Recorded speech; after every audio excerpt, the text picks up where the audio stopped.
January 6th has serious consequences, and also the riots for a druggie in Minneapolis were also stupid. Okay? I'm the sensible guy. The end. Now I have to go back. Now I have to go back to work because getting lost in political. No, I don't want to tell you anything. I'm busy. What Trump When I'm done. specifically to incite the violence. When I'm done. No, I don't. I actually never find this conversation. Okay, then your point is moot. Thank you.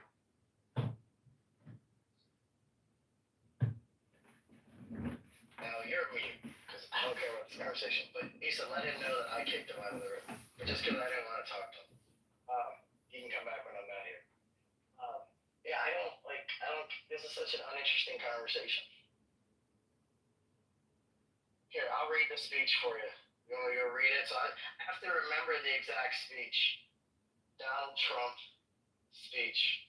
He's not here to listen anymore. I don't care about that guy. I'm talking to the guys in the chat that are actually worth talking to. Because they're nice. Donald Trump, Jan 6 speech.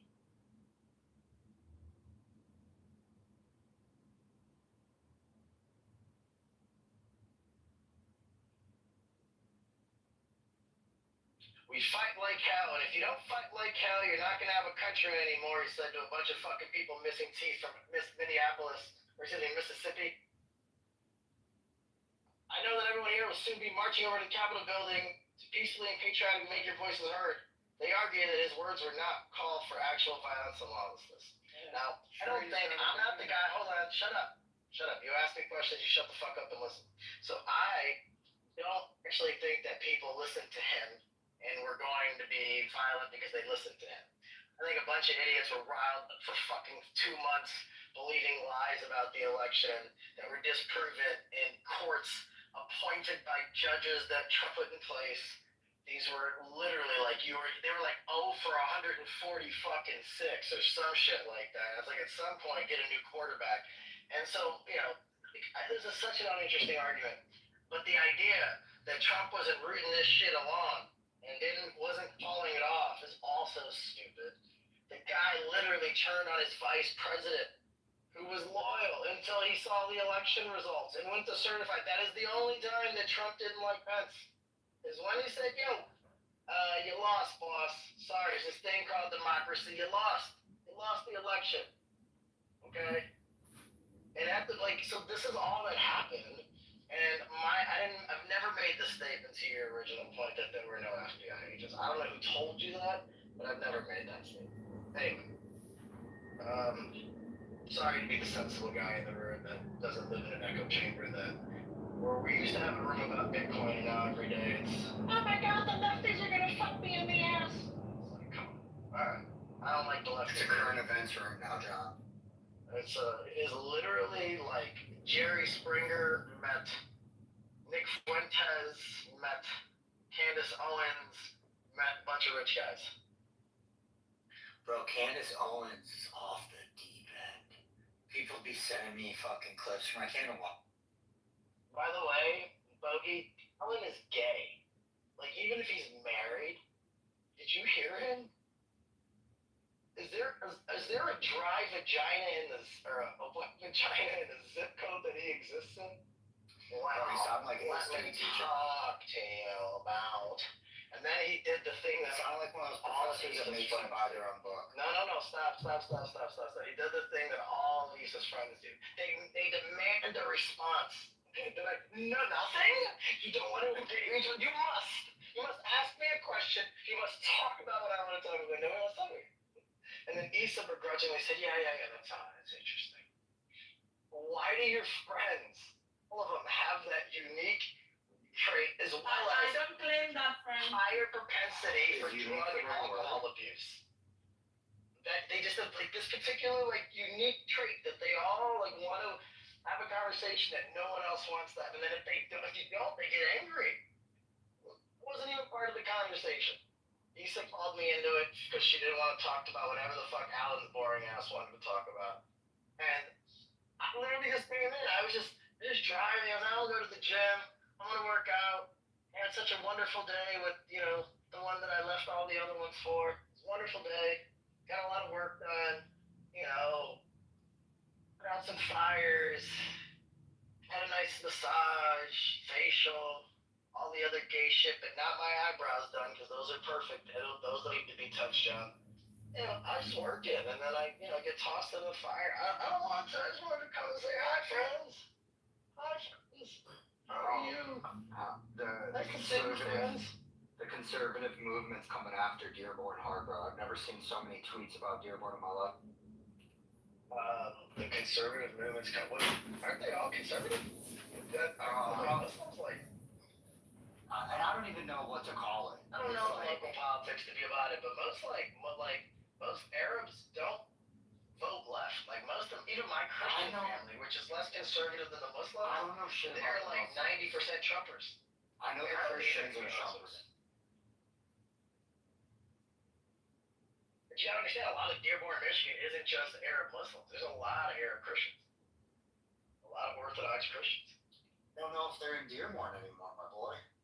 Like, Me neither. I don't know either, but what I'll tell you is that if the conservatives are coming after the Arabs in America are not leftists. They're like they're pretty conservative. They don't like abortion. They don't like a lot of the conservative gay issues and LGBTQ and tranny shit. They don't like any of that stuff. They don't like taxes. Like they're mostly conservative. Although we like taxes now as Republicans. We all love tariffs. I don't know how the fuck that happened, but apparently we all love tariffs now. Forgot about that. Were those FBI agents that put the tariffs on, or was that Trump? Which one was it? Issa? Yeah. Issa, I heard that you said that the tariffs are the FBI's fault. I heard that you said that. What? Yep. It wasn't Trump, it was the FBI. The FBI's fault. How did I heard that you said that. Listen, I don't know where I heard it exactly. I don't know who said it, but I heard it. Did I? Stop bullshitting me. You know how I did? You know how I know I didn't say But he gets lots of pussy. I bet you he gets because lots I of never pussy. figure out tariffs. I'm not that intelligent. Oh man. I love the tariffs. The tariffs are great. Ben, how do you feel about taxes? You like more taxes or less taxes? Oh yeah, I love taxes. Just Me too. yeah. More taxes. Yeah. More baby. More. I want baby. Let's go. Tax baby. More papi. More papi. Papi Trump. What do you like about taxes? Oh, yeah, The fact see, that see. they are Yes. screwing you, I mean, I not love even giving you paying kids. 30% more for everything. Isn't that the... Well, the great thing is, the biggest thing that people don't really understand, and they're going to be like, oh yeah, the producers are just going to eat it. Yeah, to a certain extent. No, right? not But then anymore. they all have to We're work on a passing through. competitive, I mean, of course, it's not sustainable. Like, they're not going to get 30% more competitive. They're not going to become 10% more efficient and effectively, pretty fucking competitive markets like oil. I don't know, man. It's so stupid. I can't believe a lot of the Trump shit, like the Trump cult shit, is crazy. But when he got for taxes, and people were like, "Yeah, more taxes. I love Trump." What the fuck? That's my uncle. Taxis, I think that there should be more taxis, but not taxes. They're necessary. Maybe. The taxis are the scary drivers now, man. You get the taxi now, it's like fucking. You basically are gambling for. Hey, John, as the resident communist leftist in the room, I heard that you were advocating for pregnant women to take Tylenol. Do you want to respond to that? I was advocating for women pregnant to take Tylenol. The thing is, I'm trying to come up with a really funny response right now, but I don't have anything. So, Well, the You wanna give it to one's me? autism, so I know you want more autism. Just for the ones that he dates. well, why? No, my pull-out game is undefeated, son. I've pulled out not twice, and that's it. 2 for 2, baby. I call my shots.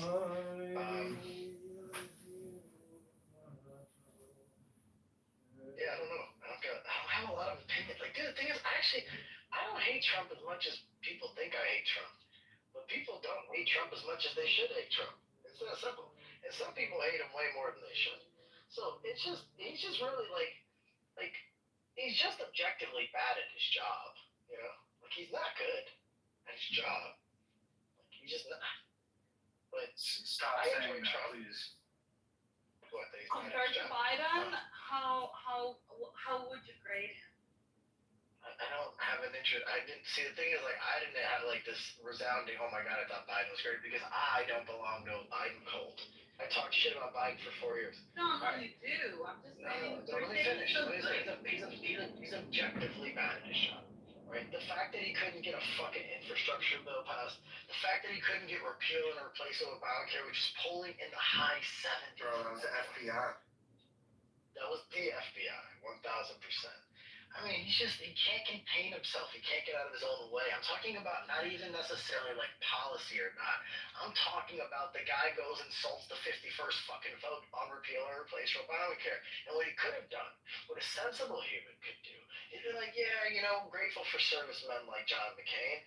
You know, I know that we disagree on certain things, but, you know, he served our country and I respect him for that. Instead, his ego gets the best of him all the time. He argues with fucking widows, soldiers and widows. Like, what the fuck? I don't know. Like, he just bad at his job. That's all. That's all it is. No, he's bad. Not good. I don't know, Doge. How'd Doge go? Did you say $2 trillion? Nope. Bad at his job. That's like, do we buy care? Nope. Bad at his job. It's Greenland, Iceland, I don't even remember which one, something that ends in land. Did we get it? Nah. I remember you guys all thought. No, but GDP was up like 200 basis points. Where was stimmy checks from External Revenue Service tariffs? So where do we get the tax refund? Effectively, that's a tax refund. Just for the record. Yeah, where did that come? Anyway, when Trump does good stuff, I actually am the first to actually applaud it. When Trump does stupid stuff, then he does stupid stuff, and then you guys tell me I'm crazy. Okay. You guys successfully emptied the room, and now I'm at the gym.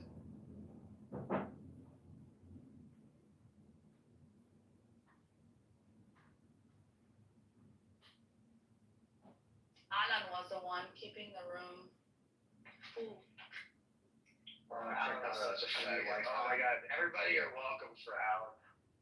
I didn't even care. I just don't want to talk to like the thing is what happens is when people want to talk to me and I don't want to talk to them, like I don't like for instance, I never kick what's her face? God, I forgot her name. The lady who called everybody racist. No, I don't even care about Kelly. Kelly's just stupid. I don't kick her out. Corny, something. Yeah, like I never kick Courtney out of the room, right? Like I don't just kick you out because I disagree. It's just like when you're just like disruptively not. Like I was like I don't want to be in a room with you.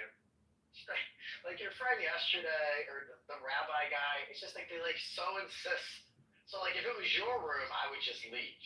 Remember when like that one guy was like, no, ask me a question. I'm like, but I don't want to ask you a question. I think in that room we all left and you were stuck I know. with it. I know, but my point is, I would not. If it was their room, I would leave. I wasn't modded, but I didn't like.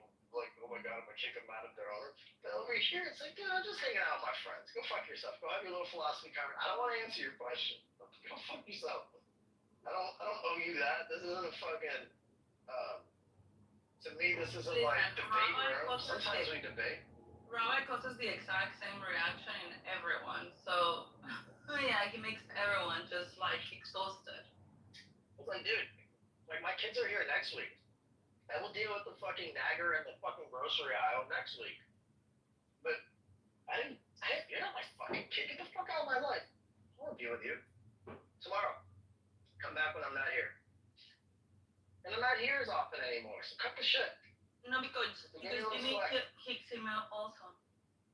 Good. Jimmy's right to kick him out. Or I don't care if he does or doesn't, is what I mean to say.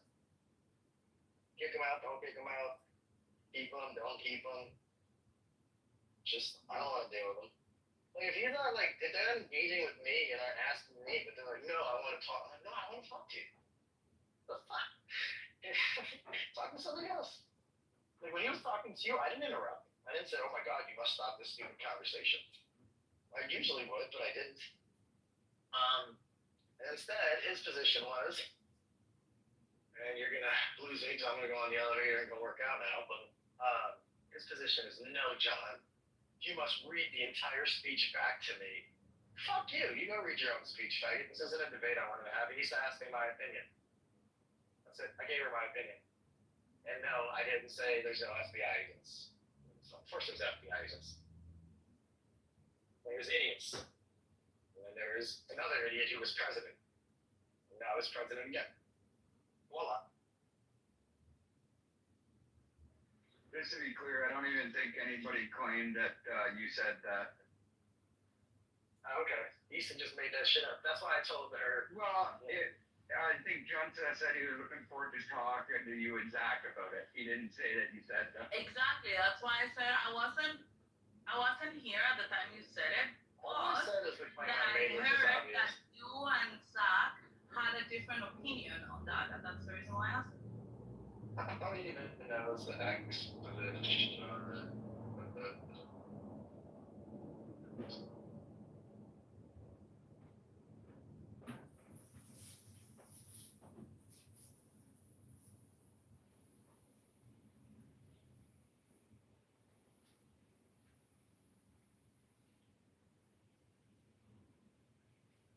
Hello?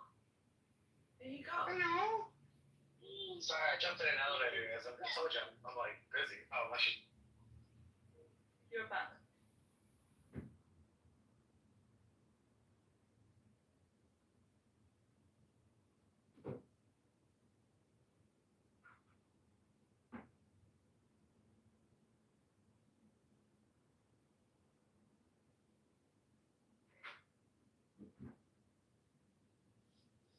Now I cannot wait to hear what Zach's opinion is.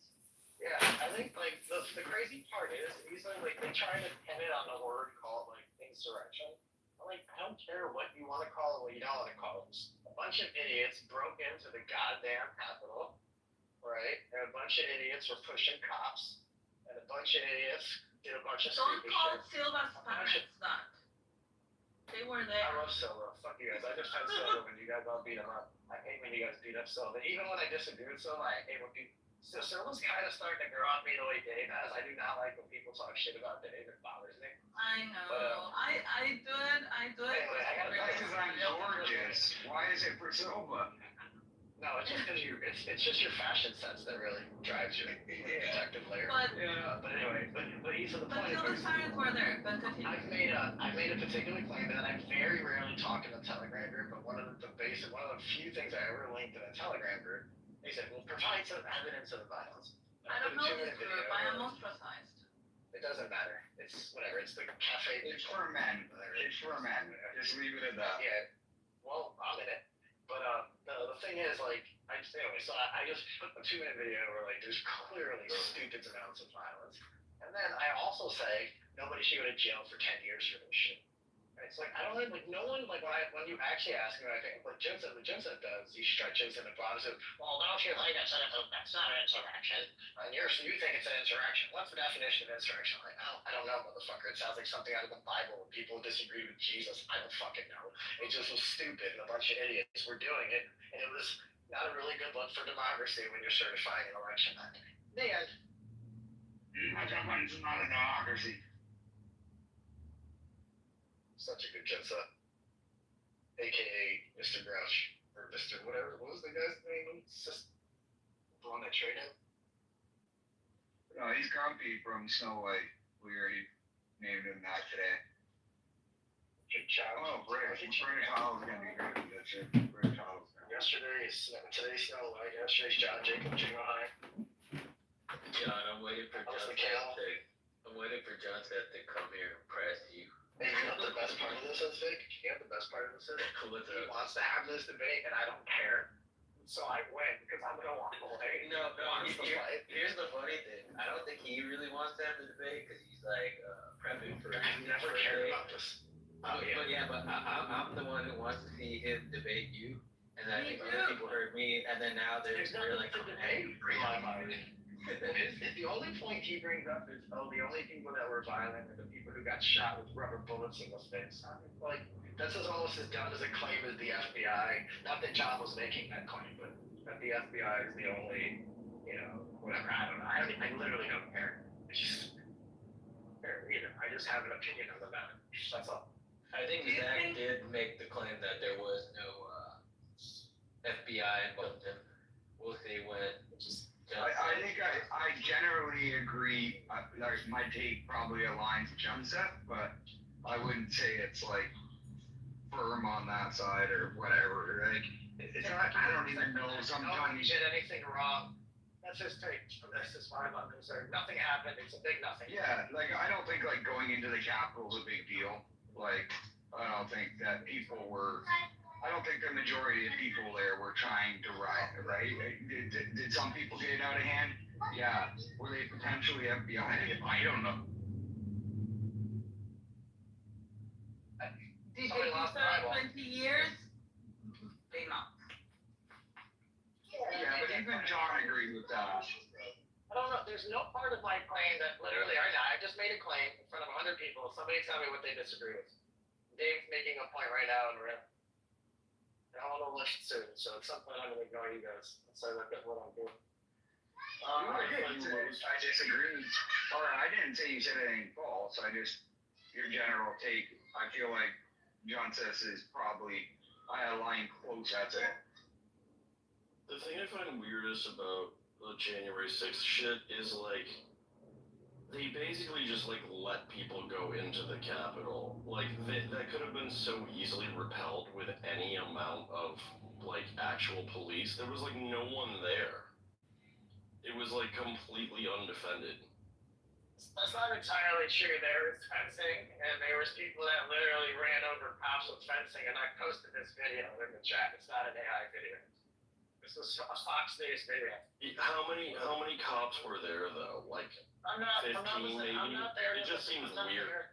I'm not here to talk about the tactics, but I'm saying that there was actual legit violence doing that. But I hate to see. So you can't work out at a certain hour and like actually execute. There's too many people here. And it was like not enough. I hate working out there in the normal people hours.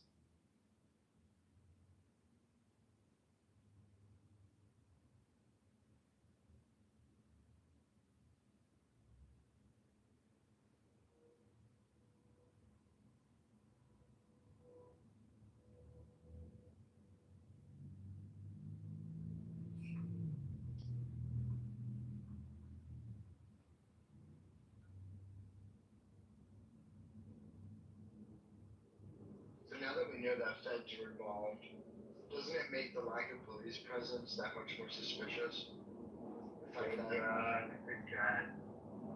The thing is, the only person that's going to disagree with you is me, and then I'm not going to listen. No. I mean, I'm kind of talking to you, John. I'm just like, I don't have a I think what's more likely the Occam's razor is that no one really expected what happened. That's it. To that level where it was going to get. But it was well announced that there was going to be a gathering on. And it was well announced, and there were terror threats on taking down towers with airplanes once. Like I don't know. Like I'm not a security expert, so I don't have neither are you. It's so dumb. Yeah. It's so dumb to think that nothing happened. It was a bunch of FBI agents that caused loads of violence to suppress, come on. It's just. I mean, if you have law enforcement it literally infiltrating the group, and then you don't have any law enforcement on the other side, it's just very. So there was obviously. That's not what happened, though. That's not what happened. That's not what happened. I'm not interested in this, guys. You guys want to have this conversation? I literally don't. I just don't have energy, especially for you. You literally pay me right now to go work, so I have to work for you. I have to work. And I was just gonna talk to you guys and have a good conversation. Not that this is. It's not like adversarial in any way. Not that I just don't want to waste that with you guys. You're fine. I don't think I said anything. Get to work, John. Yeah, see, thank you. Oh, I missed you, Niles. So good to hear from you. Stupid Americans fighting about their politics. Meanwhile, I've been short since 121. I broke resistance on the 50-day EMA. And I the don't even know what that Cortino means, was my guy, but hopefully he made a lot of money. neither do I. I was trying to do nails. Oh, that was great. It's a great Niles. Oops. Are you done, boss? What's up, man? It's good to see you, bro. Yeah. Well, that's fun. Had to be on a long time. Doing Are you sewing now? me? Yeah. Been sewing for a long time. Oh, I'm sorry. What are you sewing now? Not right now. Alright. Good combo. You're not seamstress mom.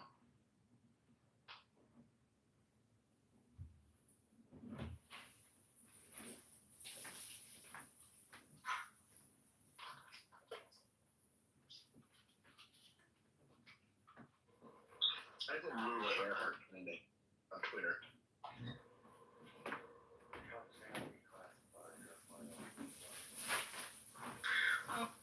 Are we done with the nothingness January 6th? Or not yet? Well, John Lewis was a big deal.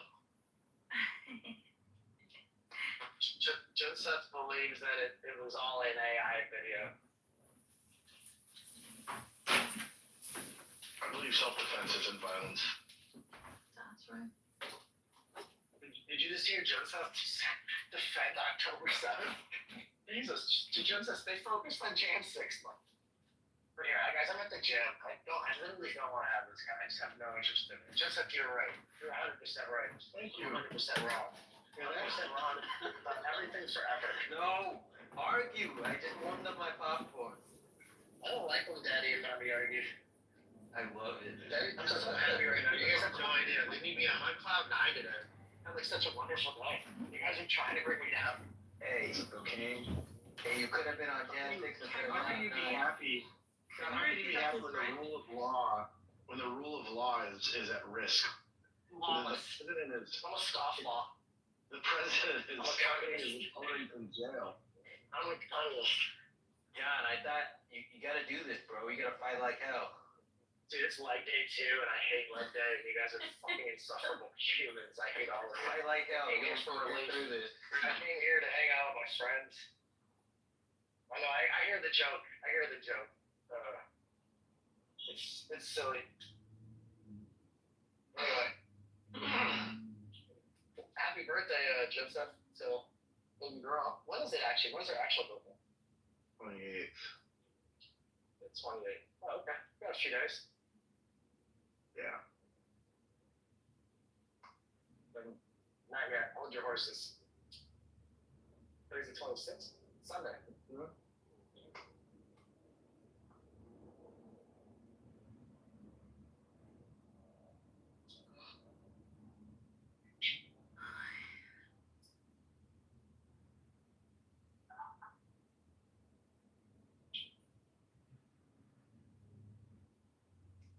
Alright, I think I need some dark music. This is gonna be a rough one today, Vic. I'm gonna let you guys argue on behalf of me. If someone just pretend to be me, you guys know what I'm gonna say. No, it doesn't work. Hey, yo, you guys won't believe I that know, ancient bitch I I just met. I was gonna My say, you have dick, no idea. my dick is huge. No, that's not me. It's the other way around. You're so bad at this game, Jason. I know. That's why I don't talk about it.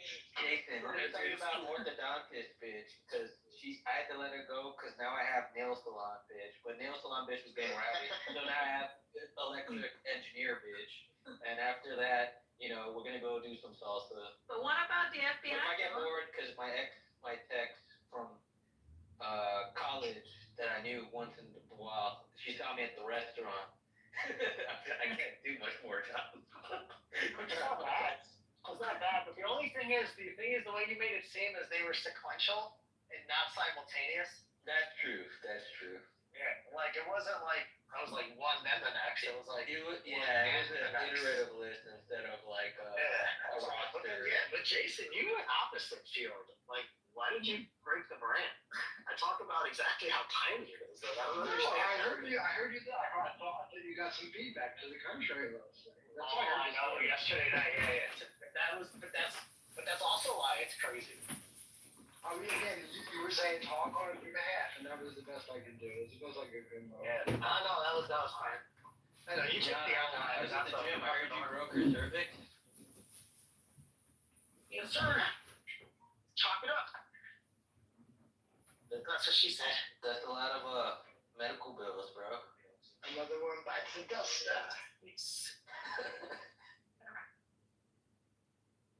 Fuck.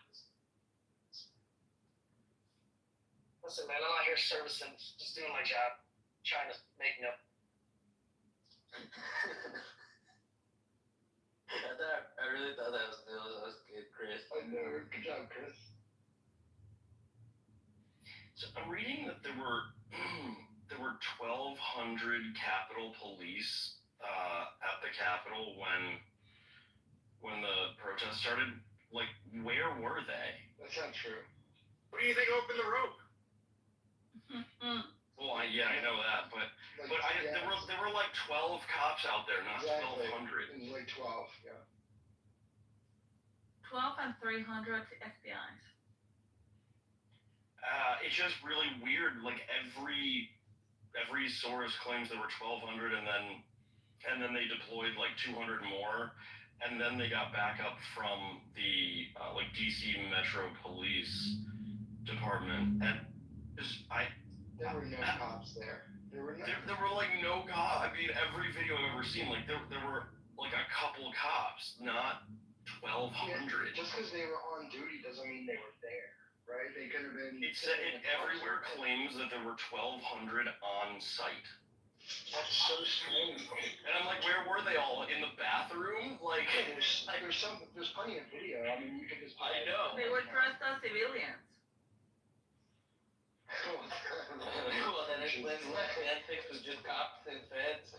I wouldn't call that. And Silva's parents. You know what else is weird that I keep reading? Apparently 4 Capitol Police committed suicide in like the months following. They felt like pawns, bro. That seems weird.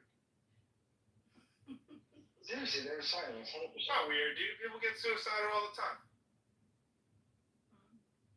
Even 4 of the cops that were at the Capitol? No, they were suicided. That was a verb. They were not for dying there. Like that One had a one heart chef, attack right? or something. Like that chef. It was just one, Yeah, and it he was the died chef guy. afterwards. Yeah, He drowned while swimming, right? Yeah. Wasn't he actually paddleboarding, which makes it even weird? Yeah, he had a flotation device. The only one to die that day was that woman that was a Republican. The one that got shot. Yeah, like every news source claims that there were like 12 to 1,400 Capitol Police, and that at least 140 of them sustained physical injuries. It's all lies. It's like so outrageous it doesn't even make sense, because there's video of all of it. Like, wait. So, Fish, are you saying it wasn't violent?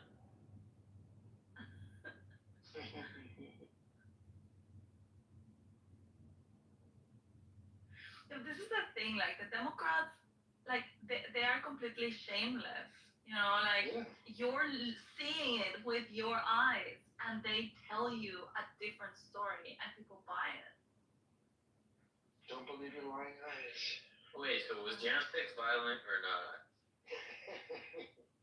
It was like Woodstock, less violent than Woodstock. Somebody threw a rock. I agree with you, son. I agree with you.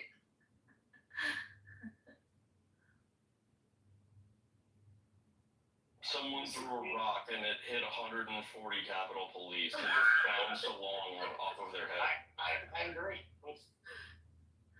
Nels, do you agree? Ibrahim's back. I'd like to get Nels. Next minute. Participant. There's a video for a while. How about some Max Spinning? Oh, he left. I think you're just stupid Americans. Yeah, come on, Chris. Seriously? Is that all you're gonna say? Like, we want to welcome you back. You wouldn't even. You Canadians wouldn't even have. I'm just here. Hey, you went to European. What? Hey, you're not even from a country. I was referring to European tapes. They always hate on Americans. I don't care about them. Well, you say about population bigger Yes, than you like, do care about Americans. Everybody say goodbye to Esau. You guys can't even protect your own ostrich. Dude, it's gonna be fun. He's imitating me. He's threatening me. This is the violence. Yeah, Dave. it's violence. Words are violence.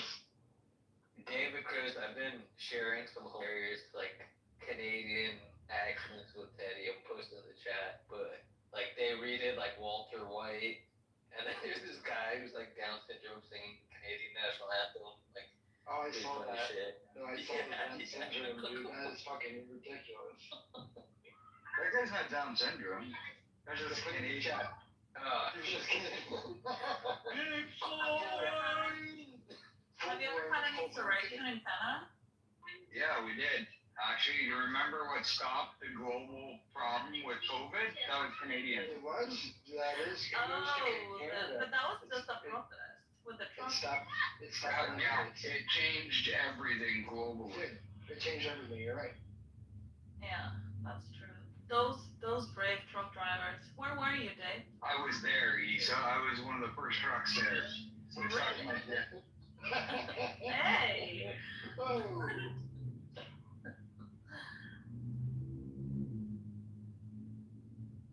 Yael was right about it.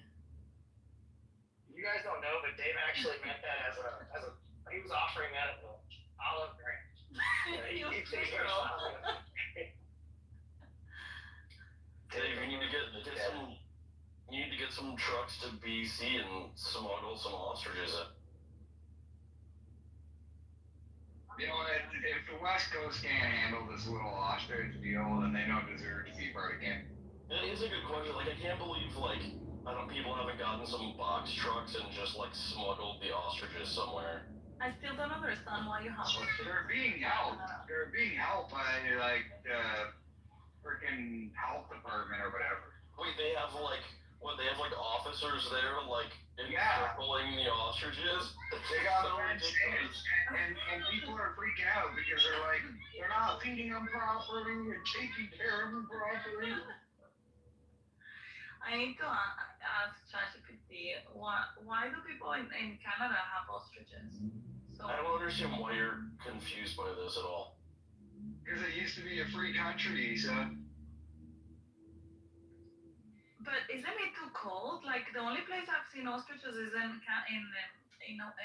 Africa. No, it's What not. are you talking about? There's ostriches in Florida and Texas. It gets cold as fucking Texas. What? It actually doesn't get that cold like where they are, I don't think. I've only seen them in the savanna. Yeah, I mean, also it's near like Seattle, where it gets warmed by the Pacific. It says in the 1990s there was a wave of exotic livestock farming in North America. And farmers began raising ostriches, emus, and rheas for meat, leather, feathers, and oil. Some farms Also, in Alberta, eggs, like ostrich eggs, are a big thing. yeah, they're very big. Yeah, but you also, I mean, you can go to restaurants and get like an ostrich omelet. No. It says some farms in Alberta, Saskatchewan, and Ontario still keep them, though the ostrich boom collapsed when the market didn't meet the hype.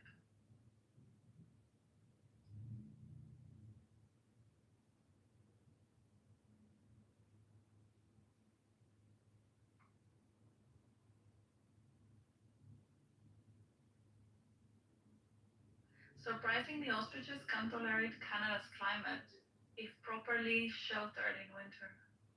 Right, that's what I'm saying. They Like, just have to have that's pretty much any animal. Yeah, I don't know, right, exactly. I was gonna say, like, it's not like they don't have cows in Canada. Sure, some animals don't thrive in certain climates, but like they can be farmed in any climate. Yeah.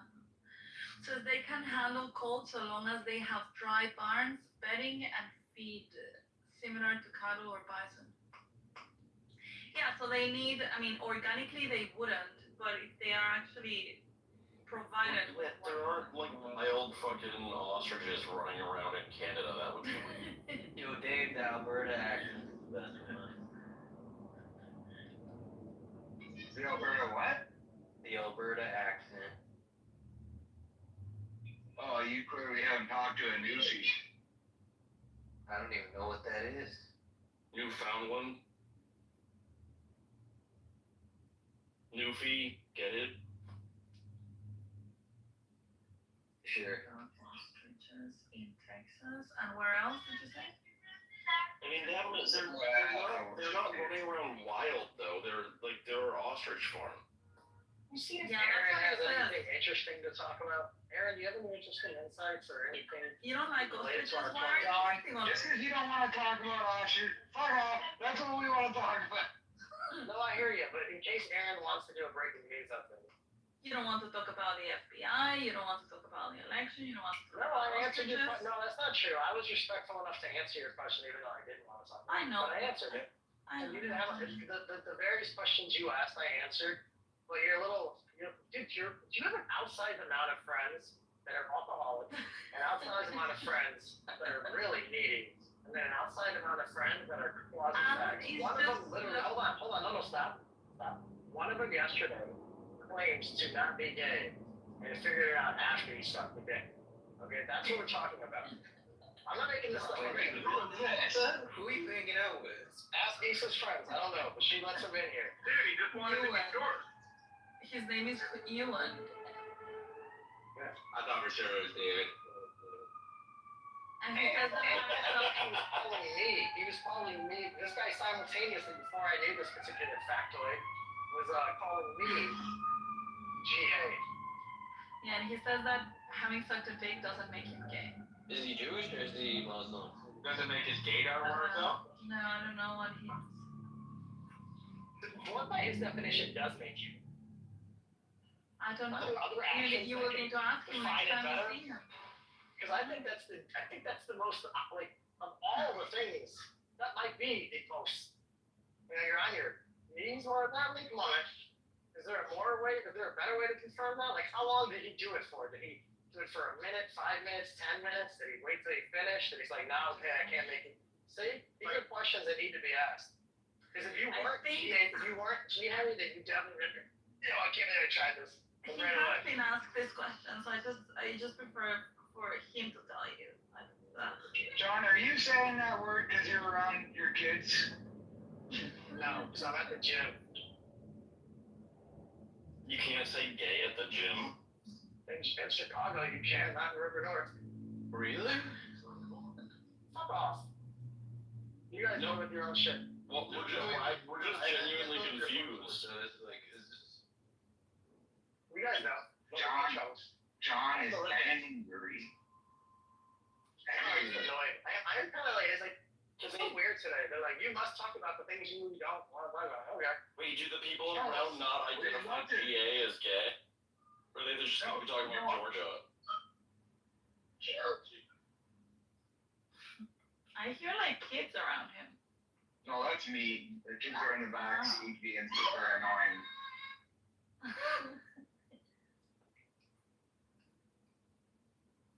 I thought it was John's kids. They're not annoying. I just heard them. It sounded like when he's. They're fighting with each other a bit.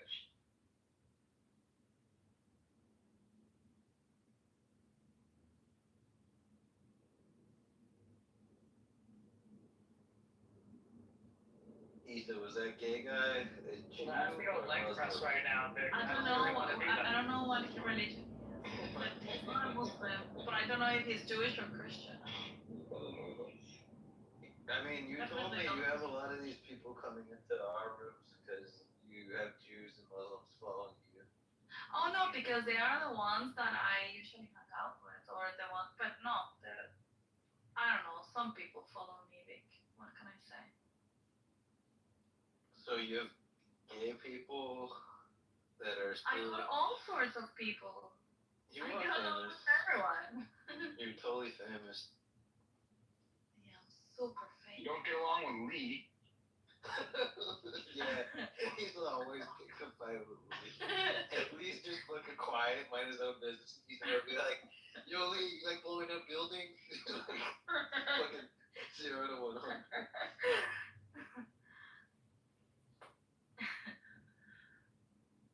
I always put this. And then Oh, Fish do will you- always come back you up too. I always do this when he comes in the room. See, some of them are too smart to blow up buildings. They know it has to be like a quiet war waged from the inside where you impregnate as many women as possible. Yeah, that's true. It's a low level thing to blow up the building. That's for the people who aren't smart for the other things.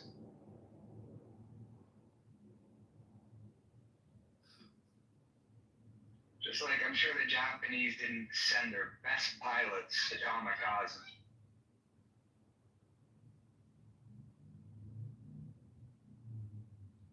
Or maybe they did. Maybe that's why they lost. Can you imagine? It's like someone you know, like it's like Masa Yoshisan's like great grandpa. But there's still like the richest in Japan now. That'd be wild. I think Vic is my favorite Muslim. Oh, thank you. I think he actually might be Korean, Dave, so I'm not even right. There's a lot of like Japanese assimilated Koreans.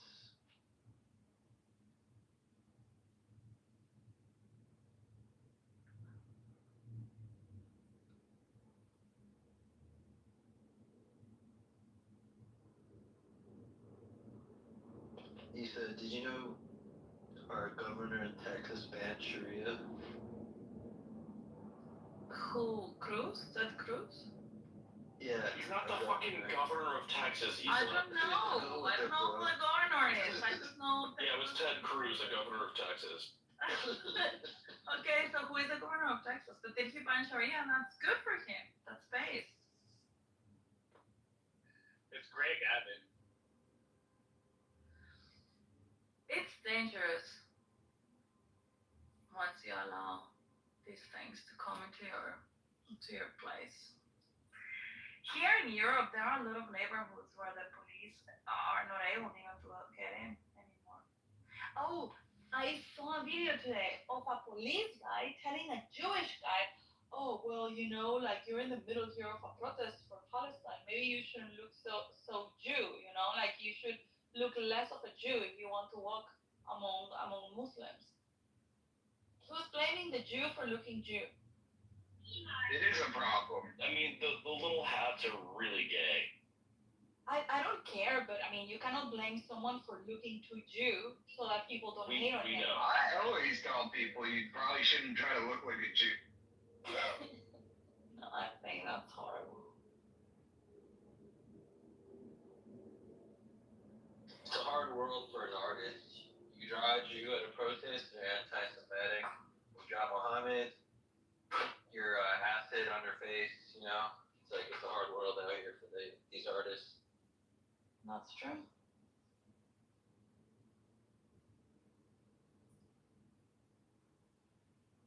Do they do the acid thing in the US as well?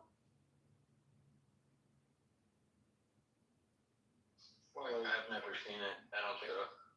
LSD, yeah. We do a lot of acid. It's more a Bay Area. I mean, like throwing the at people's faces. They do that in. No, that's so fucked up. They do that in London. The Muslims do that in London. They throw acid on people's faces. Yeah, if Muslims do that here, they come down pretty. No, Aaron told me that this is total nonsense. Exactly. They don't do it in London. It's total nonsense. Oh, it's made up. Yeah. Okay. See, I fall for everything. I just take words literally. What about the Sudan? or Syria. Sudan or South Sudan? I don't know, wherever they're hunting Christians. They're doing it in South Sudan. Well, actually, both parts of Sudan are already fucked up. Well, They she have to fucking slay, she like- thinks Ted Cruz is the governor of Texas, but she knows the difference between North and South Sudan. What about Yeah. Pakistan? Pakistan, they are also. What about Pakistan? What do you want to know about Well, Pakistan? they're just all Muslims, so Are there's they no one to throwing throw acid acid on on. people and killing other religions there? Yeah, they are. They do.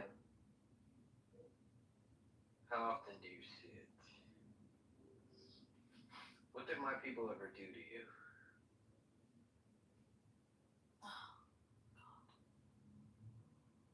I don't know. Following me. But you know what? I also get the same look in real life with the Muslims.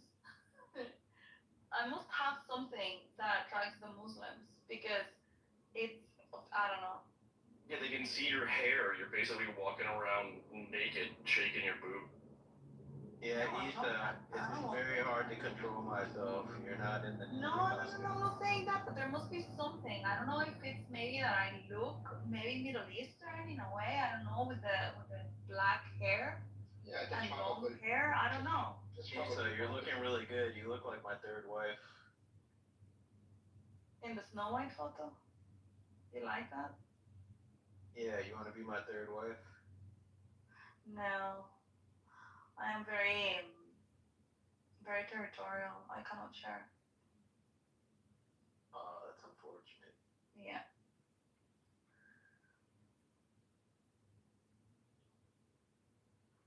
But yeah, I don't know, your people. Your people.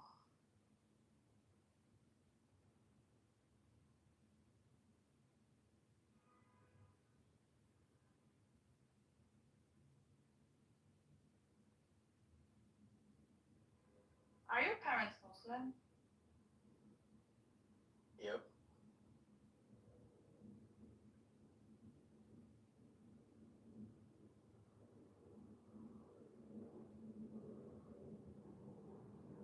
I would have never thought that you were Muslim. You're cool for being a Muslim. That's mean. Yeah. And What makes me cool? Oh, thank I you. don't know, you joke, you don't take yourself seriously, and you make politically incorrect jokes, and yeah, you're just fun. Muslims are not like that.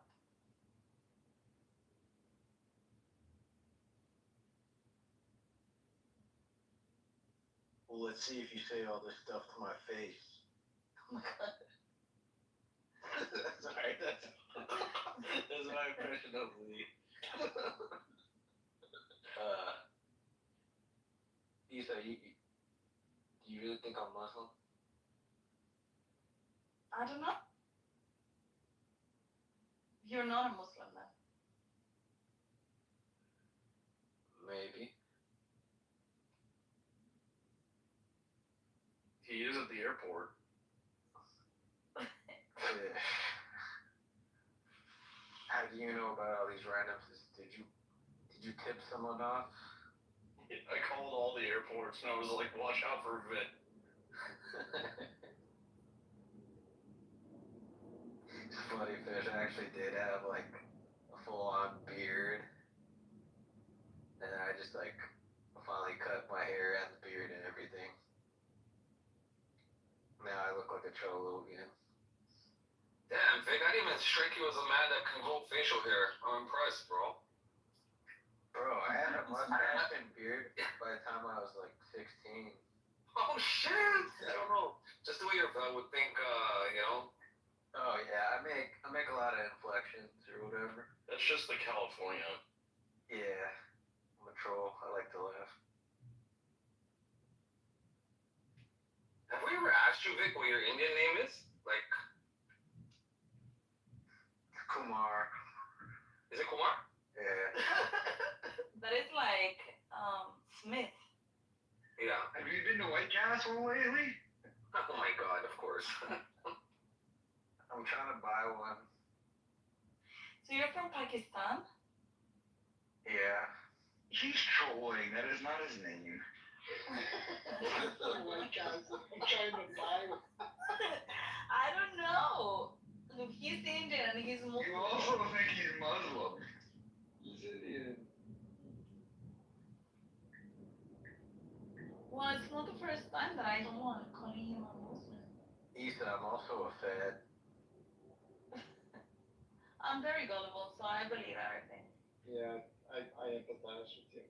I'm a Fed Pakistani Muslim. Yeah, I don't trust my reading of people in this app anymore. After I thought that Trey was black, I thought that Drew was black.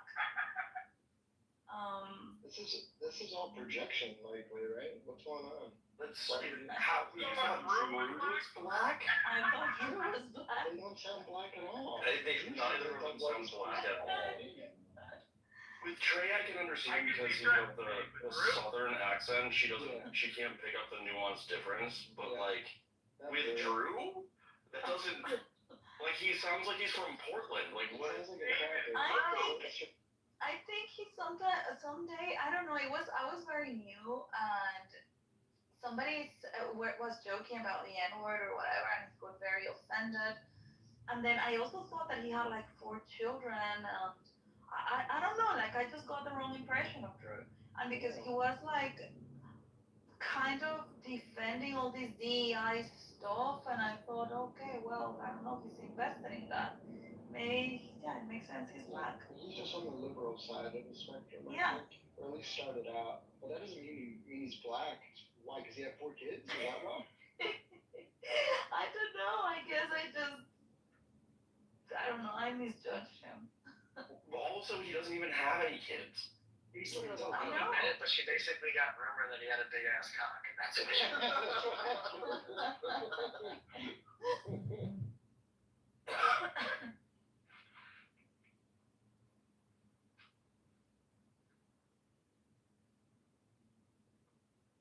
Hey guys, sorry about earlier. I think my brain was so taxed after today, and I just didn't have like brain power to like want to debate. And I think that was where my irritability was coming from. So Whatever, sorry, John. John. You blame the tariffs for everything. Well, you wanted me to fucking dance, monkey. You're gonna dance for me, monkey. Dance. No. I didn't want you my to hourly do rate that. is motherfucker. I wanted to see the cockfight. You know, like the chickens going at it. I was just there with my popcorn. Yeah. Damn, I wish there was more than one Smith machine at the gym. That's so stupid. I never have to use a Smith machine. But Jeff Nippard's making me use the fucking Smith machine. Oh, nice. Fuck this weirdo. Hate that guy. I don't think my gym has I haven't been sore in 6 years. It's like the first time I've been sore in 6 years. I'm so annoyed. Nice. I I started using all those machines again. I took it easy on compound lifts for a bit. I can't believe you guys were talking about my cock. You still Drew! Drew, you're black, right? You got a big old like fucking 13-inch cock. Me and Kanye Harap. He's his ass gang. No, but he knows already. He knows what I thought. Okay.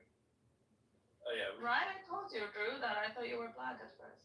yeah, we've talked about it. Mama Drew. Yeah, black with kids out here in these liberal streets.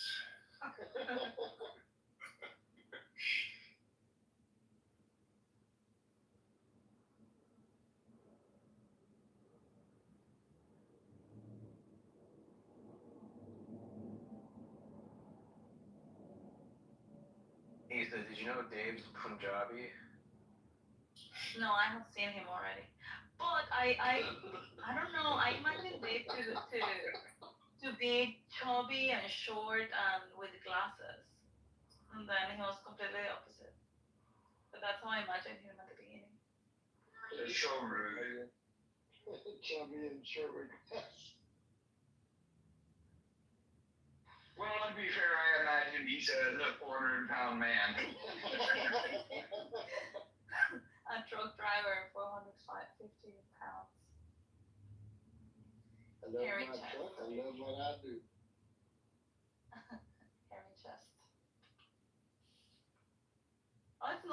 nothing to do with being a truck driver or not. It's just they're usually like, yeah, manly and I don't know. Sedentary. Yeah.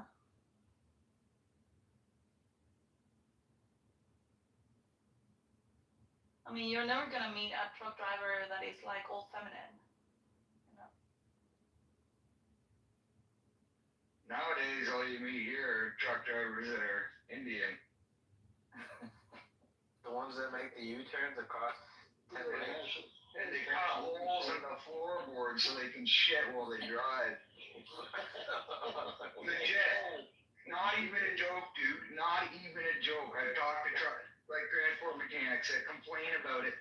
They literally don't want to clean the Indian truck drivers' trucks because on the underside of the trucks, like even if you're doing brakes and shit, they're shitting out the bottom of the truck and it splatters all over everything. They'll drive like 3 or 4 of them in a truck, long haul, and they won't even pull over to shit. I mean, that's impressive. That's some ingenuity.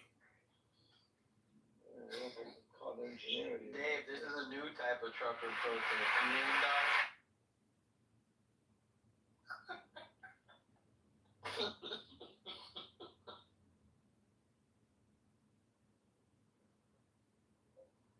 It is true though. That's exactly what happens. There's no stopping. Drew's over here high-fiving the fucking guys. That's impressive ingenuity. And everybody else is throwing up. So Dave, third world Indians do that type of shit, and like even the trains in India or whatever, like it's just like a fucking hole in the ground, and there's just like shit all over the tracks. Like it's just ghetto, and they're not assimilating well. I guess they're doing that for their trucks. It's fucking ghetto. And then they don't wash their hands before they go cook and make videos for YouTube. Dude, that's fucking how like the Black Plague came about, man, from unsanitary fucking nasty. Ugh. Black Plague's coming back to Canada. Whatever. You said third world. If that was for real, then like there would be 1 billion West Indians. Yeah, everyone knows the Black Flag was started by the Rothschilds. Oh my god. And You there's said only like a bit. third world. You said third world Indians. What are first world Indians? People like me. Tell them about the VVS's, Vic, and the I-1s. Vic, are you really Indian? No way. Do you speak any I thought you were Indian? Middle Eastern. Yeah, No right. mames, güey. Hey, He said, that was very Mexican. Calio.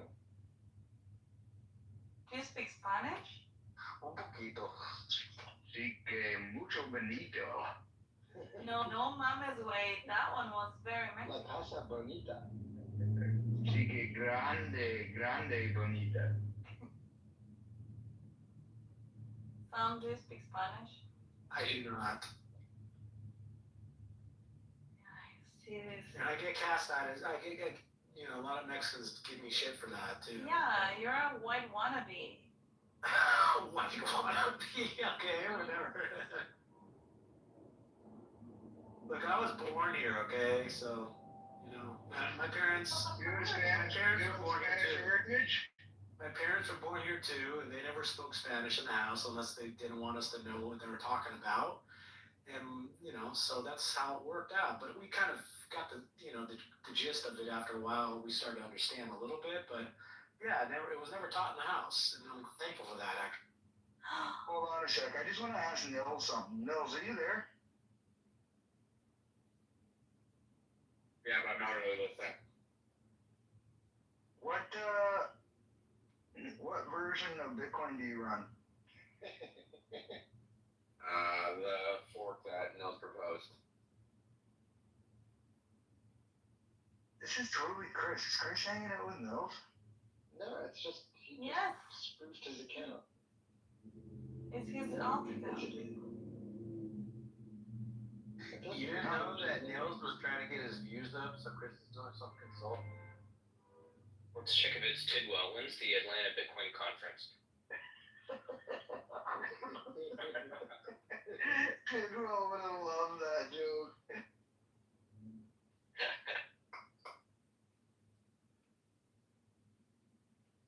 Has he recruited you guys all to go to the conference? He's tried desperately. He's trying, yeah. He's been in the room quite a bit. Are you hanging out with Nils? Yeah, we're playing Padel and kiteboarding over in Spain right now. Padel? Where? Sure. In Spain? Yeah. Are you both sitting Indian style with your shirts off too? Or no? Yeah, I asked him, can I use your account? I can't get on. Clubhouse temporary account. Wait, didn't you say something about being in Toronto earlier today? You were walking on King Street? Dude, you're just so dumb. I don't know what I can. Yeah. Just change his name. No, because this is. I follow this account. It's blowing Dave's mind. Yeah, I don't know. I'm confused too. I'm pretending to know what's going on. I might change my name to Nils. I feel like, I feel like I'm being so right lately, just like Nils. That more the other. Who is Neil? Nils was the guy who thought he knew a lot about Bitcoin over. He was a teen expert. He's a sensitive. Do you have a picture phone? If you open his profile, you will see that he's been having conversations with David Popper. Yeah, Chris. I muted you, Drew. You're hot micing. So open Neil's profile. He's been chatting with David Popper.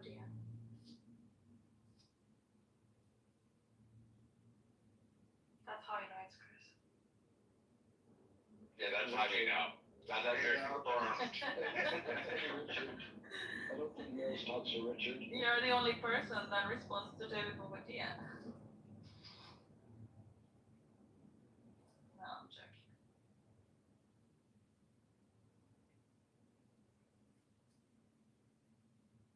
And your PTR is a screenshot of a PTR's.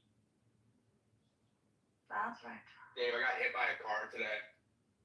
What? I was skateboarding in Mississauga. What are you, 12? No, my electric skateboard. We were on a shoot and I realized, fuck, we're not gonna get home by the time. There's a lot of traffic. I'm not gonna get home to get, our dogs from daycare. So I, skateboarded 22 kilometers. It was faster than driving. And then some woman fucking, went to go, didn't, drove across the bike lane and didn't, look. I fucking, slammed on the brakes and, slammed into her car. I'm like, you fucking idiot. She was so scared. She was in the right lane. You were going in the same direction. Yeah, we were on the bike lane beside her, and she, turned to, go into a parking lot. Very few people check their mirrors in that situation. Sorry about that. It didn't hurt, but it just, I didn't have a helmet on or anything, so I was a little scared, but.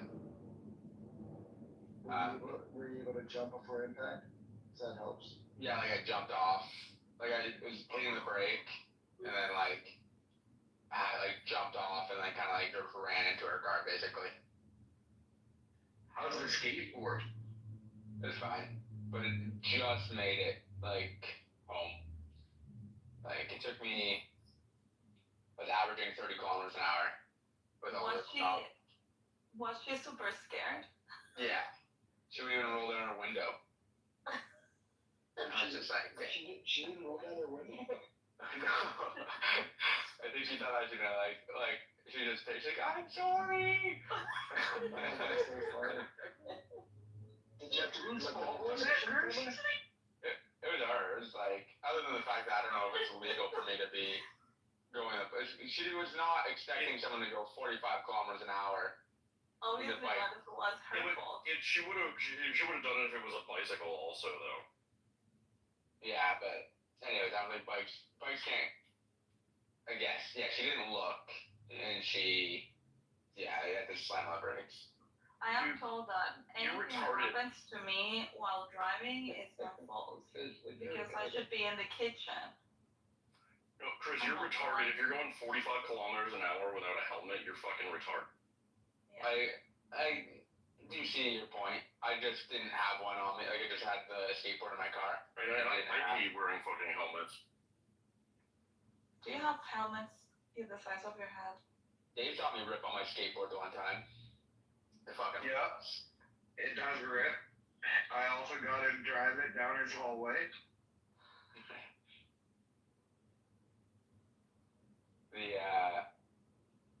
No. You're still on the ostrich talk though, eh? That's big convo in the room. We think, did we get an update today? We have boots on the ground? What's up? I know nothing about the ostriches. Oh, okay. Although I did fly my drone through a bunch of birds today. I almost had a bird strike. It's pretty awesome footage. Okay, so I'm going to Hood River tomorrow. Oh, dude, that's awesome. I've always wanted to go to Hood River. Oh, no way. I thought for sure you've been before or something. I was thinking about going there to get my, learn how to teach kiting, but I didn't. But it's always been on my top of my places to go. It's just, the time to go is, if it was, warm in the wintertime, then I'd go, but it's just, the time to go is, now, right? That's Where? beautiful. Where are you talking about? Hood River. Where is it? It's in Portland Oregon. area. Okay. It's on the Columbia River. It's got it feeds from the ocean or something like that, doesn't it? Or it's got it's really fast moving river. Yes, And then- massive river. Oceans always, or rivers always dump into oceans. Yeah. They never feed. Yeah. Oh yeah. And then there's also mountain bike trails. It's a lot of hippies.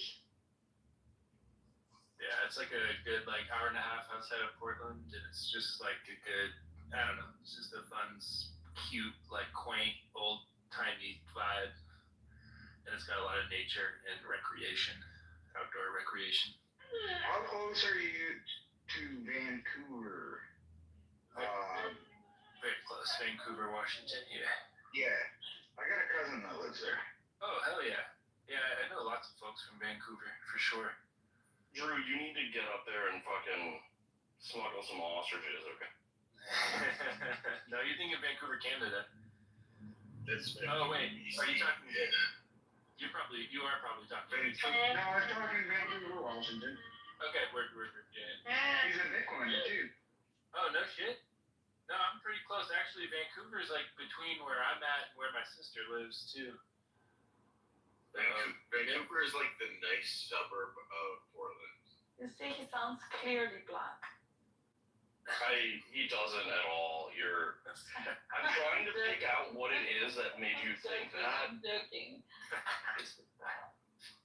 I totally thought you were serious. I'm like, God, you're so not American. Well, she used to think you were black.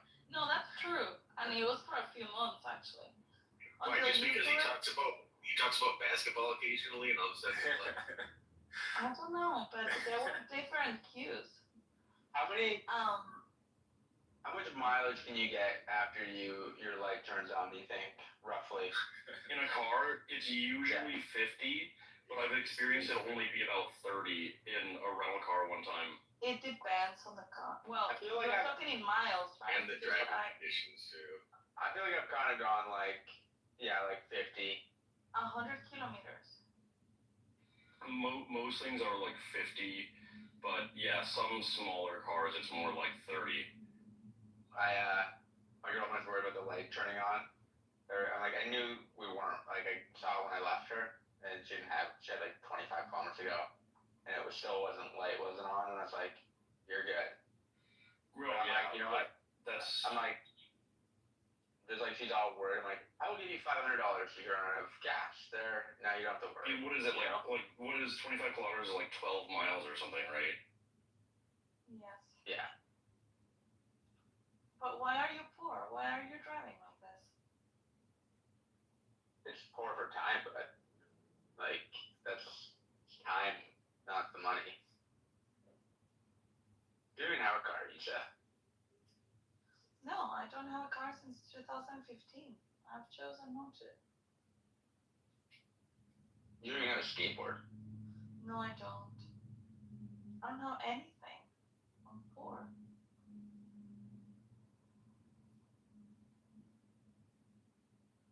You mean European? That's right. Hey, Ricky just showed up. Why do I want to have a skateboard?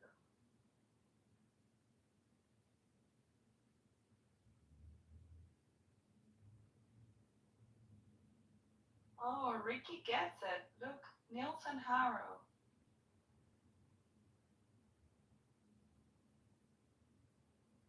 Little does he know.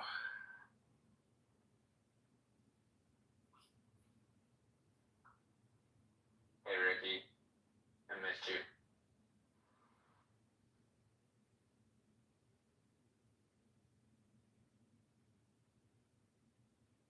Come on stage while you make your bacon.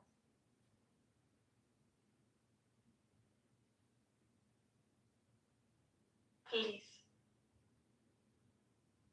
We wouldn't hear the sizzle.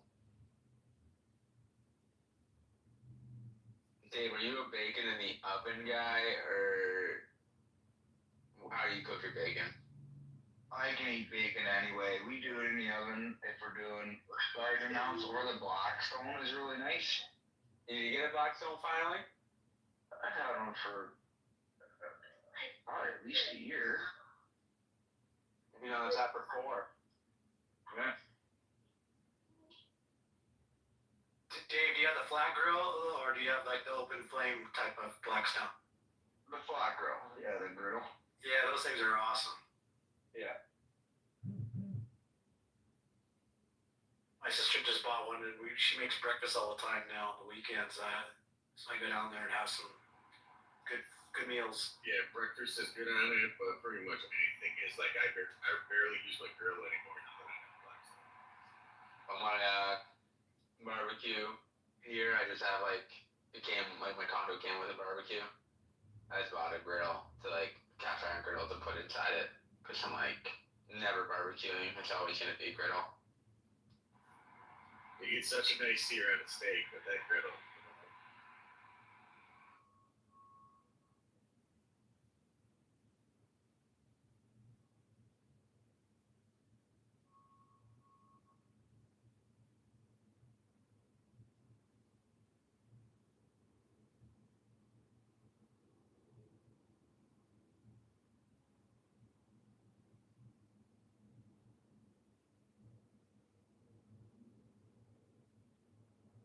How was your week, Pork?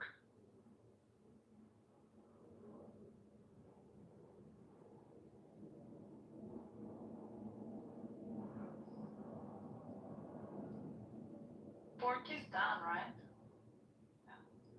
Yeah.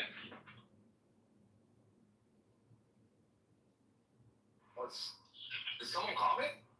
Oh, I just said, how was your week, man? Happy Friday. Oh my god, someone that just is being nice for no reason? Well, thank you for asking, sir. It's Okay. a great week. Thank Now you. everybody say goodbye to Borg.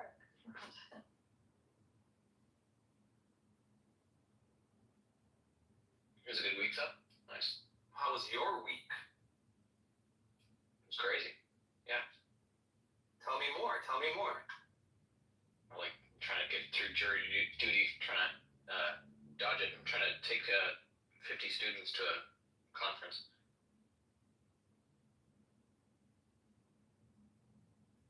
Was it a good week or bad week? Or middle, you know? 1 out of 10, how about? What kind of case? Is it a murder case or? Oh, I don't know. I'm just getting the summons.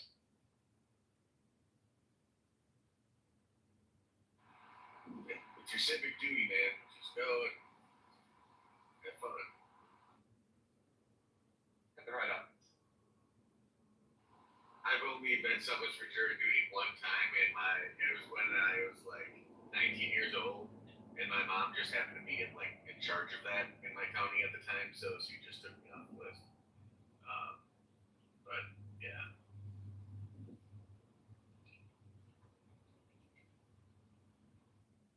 Yeah, so if I get called in tomorrow, hope I can appeal, but just didn't have a way to do it online. So I have to go. Dude, one of my bosses back in the day, they got a summons for federal jury duty and got put on this case that ended up taking 3.5 weeks, and it's pretty ridiculous. But that was federal. The federal cases tend to be a little bit longer, I guess. How do you get summoned for federal? You just got a letter in the mail. Yeah, apparently. I mean, anybody can get summons for that. So those ones you definitely can't throw in the trash, right? I wouldn't recommend it. No. You do not want to do that.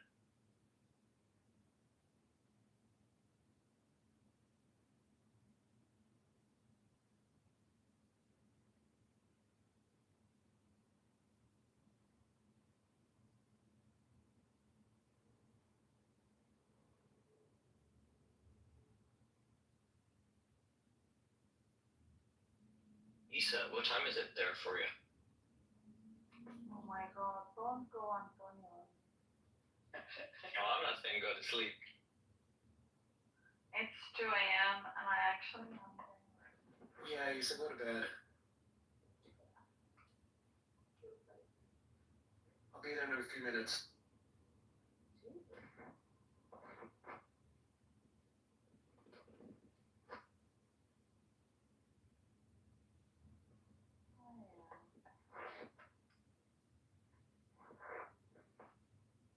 This man.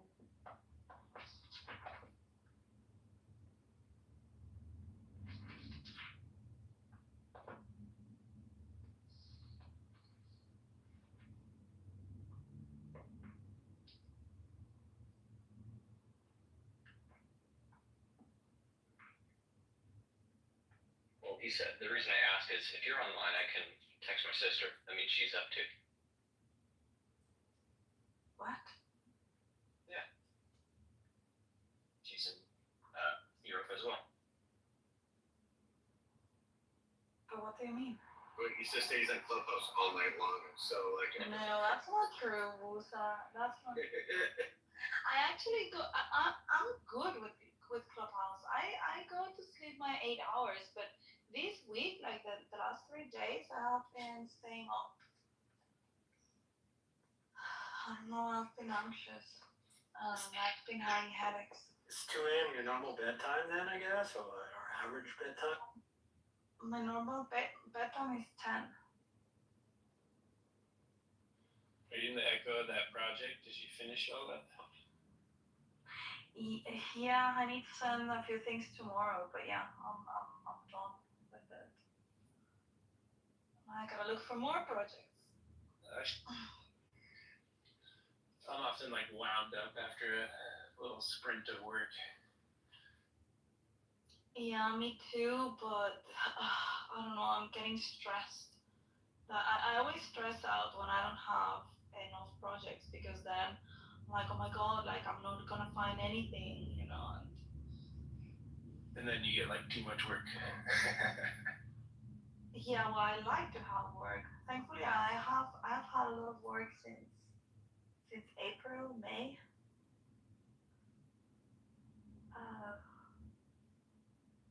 But yeah, the year is ending, and I need to see what else I can be here and also what other things I line up for next year. I don't know. I love being independent, but it's super stressful to have to keep looking for new things all the time. for sure, and OnlyFans gets old producing content over and over. Yeah. Exactly. You get it. Better put more content out, so I'm gonna unsubscribe. Yeah, whoever wants my OnlyFans account, just DM me and I'll send it to you. I make beautiful sandwiches. Only Isa. You're gonna get less than 0 DMs, that's for sure. Or I mean north of Sierra, but yeah. What kind of sandwich we talking about here? It's a sandwich, sandwich only fans. Sandwich edition. Yeah, are these like the French side of Switzerland sandwiches or the German side? Like, big difference. Yeah, the German side. Let's go. Do you prefer the French side? Oui.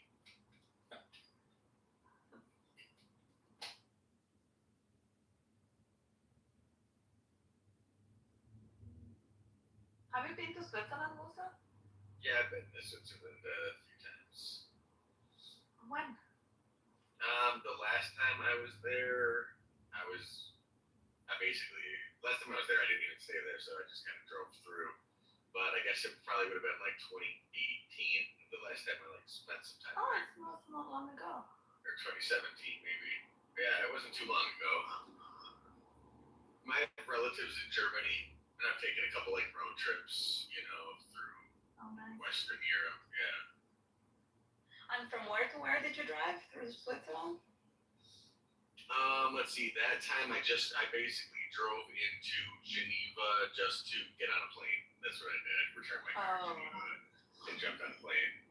I was asking because the road trip between Zurich and Italy, it's amazing. Yeah. So that's what I did the first time. The first time I took a road trip there, I kind of came down from Berlin and went down kind of almost straight down, but a little bit into Switzerland more, because I went to stopped in Munich where the BMW headquarters is and stuff like that, and then from there went to Zurich, and then from Zurich I went to Venice. So that drive was really nice. Yeah, and it was that's summer. why It was it was July or August or something. So it was summer. Oh, amazing! Yeah, really I love it. I love the summers here. It's very beautiful. And that road trip, it just feels like it's like those videos that you see on Instagram or TikTok where people are just showing the amazing parts of Switzerland. It looks like that. It's for sure it does. It's really neat through the mountains there, and then it's just I don't know. It really feels like mountains on one side, and in front of you that you feel like you're basically crashing the mountains, and then you have on your right the lake. It's amazing. It's weird how Europe is so condensed compared to the United States, right? Like there's a lot more just open spaces and empty space between big cities in the States. But when you're there, it's you can leave a big city and feel like you're hundreds of miles away from the nearest big city, but you've only been driving for an hour. Yeah, I love Europe. I like it. For road trips, it's amazing. I like the bread. They have much better bread in Europe than we do in the States. And the German bread. German bread is the best. German bread is probably the best, but honestly, even the French do pretty good with bread. Not sure about Better than the shit we have in the United States that stays good for 2 weeks sitting on your counter. Yeah, you guys don't really have nice. It's not. Yeah. No, it's not even real bread. The bagels were good in New York. I like them. Yeah, I'll give you that. And those are generally made, day of. Mm-hmm. If you can get anything made the same day, then you're doing good. But yeah, here the bread is amazing. But Germany is always my favorite place to eat bread, and Switzerland is also very good bread. But I feel that there is much more variety in Germany.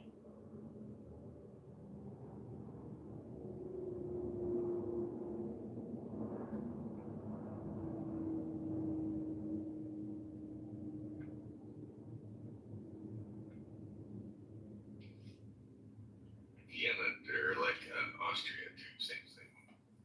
I've never been to Austria. Really? So close.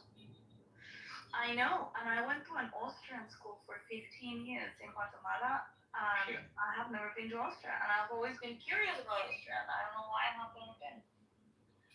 Yeah, it's like Vienna's a really nice city, and you know it's not a huge country, but it's there's some other it's very honestly there's a lot of similarities to kind of parts of Switzerland. I want to go to an opera. Yeah, that's when I went to Vienna. I went most kind of just a couple years ago. Last time I was out there, I went to my parents had gotten married in Vienna, so it was like their anniversary, and we went out there and for their anniversary we visited family, and then we went to Vienna because I had at that point never been to Vienna. But is your family in Europe? No, my family they live here, but they just got married in Vienna because I don't know we had some family over there I guess in Germany. But yeah, it was that was one of the things I wanted to do. I wanted to go to an opera, and I wanted to go to like some sort of like classical music. There's a lot of classical music, Mozart, and whatever. And honestly, that was probably the best part of the trip. It was really out of like a lot of touristy shit for that kind of stuff, but it was really a good time, good music, good time. Wow, that sounds beautiful.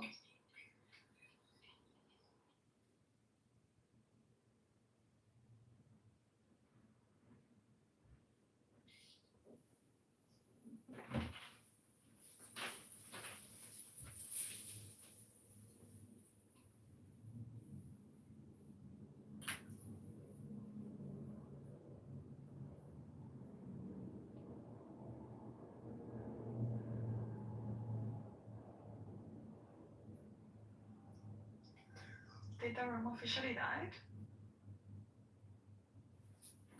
Yep, I made the call.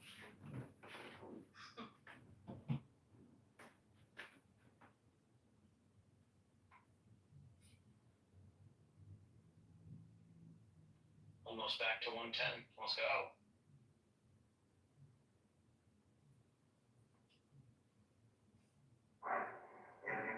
It'll break that 100. You think it's going below 100, you said? Yeah, I cannot back my theory. It's just a woman's hunch.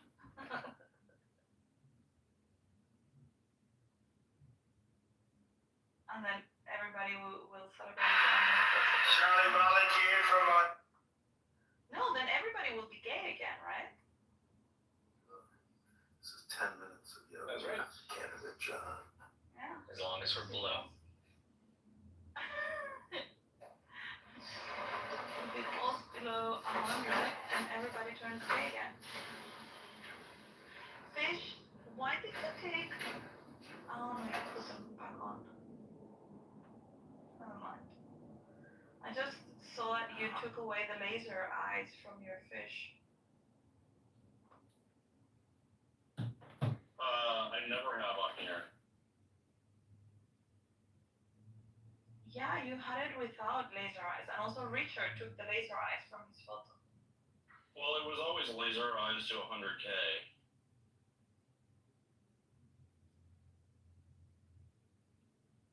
Yeah, well, I think that it looks nice.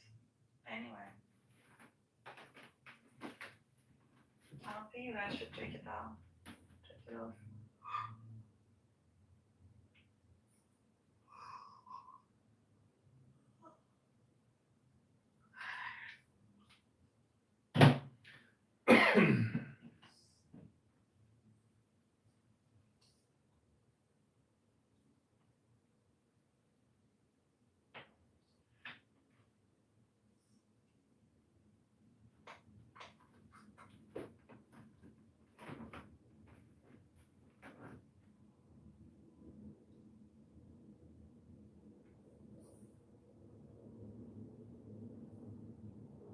Blow up. The wonderful 1 minute. We're gonna down and Oh, sorry. Oh, no, don't let go. That's it. I don't know. I kind of like forgot about the laser eyes to 100K after we passed 100K, and I just didn't think about it. And I was like, wait a minute, why the fuck do I still have laser eyes? So I just decided like a couple of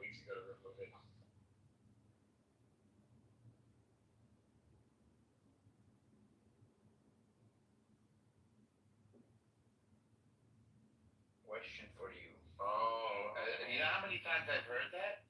If I had a nickel for every time somebody said, Normo, I have a question for you. Before you ask me, I want a nickel right now, 5 cents. Yeah, thank you. Yes. Give me your PayPal account. I'll transfer 5 cents.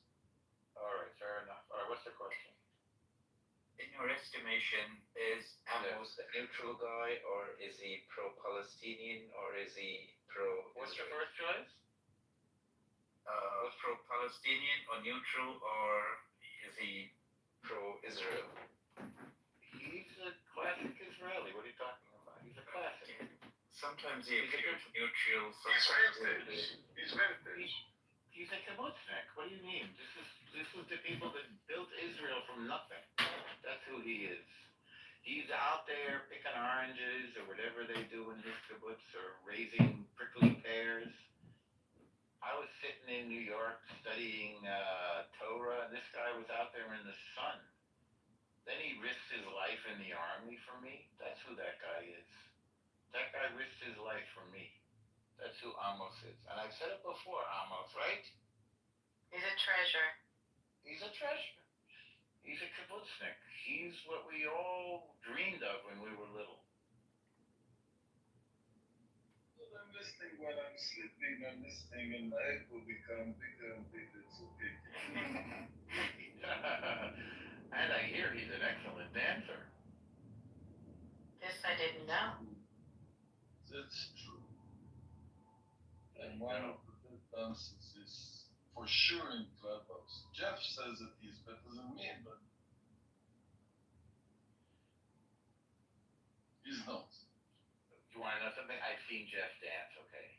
I've been out with a whole bunch of people for a very lovely person's birthday party. To dance, it's not only to move your ass and more. You have to know the dance is folk Israeli dance. You must learn this. I learned it when I was volunteering, and I was in Free Fiend. Almost, I told you that, right? Have you ever seen an Israeli folk dancing? I did Israeli folk dancing. We did it when I was volunteering in Sarel. Where? You didn't listen to me? I told you it. I volunteered Sarel. Yeah. I don't understand where you volunteering. Free Fiend. It's Free Fiend. Yes. Ken. Yes, I did. When did you volunteer in Free Fiend? It was such a long time ago, I'm embarrassed to tell you. Tell me how long time ago. It's important for folk dancing. Okay, I would say it was probably 94.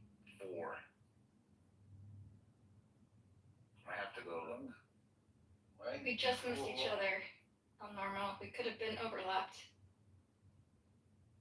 I doubt very much that you were in the army, but wonders never cease.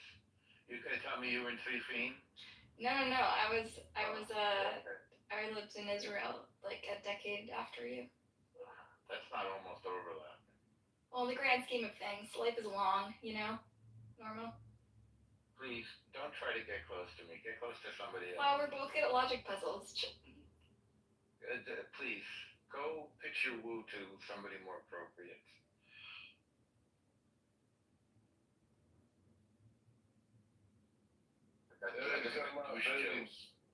It's a long time I haven't seen you in my room, Harry. By the way, almost, if BB gets the mod, it wasn't me, it was Grace, because I don't give BB anything. Grace, you don't give me I wouldn't take anything from you anyways. I'm fine with I that. didn't give anybody a mod. I'm saying if it happens, it wasn't me, because I would never do that. I just wanted to clarify. Why was my name brought up here? Because the last time It never we both happened. modded, you handed it over to BB, that's why. No, she didn't. It was you. It was you. You're still dying on this hill, BB? Okay. No, it's not a hill. You did it. You know, I have very You're really little funny, bandwidth. BB. You really crack I me have up. very little bandwidth for mental illness. What do you think I believe? I just don't believe her. She won't stop. The problem is What do you think I believe? You're ODB. Like 20 minutes ago in the room, you were sipping for Listen, I hope you were a listen, I don't really trust you at all. Bibi, listen to Amos, listen. I'm talking, please.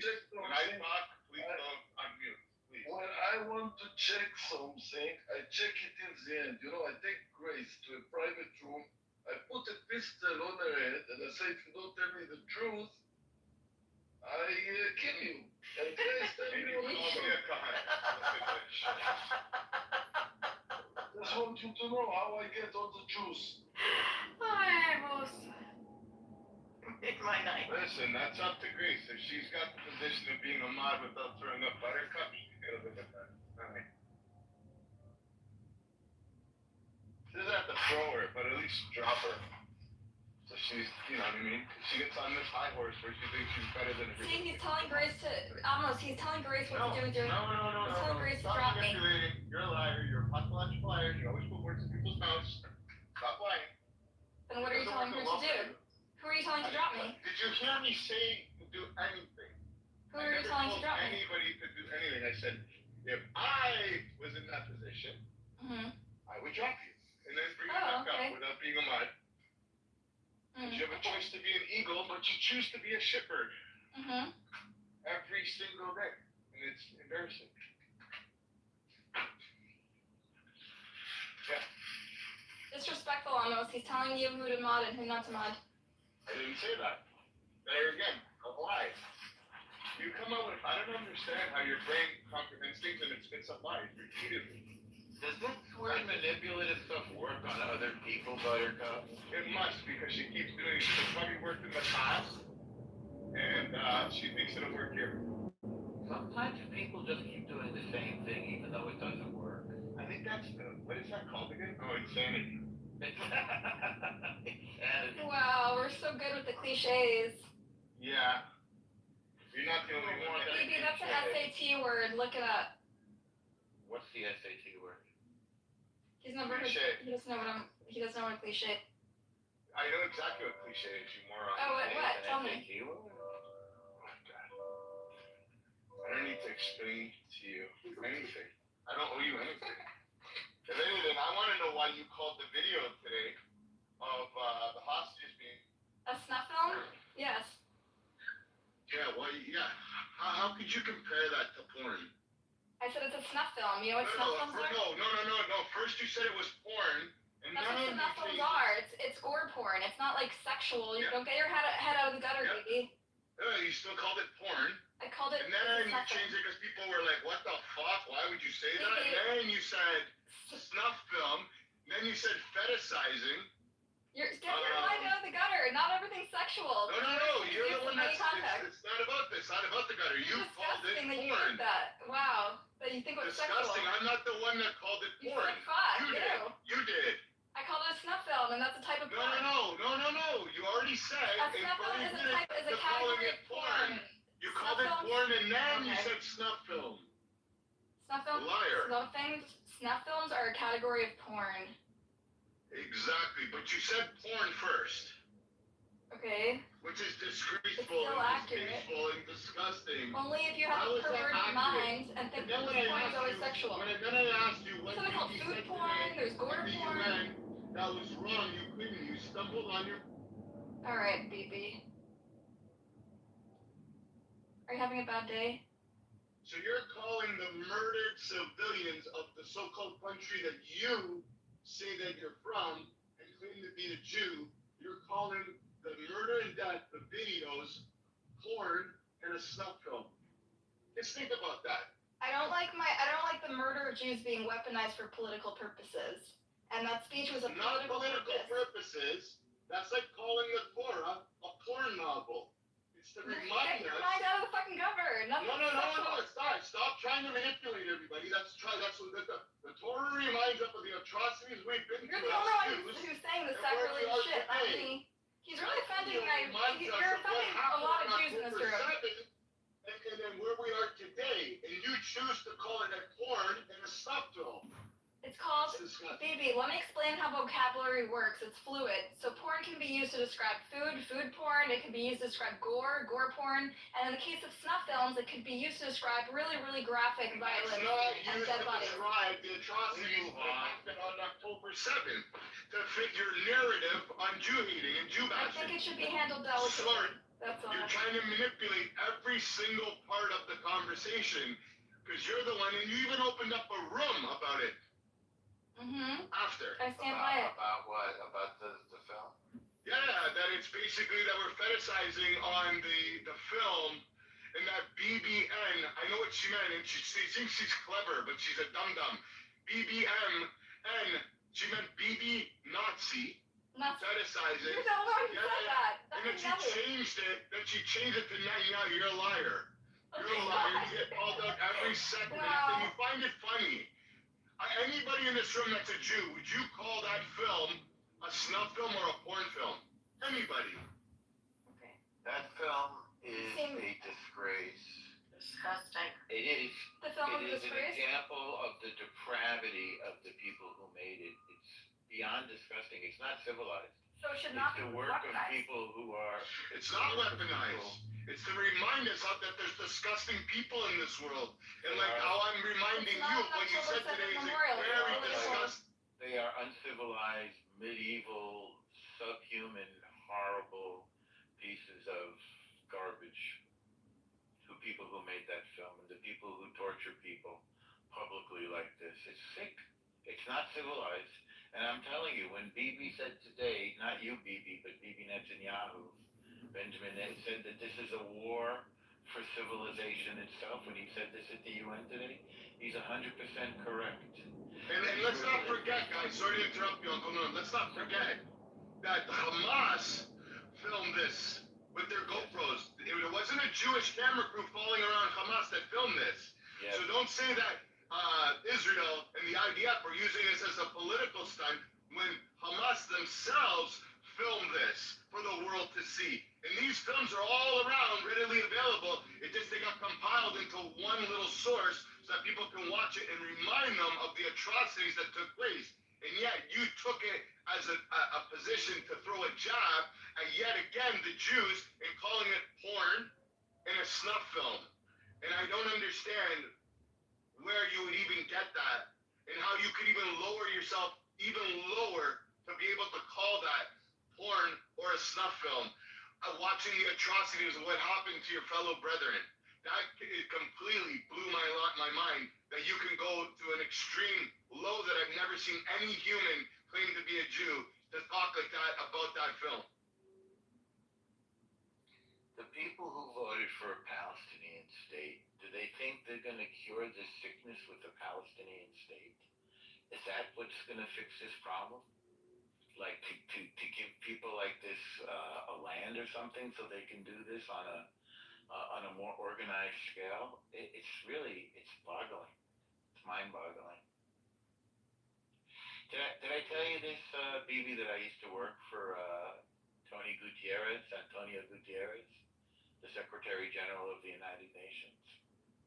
No, tell me. When he was the High Commissioner on Refugees. It's the UNHCR, the UN High Commission on Refugees. Yeah, I wrote a book analyzing data for them, refugee data, and of course the only refugees that weren't included were the so-called Palestinians because they are refugees under a whole different definition. And I swear I had no idea that he wasn't a good guy. I was completely fooled. I'm thinking about it now because a guy that I also worked for in his department was just promoted to be his chief speechwriter. I'm not going to say his name, but you could easily find it out. And I'm just finding this whole thing is like the Soviet Union, that they had this dream that they were going to make a better world, and what they were doing was destroying the world. Destroying their own people, destroying the Jews, destroying the Ukrainians, starving people to death, forcing them into slavery. They maybe you know about the Holodomor, Bibi? No. They starved tens of millions of Ukrainians to death. They collectivized their farms, which means they took away their property and they made them into slaves. Now they were working not for themselves but for the state. And this is the same kind of lie that that Hamas and the Palestinians are trying to sell the world. They're saying they're doing something good and they're doing evil. I looked on the screen right now and I thought Buttercup was here and I knew she was going to say, but she left. That's exactly what the IDF is doing. If she had a chance to listen to your story. I mean, the IDF is you and me, BB. It's just Jews who moved to Israel who are serving their country and protecting us. I know how angry people get at Amos, but because I'm not an Israeli and I didn't do what he did, I don't feel like I can judge.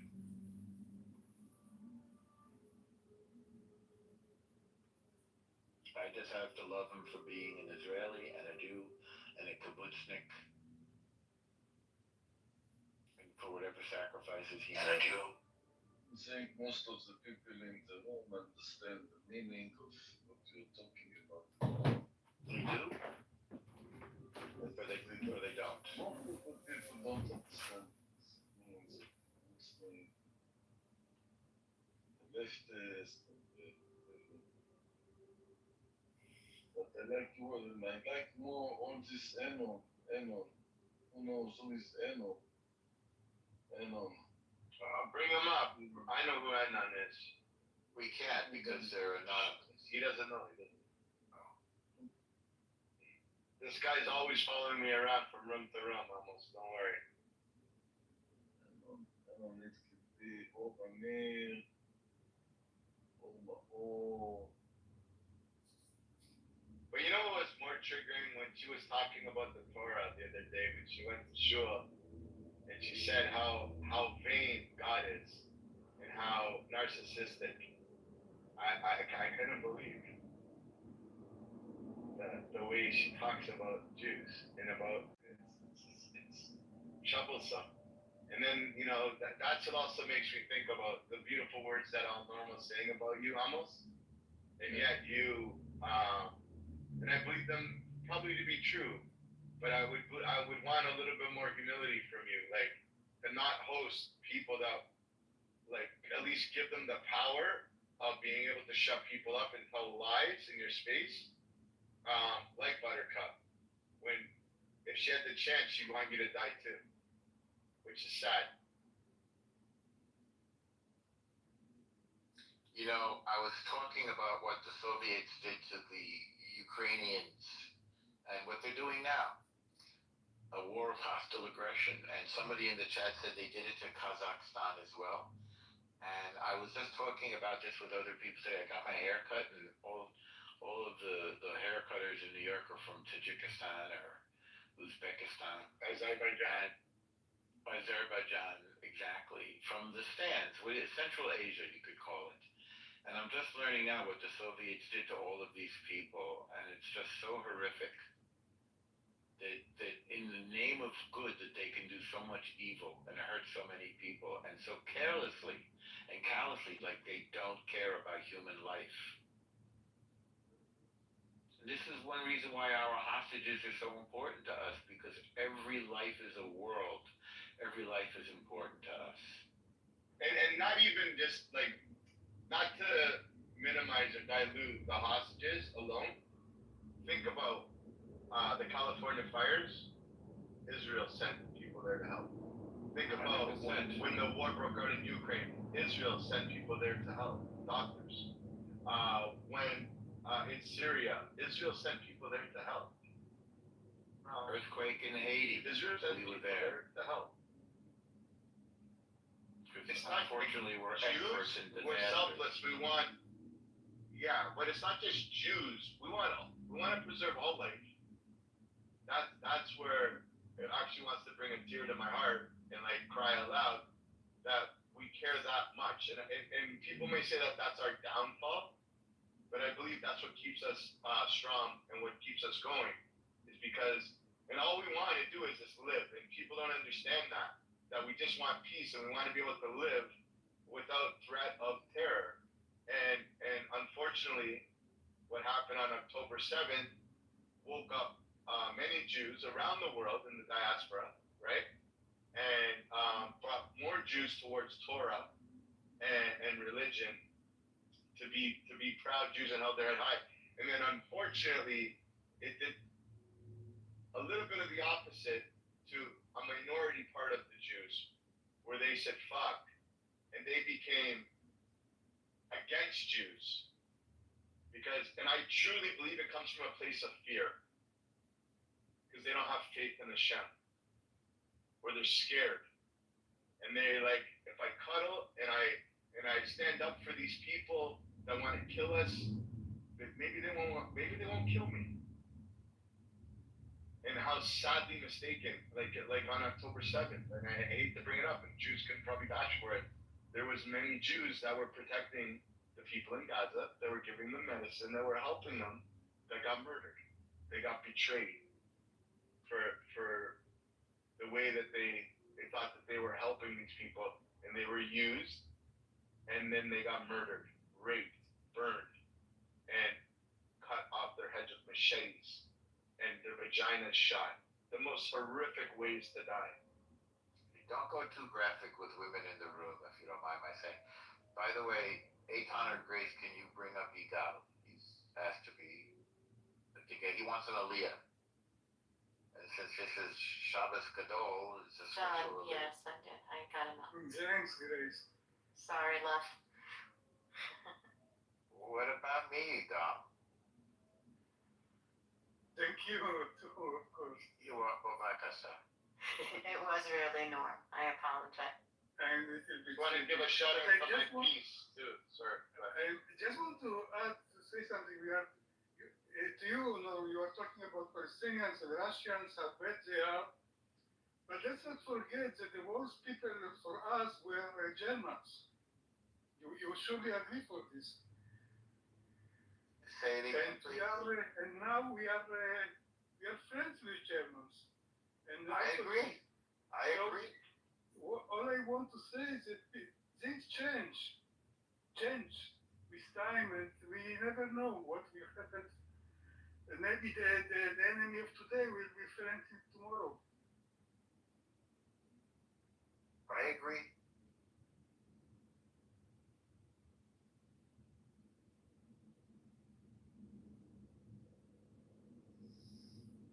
But I will tell you something, Igal. They had to be defeated decisively. They had to go through a process. They had to surrender, and they had to change. Same thing with Japan. I hope it will happen now. With the plan of Trump. 21 points. I don't know what the points are, but there's 21 of them. I read some of the points. Somebody said to me that if Trump is talking about a plan, it probably comes from Ron Dermer. So I don't know what the circle of communication is, the beginning and the end. But I want to believe that Trump is a friend of Israel. So far, he has been one of the best friends we've ever had. So is Charlie Kirk, since we're talking, since his loss is still fresh. Let's hope his son-in-law has his ear. That's all we could say. I know his son-in-law, the Kushner. Actually, hang on. Jared, I call him, was working on, this guy is some kind of a genius, because he's responsible for the Abraham Accords as well. As far as I know, Boy Jared is working on that peace plan with somebody else. I'm trying to remember who. I don't know who, but that's true. Yes. This guy is some kind of a genius. He's very impressive. He went to Kushner. Who went to Kushner? Kushner. Jared. the school that my daughter went to, Kushner. There's a school name for it? Yeah, Kushner Academy, yes. In Jersey? In Jersey, Grace? Yes. You were muted. I did not know that. Kushner Academy. Kush, the school of Kush. I want to see these Abraham Accords expanded. Did you hear that Indonesia is making sounds that it wants to get on board? That's the biggest Muslim country on the planet, with a very big emerging economy. Israel is poised to help so many countries in so many ways.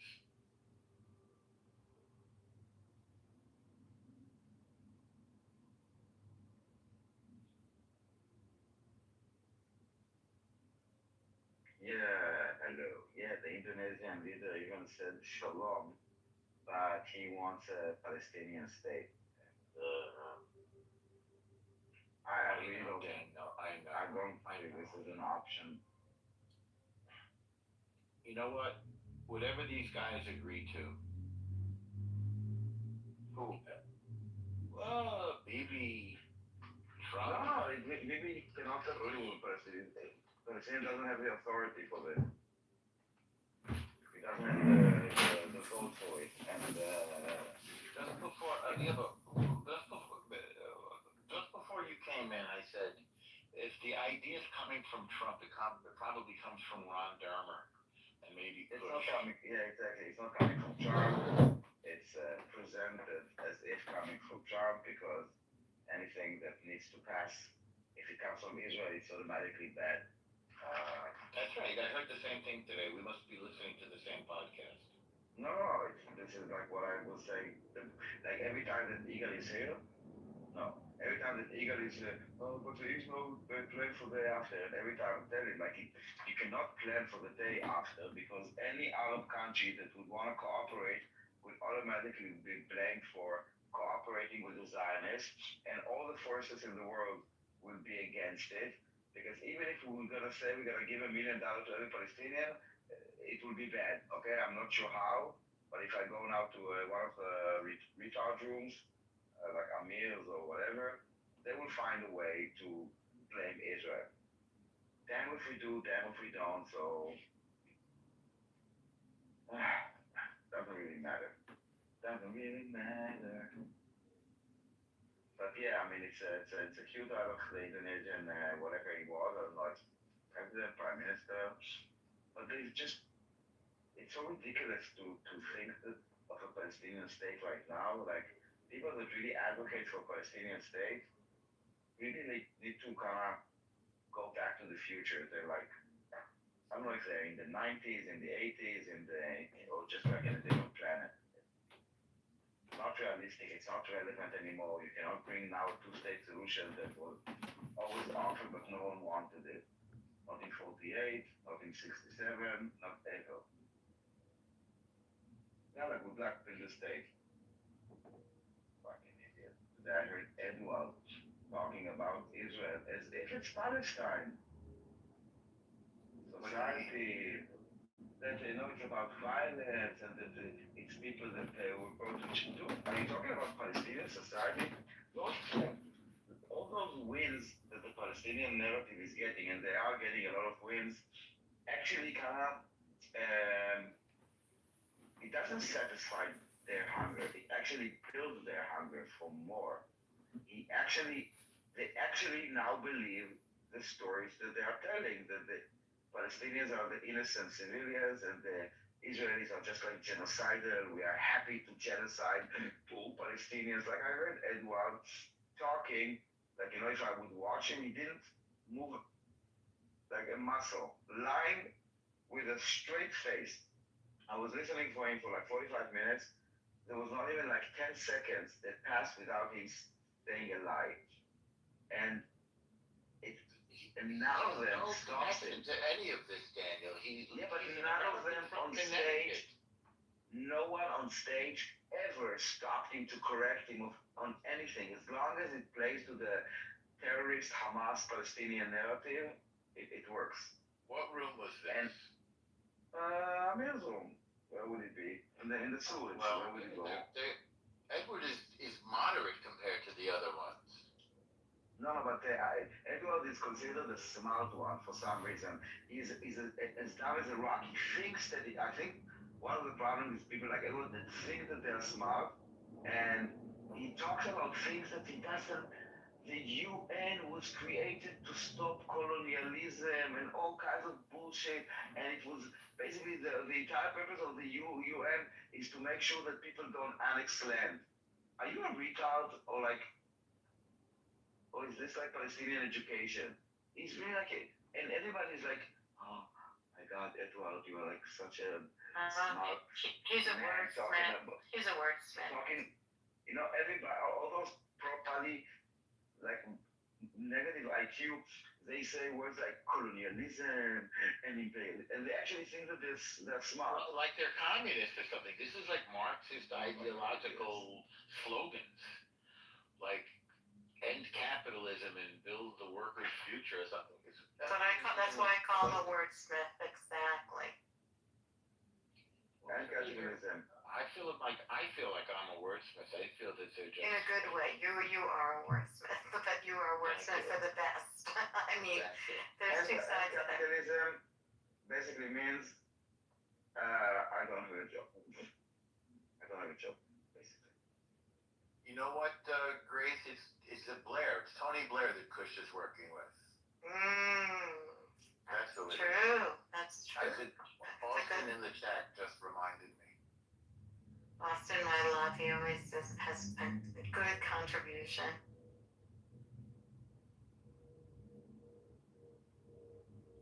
Now, Daniel, like, what if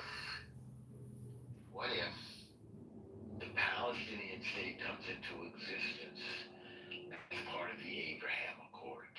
I know it's a complete fantasy, but again, when you're dealing with Trump, you're dealing with. No, when you're dealing with the Palestinian state, you're dealing with a fantasy. I don't really, first of all, listen, let's be realistic, okay? Yeah. There will not be a Palestinian state. Like literally ever. The concept of Palestinianism is nonsense, okay? No, they do not have a right of self-determination because they're not a unique group. They're Arabs. They can go live wherever Arabs live. Why the fuck do they need their own state? And they will never get an own state, especially not in our territory. They can go have a state in Sinai, in Jordan. You're not Wolf. You're not Wolf. You're not even Daniel. She's not Wolf. Huh? What? I'm saying you're saying her position, and I think she's brilliant, and I think you are too, and you're better than me, which is hard for me to admit, but I like to be honest. But I'm just saying, I agree with you in her premise of Palestinianism and this whole phony baloney story. But I'm saying, what if this crazy? Because the Abraham Accords are a crazy idea too, and the idea that Saudi Arabia would we cannot have a state, a terror state, that will leave us a strip of land of 7 kilometers from this terror states to Netanya, to Tel Aviv, to Sde Dov. It's just not realistic, okay? What if we're in charge of security? Okay, we're also gonna be in charge of escorting them out. Like, listen, it may take another. No, I mean, listen, the Palestinians are just digging their own grave. It can take another decade, 2 decades, 3 decades, a century, okay, until they will have to give up and move on. Or not, or stay in this stateless refugee handout situation that they're in, because the world uses them to, I don't know what. Go start your own life, like, move on. Yalla, nigmar, it's over. You're not Palestinian. I mean, your entire claim was, you cannot come back to a land that was, you were there 3,000 years ago. Okay, so you cannot come back to a land that you were there 100 years ago. Move on. It's done. Times have moved on. People are not going back. They move on, except the Palestinians. And this entire identity is a made-up identity. Let's be honest about this also. It's not an ethnic group. It's not a racial group. It's not a religious group. It's not a national group. It's a national ideology. It's like I asked ChatGPT, what is a Palestinian? Basically, it's someone that identifies themselves as a Palestinian. All right. So we are Palestinians. We have a state. We can move on. Next topic.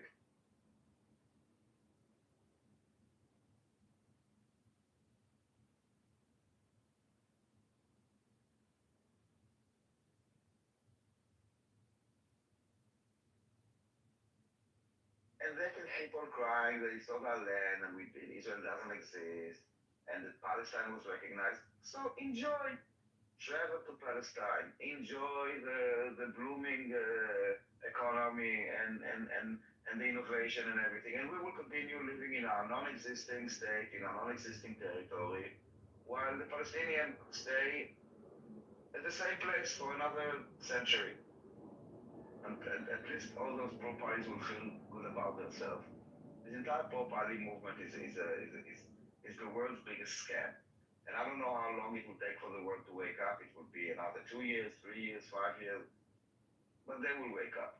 Because truth is stronger than all this bullshit, genocide, starvation, ethnic cleansing, Nakba, all this nonsense. I mean, it's just like amplified lies. Nothing more. And we should stop treating it as if it's reality. It's not. We know the facts. We have archaeology. We have, like, just context. Like, you know, none of their claims make sense. They always contradict each other. They don't make sense because it's all a lie, usually stolen from others. And this entire genocide claim is because of another lie, because they believe that Jews were given a state as a compensation for the Holocaust. So they're like, okay, so let's cause our own genocide. Today, even Edward says that this is a planned genocide, and he added, not by Israel. He didn't say by who, but we know by who. It's a planned genocide by the one that committed, that executed, Edward, the one that is like pro-Pali. He knows exactly that it's a planned genocide, planned by the Palestinians. And the idiots in the West are bending the knee. So fuck them. That was my rant. Thank you. I'll be here every Tuesday. That was the best. Fry the veal. That was the best. I've never heard him talk like that. Because enough with the bullshit, enough with this pretense that we are playing. They're Arabs, okay? The Palestinian identity, by acknowledging it, it's automatically means the destruction of Israel. This is what Palestinian is. I mean, I'm a Palestinian. My mother was a Palestinian. I'm a Palestinian. It's already a state. They actually means Arabs and Jews. They wanted Arab land. We wanted a Jewish land. Because we are now in 2025 and it's politically incorrect, so we now have Zionists and Palestinians. You know what? Both are ideologies, not national identities. We are Israelis. We are Zionists. We believe in the existence of Israel. They believe in the existence of Palestine. Okay, continue believing it. It's really not going to happen. And it's not going to happen now because they are not peaceful people. They are not being indoctrinated for peace. And the world only incentivized them for another century or two to commit crimes. So it will not work. Meanwhile, the poor people of Tibet chose a peaceful struggle, so they will stay fucked. So all the people of Kurdistan and Taiwan, they meet all the check marks. Like, you know, they have judicial system, they have elections, they have like territories, they have everything. But they don't have Jews. And the Palestinians have nothing. Like, Palestine being recognized. What exactly are we recognizing? Literally, what are we recognizing? Who is the leader? Who is the fucking leader of the Palestinian people? Who speaks for them? What is your territory? What is your form of governance? You have nothing. Literally nothing, not even buildings. They want to declare sovereignty, and the first thing they do as a sovereign state is go on a donation, they call it trip. The European Commission now said, you know, Europe is saying a lot of things. Now Europe has to put, do more. And we are creating a donor fund, and we're expecting all the European and all the Arab nations to put money into the rebuild of Gaza. Amazing. So Spain, with your collapsed economy, prepared to put money for Gaza. So is the UK, Canada, Australia, Ireland, all those people that were using this platform to gain votes because all those politicians that are using this Palestinian bullshit cause to gain support in their own countries by giving nothing. Like a fucking prime minister in fucking Spain recognizing Palestinian gay support. What did he sacrifice? Nothing. Those Spaniards are such idiots. They should ask what the pro-Palestinians want for Spain, not for Israel. Ask them what they want for Spain. Ask Z here that comes on stage, what is Spain? It's a Muslim, it's Andalusia, it's a Muslim country, it should be Muslim, it's the next stop. Fucking idiots. So pay up. Pay up, bitches. Daniel, what is going on with you right now? Did you have some beans for dinner? I don't know. No, I'm really done with this masquerade, with this pretense. And you know, every fucking day we are on the defense. Some idiot will like, why did three IDF soldier rape three minus three kids, whatever, like a lie, and we need to like, oh, it didn't happen, and like enough. They actually believe their own lies. Like literally, like I speak to those pro-Palestinians, like the Palestinian society is amazing, okay? Brave people, but fuck it, no. They can't even distribute their own food without stealing it. People talking about the prices in Gaza. Why the fuck are there even prices in Gaza? For 2 fucking years, they're getting aid that the fucking stupid Europeans and us are paying for, and they're making money out of it, and no one gives a fuck. No one gives a fuck. For fuck's sake, this entire war is such a big, I don't know, like mask uncovering from so many like corrupt organizations. It is this. No, like it's unmasked, like all the mainstream media and all the corrupt, morally corrupt bodies like the UN and Amnesty and Human Rights Watch and Doctors Without Borders. You know, those organizations I used to think that are really like literal angels on earth. I tried to say, I always did. Absolutely. Daniel, I said this before you came in the room. You know who my old boss was? Tony? Yes, correct. You remember. One of the vile, most disgusting like pieces of, well, except for who the people he appointed, like, what's her face? Francesca Albanese. Joseph Goebbels in woman, yeah, Francesca Albanese. See, I know how the fuck. I know you're lying. How the fuck does she hold the position? How the fuck does she hold the position? Because she does what she's being asked to do. You know, this, I know quite a bit of these people, Daniel. This is what answer. And I thought he was a good guy.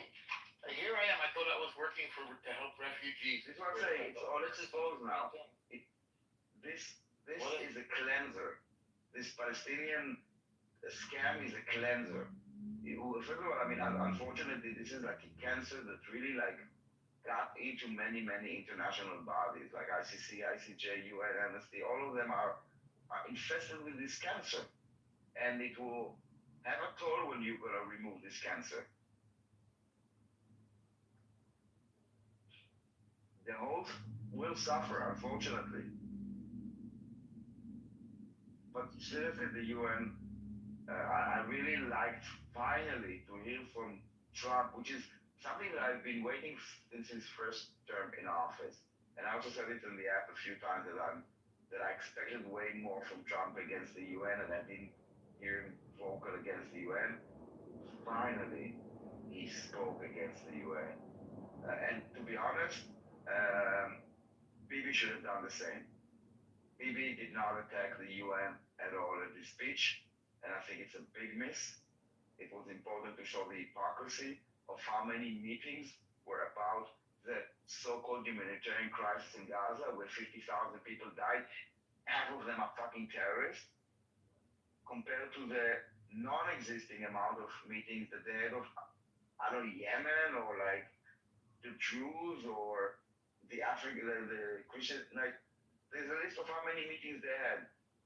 I think 26 about the humanitarian crisis in Gaza and like 1 to 2 on the rest. It's insane, and this is what Bibi should have shown. Like kind of hard continuing on Trump's attack, but he did it, unfortunately. The UN should be just for democracies, and the more democratic you are, the more power you have. If you're a weak democracy, you have a weak vote. Yeah, you have a strong democracy, you have a strong vote. Doesn't make sense that Iran and China and Russia and Afghanistan have, like, who gives a fuck what you say? That was my rant about it. Thank you. Yeah, but the walkout for me today was just horrible. Well, the place of diplomacy, the place where countries meet to have discourse, to talk with it. What is more appropriate than a walkout? Like it's a fucking Harvard. This is the UN for you. The place where Iran's supposed to talk with, I don't know, like whatever. They didn't walk out on that. They didn't walk out on those people, but to be honest, who gives a fuck? It was a stunt.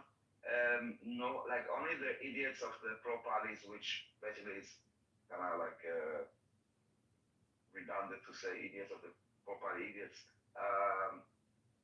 They don't get that this speech is not for the, I don't know, 200, 300 people that are sitting there. It's for the people at home. Yes, it was a stunt. Yes, they will talk about it because what can they talk about? They want to just defame Israel and kind of minimize Israel. And the other thing, what Barakat did was basically blaming us that we have victims. Of course. But you know what? You're paid to be at the United Nations, and they have sat through people who have done horrible things and still sat in the seats. It was just, I thought the diplomacy was not okay. We do expect better from them. Listen, but let's be honest. There was the speech the day before of, who was it? Macron. Yeah. And United States and Israel were not there. They didn't do this like walkout, like children, but they were not there. Just to be honest, which is honestly is not something you will see on a mail. That's correct. Thank you for the promo. Yeah, it was a stunt. It was a stunt.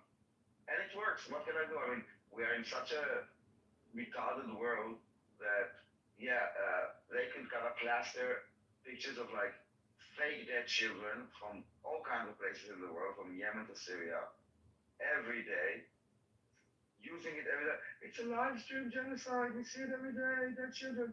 And then on the one day that Bibi puts a QR code that I doubt if anyone could scan, I even tried it. It was impossible.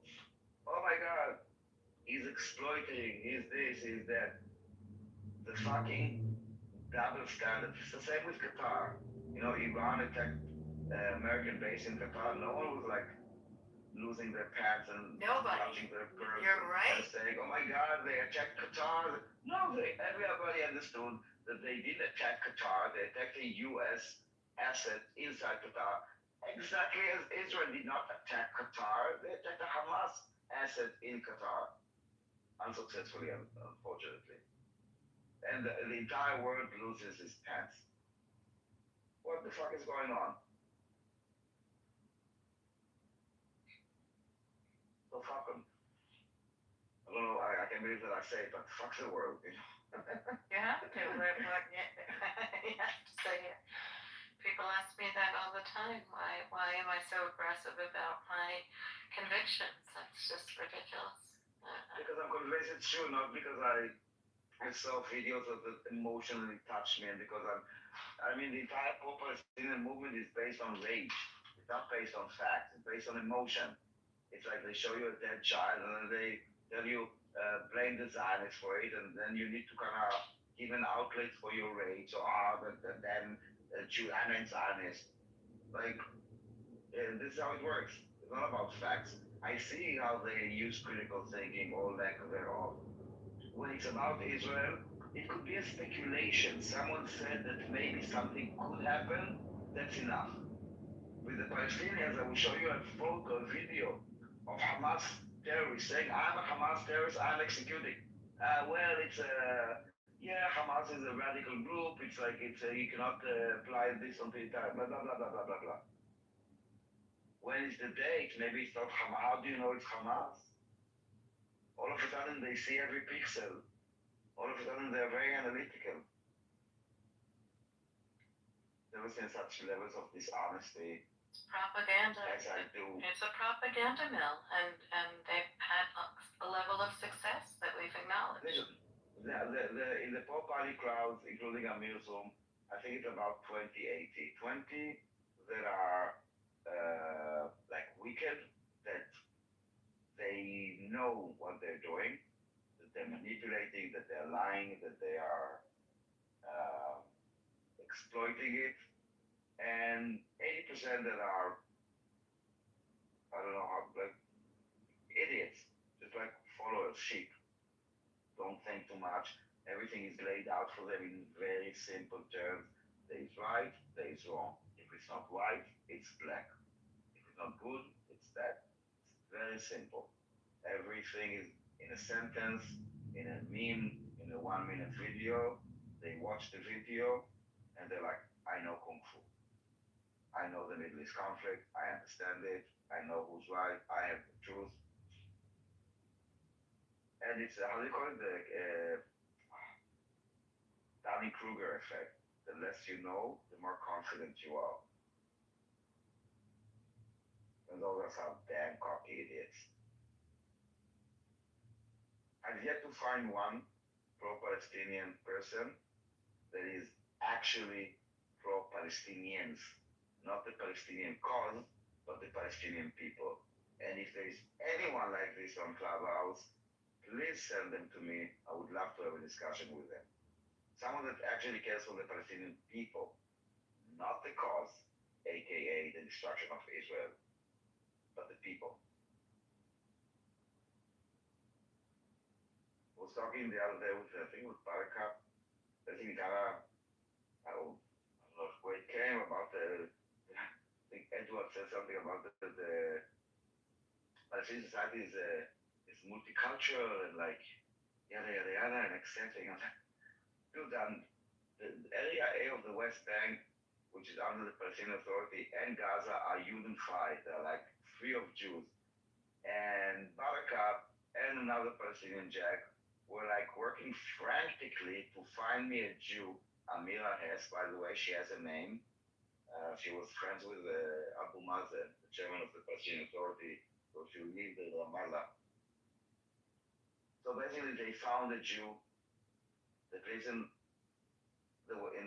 area A, and well, by this they proved that I was wrong, and actually, area A in Gaza are not Judenfrei, free of Jews, because there is one Jew living there, missing like the entire point, and they cannot address it. Where is that Jew living in? Amira Hetz, she's like Amira Hetz, she's a Haaretz journalist, so she lives a year in Gaza because she's a very liberal, woke leftist, another retard.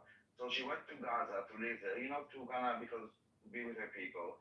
But then she was stupid enough to write an article that criticizes Hamas. What a stupid mistake. You don't do this. Come on. So she had to be fled out of Gaza for her security.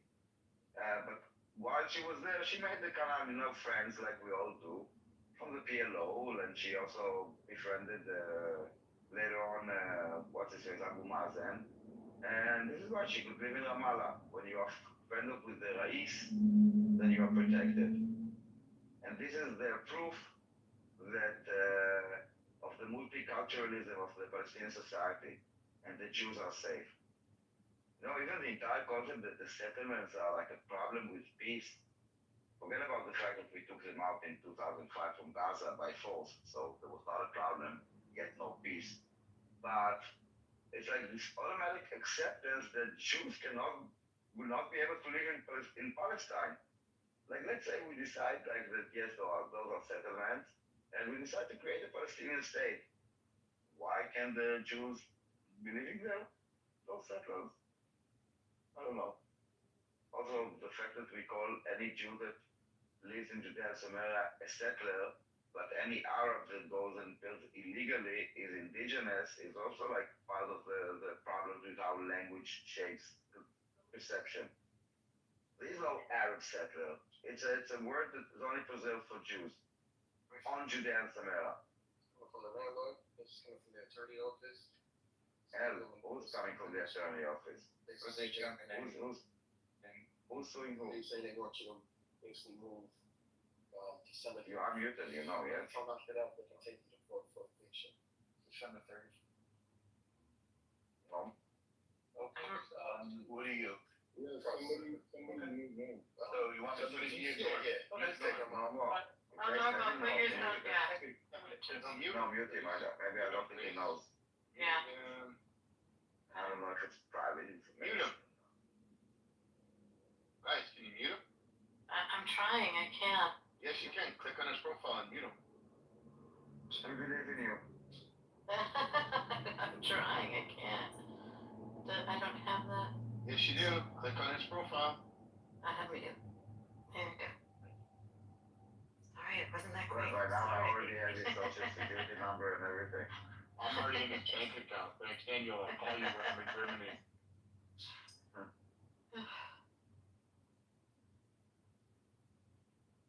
So yeah. That was my 2 cents. I went out to the bar, I really didn't enjoy it. I came back after an hour. We'll try again tomorrow. You're too funny. You always make me laugh after those wonderful pearls you put before us. Pleasure. My pleasure. So any reaction to Bibi? Like in the world? Just Buttercup. There's a 21 point plan coming out. The immediate end to the war, the release of all the hostages, releasing of thousands of Palestinian prisoners, including 100 to 200 life, like people that were sentenced for life, meaning people with blood on their hand, Jewish blood on their hand. Entering immediate enter of an unlimited aid with Failure the to UN launch. organization, international organization, and shutting down the GHF. Next one is funny. Collecting weapons of Hamas by international and Arab force, like with that guys. An American commitment not to allow Israel to annex Judea and Samaria. I don't know if it's unlimited or not. Gradual withdrawal from the Strip based on schedule. An international Arab entity will govern Gaza after the war for a limited time with an invite of the Palestinian Authority. There will be a Palestinian committee that will run Gaza that will be elected by the Palestinian Authority. Palestinian forces will secure the security in Gaza under the supervision of Arab and international countries. There will be a humanitarian corridor. I'm sorry, not a humanitarian. There will be a security corridor, parameter, unmanned around Gaza of about 500 to 1,000 meters, half a kilometers, this strip that we've taken from Gaza. Gaza will be reconstructed or rebuilt with Arab and international funds. The reconstructions will take longer than 5 years and will be managed by the International Arab Committee, like the International Committee with the Arab, or Arab International, I'm not what we say. They will be offered a pardon to the leaders of Hamas in exchange for their exile from Gaza and handing out their guns. The state of Palestine will take over Gaza after a set time. There will be a call for resuming the direct negotiation between Israel and Palestine. Well, those are 14 points, so I'm missing 7 points.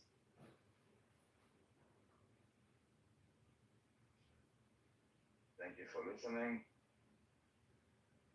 And I hope you will see, I guess on Monday, they will present the full list with the entire 21. If anyone has the 21 points, that's 7 that I'm missing. Now Hamas only needs to agree to release all the hostages and put down the guns, which is what was requested in the get-go. I wonder how people in Europea will react to now them needing to pay for Gaza's reconstruction. That will take, I think, closer to 10 years at least. Including not, by the way, not just the reconstruction. I just want to say, not just the reconstruction, not just like emptying the rubble and like taking all the bombs and whatever, but it's also, while you reconstruct, you need to feed the population because most of them cannot work. You need to feed them. You need to make sure that you create like field hospitals, schools, basically everything that they need and operate it. Who's guaranteeing Israel's security? That's actually the only real concern of mine. Who's guaranteeing Israel's security? First of all, Israel guarantees Israel's security. Is that in the plan? No, I mean, in any case, Israel is always guarantees their own security. Who can guarantee our security? Like who? Italy, Spain, UK, who can guarantee our security? They haven't done it before. Egypt, Is it in the plan? No, not from what I read. I have 14 points out of the 21-point plan. I see. Well, basically they're saying that they will have no guns. Basically they will hand out all their arms.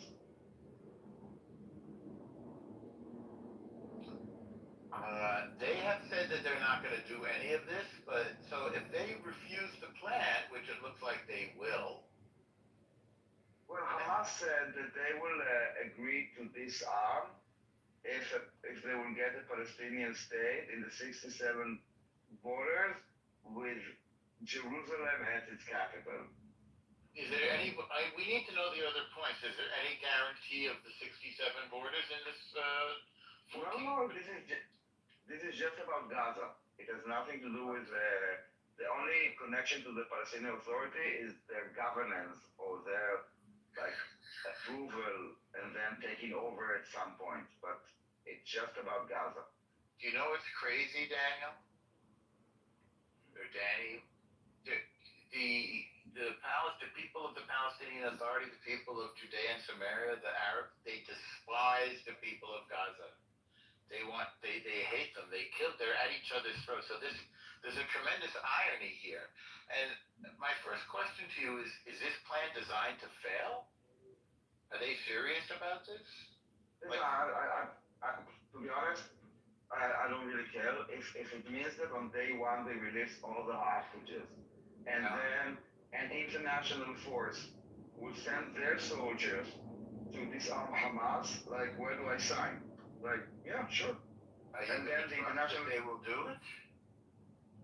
First of all, we get our hostages on day one, okay? Okay. And then we don't reach our soldiers, you know? You want to send, I don't know, whoever wants to send their soldiers to go and ask Hamas for their weapons, go ahead. I don't know if, like, again, who's the leader to agree with this? Let's say, who can agree with it? Hamas needs to agree with this, and the PA needs to agree to this. What do you think that Israel already agreed to this? So I think this I'm is not designed sure to that fail. Israel agreed for this yet. I doubt that it will be done without Israel in the picture. Doesn't it provide for a I don't think- Palestinian state though? Isn't that counter to everything Israel stands Not for? in the Gaza plan, no. The 21 plan, no, the 21 plan is about ending Gaza the peace war. plan. You gotta pay attention, Buttercup. I read it. Did you hear what I read It before? sets up negotiations for a state, no? You're not listening. Yeah, it's like one of the points, the last point is there will be a call to resume the direct negotiation between Israel and Palestine. Seems like a deal breaker for Netanyahu though, for his base. Now again, listen to the wording, okay? Hold on, listen to the wording. You're supposed to be a smart journalist. There will be a call, okay? I understand To Hamas. resume the negotiation. Okay, call I heard it the first for time. resuming. It's So still, you it's can still, it's So- still something that is The Bibi's not politically, gonna make a call? Why would it's Bibi politically make a unfeasible call? for him with his base to talk about He his can have a state phone at all. call. No, it's not politically unfeasible. No, it's not talking about creating a state. It doesn't say about creating a state. It It says talks talk about creating negotiating. You can have a phone call. direct negotiation, yes, because right now the actions that are done by the Palestinian is without negotiation, unilaterally, okay? Right now, all the actions are, yes, The unilaterally. right wing is gonna say it's a gift for Hamas, basically. They're gonna say they want. It is a gift for Hamas. You're And Hamas- The other right wing, as always. any reasonable person will understand that it's a gift for Hamas. That's why I- it's politically unfeasible. Why would it Netanyahu agree? I disagree. Tell me. Bibi, this plan comes from No, not Bibi, this okay? one, not this one. The Palestinian state is a gift to Hamas. But there is no Palestinian state. No, this is direct recognition is a You gift to say, I Hamas. thought it says it's gonna be a phone call. A call for It negotiation. doesn't say phone call. Bibi can No, negotiate. yeah. I was talking about the 21 plan is not about the Call for Palestinian state. negotiation. So Yeah, call for negotiation. who's gonna refuse? This plan comes from Ron Dermer and Jared Kushner and Tony Blair. And under no circumstances will Bibi reject it, but Hamas will reject it, as they already have. I'm not sure that Bibi is into it to the end. I don't. What point would he object to? Well, which I read all the points. Which point do you think that the Bibi will not agree with? I can read all the points again and tell me which point you think that the against the expectation of his base and of all the. What are you talking about? That's Which not one? the point, Which Bibi. point? Which point? Which point do you think that there will be a problem with? You want me to read the point? We'll see. You want Okay, me to let's read go the through the points and then say what you Hold on, think. no more. Yeah. You said that there will be an objection about agreeing to this plan. And you're basing it without knowing the plan? Because I can read you the plan and you can tell me which point you think. On what you read, yes. And so which point? I think that the whole idea that someone else will rule Gaza is against the conception of the Bibi space and the Space? What are you talking I about? think they want. No, you're talking about Smotrich. It's Yes, I'm Oh, talking. actually, it also gives the PA power. And also large part of the They have power now. Let's see what happens. I'm not sure. I hope I am wrong. I really hope I'm wrong because I very much. I don't see a situation that. I like the plan. Right now, the PA. But Let me tell you this. I doubt it.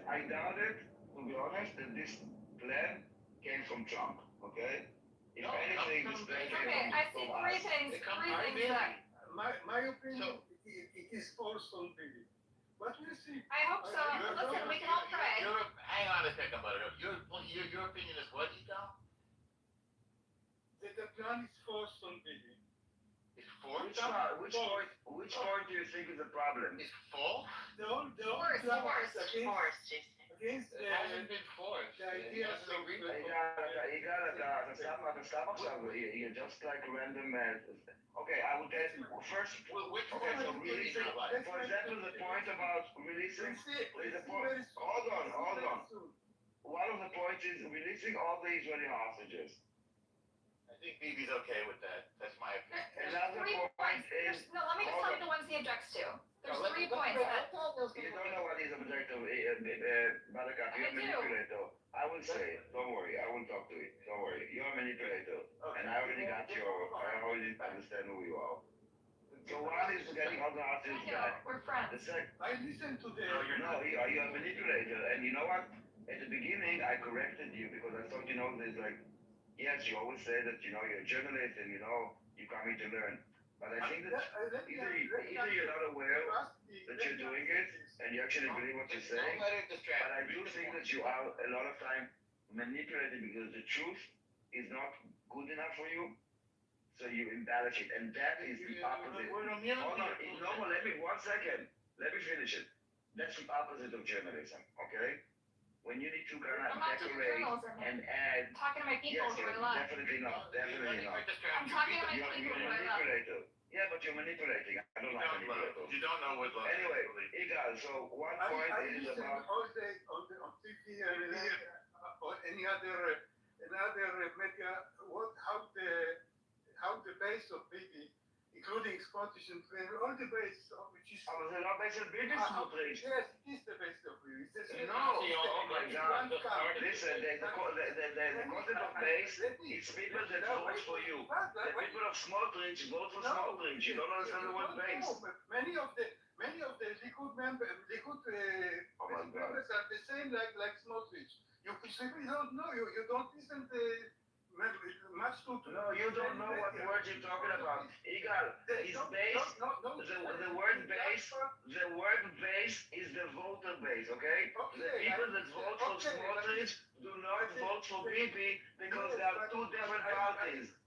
My God. Okay, let's get back to the reality. I know how. Let me finish just one sentence. I don't speak much. One sentence.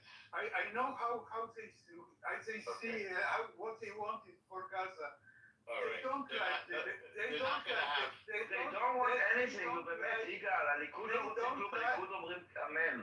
למה שביבי נתניהו יבין. We want to end the war. Igal, no one wanted to annex Gaza. No one wanted to annex Gaza. Daniel, go ahead and read the points, and then we'll see what the objection is. Read the points. The objection is that it's listen, Dubi, Lolo, it's like people that are automatically like anti everything. Like for example, Monica, I don't know if she's in here. On the contrary, Daniel. I support this. Whatever Bibi does or says is corrupt, and that's everything that he does is bad. He didn't say it. He didn't approve the plan yet. Listen. No, he did not. Daniel, can I talk for a second? My intuition is that he will not go with the plan. He will try to change it on to dismantle it. But this is my intuition. We'll see very soon. Or Trump will finally step up and use whatever leverage he has to force him to accept it. Those are the two options. Either Bibi will find a way to thwart it, like he has hostage deal after hostage deal, because there's 3 points in this plan. There's 3 points. There's 3 points in this plan that are not politically feasible for his base. 1 is ending the war. 2. You know nothing about this base. 2. You know nothing about the base. 2 is involving the PA. They're Oh my putting God, the PA in. so ignorant. This was a red line for him the whole time. No PA. The ending of the war, the 21 point plan is coming combined, okay? Ending the war is because it also includes Hamas disarms and leaves Gaza. You just don't listen. This is why I say you're a manipulator.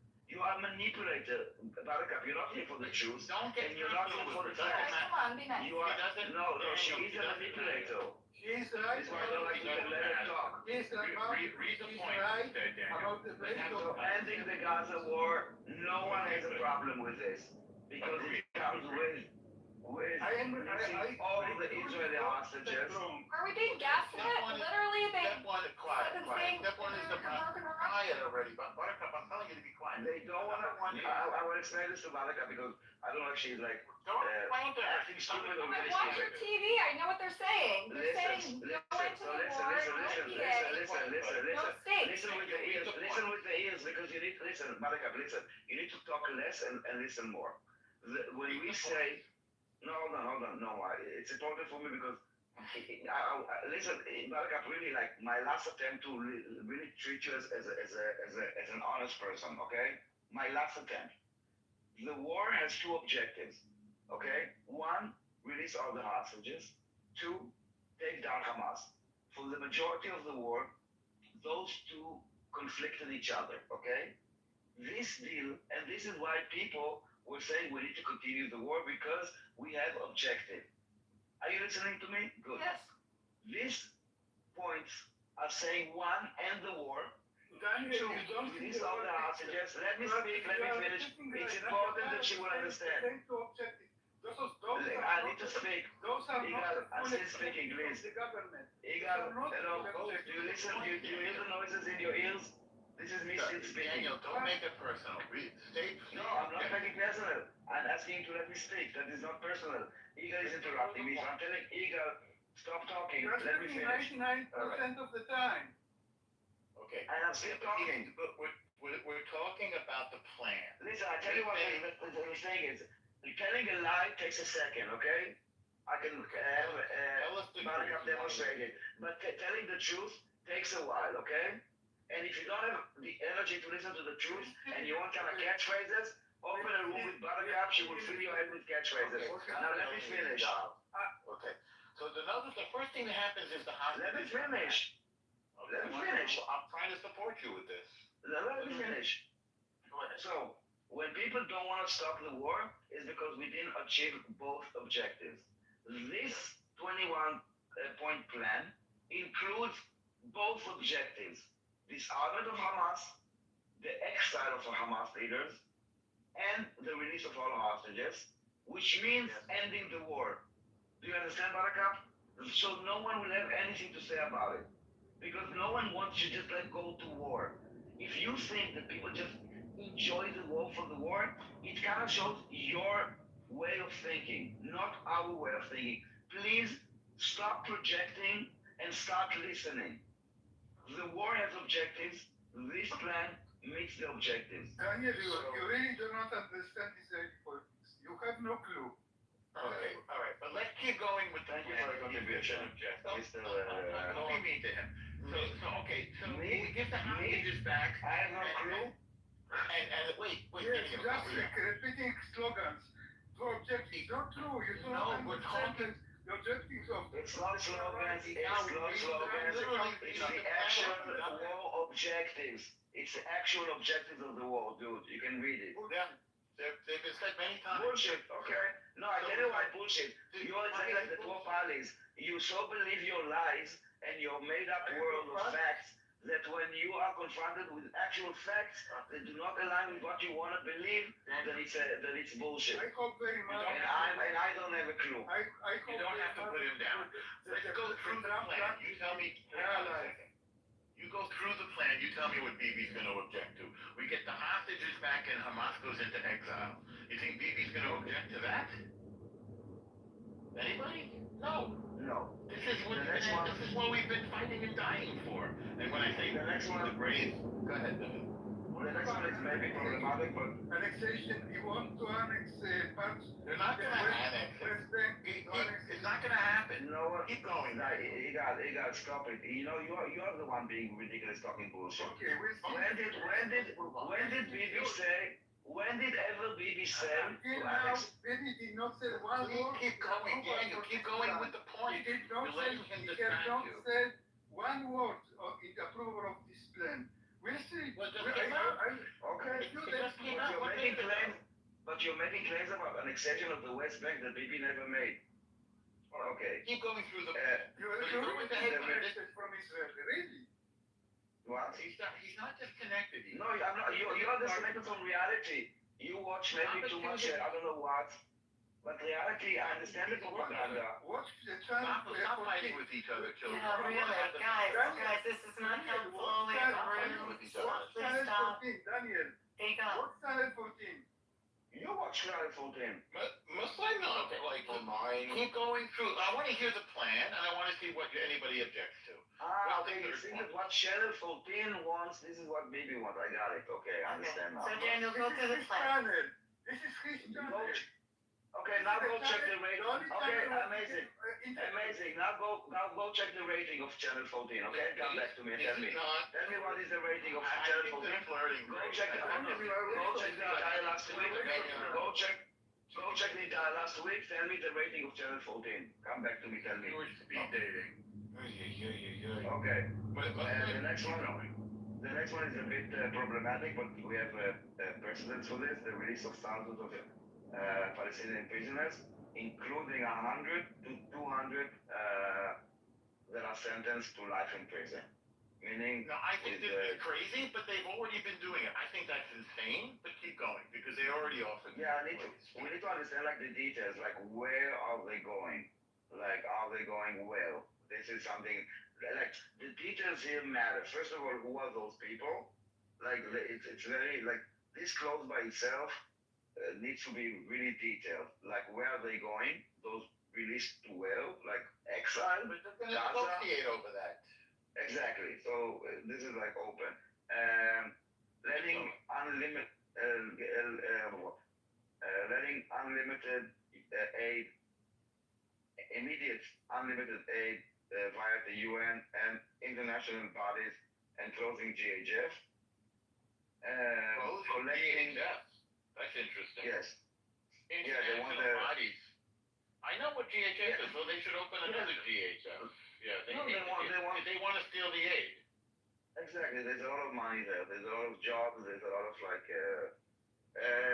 collecting the weapons of Hamas by Arab force and international force. Good luck with that. That's a very, very big deal. That's more than we ever asked for. Who's doing that, by the way? Who's this? Who is the international force? That's going to be the very brave French. You know how brave they are. And the Spanish and the Irish. And yes, the Irish are very brave. Actually, I would prefer that in World War II. Actually, as fun as it may sound, but I think they would just join Hamas. So maybe we need someone like less radical. Okay, next one. An American guarantee not to allow Israel to annex Judea and Samaria. Also, we need to understand the details here. If it's Trump, if it's his administration, like, what is this commitment and until when? Because I think really right now about that they put it in. I think right now, I think now it's basically again this threat that kind of like Igor was saying now, they wanted to annex, and now we're kind of like taking it off. Oh, we wanted to, and now we cannot. This brought them to the table, Daniel. This brought them to the table, like nothing else. Yeah, and it was never like annexing was never a plan, but I think it worked out good. Gradual withdrawal of the Israeli forces from the Strip based on pre-planned schedule. Okay, no problem. And next one, an international Arab entity will be governing Gaza after the war for a limited time with an invitation of the Palestinian Authority. An invitation, that's going to be a funny invitation, because they're not going to, okay, say it again. They're going to be governed by who? International Arabs? What? Say it again. International Arab entity will govern Gaza after the war for a limited time with an invitation of the Palestinian Authority. I think the invitation of the Palestinian Authority again is to kind of, I think this is the balance of like their involvement, because their involvement was problematic. So letting them invite, like basically they will not decide this international body, it will be decided for them. And they will just need to say like, so this is where like, and this is one of the clauses that they added the Palestinian Authority to kind of like, okay, we like, here's something for you guys. But it's nothing basic. We proposed this before, that if Israel's in charge of security, he's happy with the Arabs governing them. And I understand in Egypt, are training police officers for this. Yeah, the problem was the Palestinian Authority. That was the problem. Yeah. But they found, let's see, in this plan, at least how it's phrased here, kind of like a way to kind of water it down. To be polite to them, to be diplomatic. They're going to invite them. Yes. And the next one... And then the next one is they will create a Palestinian committee to govern Gaza, to manage Gaza that will be elected by the Palestinian Authority, which is kind of funny because the Palestinian Authority was not elected by itself. Palestinian forces will manage security in Gaza, internal security in Gaza, under the supervision of an international and Arab forces or countries. The last one again, please. I'd like to hear it twice. Say it again. A committee will be created, a Palestinian committee will be created to manage Gaza that will be elected by the Palestinian Authority. They're going to study Gaza. You actually said that. What? They're going to study Gaza. Is that what you said? No. There will be a committee to manage Gaza. This committee will be elected by the Palestinian Authority. The Palestinian committee. The Arab body is going to be governing Gaza. Yeah, but there will be a Palestinian committee. That's how they call it, a committee. This is more BS. The whole thing I don't know from us out of all of these bodies, and that's going to be tough to keep them out. I guess it's basically it says like it's like more to manage it's kind of, I don't know how to translate the business of Gaza. So I guess it's like more like there's like the Arabs will come from all kinds of places, but they need like Palestinians. So this will be like the locals that will govern Gaza. This committee. Palestinian forces. The locals are Hamas. Well, the Palestinian Authority will elect this committee. Okay. Palestinian forces will guarantee the security in Gaza under the supervision of Arab and international, under international Arab supervision. Where's Israel's role in this? This is what I'm waiting for. There is no mention of Israel here, hardly. In any of the 14 points? Except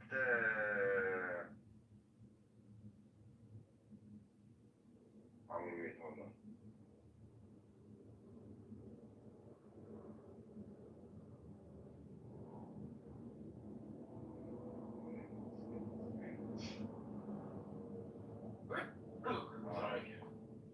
A humanitarian corridor. I'm sorry, why humanitarian?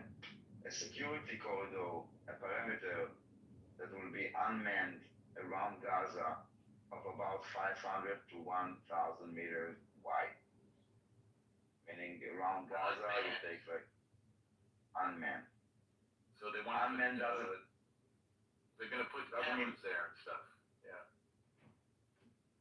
Camera and other things that can also drones. Yeah, but not with people.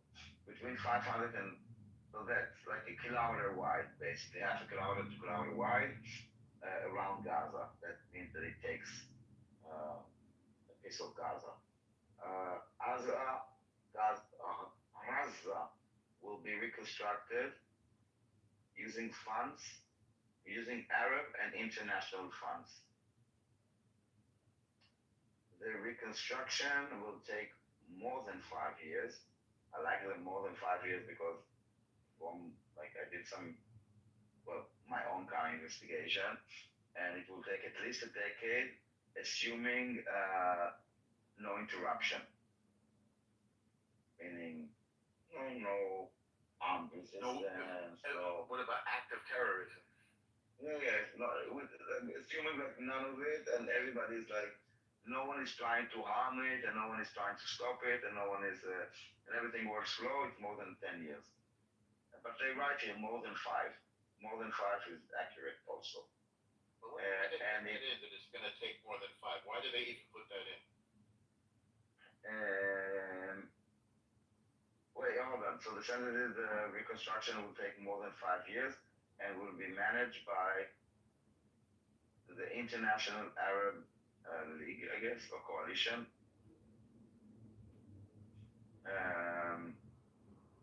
Why? I guess it's part of the point of the International Arab Funds, meaning like we're talking about like a long project that will take between half a decade to a decade, and we need some money. There's something very tricky in there with where they put that in. There's some these are the two trickiest negotiators on earth, the Jews and the Arabs. There's some wild stuff in there that I can't sniff it out yet. But obviously it's gonna take more than 5 years. Go ahead. Listen, there's a lot missing in this plan, like the entire reforms in education, elections. I mean, I'm not sure. Can I have the microphone, Daniel, and more? Suddenly What's that? it become a Chinese I didn't hear you. I said, suddenly it become a Chinese room. There's no gay kahanas, Damos. You become There's no gay kahanas. I have to speak with Grace. I didn't do anything. No, it's not you, it's Grace, but we will talk about it later. How it become a Grace Chinese is an angel on earth. There's nobody better than Grace. But why there is no one Palestinian in the room? Can you explain me? But yeah, we're going through the 21-point plan. We didn't kick anybody out. There was a Palestinian there. Barakat was here. Yeah, Buttercup was here. I heard she's going out with Mikhail. That was like last week. I wonder how that relationship is going. I heard him ranting. I've heard him rant for like an hour, yelling the N-word for an hour at a time. Literally, just yelling the N-word. I've heard him with my own ears. He's going to be a great partner for Buttercup. I don't care who is yelling, who is not yelling. In my room, everything, I hear everything. As long as people give the other side to response, everything is okay. Yigal is the only Palestinian in my room. What I want to say, thank you for everybody. Thank you for everybody who arrived to my room. There are some people I like to know, and I give them and ask them to come up, but they didn't listen to me. It's okay. They can stay down there. People like Laila, every Friday night she comes into my room with a big honor, never come to speak. Who? What I wanted to say is that I'm going to sleep. With whom?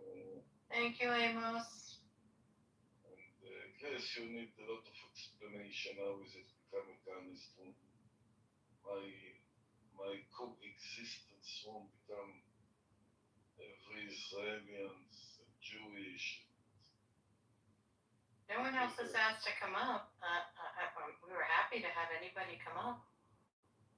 I'm looking for a Palestinian, not for Israeli. I come here to make coexistence, not with you, with a Palestinian, with resistance, with peace, with all the nukhbot that come to make coexistence. Go to jail, you can coexist with them there. No, this will be my room. I mean, there is a mistake which room this belongs to. I do open this room, I know.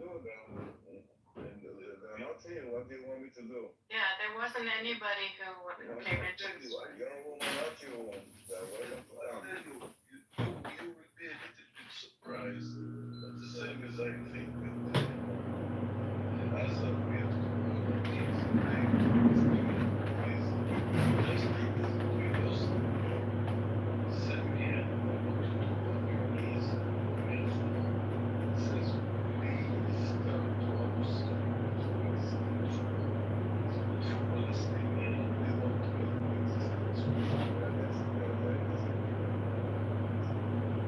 Little ones. But Amos needs to know something about going on his feet, so I want to hear more about this.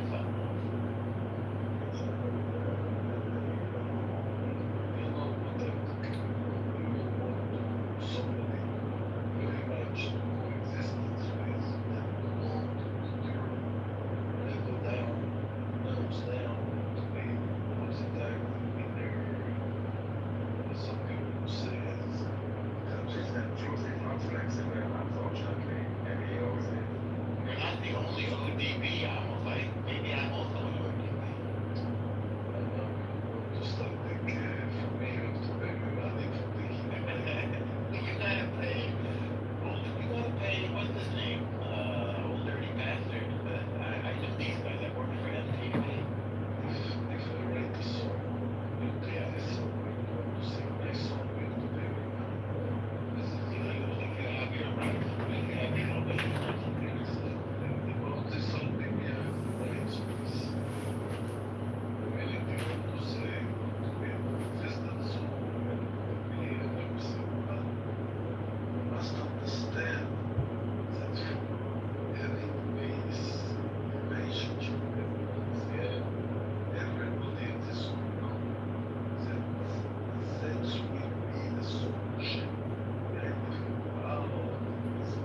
town is a town to boys, in my opinion, for Israel. And I'm not sure that, as I say, I hope that the government will accept that the plan, but I'm not sure. What's the turning point in what way did it end the war? Yes, of course, it ended the war, and it started a new phase in Gaza. And opened some hope for a political solution to the conflict, the Israeli-Palestinian conflict. By the way, you want to say some few words for I don't want to say about the Palestinians. I don't care how they call Palestinians Arabs or Martians. It doesn't matter in my opinion. The fact is that there are millions, about 6, maybe more, million people, Arabs, which are between the Jordan River and the sea. And this is the fact which will not change. They are not going anywhere. And it doesn't matter how they call, but I don't want them to be in the long run. Most of them, I don't want them to be part of Israel because it will make Israel a national state. That Israel is democracy. That only democratic countries should be in UN. But if there will be a national state where part of the people have no rights, what we will not be democracy. And we will not be. That's my view. I already said it.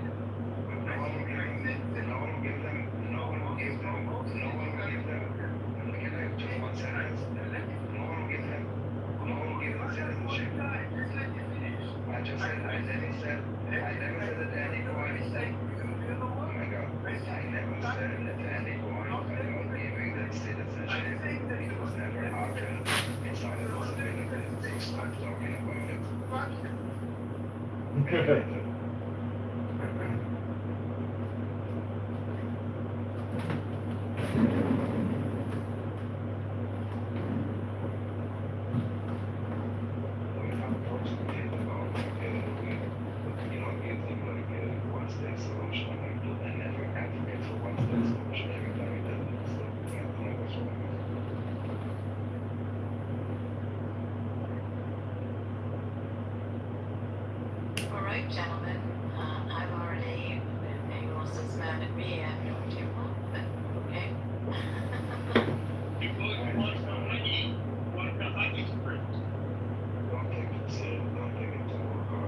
Who said I was a communist? Who said that?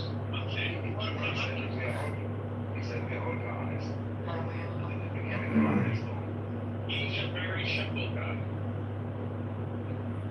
This is like I might do. So there's an interesting thing here, Dan, Grace, Nathan.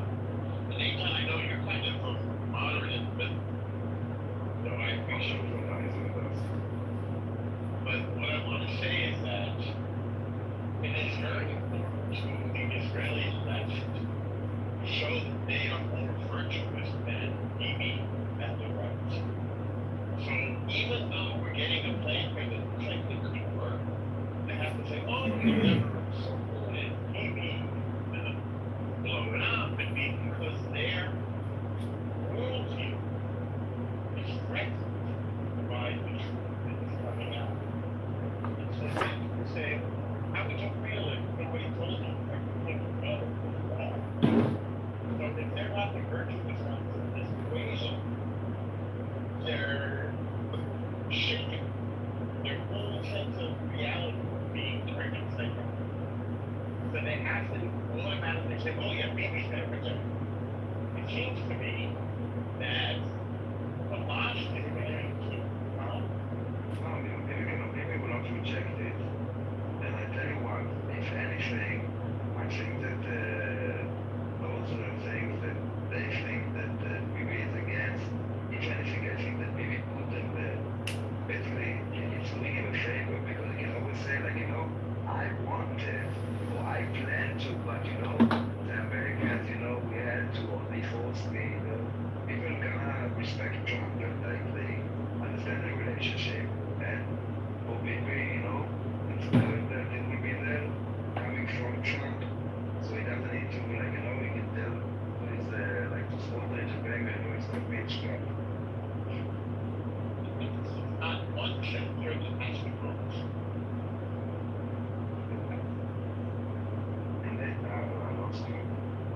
say that there's nothing there that a single shoe where they are. There's no map.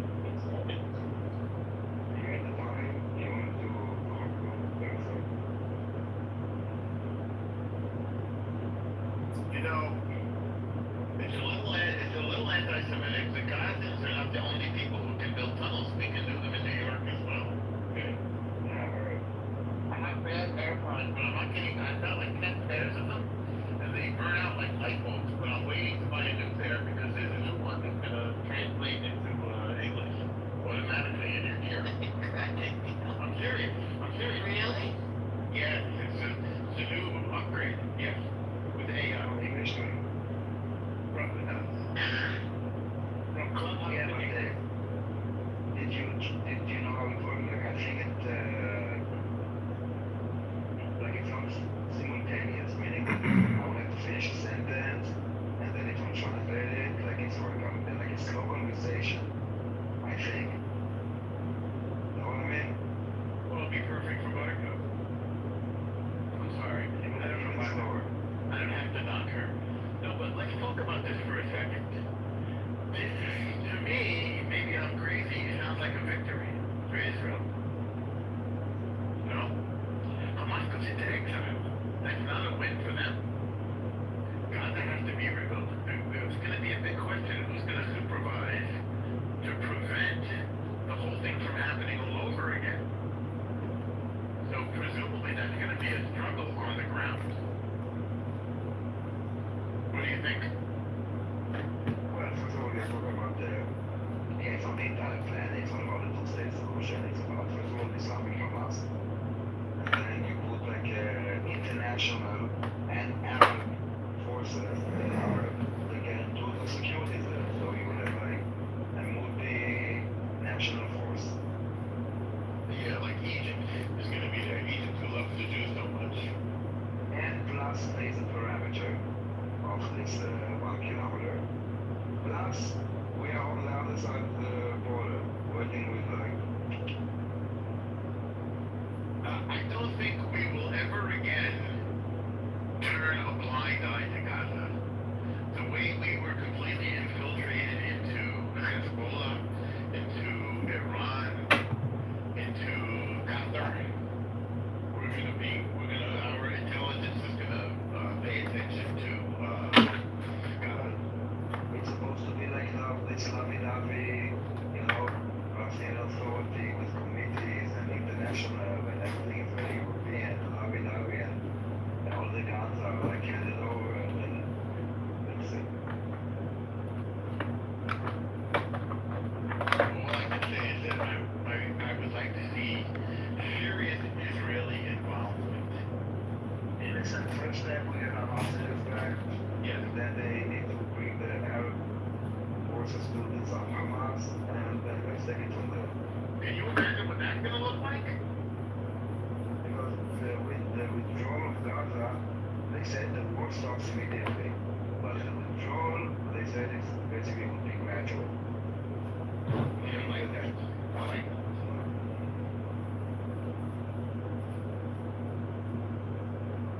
The noble,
we already doing this, and Indonesia really saying that if you promise this, I will recognize Israel, and then we just have to get more Arab nation to join this and make Abraham Accord part of this arrangement.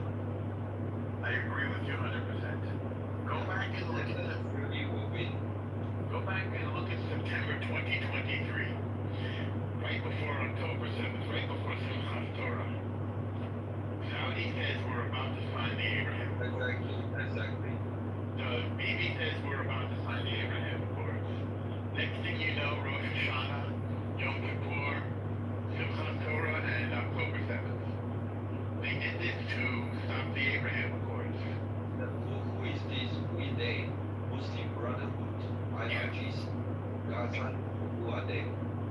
Well, that's a great question. Obviously, the Muslim I think the answer is Muslim Brotherhood. It's Palestinians.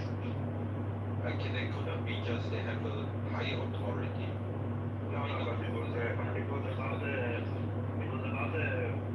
Messias was about they saw that this we would have the economic accord with Saudi Arabia, then like that thing. They opened the gates of like the big nodes. So they how many countries do not want Abraham Accord? They include Saudi. These are the countries the Muslim Brotherhood that are likely to be like this is much bigger than PLO. So it's all of the above. If Saudi joins the Abraham Accords, this defeats Iran, right? Because now Israel and Saudi and the United States are all together against Iran. So Iran is motivated to stop the Abraham Accords. Also, there was never any the Palestinians were left out of the Abraham Accords. So they're incentivized to stop the Abraham Accords. Now they're getting what they asked for. If they're asking for more, they don't have the right to stop the Abraham Accords now because they don't like the way the negotiations over the so-called state are going. I don't think Israel has any interest in governing Gaza. No, Israeli priority out of this thing with all the IDF who die, with all these hostages, is the Abraham Accord. That is the biggest impact.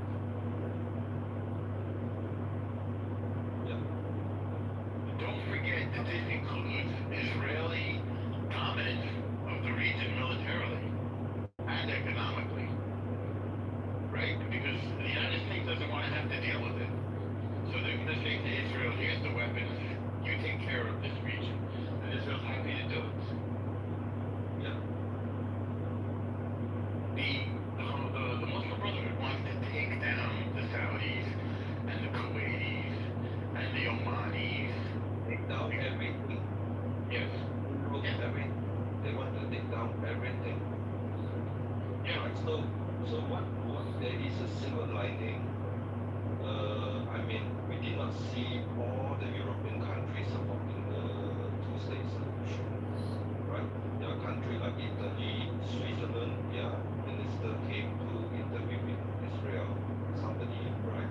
So Germany not, right? So every time when the Muslim come here say Europe support, not all, right? So this is an important one. It showed because back in May 10, 2024, there was a UN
sign. Yes. Yeah. Show how. I mean, last time when there was a soccer game, the Israeli was involved. They get attacked, I think, in Amsterdam. Yeah. And they're supposed to go to Belgium to play, and Belgium cancelled that. I think Belgium is very weak. They are very fearful of They're a tiny country. Yeah. And they have weak. Yeah. And they have a lot of Arab people that they wanted for cheap labor because the Europeans, they want to not have to work. Let the Arabs and the Muslims do their physical labor, and let the United States protect them. What a great deal! I've heard that U.S. has 100,000 troops in Europe right now, and we have since World War II. What a great deal for Europe! Let the United States pay for their defenses.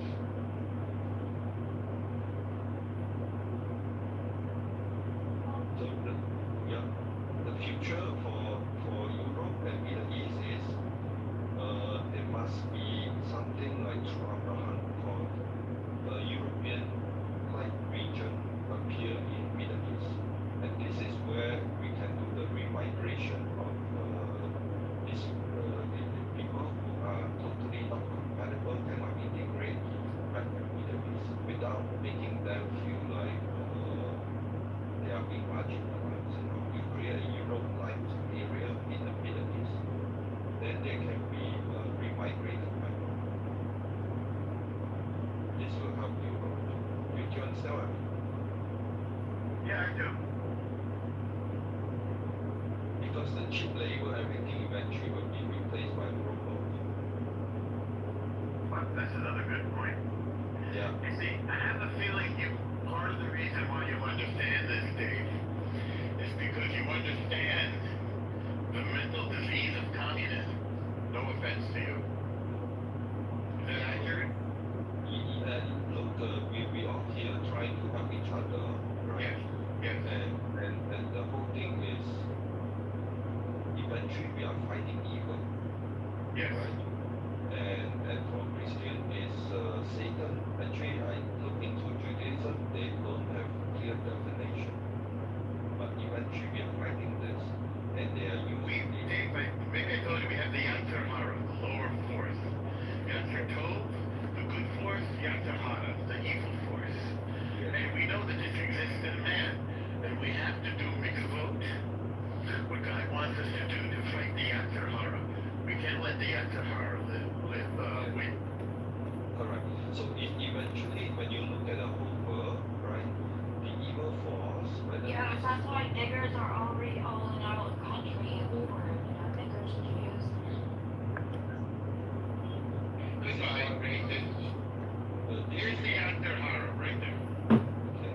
So what I want to say, whether from Judaism point of view, Christianity point of view, there's this evil force.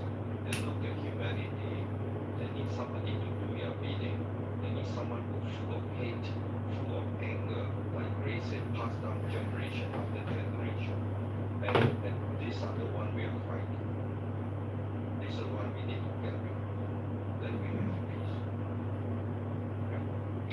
And they manifest into weekly protest. They manifest into the proxy war under IRGC.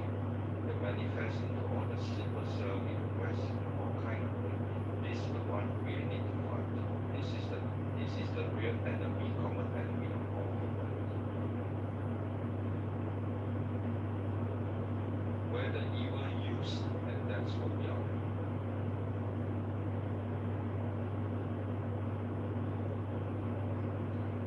Daniel, you did incredible work tonight, bringing up the plan. You really helped us to focus on something positive, not just arguing. Yes. Thank you. I agree 100%. Great work, Daniel.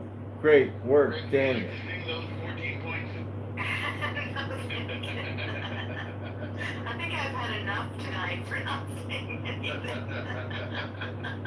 I think of tonight as far as I'm concerned.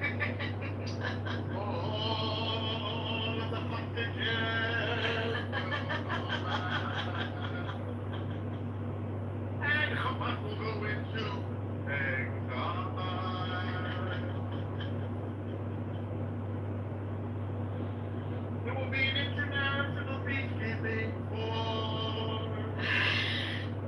do not sing like him. Anyone who ever has me in a synagogue, he is a lone ranger on this. Are we doing the party style? אני ואתה נשנה את העולם, my friend.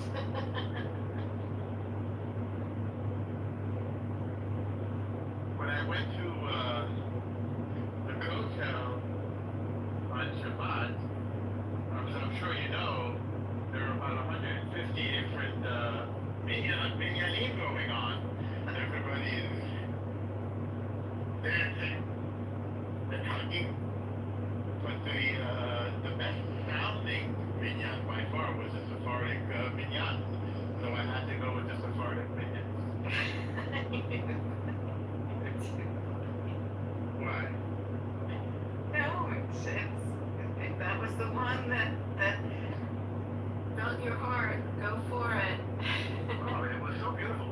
Plus, and I want to do this in my synagogue, but I never seem to get it together yet for Shabbos. They were smelling myrtle. Of course, yes. And mint. Why do you say of course? You also do this? Frankenstein. No, I've been to places where they do this. I remember the first time I was like, what is this? I had to look it up to see if it was kosher. Yeah. Smelling fragrant herbs.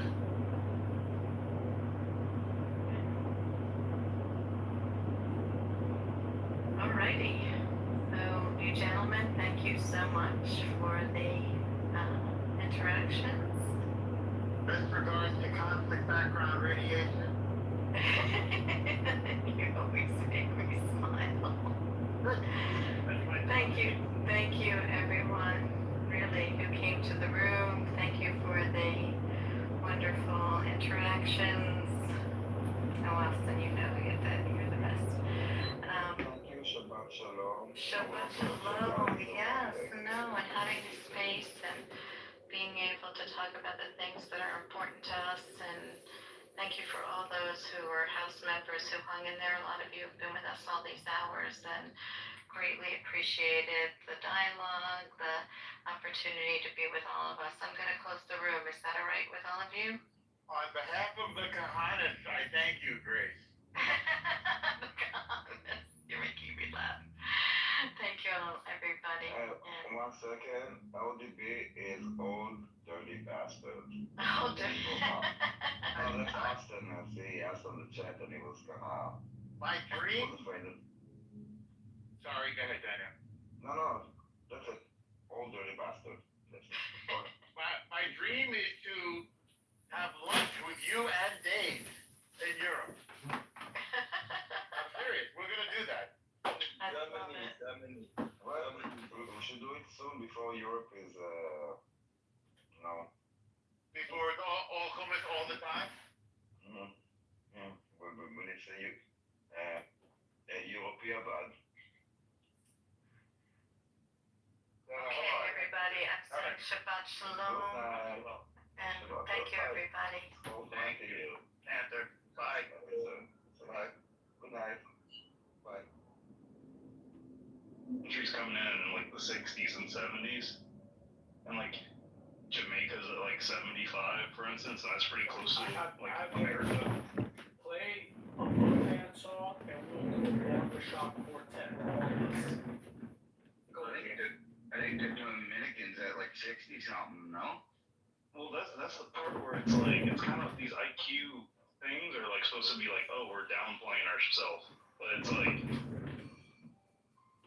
your IQ is still above average in like a lot of countries. I don't know. I think we're not going low enough.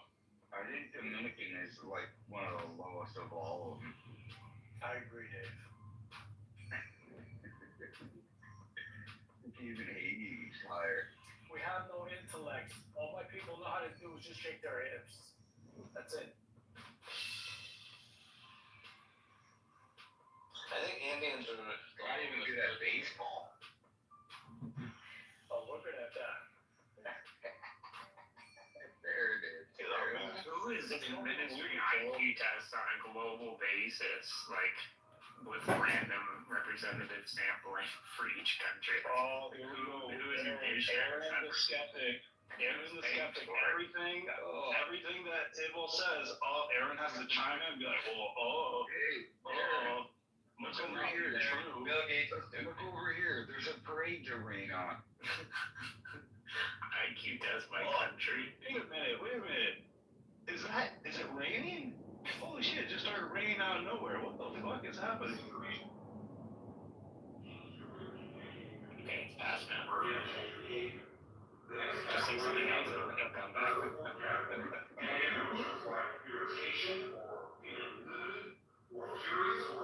Aaron only cares about planning on all your dreams. Pretty simple man.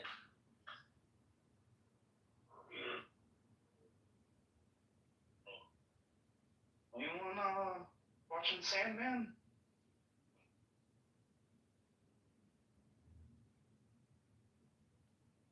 Damn, he's coming for me now, Antonio. Tell you what, I want to ask you about Lola. Your thoughts, Lola? Hey, you think Shinobi smashed? Tidwell jumped right on that Lola train. Tidwell jumped on the that Lola train now? Oh, there's a chance to shit on Luke. I'm in.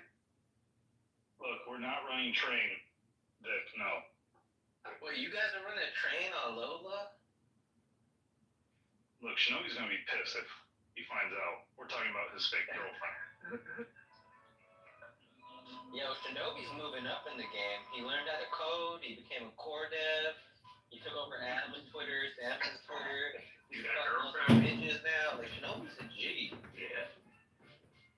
I think the story is, just because it's been leaked publicly, is that Shinobi and them used to date and they no longer are, or something. Oh, I thought it was all, like, just BS. I didn't know they ever dated. She's kind of a character herself. I can't imagine why she'd ever leave him. I mean, look, Dave, like, they both seem like a great catch for each other. Shinobi the praying mantis and Lola. Actually, I don't know Lola.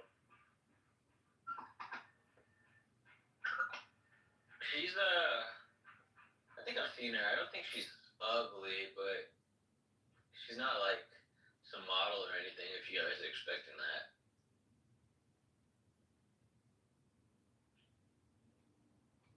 It's funny, she didn't always have good OPSEC and stuff, so I still remember her from those early days.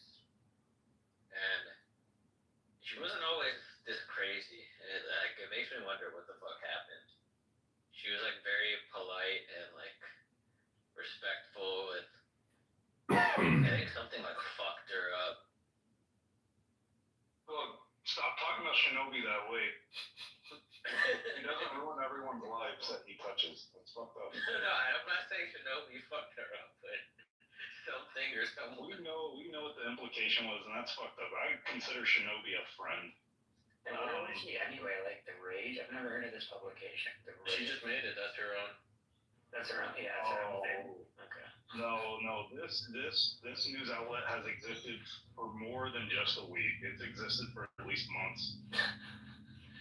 On the about page, it says journalism isn't OnlyFans. Okay.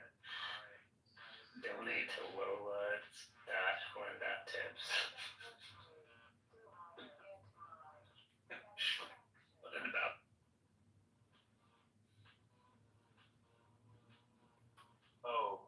Geoff, are you there? Can you hear me? Who the hell? I can hear you. Yeah, what's up? I stole that tweet from you. Okay. And it turned out everyone loved it. Yo, Otto, you missed the most gangsta black random to show up. Named Rolla Cat. He started cutting up a storm. Wanted to freestyle for us. Asked him where his next mixtape is going. He said at the gas station, check it out, my N-word. He was wild. Well, now that you're here, I want to continue my conspiracy theory. You ready? Yeah, man. Alright, so new revelations have happened today. Ian and Joe have both gone public with statements, finally, on what I'm still considering is the nugget that I discovered, I I guess now 5 days ago. And this is, I think, the actual crux of everything. And it's Ian and Joe debating this on Twitter as of like 4 hours ago.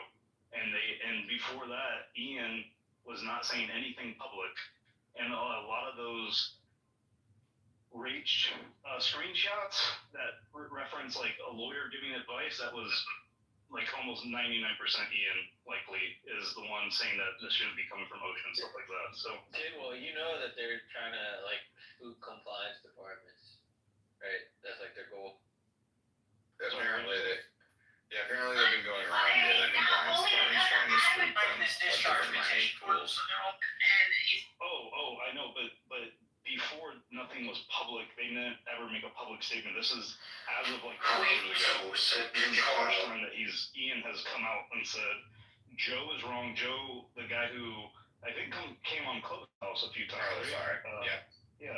Real down to earth guy. You know, he made a statement that's saying this is all crap, which is what a lot of lawyers have said, including like someone like Zach. I don't know what Zach's he's pedigree is, but Zach's a Yale trained attorney.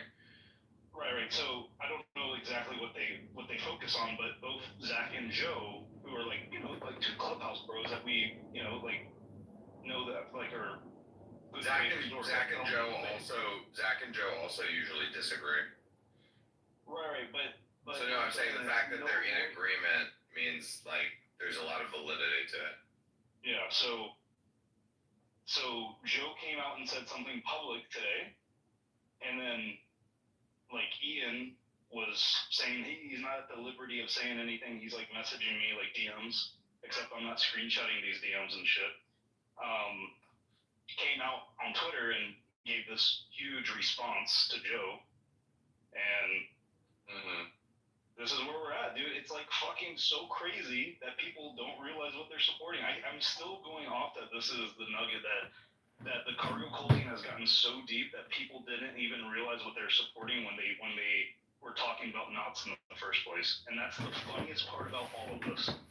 Dude, look, you know that they're not supporting knots because they like Luke or they think Bitcoin's at risk or anything. It's because their butt hurt some PRs did or did not get merged. It's like misplaced hate for core. It's not even about Nick, this is my take from too much research. Maybe I've like convoluted myself into thinking this, but to me it's like very clear. Like I can tell you how I've made these opinions, and you can tell me like, hey, this is like a stupid take, given like the supporting evidence. But this is like no, you're right. You're right. Half of the knock army is straight up retarded, like fucking 65 IQ. Oh no! Way more than that. It's like 99% of people that follow knots don't realize this is the core talking point. Is what I'm trying to get at. Like in terms of core talking point, meaning Ian, the lawyer at Ocean, Luke, and Jason, which are really the three people that then talk to people like Mechanic, who then spear this off and then have second, third, fourth level of cargo culting when it gets to people like Matthew Crater and other people. Yeah. So isn't what I'm that trying to say is Bob like guy on their board too? Which guy? Bob Burnett or whatever. Yeah, that guy is actually. That guy's like, I like that guy. I'll be honest, the whole company just seems like fucking amateur hour. Like they don't want to get rich. Yeah, they're spending all their time focused on bullshit that doesn't make them money. It's really faggy. They don't know how to this shit. They don't know how to run a company, Vic. That's why. Yeah. I have no idea. The company was built around the idea that Luke was their prodigy child that would lead them to the promised land. And when you do something like that, you have to respect like kind of like the vision and concerns of said person. And I really do think that people are taking Luke very serious at Ocean. I mean, essentially all the funding from Jack was because of Luke. The company wouldn't exist without Luke. Luke is like the reason why that company exists, why any of those people have jobs. By the way, I always invest on my gut, and I have to say, my gut was like, don't do this one. turned out to be correct. I feel like Luke is like a wild card, Otto. It's like you're you're at the fucking roulette table, and here's like $1 million. What do you want to put it on? Yeah. And you're like, here you go, Luke. What do you want to put it on? I know. I just don't get that Hollow can come in here charismatically and say what he just said. We're all like, oh yeah, that sounds about right. I fucking say this and get chewed the fuck out. For what? wait. Hollow just came in and said like, oh, it looks like I fucking dodged that one. The ocean mining thing. Why does that make you feel like you got chewed out if you say that? I did get chewed out. You got chewed out for that? Who chewed you out? Joseph. Oh, I mean, he's an investor in it. That's why. You gotta spit in their face, though. Like that's like a bitch slap back, you know. You gotta know who you're talking to. You're talking to an investor in the company. Yeah. Here's the thing. I know how much he invested, which is such a small amount for Joseph, in my opinion. Like it's like a rounding error. You know what I mean? Like it's not like enough to be like, oh, I'm willing to fucking get emotional about it. Well, no. See, that's the thing. It's not about the money. It's about all the gay emotions. Like it's the fact that it's easily avoidable. It's like it looks like mismanagement, and then it's like, fuck, am I a bad investor? Oh no, I'll be a good investor. Roll up my sleeves. It's like, oh well, fuck no. Then that's my full-time job. I don't want to do that. And like they're just like kind of handcuffed for the ride. You know? Like what are they supposed to do? Like, yeah. You want Jack to like, get rid of a founder and then have like that tainted look like fucking Bill Gurley or something, it's like a really messy situation. Well, and also like, I mean, the original sin is giving Luke money. That's the original sin. We had a freestyle happen earlier, Huddle, and one of the things that came up was, what do you call someone who negs you over and over? What do you call that person? Yo, he dropped the hard R too. He didn't even finish. A negative Nilly. Nailed it.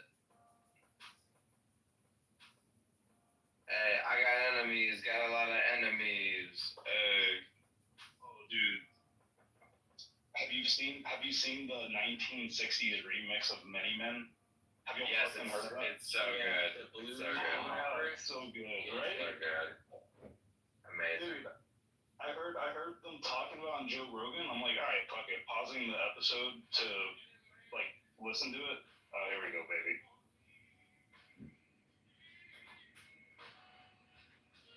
JC. Yo, this goes harder than the real song, to be honest.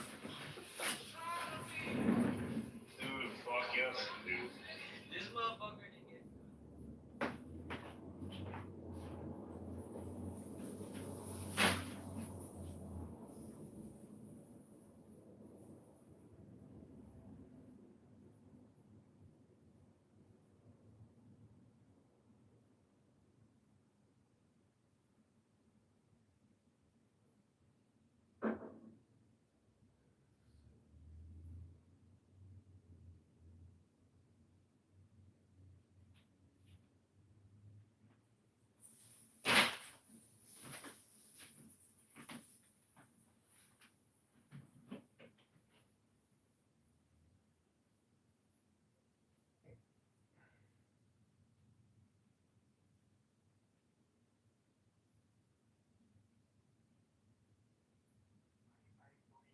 I troll them back, and because I think it's funny. Was that really black?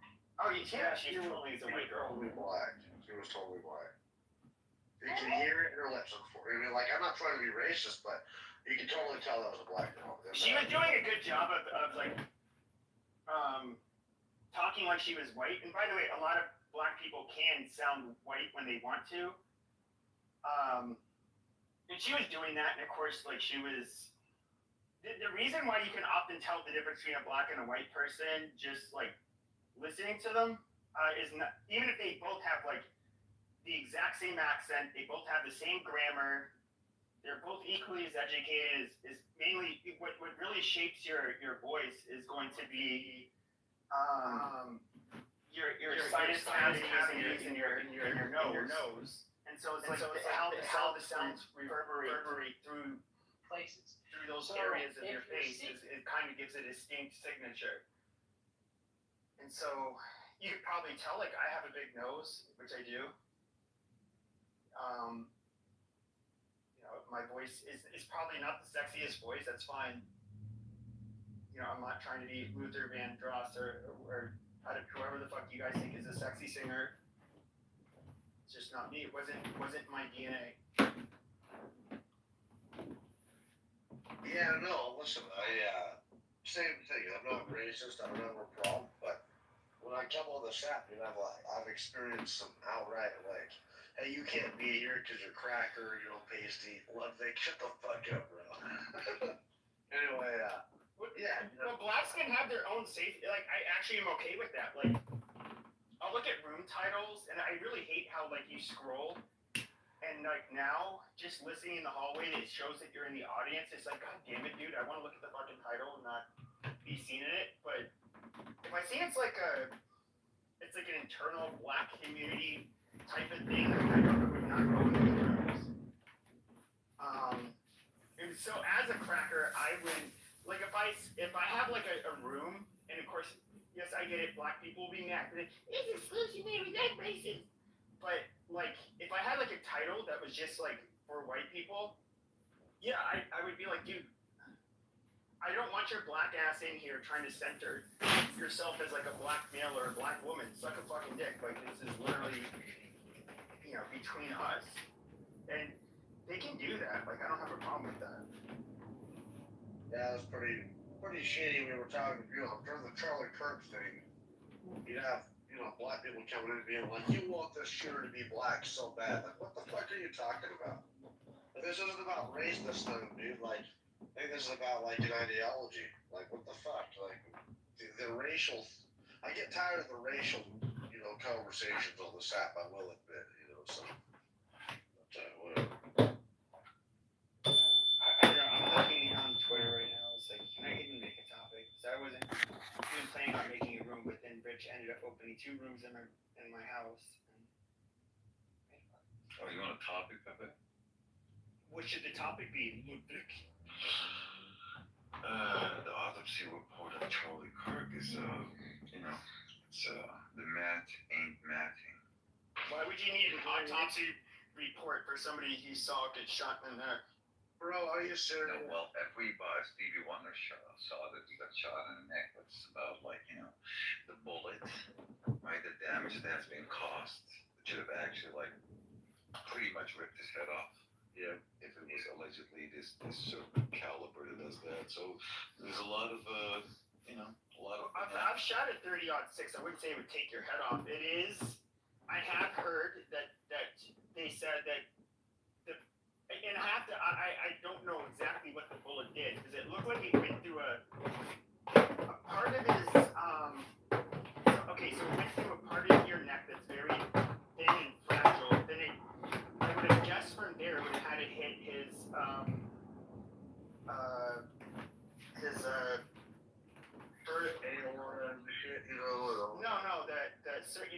his cervical spine. And that is like where your neck is, and that is the of all of the areas of your body, or your spine, I should say, that is where your vertebrae is the softest, because you have to have a lot of flexibility on your neck. I mean, is it possible? They said like, oh well, his bones or whatever stopped the bullet from going through. I mean, is it plausible that maybe bullets are known for tumbling at times when they hit you? Is it possible that, like, he shot him at a neck at his angle, it ended up ricocheting somewhat off of his cervical spine, and then not likely, because that's deflected inwards? That's a soft bone, like, flexible part that's moving. Like, it's not likely. I'm with Ludwig on this, man. Like, well, I know it sounds weird for 30-06, and even like Charlie Kirk's team at Turning Point USA were saying like, oh, he's a man of steel and all of that, and okay, but hold on a second. Well, hold on a second. Because a lot of people are trying. This is where I get mad at conspiracy theorists and stuff. Is that it ends up taking away from not only like the responsibility of the person that did the crime, but at the same time, it ends up like you end up scapegoating another group of people. And then in addition, which is the worst, is it ends up trivializing, the actual event that happened. And I think that like doing this to Charlie Kirk's, in his memory, I don't want. I think it's tarnishing his legacy to just like. I think we should be able to question it though, Pepe, because you can, but this is retarded. Hold on, they're not even doing an autopsy on him. Does that not sound fucking strange? No, bro. Okay, well, what about this? If you look at it yourself, go on Google Earth, dude. It's not more than 140 yards away the shot. If that shot was a 30-06, it would have been a fucking cannon shot. When I listened to the shot, you could hear the magnum, you could hear the primer shoot, and then you could hear it come out of the bullet. You could hear it break the sound barrier. That bullet had to have been suppressed. Either way, dude. Like, we can't tell that on a cell phone. I'm telling you, that would have sounded like a fucking cannon, though, dude. It wasn't a cell phone camera. There was many different cameras, cameras, bro, and a bunch of people. It doesn't matter. None of those cameras. First of all, the cameras for detecting things like a sound signature, where you literally are going to. You're going to be able to hear it in stereo and get a true reading. It's like whenever you see gun videos and people shooting, like right up next to you, right? That sound never sounds like what it's like when somebody's shooting right next to you. Well, hold on, but even I get it. Sure. Yeah, I've shot a 30-06 before. I know, but listen, man. There's three things that don't add up to me: the sound, the fact that the bullet stayed in his fucking neck. But we don't know the sound, and they didn't say the bullet stayed in his neck. They said the bullet didn't penetrate bone. No, you could listen. There was a tweet from a surgeon that said, and this was from Turning Point USA. They said that this was an amazing thing, like that his bullet was strong enough to have stopped the round, and it saved a bunch of people's lives. We all know about this. Sure, but sure, but hold on a second. But once again, stopping. Did the bullet shatter or flatten against his spine? Obviously not. Hold on. Now, could it be that it ended up hitting him in the neck? It hit his cervical spine. Then it ended up like going into his I don't know, his unlikely. What the fuck? Hold on a second, dude. I can't even. His what the fuck do you call it? Collarbone, and then it just like went down and finally rested in his hip. It's possible. It's possible, bro. But if you look, yes, when you get shot, often people don't realize this. When you get shot, what often happens is you can see sometimes you get clear entry and exit holes. The exit holes are usually far nastier looking. But you just give me a chance. Give me the floor first. Okay. Yeah. You said there's no exit. Yeah. You said there's no exit hole. But here's the stop.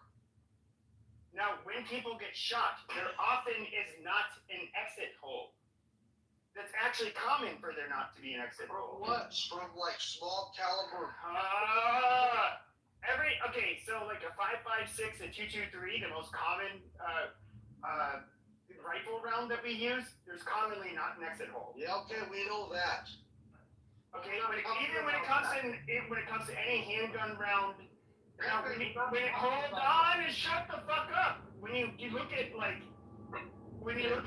a dude, 308 Winchester, any 30 caliber and up, oftentimes yes, you're far more likely to see holes. Now, even if you go hunting and shoot a fucking buck with a 30-06. There's often not an exit hole. Now, I understand the buck is a lot bigger than he was. Man, what the fuck?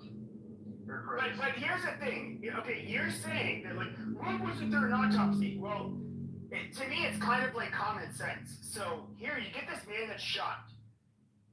The wife is obviously like grieving. The country is like, it shook me up emotionally. Here you have, Vice President Vance. I believe it was a couple days later. He's carrying the casket. They bring him down to Arizona. In Arizona, you had a police procession that was surrounding the hearse. He had his private funeral. They got it over with, and then like a week and a half later, they end up doing the memorial for him here in Glendale, Arizona.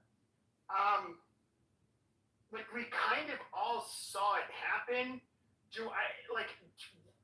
Why was anybody gonna like play? Why was anybody gonna like sit around and just? Why was there a need for an autopsy? I mean, I would have said, nah, you don't need an autopsy too. I would have said like, no, this is silly. Because you have to, that's normally state law for a lot of places where you do not. JFK got an autopsy. He had clearly got shot in the head and in the neck, but they still did an autopsy. I think that it's just something that you do for high profile characters, or you do an autopsy. You always have to. You don't always have to. No, you really don't. You should. No, you don't. You don't either. No. Really? You should. Show me one murder case where there was not an autopsy. If you get shot, I would actually say most murder cases don't have autopsies. Where a person gets shot, you're telling me there are sometimes no autopsies. I would say most of the time. So when don't they? What would be the cause? Well, so for example, if you go in, you have a gun. Let's say you're somebody who comes in. There's a 911 call. Shots were fired. We have a young black male shot in the chest. He has one, couple parts of his body. They could visibly see the bullet wounds. They go into the trauma center. They're trying to save him. There's too much blood loss, and the person succumbs to their injuries. Right then and there, okay, the trauma surgeons, they know what's happening. They know what's killing him, but they can't stop it.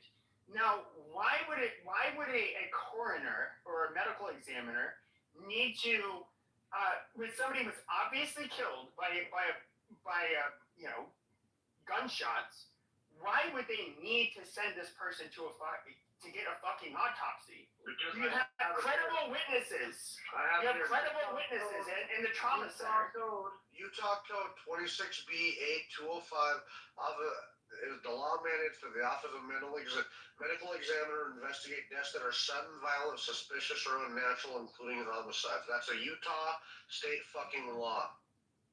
Okay, go ahead and say that back again, you're proving my point. Okay, and Utah state requires an autopsy in cases of murder or suspected homicide under specific circumstances outlined under Utah Code, particularly under Utah Code 26B8205.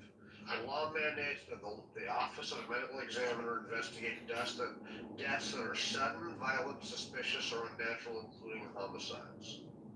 Okay, so when they investigate, can you tell me what does it involve? Hold on. You can read it yourself. Yeah, sure. So now what you would have to show me is when somebody's shot on camera, they go to the ER, they understand this person's suffering from a gunshot wound.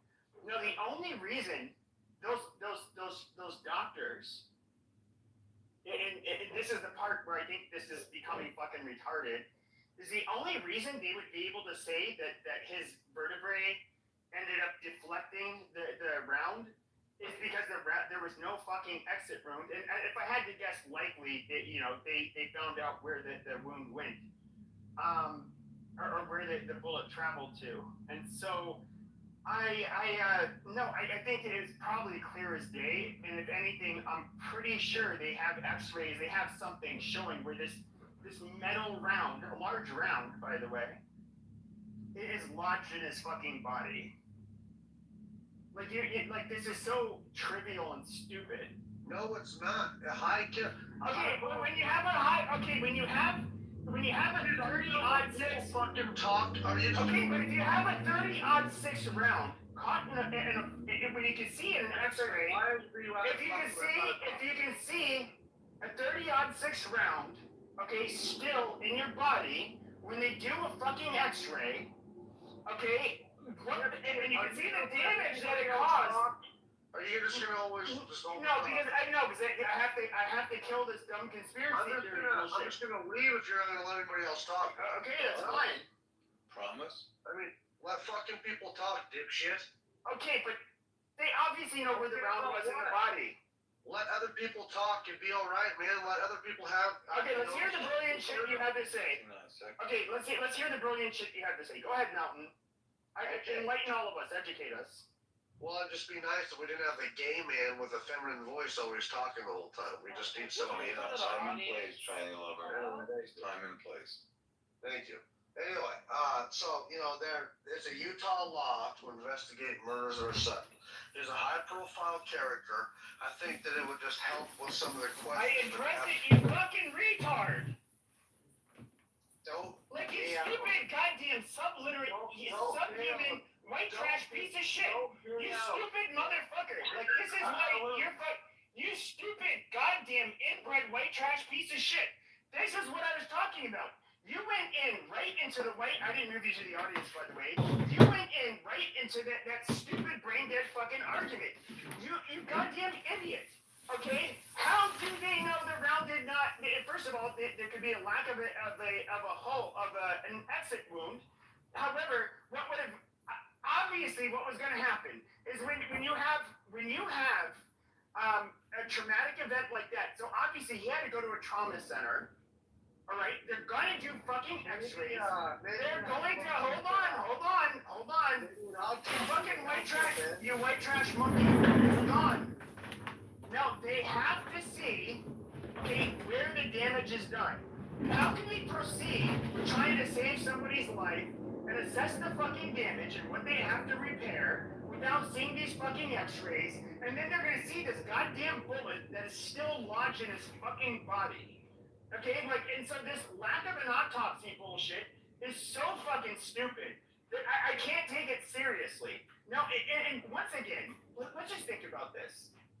We can look at the Mossad, which a lot of people are going to blame for his killing or whatever. Okay, the Mossad, we have seen them on videotape. And there's been documented evidence that when they were hunting down Nazis, when they were hunting down terrorists, whether it was several decades ago, whether today, we can look at UAE, where they were caught on camera, in a hotel, they killed a known wanted terrorist. Now, we've never heard one story of Israel killing a fucking dissident. And to even call Charlie Kirk a dissident is fucking retarded. Why wouldn't Israel have just killed somebody who cannot afford the security, like Nick Fuentes, who's far more responsible for making people anti-Semitic than any other person. I agree with that. And so they haven't done it. And then third, why, if I was, now you have to understand, I'm guessing the Mossad probably similar to a lot of the people in the CIA Special Activities Division, which, where the commandos, these tend to come from Tier 1 Special Forces in America. Very, very few people make it into those kinds of spaces. So, any Mossad agent that would likely do this kind of stuff, probably extremely well trained. Why wouldn't they just, hey, we know where he lives. We'll just go ahead and, he'll be leaving. We can follow him throughout the day. Where is he likely to be alone? There's very few witnesses. Where can we just discreetly make sure that he's disposed of? Well, let's go ahead and do it that way. Just keep it a mystery. But instead, they're going to do it out in the open. Now, you have this young guy who has this Mauser. He admits that he shot him. No, there's no. Hold on. Yeah, there is. No, there is not. But, Okay, amazing. but sure, share. Okay, sure. Okay. And so the murder weapon was discovered.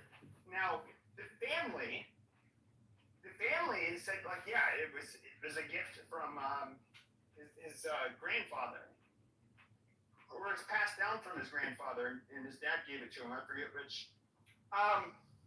So we kind of know where the weapon came from. There's nothing.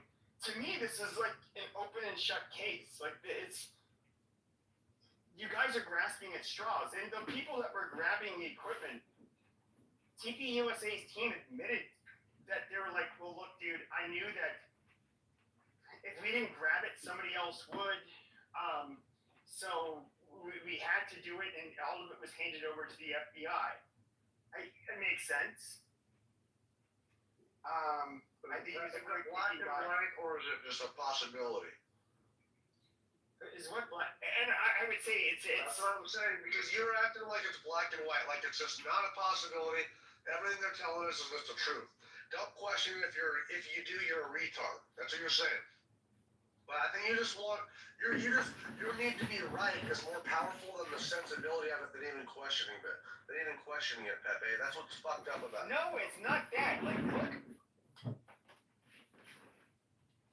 It's true though. His need to be right is so powerful that he can't even question the official narrative. While we know that JFK happened, we know that all this bull fucking shit happened. You understand, like JFK, 9/11, all sorts of fucking shit that's happened in our country. We can't even question it. What the fuck, man? I think Pepe, that we should be able to question the official narrative, man. I'm not saying everything's a conspiracy. Yeah, it is easy for that kid to have gone up there and shot him in the neck. You're right. I've watched it, man, and I know you can take a Mauser apart with 2 screws with a screwdriver in about 30 fucking seconds, and if you leave the scope on there, you don't have to sight it in. So you leave the scope on top of the barrel.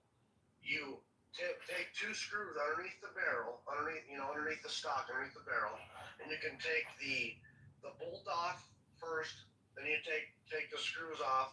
You take the buttstock off, and then it just separates the barrel, and you leave the scope on top of the barrel. It's all sighted in, and then you can put it back together in 30 seconds. That is true. So everything you're saying is totally possible, man. Like, and the official narrative might be true. I'm just saying, it just seems fucking weird, okay? Yeah, I would say this, like, nothing about the official narrative sounds weird to me. I would say the biggest problem is that you get people who for whatever reason, they think somebody deep down is behind something, and I do not see that with this killing. Like, there's a part of me, kind of, I wouldn't say wish, but it's like if there was a group of people that have been, I guess you could say, trying to suppress our speech or hurt us for wrong think and speaking out against the grain, would it be really cool in a way that they were behind it because we could stop them from doing it any further? Yes. But I don't think this was any like state actor, or even, there might have been some Antifa faggots that were like aligned with them that were also kind of privy to what he was going to do. But I don't see that being the case. What I think is that 22-year-old shut the fuck up, man. You probably could have done it. Here's the thing, Pepe. You got a 22-year-old kid with a rifle, kills him, takes the gun apart, runs over the roof, climbs down the roof, runs off to God knows where, gets dressed and undressed, I believe 3 times, puts the gun together, leaves it in the woods. We got no camera footage, other than like this brief moment of like 10 seconds. No Ring doorbell camera footage of him walking around. No dash cam footage. I thought there was some of that. Hold on 1 second. You got older people with their cell phones recording this shit. You got God knows how many people there were that were recording from the position, as in like facing the crowd, like in a way that Charlie Kirk was sitting, right? Nobody has recorded nothing, and somehow magically, this 22-year-old kid has to have been the one. Then you got the old man. It was at 9/11. He was at the Boston bombing. Then it was like another bombing case. I don't know what that was, right? There's like, and then he was here at this event, right? Then they found, hold on. Then they found like child pornography, whatever, on his phone, right? Or on his computer, whatever. It's like, and we got nothing, right? And there's only two words that cross my mind. Call me fucking crazy. Is deep state. Okay, well, I would say this. What I think would be very sloppy for an Israeli operative is that they were going to have a personal phone that they would look up, I guess, child pornography on. In fact, you'd probably want nothing on that phone, to be honest. That could lead you to anything that would get you in trouble. I don't really buy that. But when it comes to the cell phone footage, yes. So people, when they were at the Charlie Kirk debate, who were they going to be filming? Charlie Kirk and people asking him questions. And then they hear a shot, and then people are just like, what the fuck's going on? They see all of a sudden Charlie Kirk's hit. People are scanning around with their cell phones. Now, what's really funny is the security cameras. Why are they all pointed at the ground? Why are they not showing the roof? Well, I mean, generally, you're not looking at people walking on the fucking roof when you have a security camera. You're gonna have a security camera pointed at the fucking ground where people are. So with that being said, there's absolutely nothing suspicious about that to me. Go ahead, KK. So sorry, I was middle of eating dinner. She did have her show today, but you know, Candace Owens was really close friends with Charlie Kirk. Like she was on the ground floor of all this. So she's been doing a whole series on trying to get answers. You know, she talked to the guy from TPUSA that pulled out the SD cards from the camera behind Charlie Kirk. So she's been really like going down all these different rabbit holes, just exploring everything. So she posted up this morning, Tyler Robinson is not suicidal. The entire narrative that placed on the media about him having been suicidal is completely fictional, as are many other aspects of what we've been told. Hold on a second, sorry. Oh shit. His father having turned him in after confession is also, oh fuck. How did I lose it? White people turn each other in, dude. We do that shit though. That's not suspicious to say. I side with niggers against white people who do that, by the way. Hold on a second, let me get it. Sorry. Not that bad, dude. That's why your neighborhood will be trashed. Okay, all right. So she says, I want to break this news immediately because it feels important. I think I don't break it immediately, something bad might happen. I hope I have earned the trust enough of the people to believe me when I say I have verified this information but cannot reveal the source. Tyler Robinson is not suicidal. The entire narrative that was placed in the media about him having been suicidal is completely fictional, as are many other aspects of what we have been told. His father having turned him in after a confession is also complete fiction. To the contrary, Tyler Robinson maintains his innocence and has never been to the UVU campus. There are absolutely zero photos or video that the campus can produce to the contrary, which is why they have produced nothing other than a blurry image which Tyler's family knows is not him. Tyler has never once expressed a suicidal thought. I want to make it clear the federal government is lying about absolutely everything other than the fact that it was his gun. Not that we needed any further substantiation, but Tyler Robinson did not author those Discord messages. I would like to again stress the fact he has never been to UVU campus, but, and I need to confirm this later, I believe he was around the campus on that day. I'll have more on this later, but I wanted to immediately publish that Tyler Robertson's suicide narrative plus the dad did the right thing, turning him in, realizing his son was guilty is a federal concoction. Well, I would say this about Candace Owens. So I do know somebody from behind the scenes at the Daily Wire. She had a blow up, but they didn't really do it back to her. They felt sorry for her. Like after she had her child, she kind of went cuckoo. Yeah, she did, bro. They were trying to. They felt bad for her. They were trying to like hopefully she can get help. Like this isn't the Candace we know. Okay, she's being a little bit outrageous. Yada yada yada. But even Charlie Kirk has personally mentioned in like text exchanges how she went crazy after she had birth. I mean, Candace Owens, you know, at this point in time, how much of it is like related to like post-birth, you know, like mental health issues? I don't know.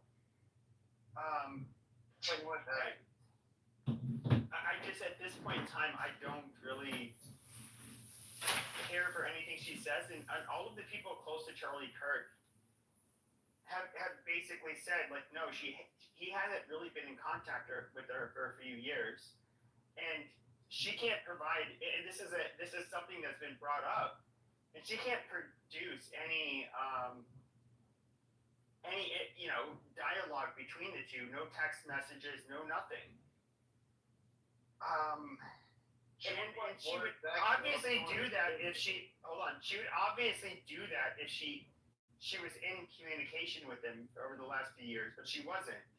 They ended up severing ties. One of our shows this past last week. Well, it wasn't really separate time. It wasn't really separate time. It was basically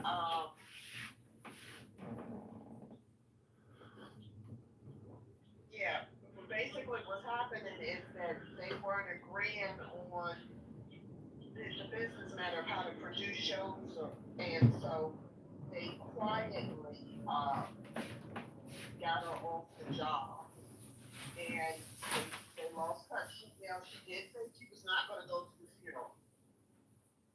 But I mean, even if she showed the interaction that she had with Charlie Kirk, in the last few years, I mean, what is it? She can produce like one tiny little exchange or something. Like they obviously. Hold on a second. I'm talking. She spoke at his event. Yeah, and this was where? When 2024? She spoke at his event in 2024? Yes, hold on, I'll get it. One thing about Candace is she is the producer of clickbait, so don't underestimate her. But you know, the thing is that why are these people bringing out new evidence trying to clear Tyler Robinson? They're saying that it came from the shot came from the front or the back.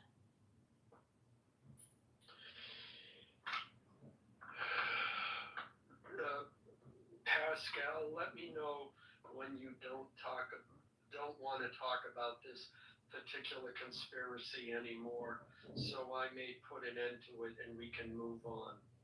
Thanks. But until then, I'll stay quiet. Yeah, I mean, I'm really bored talking about it, honestly. Yeah, okay, then I will end it. Ignore all the noise. Here's the bottom line. Charlie Kirk is dead. What matters is what everybody said afterwards. Keep your focus on the sadistic vultures that are the Democrats and what they're saying about it. That's what you need to focus on, and ignore all the noise. That's it. The rest of it, let the conspiracy theorists go on. It's whether it was Tyler Robinson or some guy named Bob who works in accounting in the local Walmart. Fact is, he's dead. And Democrats did their usual thing. The Democrats are responsible.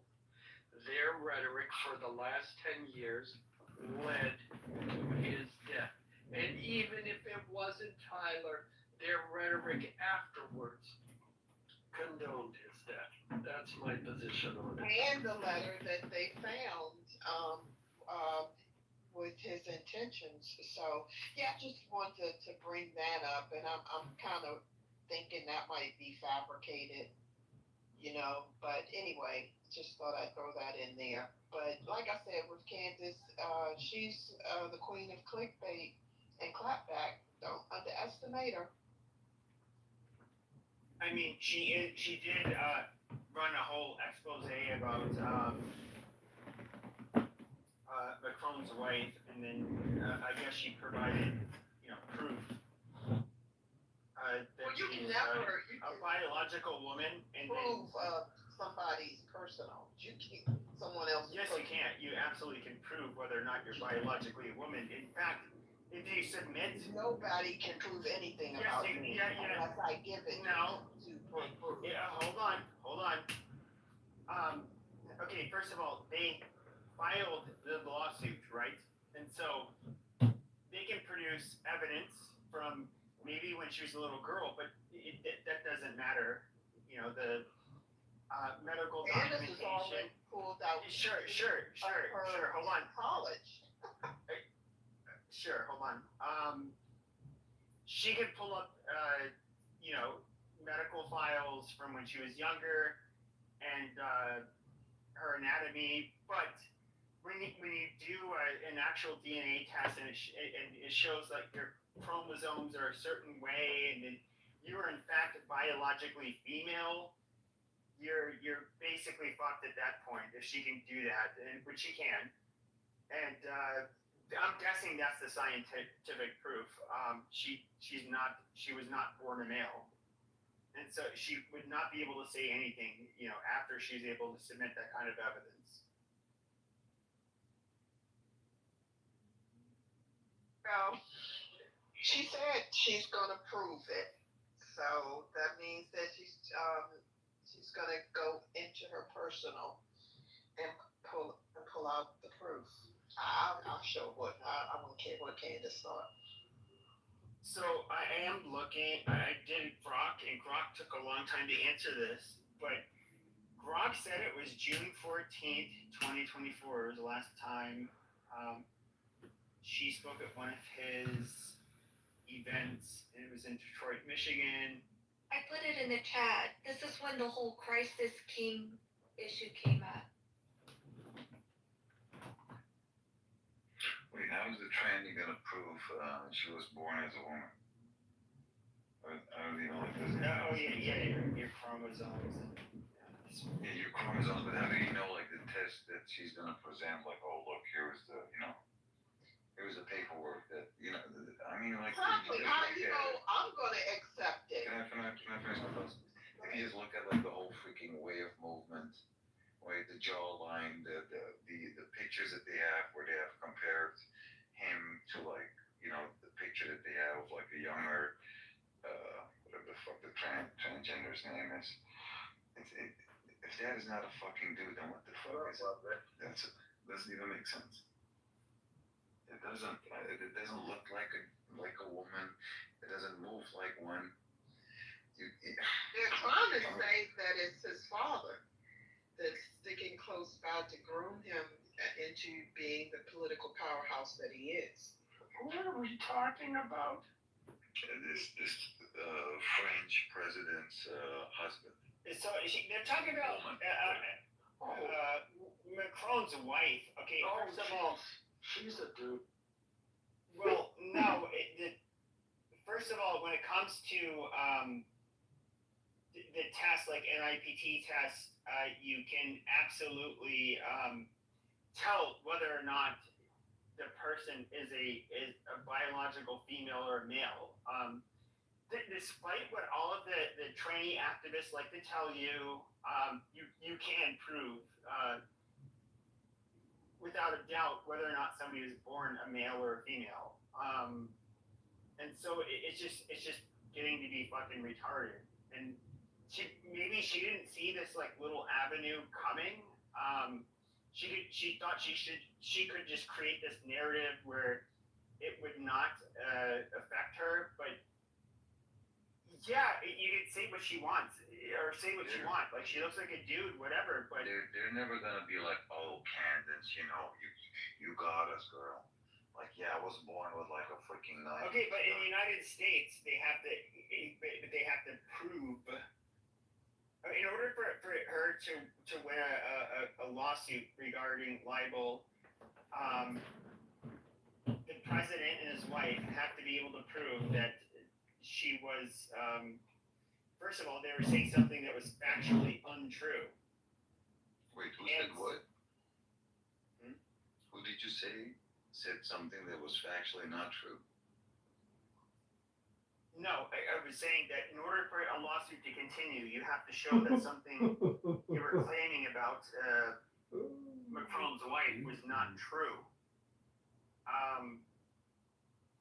And so if they show that and it's absolutely confirmed, yeah, she's a biological female, Candace Owens is fucked. Conferred by who?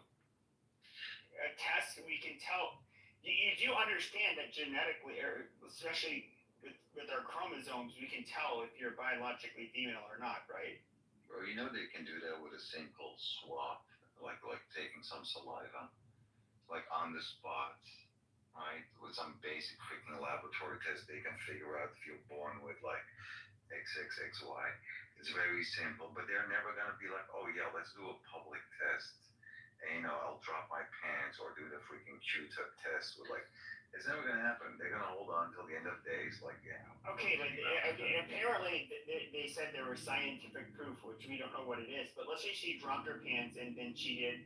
It shows, XX versus XY. It showed all of that shit.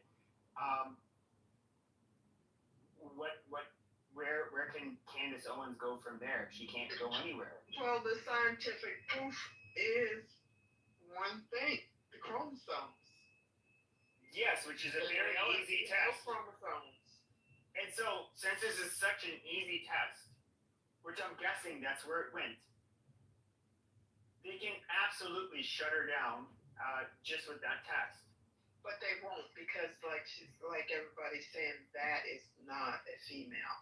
And as Charlie Kirk was saying. Okay, but what evidence do you have for that? But what evidence do you have for that? Facial features, all that stuff more. Yeah. The pictures that they have. I'm humiliated to even be aside something like that and be called a fellow woman. I mean, I tell you honestly, man, what has Candace Owens ever done? Like, told us there are two genders and that chick is a dude. Like, I don't find it. Is that like amazing journalism what she's doing?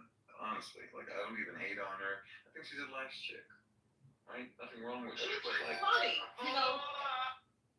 No, she's somebody who like made her start as a black woman, basically shitting on blacks, trying to, and I know this is a well-known grift amongst some black people, where they don't really share the conservative stances, but they're just like, oh, but I get a paycheck. Amazing. I'm just going to go ahead and call out all of the hypocrisy that's what I mean. and the double standards that exist between whites and blacks and how we're expected to behave. At least, you do. She could recognize it like anybody could. And so she's spewing this bullshit. And do I think that to me, honestly, like at this point, I think her credit is so shot.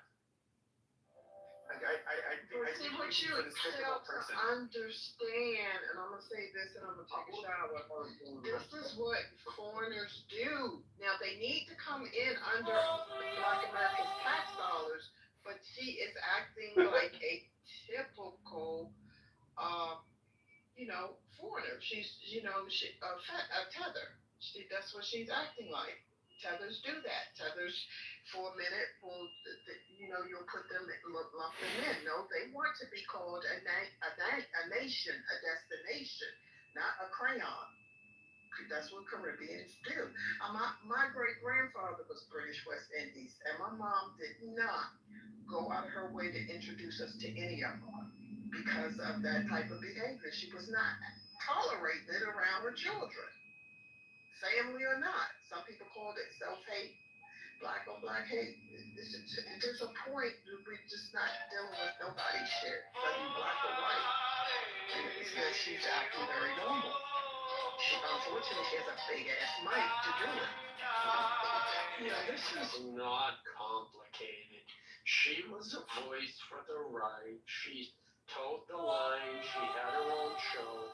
Then she had a falling, whatever the reason, she had a falling out with Ben Shapiro and the Daily Wire, and he is Jewish. She said some stuff he didn't like. She got dumped, and now she's out on her own. Same thing with That's it. That's it. That's it. They separated too. TV USA and her separated too. Actually, if you look, look it up. Exactly. It's just, Well, that's all well and good. As far as Macron's trans wife, look, she's just echoing something that a lot of people were thinking, but wouldn't say.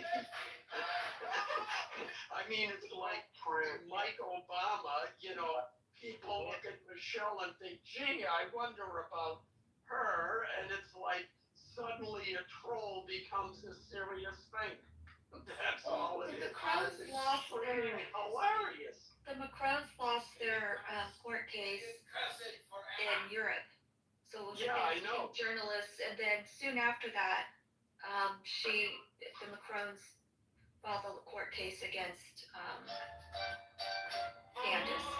But yeah, the Macrons lost. So there was no defamation. So as long as we see that, I mean, it's a little bit different in Europe with their laws regarding what is allowed by the press, and then of course what is even free speech in their country is. I mean, I would want to see it. And look, as somebody of French descent, like I find it like I look at Macron and his wife, this pervert. That she was a teacher who I believe met him when he was in his pre-adolescence, and had a relationship with him, and then the parents ended up taking him out of the school. I mean, and I remember fighting with French people about this like 6 years ago, and saying like, you guys are disgusting. Like she's literally a fucking sexual predator. And like for whatever reason you're like, oh, that's not but it is. It's true. Like she is a disgusting bitch. But people are standing up for her, and regardless of whether, which I don't think she's a dude, but I do think she's a very vulgar, shitty fucking person. She cheated on her husband with a little fucking pre-adolescent boy. Like that is so gross. Like how normal is that? And she's a first lady. Like fuck that. Reading and listening comprehension are pretty high.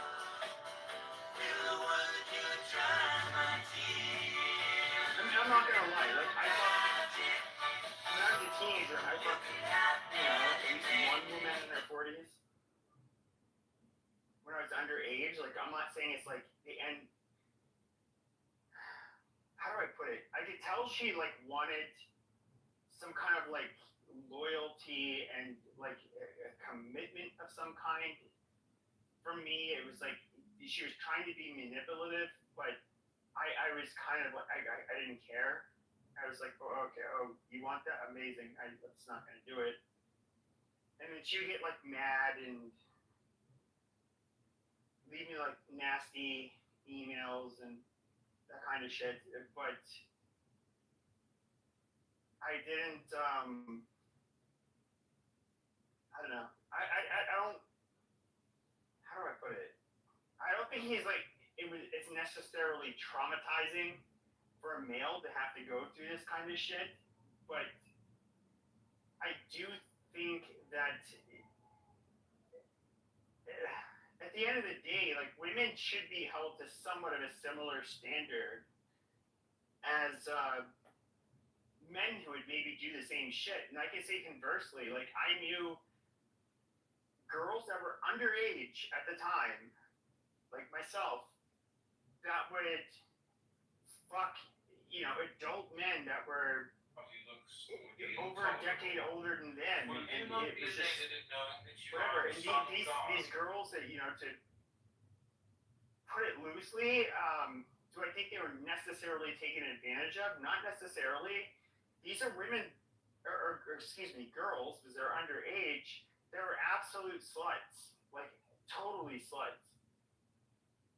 And like, I think a lot of people have to realize, like, there are like boys and girls that are not 18 that are very hypersexual. They're players. They are people that are just they have sex like it's having lunch. Like that's just how they're wired. And they're not really affected by having sex with an older woman. But in this case, I think it's like really weird. How did he have a relationship with her? It almost seems like there has to be a level of grooming involved, because I did not take the bait. How much better profit I am. There were several older women I had sex with that were, a decade or two older than me when I was a teenager, and they thought they could tell me what I could do, and like Pepe talks about everything. Give that same respect to my parents. Like, you can suck my... Like, no. Pepe, the PR crisis manager. For whatever reason, he's one of these people who just Pepe, the reputation management expert for himself. Which I find really weird, because he's not... Obviously, Macron is not a fuck-up. He's somebody who's been relatively successful. How did he get her... Or how did she get him under her grasp? Was she involved in politics before? I mean, does she come from that kind of background? Just out of curiosity. But to answer your question, I think maybe your background was such that the older women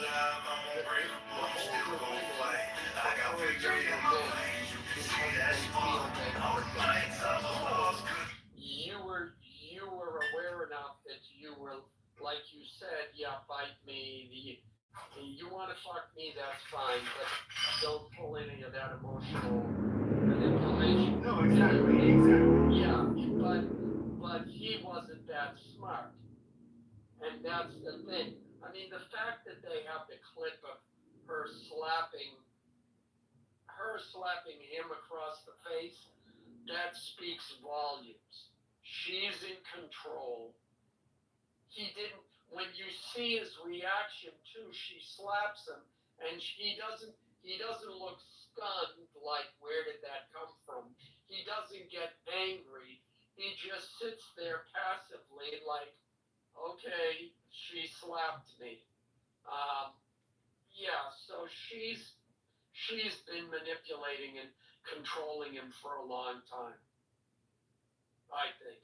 And that's why you can't understand it, but yeah, it's clear as far as my view goes. And he may have, along the way, he may have realized, well, she can give me, well, let me put it this way. In the same way a young woman will date an older guy because that gives her access to a level of affluence and social sort of that her peers can't control. And Macron's wife probably, if I had to guess, gave him that same kind of access. So it's like, wow, so he's seeing advantage to him socially. So he went along for the ride, would be my guess. And he became president of France, But, the other thing I was going to say, look, the French have always had different and looser sexual mores than other countries. So you know, that figures into this mix too. Do y'all think that this conspiracy theory that Macron's wife is a man that swapped identities with her younger brother, younger sister, I guess? People been saying they ended up suing Candace Owens for. We were just talking about it. Do y'all believe it or not? I think it's a hilarious troll. But the basic question you have to ask is, I mean, I do think she's a masculine, old. Like, Jesus Christ. He's the president of France, and he has this old fucking bitch. Literally old enough to be his mom. I don't know. It just hits me. I just. It's hard to have respect for Macron. You know, just based on, you know, this whole situation.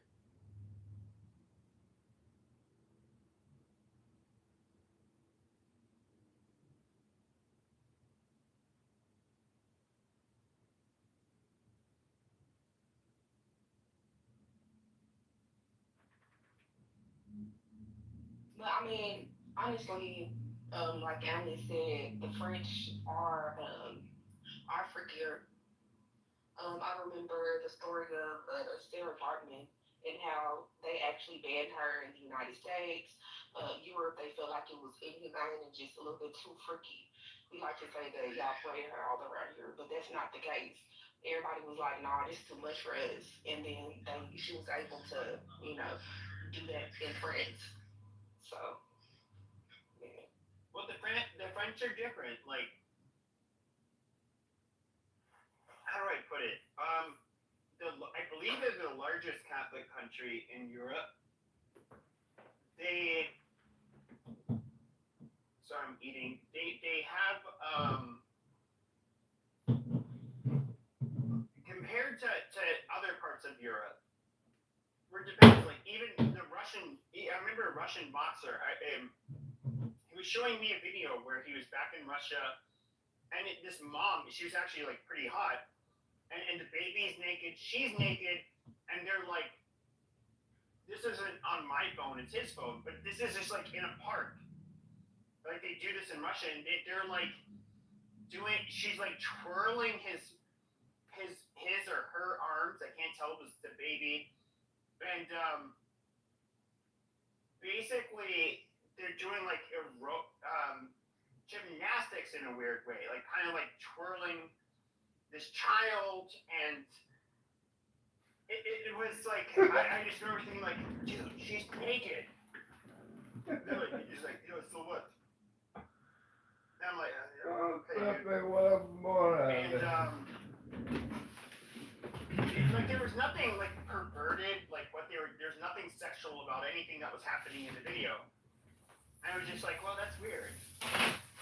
But I know that like in France, for example, you have like nude beaches and stuff that would not be accepted in other parts of Europe, but are definitely accepted in other parts of Europe.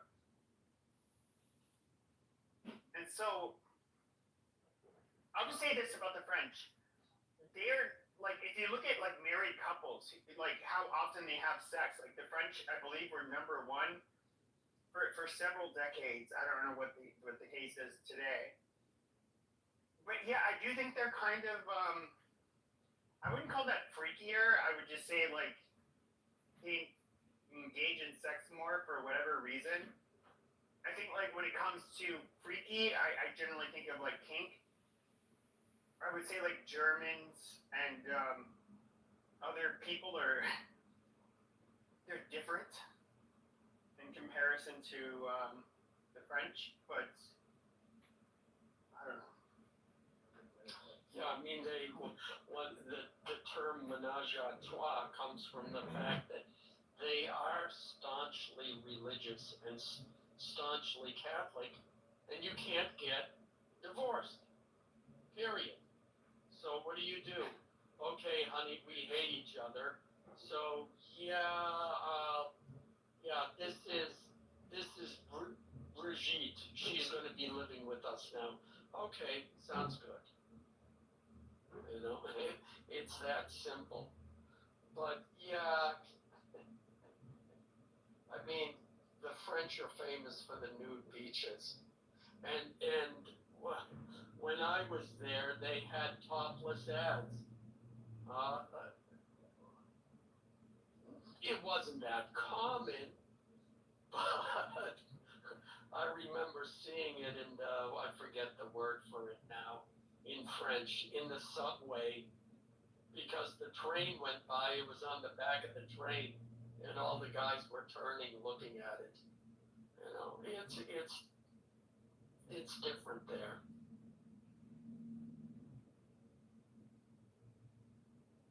Yeah, I mean, personally, like, okay, they're okay with showing breasts, like whatever. Like, I don't really give a shit. They in that documentary I watched it was like a movie about like Sarah Bartman. They made the French look disgusting compared to the rest of like the Western world. Like everybody else had obscenity laws that banned the type of behavior, and then they went to France and it was just like willy nilly. They were, aristocrats and elites were all like, ooh. You know what's funny is that in this country, when you look at the beauty industry, it's obsessed with the French. It's, the latest beauty secrets from France, from Yves Saint Laurent. When you go to France, it's the latest beauty secrets from America. It's the exact opposite. So, yeah, a lot of people don't like the French. Well, I'll just say this. Look, I forget the name of the French prime minister, but both his mistress and his wife showed up to his funeral. There is this really weird thing when it comes to like Catholic countries, especially more like southernish Europe, and of course, absolute southern Europe. They're all known for having their mistresses, and these are Catholic countries. And they do this, and it was kind of even in Latin America, which this is where their influence came from. It's like you spend Saturday with your girlfriend, your mistress, and then Sundays with your wife and your family. There is something like I agree. It's lopsided. It's bullshit. It's corrupt. But they do kind of have that culture.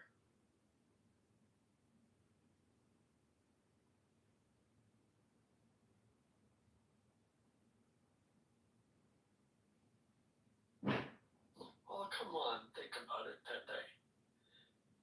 If your wife is on her period, you still have needs, right? Come on. Yeah, why not? This converts to Islam. You can just rape your wife whenever you want if you're Muslim. It's not considered rape. Oh, I know. Women are sex slaves, so if you convert to Islam, I thought I was going to get more of a reaction for that last one. I'm frankly disappointed. So, Alan, are you Catholic or are you Eastern Orthodox? Like, I don't know. There are Catholic Armenians, but it's and they're Orthodox. It's apostolic is what it is, whatever that means. It's not Orthodox, and it's separate from Catholic.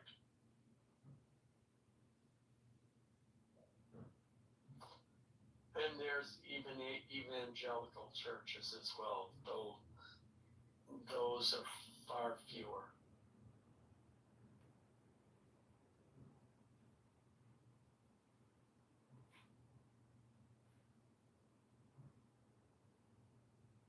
What I don't get with Christianity is if you look at modern day Catholicism, we look at the Coptic Christians, if we look at the Maronites, like what is the true? What is true Christianity? They all call each other heretical. Yeah, well, people are stupid. What do you want? That's the answer.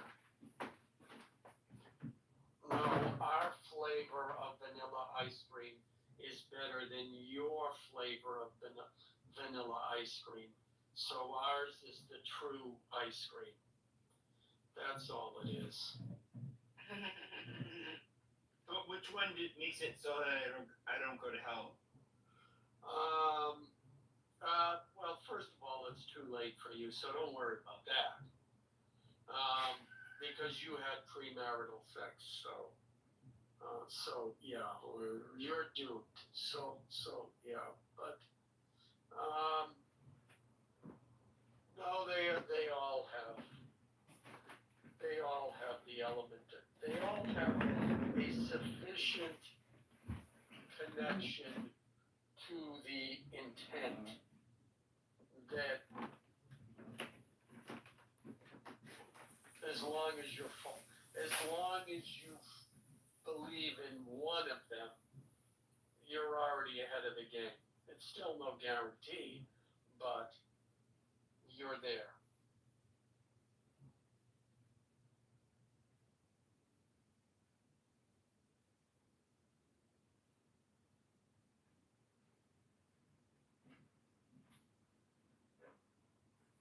I mean, I just remember being in Catholic school and us asking like these existential questions regarding the validity of Catholicism or God, whatever. And priests would be the ones teaching this. And the hardest part for me was never seeing a satisfactory like response. And so like somebody like me, it's not that I'm somewhat stubborn, but I do believe there's a creator, but I can look at all of these different religions. They all seem to have some kind of answer, but nobody can prove anything, period. And so, I did it in order to have,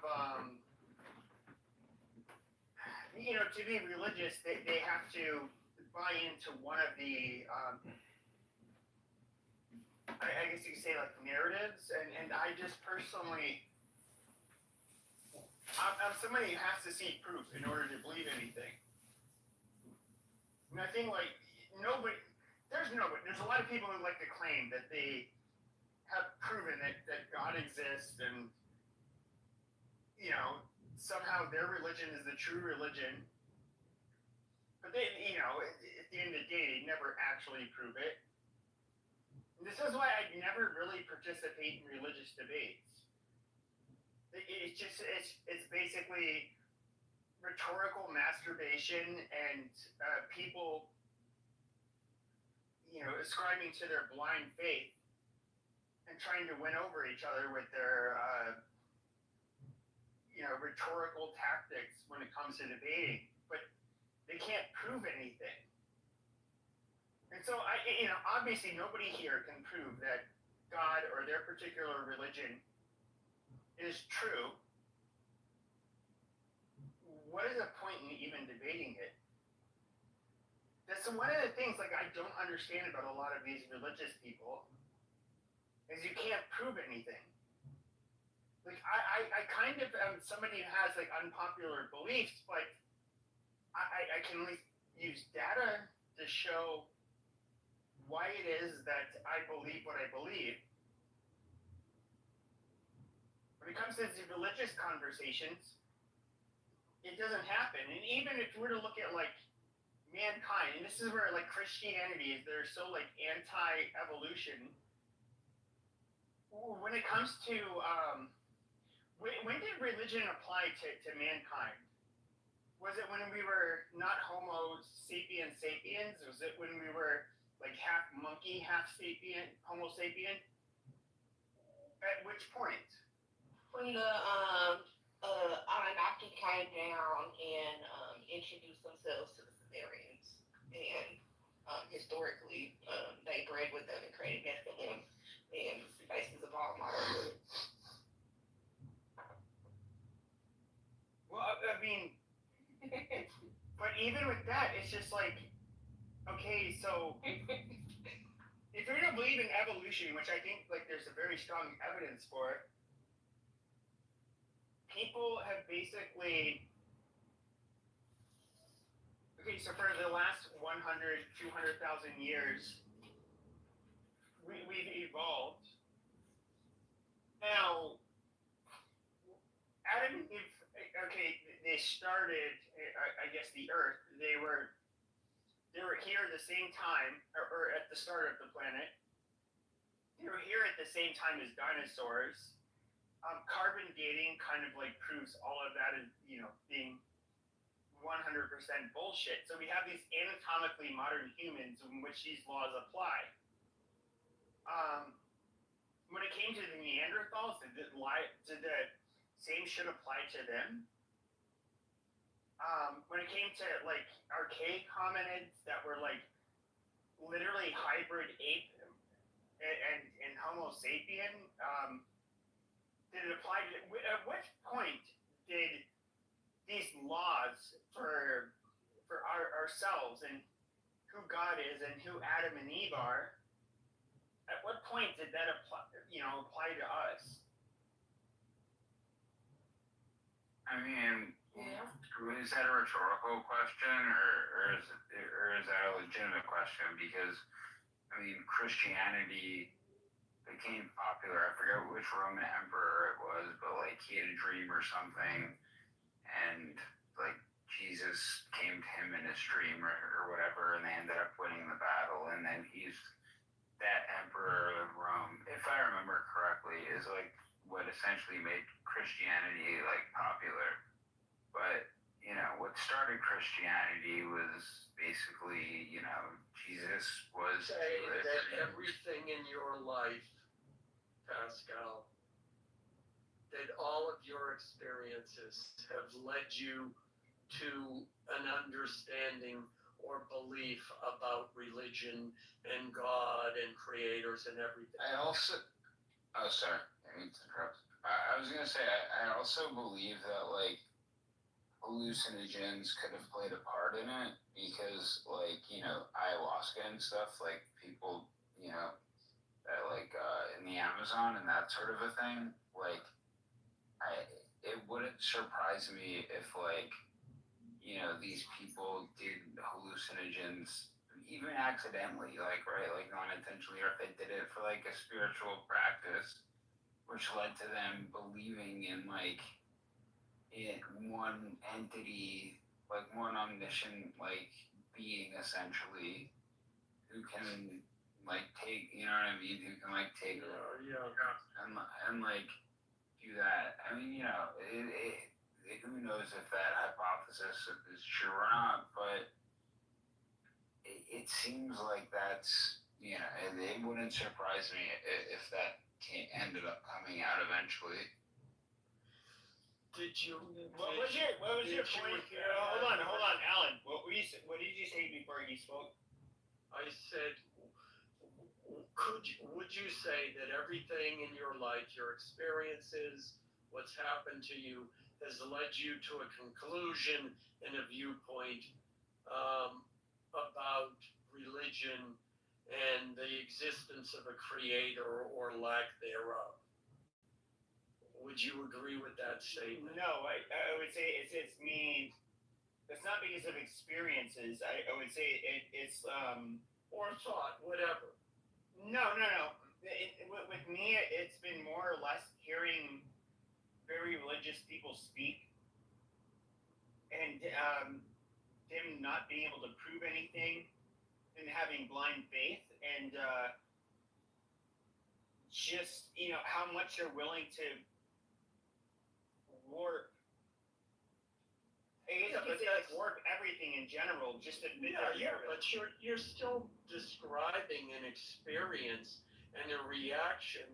That's still the point. Is it's personal to you, right? You know, I agree with you that that the discussions about religion or atheism or anything else are kind of pointless because you've come. You know, I understand you don't like the word experiences, but you've come to these conclusions on your own. And I can allow you to have those conclusions because they are personal to you. They're not personal to me. And I don't need to convince you of something different. My experiences, my conclusions, my observations are my own, and they are personal to me because in the end, what is it that religion tries to address? Where I came from and where I'm going to go when I die. You know? So I get what you're saying. I think that like if I'm gonna clarify like my position, just so you guys can like in my heart of hearts, how do I feel? I'm somebody who wants to believe in Catholicism. I want to know that this heaven exists. I want to see my grandmother and my grandfather again. I do want to see whoever I'm with. I get and this is not very. This is the not very Catholic part of me. There's this selfishness where it's just like I want to be able to see those I love again. Now my religion is going to say that a lot of the things that I do are very sinful, like premarital sex, for example. And I personally I don't find it very convincing, but nonetheless, there is a part of me that really wants to believe that how I was raised, it is true. But then there's the skeptical side of me, which is extremely skeptical, and I can't help but think of all of the religions that have come before, not only Christianity, but just in general. Even before the Jews, we can look at Zoroastrianism. We can look at a lot of these religions, and I personally, I don't know, like how. And this is a question I would ask you. Is how do we know we didn't have these eccentric Jews in the Levant that were Jesus? Maybe he was a con man. Maybe he was a cult leader, and he was just savvy, smooth talking, but he had a proselytizing religion in which he wanted to spread it to everybody. How can I disprove that? I can't disprove that. And so, at the end of the day, I'm supposed to have blind faith into this religion in which I cannot prove anything. And there is a place in my heart for like conservative Christians, but I don't. Somebody like myself, like I have to see the evidence.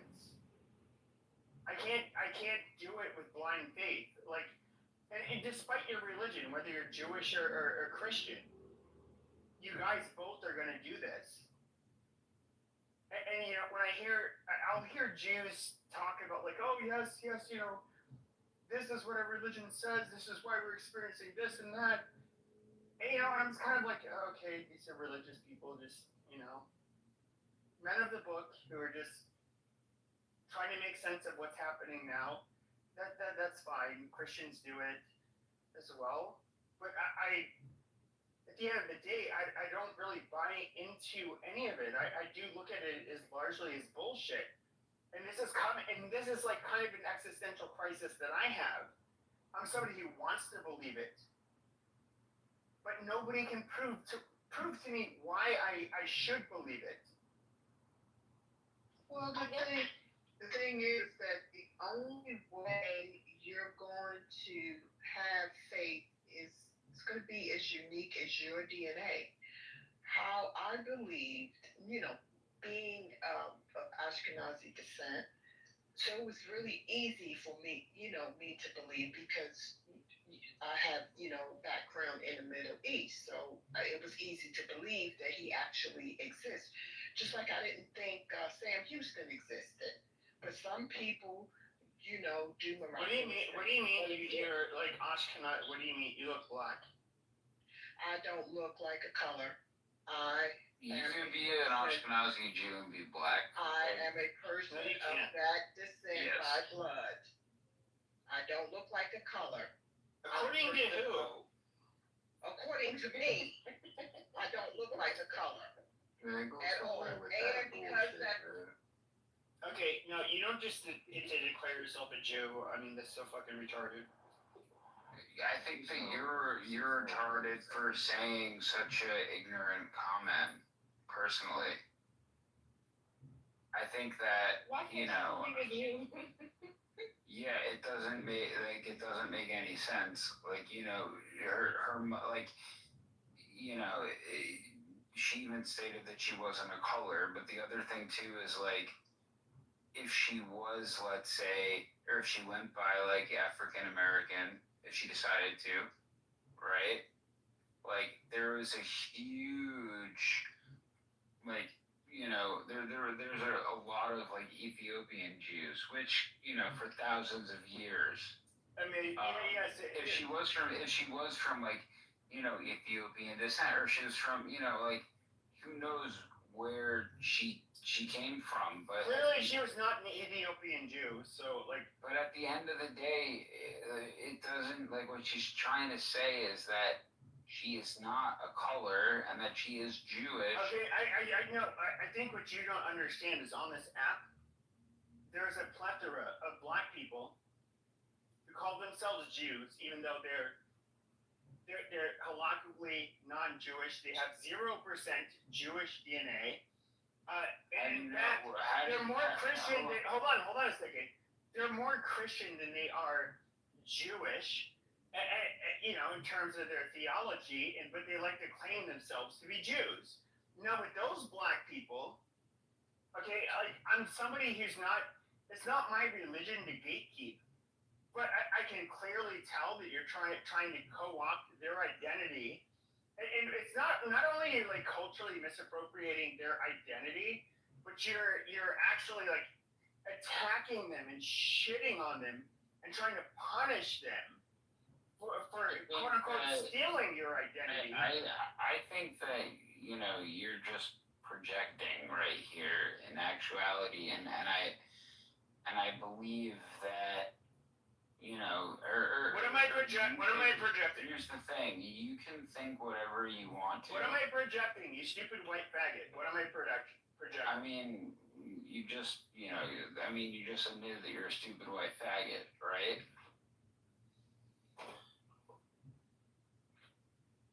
No, I literally called you. And you also have like an incredibly low IQ. Like I've heard you speak before.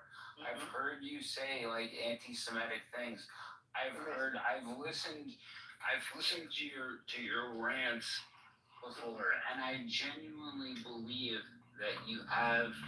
I mean, I'm not a clinician, so I can't say what you have. Sure. But it seems like you have bipolar disorder, or what is bipolar disorder? I'm just curious. Well, I mean, there are two different types of bipolar disorder. Okay, there's bipolar 1 and bipolar 2. What is the difference between the bipolar 1 and bipolar 2? One is a longer mania and shorter depression, and the other one has longer depression and shorter mania. Okay, which one's going to full manic episodes? I think that again, I'm not a clinician. Okay, yeah, you're a dumbass. So bipolar. Hold No, on, you're talking about personality trait. No, hold on, say it. Yes, it does. It does negate what you said. Yes, it does. Yes, it does, you fucking retard. It negates everything you said. You're talking about personality traits versus a fucking neurotic disorder. Go ahead. Let your dumb ass speak. Go ahead.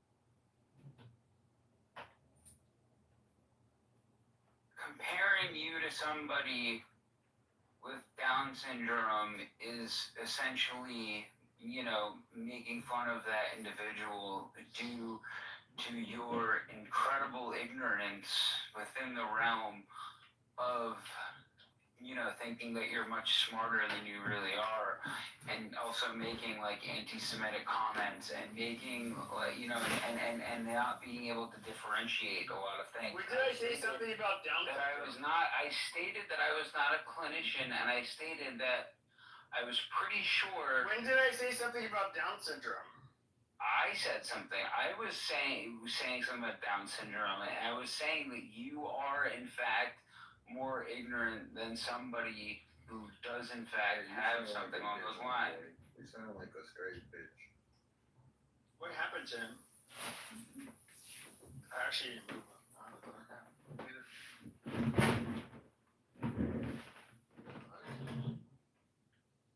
God damn it. He just came back. Where is he? He just left, came back. He's probably trying to connect. I actually kind of think this is like the type of shit I like on Clubhouse, so I would never move somebody like him.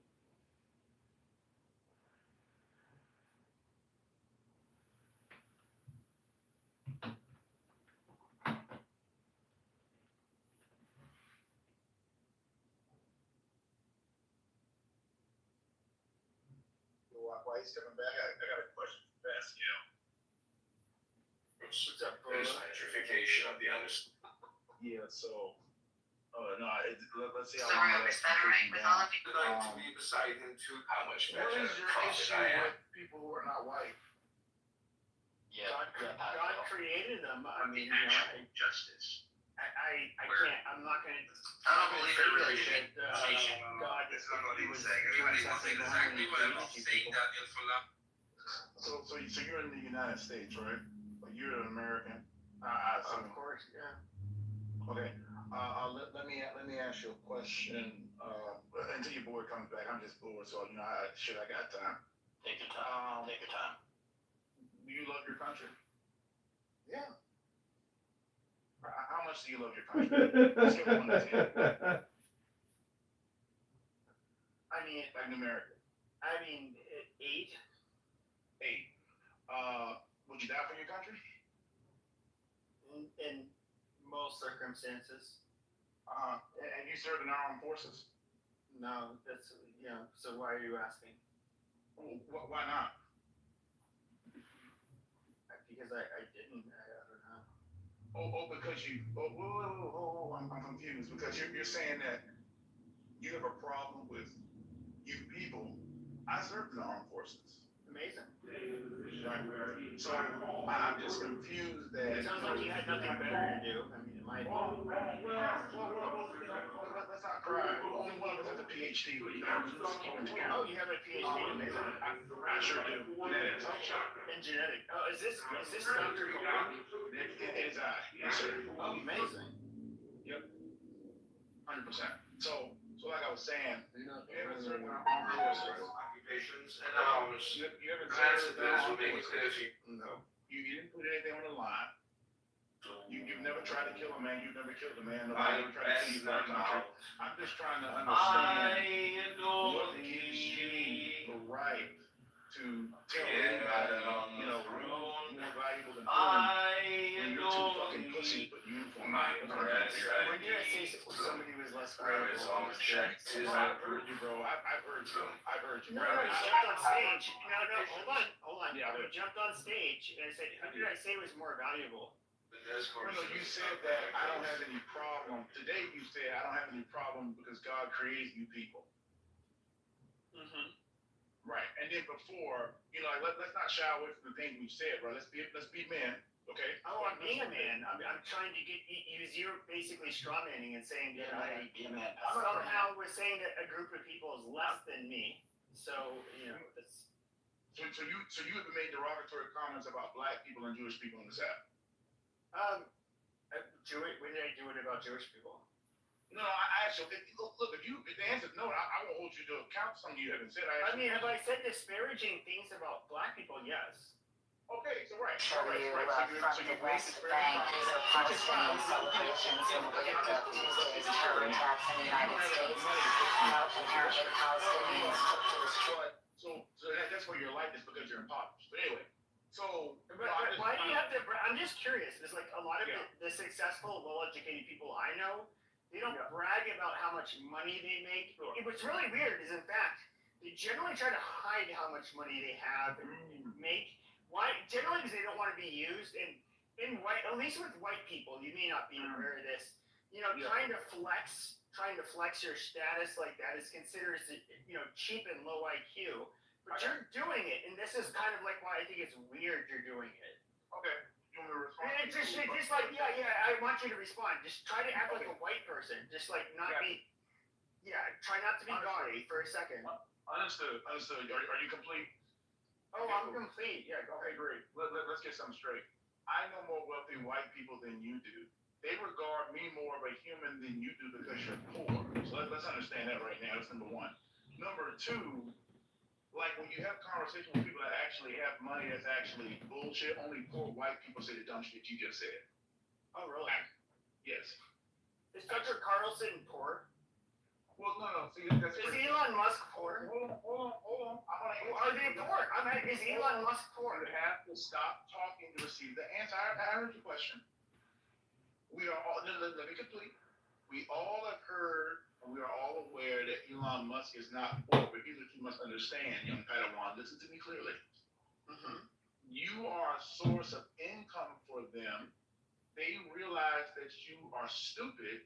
So if they play to your lower sensibilities, you will give them money, you see. It's a fiscal thing. They actually don't. No. That's not what you said. You said people like me say what I say because I'm poor.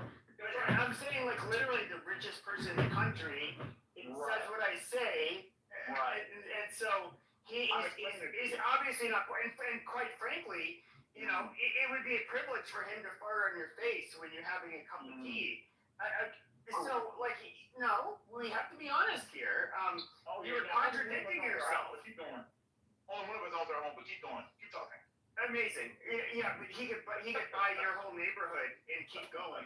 No, but you literally. Hold on. But you can't buy my whole neighborhood. You're proving my point right now. No, you're proving my point. You're the one who said that only people who talk like me. Yes, we're having a conversation, but you said only people like me. No, you're chipping out. You're chipping out.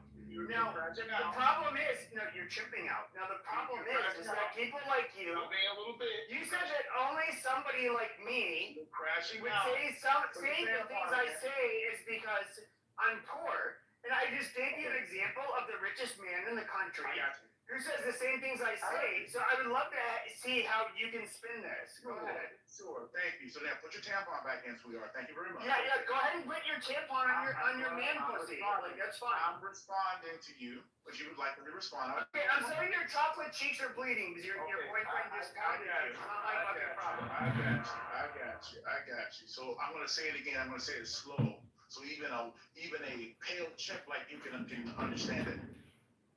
What I'm telling you is that those people are wealthy. Tucker Carlson, even Charlie Kirks of the world, he was wealthy. He was wealthy, right? He had like real money, right? He comes to people like you, and he says, I'm sure he believes those things, but he says those things so that you will buy product, you will give them money, and you fall for it every time because it's not like you're ever in proximity to these people. You're not in proximity to these people. You never Once again, you're not talking. Yeah, once again, you're not. About? Yeah, but once again, okay, the fake geneticist trying to tell me I'm poor.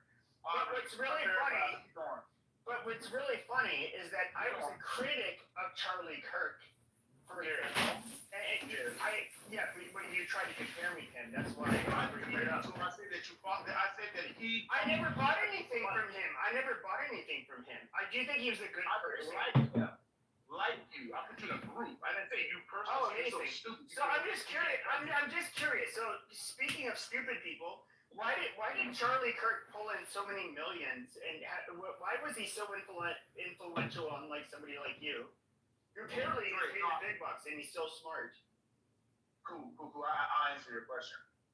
Unlike you, Charlie Kirk actually did have a modicum of intelligence. He was actually a very great debater. He was very well. But you're not a good debater. Hold on, Pastor. You asked me a question, sweetheart. Relax. I'm answering. I'm asking you a question directly. Why is he so successful? He was very intelligent. Generally speaking, he had no actual skill set, but generally speaking, he was very intelligent. He was extremely emotionally intelligent. He was a great debater. He knew how to kind of capture. I would say a lot more intelligent than you. Just being fair. No, I actually debated Charlie Kirk. It's actually on my Twitter. Okay. Can you post the link? I got punished. Can you post the link? Let me guess, you were the mod. Let me guess, you were the mod. Oh, of course I will. Of course I will. She came to me. Yeah. Okay. Yeah. So you declared yourself winner. You just Jordan Peterson as well. Amazing. Yep.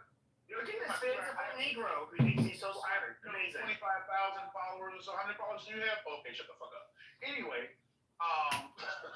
as a fake geneticist, you have a bunch of followers. Amazing. You keep saying that, but we can look at my work though, right? Can we look at yours? Can we? Yes, sir. Would you like a link? Yeah, show us everybody how you're a geneticist. We want your location, brother. Drop your location. What's gonna happen when you get it? Drop your location, brother. I want to see your work. Okay, that's a bet. Here you go. It's too easy, really. So I'm just curious, where did you serve in combat? I'm just Hold on, curious. Hold on, I'm actually gonna record, since we know your real name. Hold on a second, so I can record. Screen record. So record it. Here's no. Here's Mr. Badass. Where did you serve in combat? I'm not talking to you about my military service, you stupid. No. You came on here acting like you're a big man. I was a captain in the army. And had a lot of experience in the military. Where did you fight in combat? I never told you that. You said that. Hold on a second. Were you ever deployed in a combat zone where you had to engage in fighting? I am not going to discuss with you. You don't have it, you goddamn fake. Hold on. Hey, I'm not going to discuss with you. You fucking phony, stolen valor piece of shit. Coming on this stage, trying to act like you're a fucking tough guy, pussy. This is literally. No, I have it on. Okay, tell me, what is your experience in the military? Hold on a second. I'm trying to answer if you shut the fuck up. Okay, go ahead. Do you want to answer or do you want to hear yourself talk? Yeah, I want to hear the answer. Cool. Yeah, so I was a captain in the United States Army active duty at the 71 Bravo. I was a biochemist. I managed the Army's CBRN program at Fort Sam Houston from 2020 to 2023. I was a section chief at the FATL, Food Analysis Diagnostic Laboratory, where I managed countermeasures for 50 states and 3 OCONUS territories. If you look at my PTR, I actually have myself in my service uniform. I also have a picture with the Surgeon General of the United States Army at the time, 2-Star General Dingle. Who the fuck do you think you're talking to? Nobody. Because you're a fucking civilian. Nobody with valor. You say that, obviously. So, no, you're the pussy. Like, shut your pussy ass up. Put the uniform on, shut your dumb ass up. Why don't you go ahead and go in combat, bitch? So, why didn't you serve? Why did I have to serve? Why didn't you serve? Because I didn't have to. No, nobody has to serve. We don't have a conscript-based military. You volunteer. That's the thing. Why didn't you serve? I was already in college when 9/11 happened. And that's right. So, let's talk about college. Let's talk about that. So I got recognition after getting a PhD. So that's not an excuse. You're just pussy. You're just a pussy. Is all. Oh, amazing. Okay. The answer is I had my tampon. That's my answer. What did you do in the United States military? You didn't fight. But you didn't fight in the United States. It's really funny. Once I told you a screen recording, you changed your fucking tune so much. No, I know. I love that you have your PTRs with the AR-15s. When you, and of course, when it shows the brain, the blank, hold on a second, the blank firing devices. Okay, when you have the talking online. Okay, when you have the thing at the end of your muzzle where you end up doing the training, where you're firing blanks at each other. You're some kind of fucking 11 Bravo, 71 Bravo. 71 Bravo. Yeah, get it right. 71 Bravo, obviously. Get it right. Get it right. 71 Bravo. No, but I mean, I'm talking about how you try to make yourself look, and that's what you did before I started screen recording. You started to make yourself out to be like some kind of, you started to make yourself out to be some kind of fucking hero who had to put yourself I never said I was a hero. in danger. Actually in danger. But you didn't. Talk like that. But you didn't. Man, it's You a civilians talk like that, but at the end of the day, you're somebody who never had to sound like a civilian right now because you are. Okay, but just like a civilian, you never had to fight war. Amazing. Okay, I'll explain it to you because I see you're a little stupid. Let me help you. And I'm waiting for you to kick me down. I know you're gonna kick me down at some point. You can't take too much more of this shit. So let me explain to you how this works, sweetheart. Okay? And you wouldn't know. Because, okay, you're go ahead and spit it out. Just go ahead. Units deploy. Individuals don't deploy. Units deploy. You understand that? Yeah. Meaning, if you're part of a unit or a BCT, you don't know what a BCT is, you never served, like I said, the unit deploys. Okay? That's number one. Number two, I know you don't understand this because you're a fucking civilian. I was an officer. I was in charge of men. I was not a grunt. I gave the orders. I didn't take them. You understand? Yeah, you wouldn't understand that because you're a civilian. What does that matter? You're a civilian. Do you understand what a biochemist does? Like you're so stupid. It's shocking. Well, okay, but you obviously had nothing to do with infantry or anything that involves bravery. I never said that. Wait, time out. I didn't talk. That's ass talk. Number one, again, let's get something straight right now. So you ain't talking about things you don't understand. You are aware that if you deploy to a combat zone, you are aware that people are engaged who are not infantrymen. You do understand that, right? Yes, right. That's way different from being somebody in infantry who actually has to engage with these people. No, agreed. Nobody's arguing that there are levels to this shit. Nobody, I mean, and an infantryman is not a special forces guy, right? Nobody said special forces. I just said infantry. No. And of course, infantry is not the only group, but you were not. You were not in charge of door kickers and trigger pullers. So that's where you're different. In fact, you were not somebody who ever had to pull a trigger. You're not. You're just talking now.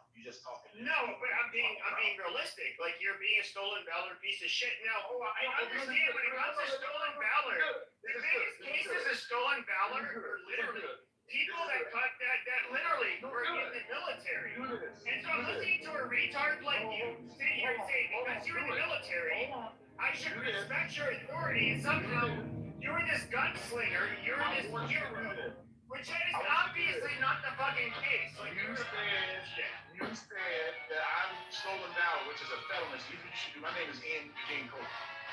That's my full felony. Big geneticist. Yes, sir. I'm not scared of y'all. See, only one of us has a pseudonym up here. Only one of us has his real name up here. Amazing. Because you're a pussy. If you're saying you're somebody who's trying to.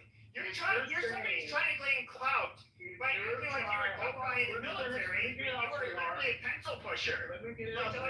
Cut the shit. If it's stolen valor, report me. It's a felony. If it's stolen valor, take this recording and report me. That's what happens. Okay, can you tell me which men you led into battle? No. You already said it. Because you can't. Stolen valor. No. It's stolen. Listen, bro. Okay, tough guy. Don't try to take it back now. We're trying to take it back now. No, tough guy. Stolen valor. You're the one who said. Report me. No, you stupid fuck. No, report me. You're the guy who tried to make yourself out to be like a tough guy. You're in the military, but you were never in battle. You were literally the bitch that you speak of. Why didn't you try? Why didn't you? Okay, Civilian. if you went straight in. Civilian. Okay, after your PhD, why didn't you go? Why didn't you go into it? Why didn't you go into the group would basically go into a combat? That's a great. So I'll explain to you again. Listen to me very carefully. No, I get it. I get what your PhD was in. Where you would have your expertise. But you're trying to make it sound like you were somehow involved with the trigger pulling. I never said that you're a liar. You're lying and you're full of shit. You asked me a question. Thank you. So now you're done bitching. Okay. You have said that I have committed stolen property. Okay. I heard you. You have a report you should do now. Report me. Do it now. It's a felony. Do it. Report me. Amazing. No. Fuck amazing. Report my black ass. Report me. You said that I said. Well, your black ass was literally. I was a soldier. You said you called somebody a pussy when you enrolled in the. No, you enlisted in the military as an officer, and you literally were never in a combat zone having to do combat. Now, it is a lot different to be in the military and actually fucking. No, it's a lot different from being in the military and actually being in combat.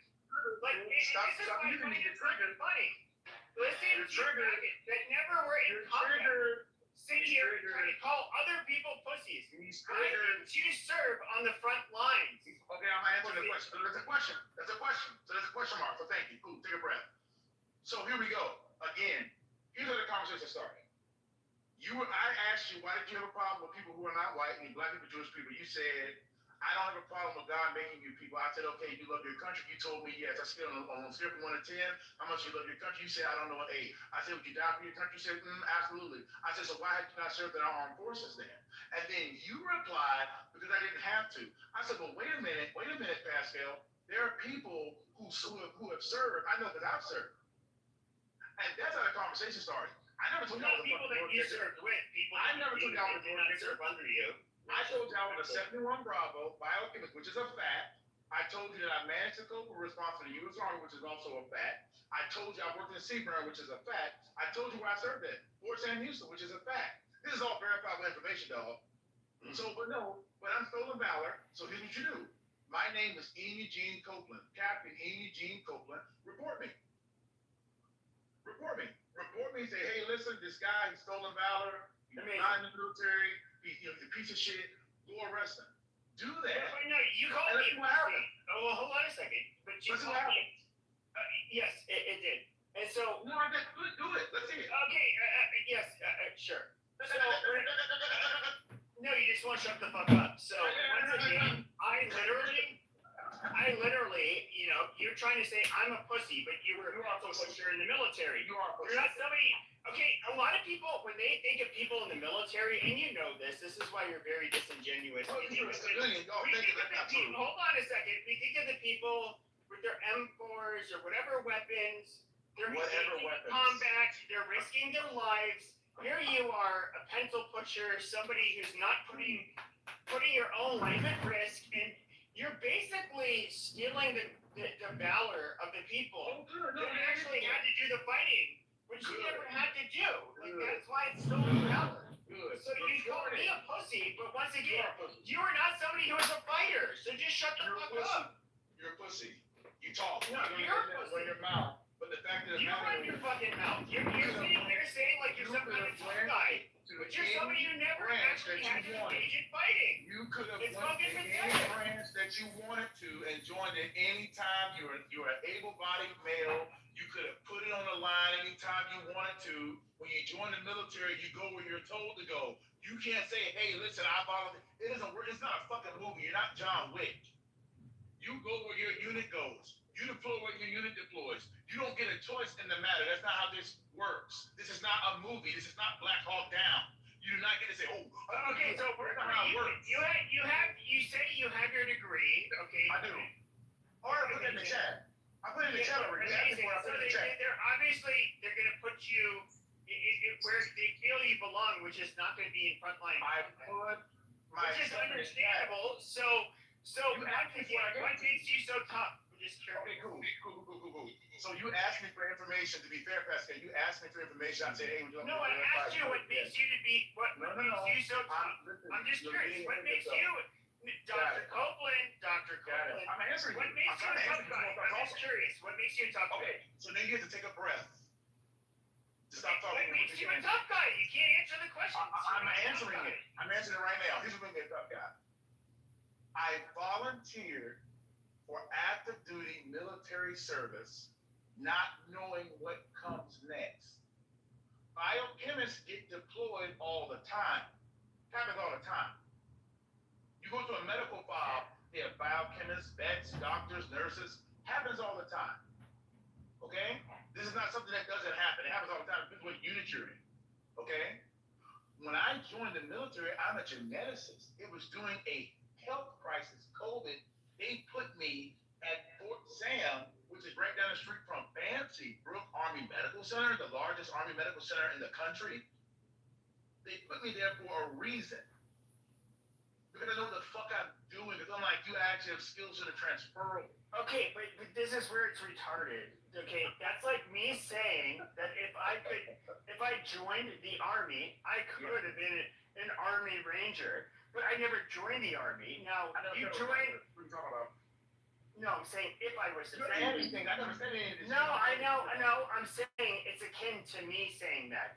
Now, absolutely. Now you're saying you joined the army, but you never had to be one of these people. Therefore, at least you had the balls to I guess, join the army, and then therefore, you're a badass.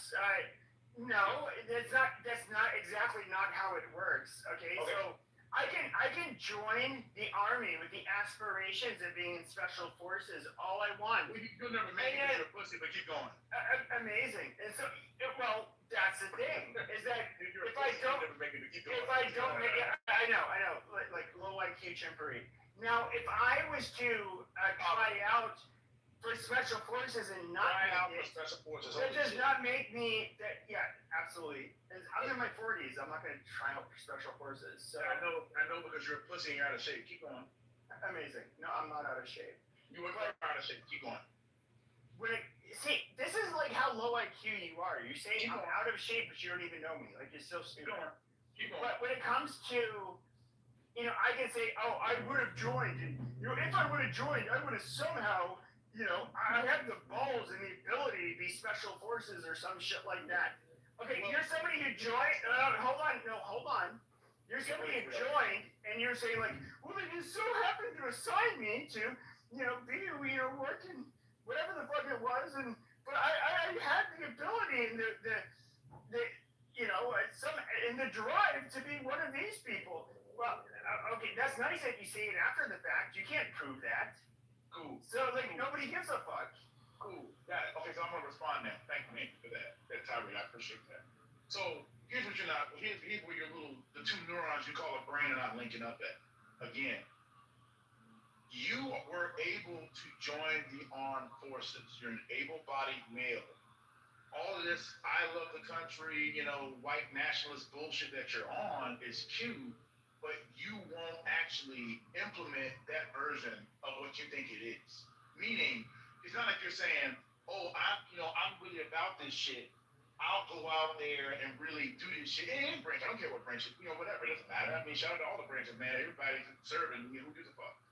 Like, you didn't do that. So all I'm saying to you is that the big chest, the talk, the blah, blah, blah, black people this, Jewish people that, black people this, Jewish people that, to me, you just sound like a broke, privileged nobody in his 40s with pent-up energy because he's probably 5'5" and he never joined it. It's okay.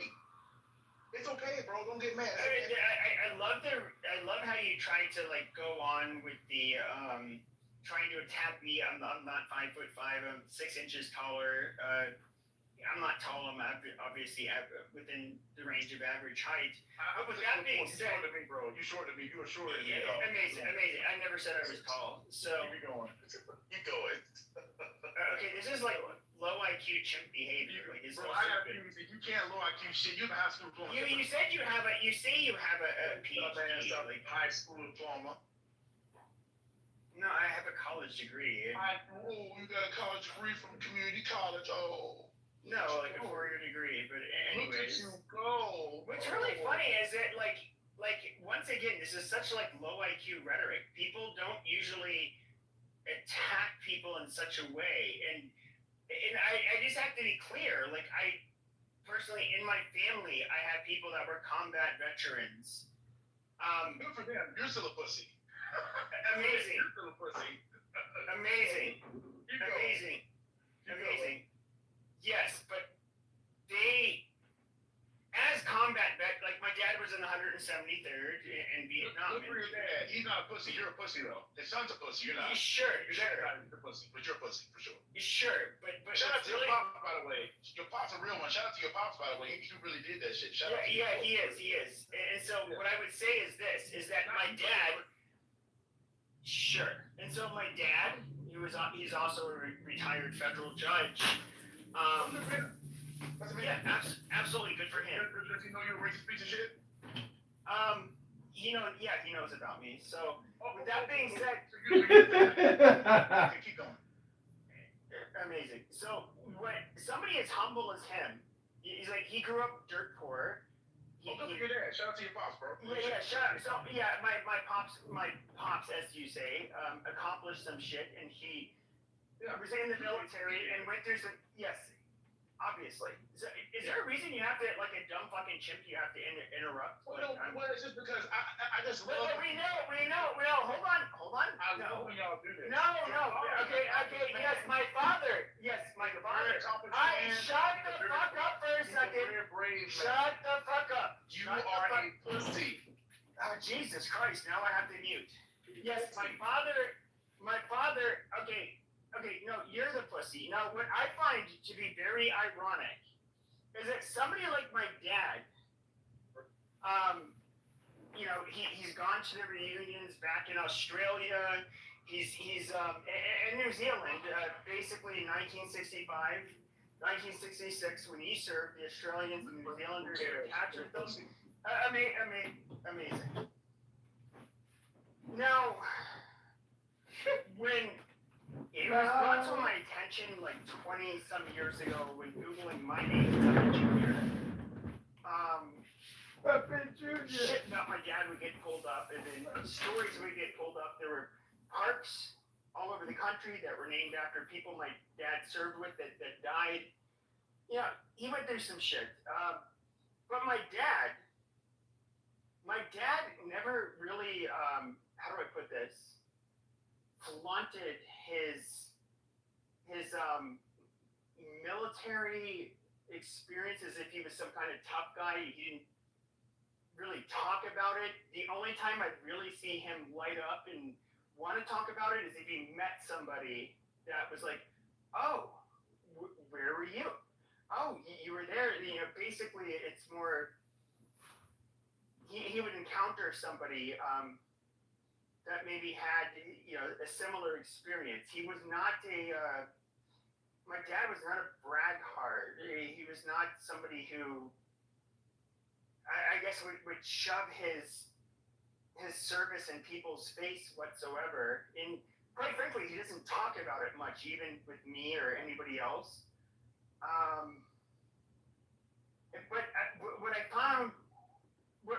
find very weird with you is you have this braggadocious person such as yourself you're like this super tough guy because you were in the military in a non-combat role, and you're somehow flexing as if it makes you a pussy if you were not doing it.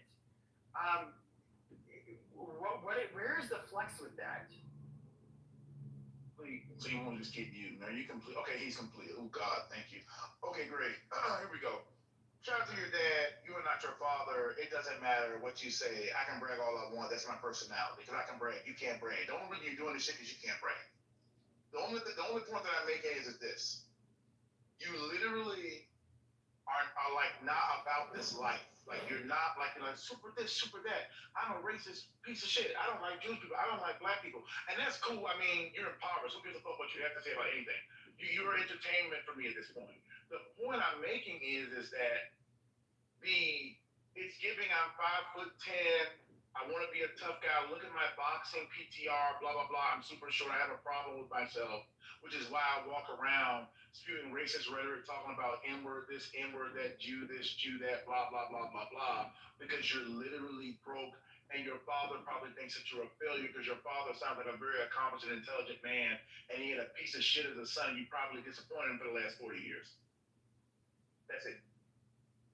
Sure. So, but what I'm curious about is that, like, I've seen the PTRs of you in your thing is I actually boxed, but unlike you have pictures of yourself with the M4s that are, I believe it was in the back of a pickup truck. So obviously you guys were doing a military exercise where you were firing blanks at each other, and you're trying to make yourself like you were about that life, but you're not a combat veteran. You're not somebody who's ever experienced combat, and you kind of, but at the same time you try to put forth this image like you were this soldier that actually has, I don't know, about that life, which you're not about that life, and you've never been about that life, as you've admitted. You've never been. You're a civilian, dude. It doesn't matter. You're a civilian. It's okay.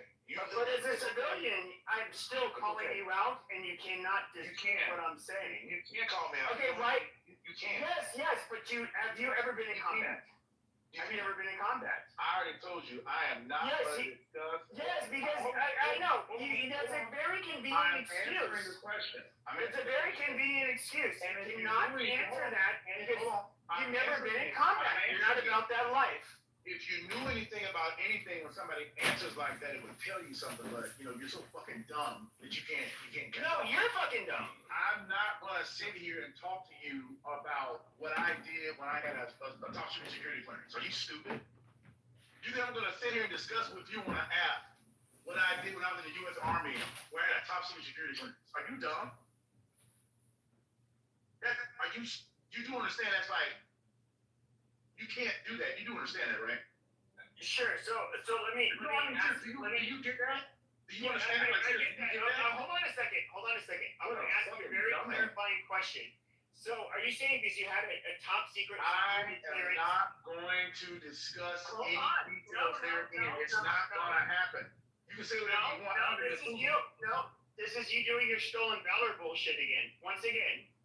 Are you trying to hide behind the fact that you had a top secret clearance that somehow that should, there should be some plausible deniability whether or not you actually had to engage in combat? I'm just telling you, I'm not going to discuss that. No, it's because you've never been in combat. So you're literally doing your stolen valor shit again. Okay, you say this what it is. Any better, they can say whether they've been on a tour or not. I don't know why this guy's like, man, you want me to tell you about top secret? No one's asking you about top secret. You just say whether you've been on tour or not. Fantastic. So, here's what we're going to do. No, the only question I asked him is whether or not he's been engaged in combat. I'm responding. It's a federal law. It's a felony in order to embellish your military record, and this is where this piece of shit is literally not going to do it. Arrest me. Get me arrested. You say that I'm stolen valor. That's a felony. Get me arrested. You have my name. I'm not pussy like Well, this. that's why. And here's why I'm screen recording right now. Do it. Because I asked you. I'm telling you to do it. I asked you whether or not you're in combat, and so you have to say, I don't have security clearance. Why? It's your way of saving your own ass. To prove you were never in combat, you fucking lying piece of shit. Like you're I never said I was. pathetic. I never said I was. I never said I wasn't. Piece of shit. You are a stolen valor piece of shit. Are you getting arrested now? Literally was never in fucking danger. You were never in fucking danger. Are you getting arrested? Okay, but because of your uniform, you want us to respect you as somebody who actually was put in danger. You literally lost people they were serving with and put you in the same fucking boat as them. Like you were a pathetic piece of shit. a pathetic piece of shit. Nobody said that, bro. Wow, you're really No, you don't. No, that's what you're implying. You cheap piece of shit. That's literally what you're implying. All I You're said a worthless was, piece of fucking all shit. I told That you is what was you're implying. that you didn't Okay, serve set the because you're a record pussy. Set the All record this other shit you added on. Okay, then set the record straight. Did you ever serve in direct combat during your military history? Watch, he's gonna Stop obfuscate. muting me. He's not gonna answer this directly. Why? Because that felony that he wants to avoid, will come. Okay, so watch this. He's gonna say, "Well, you're a civilian. I don't have to answer." Stop muting me, bro. I'm not asking him for details. I'm literally asking him, did you serve in direct combat in the military? I don't have to answer anything, bro. I don't have to answer anything. You're a stolen valor piece of shit. That's all we need to know about you. Then get me arrested. Stolen valor is a felony. Okay. It is. It literally is. It's a federal crime. Acting like you came in here I didn't like a imply tough shit. guy. No. You came in here acting like a tough guy, talking about you served your country, you put your fucking M4s and devices at the end of the muzzles where you're training with blanks, and you acting like you're a tough guy because you joined the military, all of this bullshit. Okay, but when you're asked direct questions, okay, you obviously, you're trying to imply or insinuate. I didn't imply shit. You were implying this shit. I never implied shit. You implied that. You never were. Okay, you done? Cool.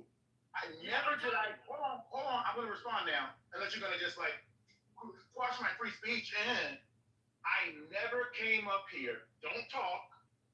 I never came up here and said I was infantry. Any of that weird shit you talking about. You said that. I never said that. I told you exactly what I did. I said I served at Fort Sam Houston from 2020 to 2023 as a section chief as a 71 Bravo active duty as a captain in the U.S. Army. I never told you I kicked in any doors. I never told you I did any of that weird shit you talking about. I never said that shit. You said that. So let's get that clear right now. It's recorded. You said you recorded it, which is great. I don't have anything to lie about. My service record is public information. That's one FOIA request away. That's not a big deal. But the point is this. Stolen valor is a crime. So if you're telling me I committed a crime, Pascal, report me. No, I'm saying you're insinuating it. That's why I asked you to clarify whether or not you served in combat. I didn't insinuate shit. Your bitch ass ends up automatically says, well, I don't have to tell you that because you're a civilian. Or you end up, no, that's what you're doing because you're trying to imply that you had combat experience. I didn't say that. I never said Instead of answering directly, you literally have to say, well, I don't have to tell you that because you're a civilian. And so, that's not what I said. I said, as somebody who's never been in combat, I never told you I was in combat. As somebody who's never been put yourself in danger, you need to shut your fucking mouth. You're not the tough guy You're a civilian. Shut up. I'm a civilian. Yes, I was never put in danger, just like how you weren't. So just shut your fucking mouth. It's probably still a tough guy. Military training stuff, but I think we got to the truth. The truth? I never said, bro. This shit is weird now. No, I never said that. And I heard you're kind of You said that. I never said that. Hold on. Let me explain. You were refusing. You were refusing saying it's basically I don't have to answer your question whether I've been in combat or not, right? So it's you're leaving it kind of open whether you have or haven't. And I think we got down to the truth, right? So now we understand you haven't. No, because you came late. No, because you came late. I'm gonna say it again because I see y'all a little slow. When he asked me, I gave you the whole thing. He put all that shit in there. I'm not gonna sit here and just keep saying the same shit over and over again. No, I said to you in this recorded room, I said I was a 71 Bravo, which is a fact. I served. And you were never in combat. Amazing. So just sit down and shut the fuck up. You're not a tough guy. I said Fort Sam Houston, which is a fact. That's verifiable. Section chief, Faddle, gave you the whole organization, everything. All that's factual. I was a captain, direct commission. after I got my PhD, you know the thing you said I didn't have. You the one started talking about all these requirements for this and this shit. I said, bro, what are you talking about? I even said to you 3 times, I was like, well, bro, you do understand that, like, there are more people that do combat shit than infantrymen. Like, you do understand that. You start talking about infantry and shit. You said all that shit. Okay, once again, let me clarify. Never said any of that. When were you in combat? Never told you I was in combat. Okay, I mean, I never told you that. I never said that. Okay, so you're not a tough guy. Okay, so you're not a tough guy. So just shut the fuck up. But you need to report me though. But you said it was stolen foul. So when are you Well, going to no, report but me? you know, you're trying to make yourself out to be this. No. You're in the When are you going to military, report so me? okay, since you're not a tough guy who's in the military, Can I get a date? let your fucking mouth. That's all you need to do. Can I get a date? Can I get a date? Are you going to report me? Can I get a date on my report so I can get my felony real quick? That doesn't matter. You're not the tough guy. You're not the combat veteran that you're trying to Listen, get. I take stolen valor very seriously. Okay, then shut the. Why are you flexing on civilians? You're saying that I really did that. weird. Somebody like You need to report me. As you said, my dad's a good guy, a piece of shit. True. Now, with that being said, my dad never flexed his millet, and he was an actual combat veteran who's still considered 100% disabled, even though he was a federal judge who retired. Right before he turned 70. Report me. Hold on a second. He's somebody who would never flex to civilians. I'm not let saying alone that. other people in general. And then here's a guy that has never stepped, who's never been in combat, bragging as if he's some kind of fucking tough guy. We see the goddamn PTRs you've had with the fucking M4s where you're doing your training or whatever gay shit, which you're not for somebody who's been in combat. So you're just pathetic. You're a pathetic piece of shit. That is stolen valor. Like you're somebody trying to because you're in the same fucking uniform. You're making yourself out to be as if you have the same level of valor as these fucking combat veterans. It's so pathetic. Okay, great. So when you report me, you know the process of report is, right? Would you like me to help you with the process? I can tell you what to do, who to call. What? No, we're not saying that you committed a crime. We're saying that you already did. No, you said it 5 times. You said it 5 times. Which defamation, by the way? You know that, right? We know that defamation, right? You were implying stolen valor. No, you know that defamation, right? Right? You know that, right? Right? Are you aware that it's defamation when you say that I committed stolen valor, which is a felony, which I'm not? You know that's defamation, right? It's not. If I'm insinuating that you're implying that you're not insinuating shit. You were said stolen valor. I recorded you like I recorded you. You were trying to imply I recorded you. Tough guy fucking. I recorded you. But you were not. You fucking retard. I recorded you. Your IP address is attached to your you dipshit. profile. Record it all you want. Your IP address is attached to your profile. You're not as anonymous as you think you are. So like I said, go ahead and report me for the thing that you said that I did. Do you know the process? I can give you the number to call. Nobody's saying you committed a federal crime. Wait a minute. Now you're saying I didn't commit a federal crime. No. What I'm pressing you on, you fucking retard. Interesting. Walk it back, bitch. What I pressed you on is you're trying to act like a. Hold on a second. You were trying to. Walk it back. Okay. What you were trying to do is act like you're this big bad tough guy who was in the military, and so what I did is I said I'm going to screen record. Please tell me whether or not you've been in combat. Now you said you're a civilian. I don't have to answer to you. Okay, true. You don't have to answer to anybody. Now, with that being said, the reason you won't do it is because then you will get in trouble for stolen valor. And so my whole point in doing this is by basically saying, like, look, you're trying to imply that you're some big tough guy that end up becoming an officer in the military. It makes you tough, but you've never been in combat, and so because you won't admit it, which we know why, is because it would be considered stolen valor.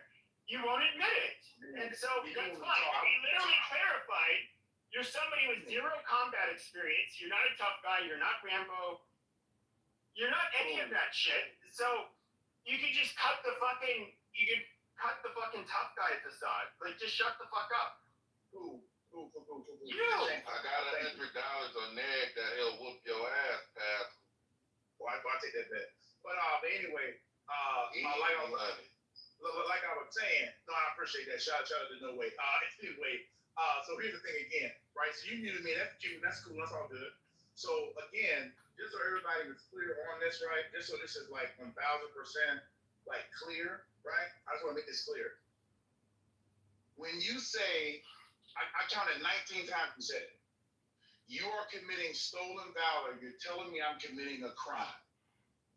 And if I'm committing a crime, you have a federal offense at that. You have an obligation to report that. Now, if I committed a crime, you need to report it. If I didn't commit a crime, my friend, you just defamed me in front of 50 people online. So either it's stolen valor and it's a felony, or you just defamed me, and if you write it, it's libel.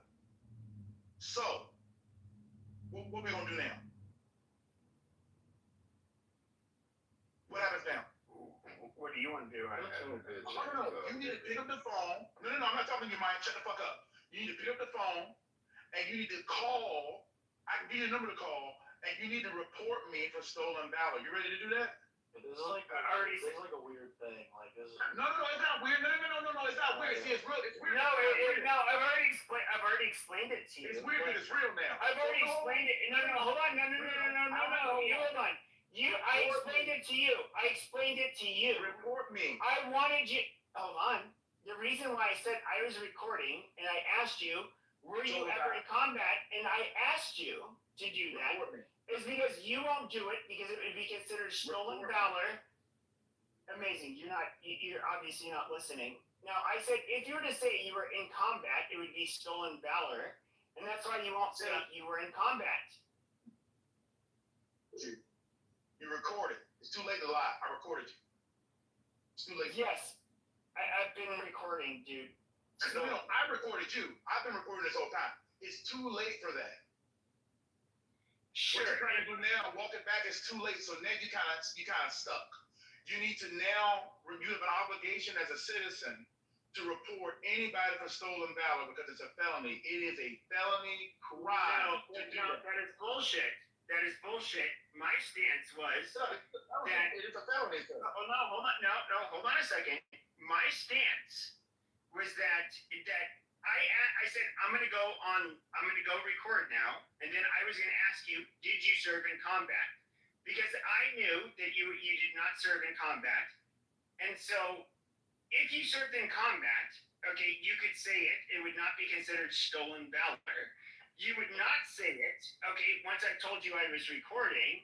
And so, like, you being this big bad soldier boy that you tried to make yourself out to be was all bullshit. And so that was my fucking point, is that you would not say it. You would not say it because it would be stolen valor. Let's say if you mute me again. See, everybody's about this free street bullshit until they start getting their ass handed to them. And G.A. Pimpleton is absolutely right. G.A. Pimpleton says in the chat, I seriously hope you have this thing recorded, bro. An average civil lawyer will win this case, make them pay. I mean, I can't go that route, but I know you ain't got no bread, so it don't really matter. Just for your education, right? So you understand, Pascal. So you think you're anonymous, but you're not, because like I said, your shit is linked to your IP address. Nobody's anonymous up here. Just you and your real name up here. You said, I counted 17 times. I got a 23-minute recording of you saying it. You said I've committed stolen valor. You can argue it all you want. You said it. Now, here's what I'll give you the opportunity to do. You got a little high under the collar. You got a little in your feelings. Okay? I'll give you the opportunity right now to say, hey, listen, I misspoke on that. I retract that. I actually don't think that you've done that. It was a little heated. It's a misunderstanding. Don't give them a pass. Don't give them a pass. No. I will allow you. I will allow you to do that this time. Do it quick. I'm not apologizing for shit.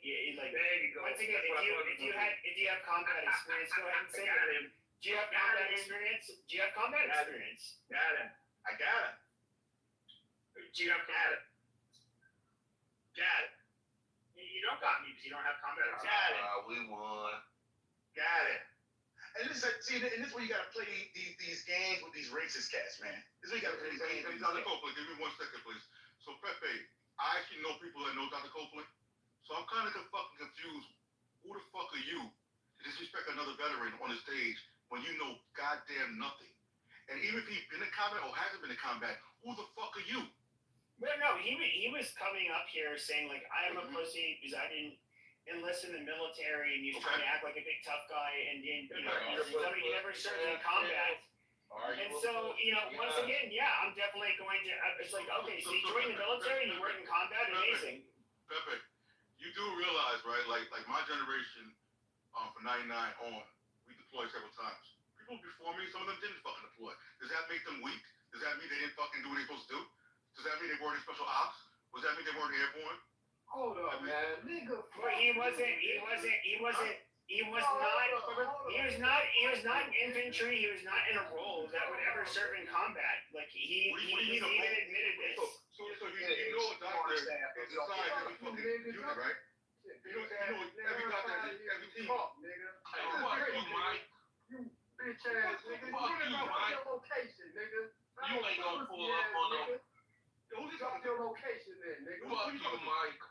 I don't give a fuck if you a veteran, nigga. I'll Fuck smack you, the Mike. shit out of you, nigga. Fuck you, Mike. Drop your location. Fuck you, Mike. Nigga. Fuck you, Mike. Stand up on Pepe, nigga. Fuck you, Mike. Real nigga, nigga. Fuck Pepe. Whole ass nigga. Nigga, shout out to my Haitian. Shout out to the Haitian. It's all good, man. It's all good. I'll smack the shit out of you, nigga. Fuck you, Mike. You know what's wrong with Machetes, bro? Fuck you, I'll Mike. chop a nigga quick.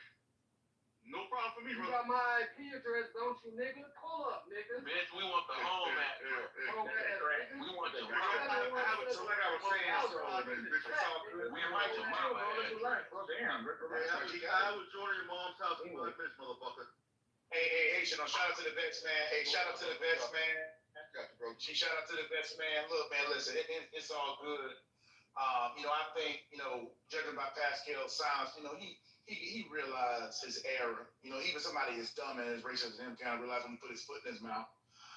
So, like I said, never said I served in a combat role. Told him exactly what my job was. That's all verified. And at the end of the day, I fully requested what he did. Okay, so you're not a tough guy. So just like drop the fucking tough guy out. No.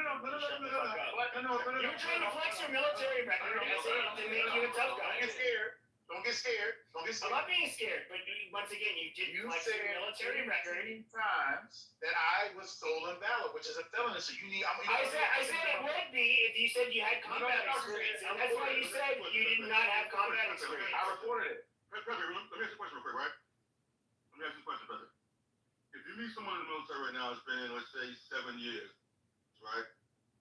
You see them with a Ranger tab, Special Forces tab. Are you going to say they're tough or they're not? Well, I mean, to get through Ranger school, you'd have to be tough. Yes or no? Okay. Yeah. So what if they haven't been in combat? That's fine. Did Dr. Copeland have a Ranger tab? Wait. So are they no longer? There's someone with my picture in the chat. Very rude. Can someone remove him, please? Well, hold on. So now I'm recording again. So I want to ask. So did Dr. Copeland have a Ranger tab? Yeah. You're not gonna get the tab. You never claimed to. Never said I did.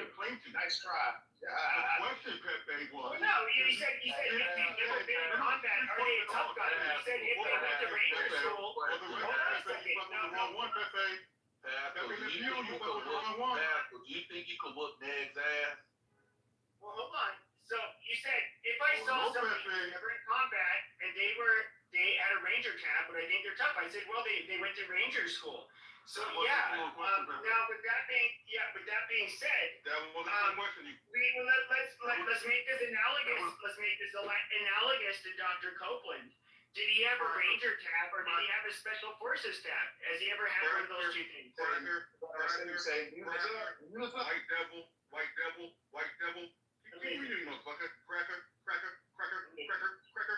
Keep recording me, motherfucker. Cracker. Blue white devil.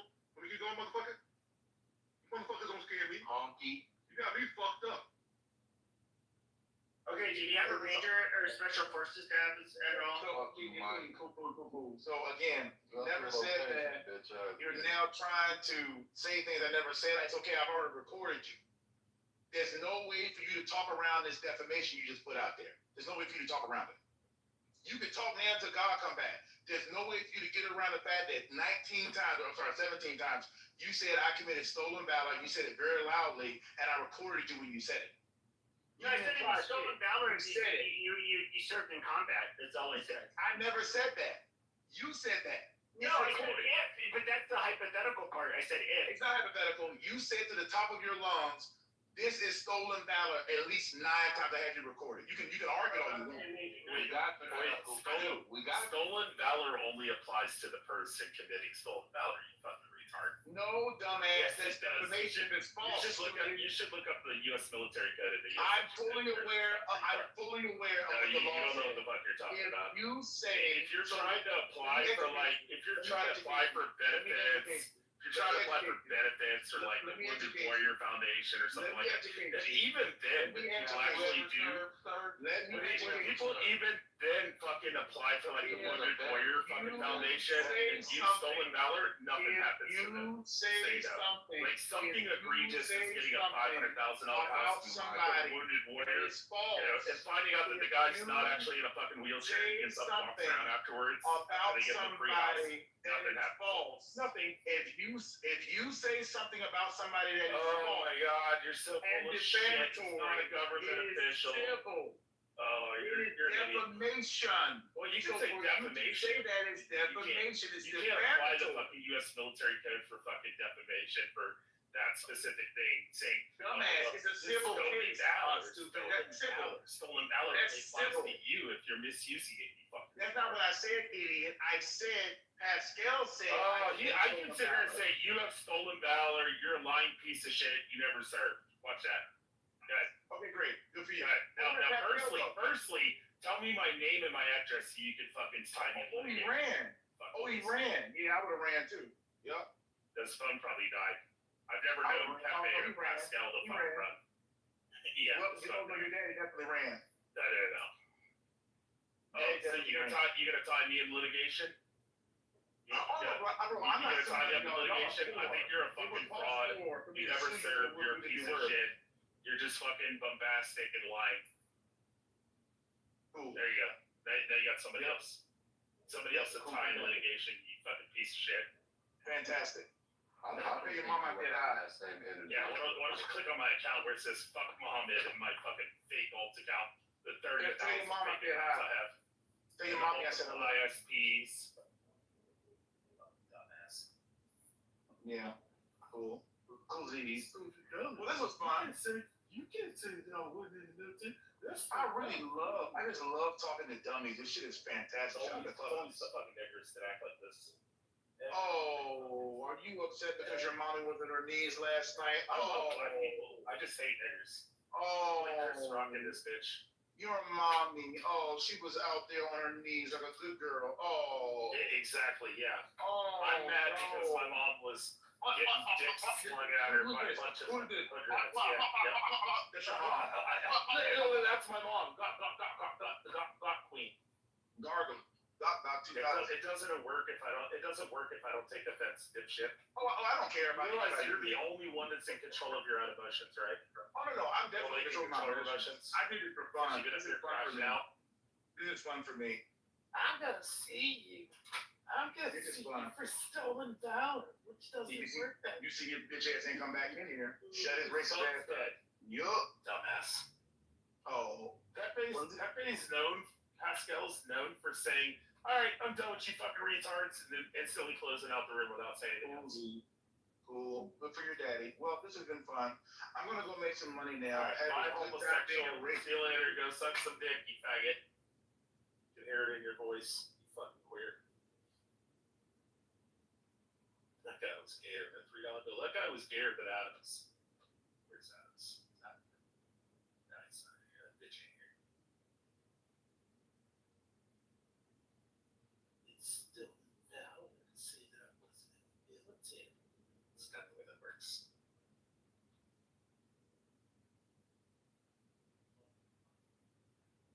Go ahead, wake it up. Yeah, he never said it was stolen. Like, he wasn't ever claiming Pepe was committing stolen valor. Pepe was claiming he was committing stolen ballot, and then he said that you defamed me when you claimed I was committing stolen ballot.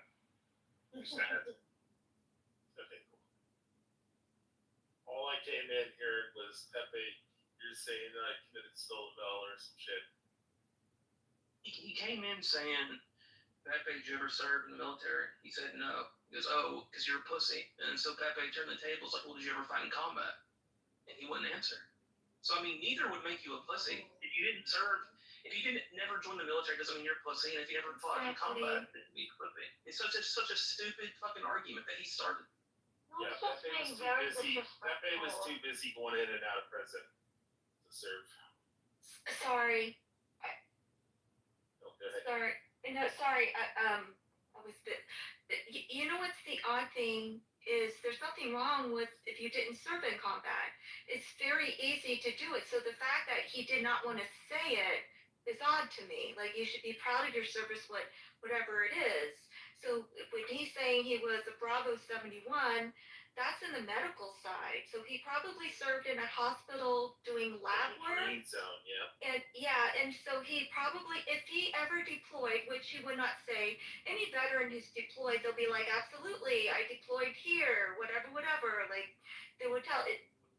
So and then he's a doctor, medical. So he maybe if he was deployed, probably forward to Germany, Landstuhl, which is the large. It's by a bunch of civilians. So which is fine, but I don't understand why that he could not answer that he did not serve in combat. He didn't want to commit stolen Like, valor.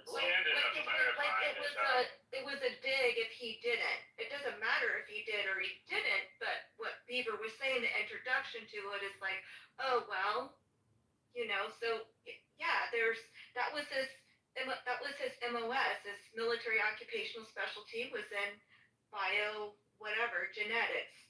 So he did a lot of lab work. I applaud that. The Army needs it. So he said he had his degree first, so he probably graduated, then went to officer OCS school. From there, yep. So then there he was probably first lieutenant, and he got out. He got served his 4, and he received rank as a captain, which would be right on time, and he served in Texas, which is great. We need that, So KK, we had this guy in Chillism came in, and he's like, I served 12 years in the Navy. We're like, thank you for your service. And then he started to proceed to tell us how the whole World War III would break down, and like gave us a full fucking breakdown how the United States would lose to China and Russia and this, that, and the third. Didn't know what the fuck he was talking about. So I was like, what was your rate? He's like, oh, I was an E5. And I was like, no, your rate. Rate's like MOS in the Navy. So Army and Marine Corps uses MOS. And then the Air Force uses Air Force class something bullshit. AFC something. And but the fucking Navy used this fucking rate. And he's like, E5. And I was like, no, not your rank, you dipshit, your fucking rate. And he's like, oh, it's E5. And I was like, no, your job title, what'd you do? He's like, oh, it's a corpsman. I'm like, oh, so you're a fucking nurse on a fucking ship. And you're in here telling us how the whole fucking World War III is gonna break down with fucking China and Russia. I said, I said, everybody in the room, just learn this lesson. Just because somebody served in the military doesn't mean they fucking know what the fuck they're talking about when it comes to fucking world wars or like conflicts. Like, somebody fucking cleaning the fucking latrines or driving a semi-truck's not gonna be able to tell you how this all fucking breaks out in World War III. Like, fucking retards. He's like, did you serve? And I was like, no, but I was up in fucking Fort Meade. So, they just figure out what the fuck I did, dipshit.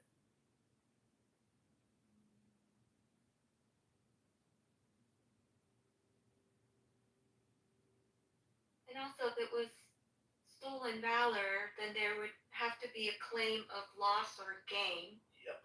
For that. So that was odd. That's what the Warrior Project. That dipshit that rode around in the fucking wheelchair talking, he's a paraplegic. They gave him a $500,000 house. Then they caught him out fucking pushing a lawnmower like a couple months later on camera, and nothing came of it. Didn't get no trouble. Never went to the fucking break. No one went to jail. Never went to prison. Nothing. They don't give a shit. Well, you know what is interesting, F, is first of all, I Okay, never know okay, who you gotta say are. the full name. It's Rich. I know, but you keep adding me on these weird ass accounts, and I don't want to add you back, you fucking weirdo. I gave Pepe access to the 30,000 accounts, so if he keeps getting clipped. Okay. Shit, I forget my point now. Oh, you know what is interesting is someone on this app tried to say that I was like a stolen widow, that I wasn't a Jason co-star. Bresca, JP. Yeah, exactly. Unhealthy debates, who's no longer modern.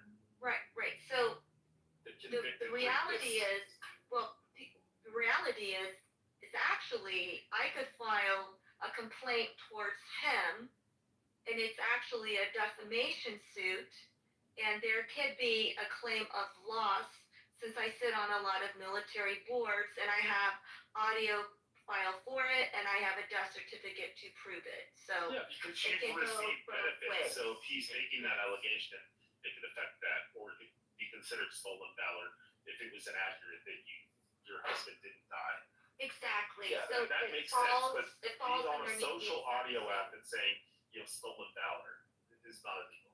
Well, I mean, what I have recognized and people have been called out for and outed for since Clubhouse season 1 is there'll be veterans, and which is great. I'm like, I don't understand why people need to exaggerate who they served with or what they did. My cousin served USNCMI, military intelligence. He read everybody's Dear Jane letters, but whenever we were around girls and shit, when he was on like home leave, when he would be home, he'd be telling everybody he's like kicking in doors in Afghanistan and shit. I'm like, right. You were sitting around in a fucking sandbag fucking bunker, building with a tent roof reading fucking everybody's Dear Jane letter. And listen, like we need water filtration specialists. Yeah. The forward forces need them, but it bothers me when, in particular, veterans they feel the need to over exaggerate when they don't appreciate like. Someone like me, I appreciate that they just served. I went to Buds, set 1970. Oh my God, stop it.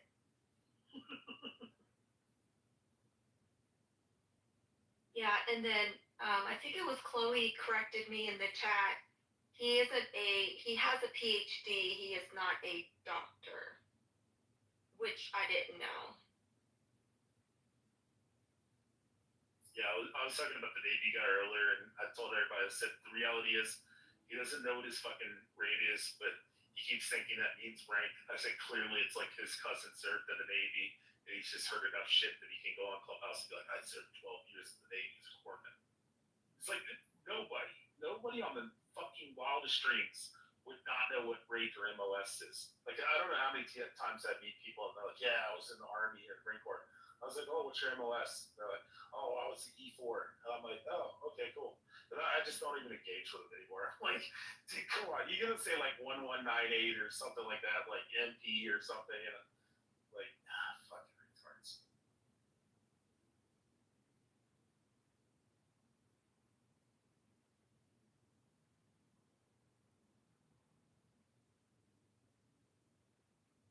Wait, is this the same Dr. Copeland that was saying he was a doctor and giving out talking about medical advice during COVID?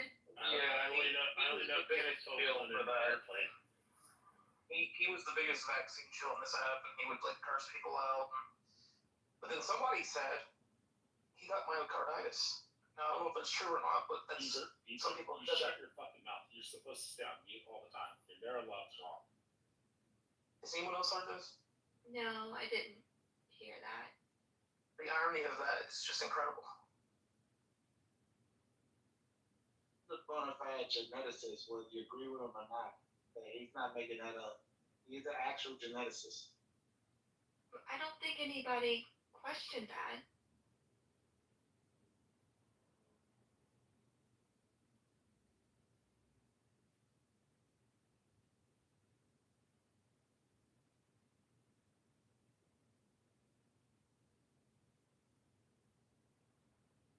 No, Dr. Copeland and Rohan are completely different people. So they were saying that they think Dr. Copeland got myocarditis, which is weird because he's the one that was like such a vaxxer, he pushed it on everyone, and they had big debates about it, and he lauded his medical degree and everything. So now I'm thinking everything different now. Can't trust people.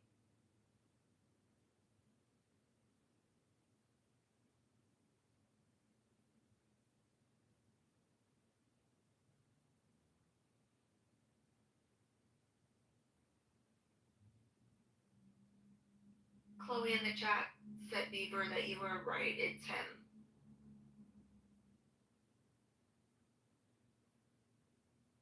Oh, Bunny, one of your cousins is working at the gas station here. It's Punjabi. Sikhihala. Who? Bunny's Punjabi. I said one of his cousins was working here at the gas station.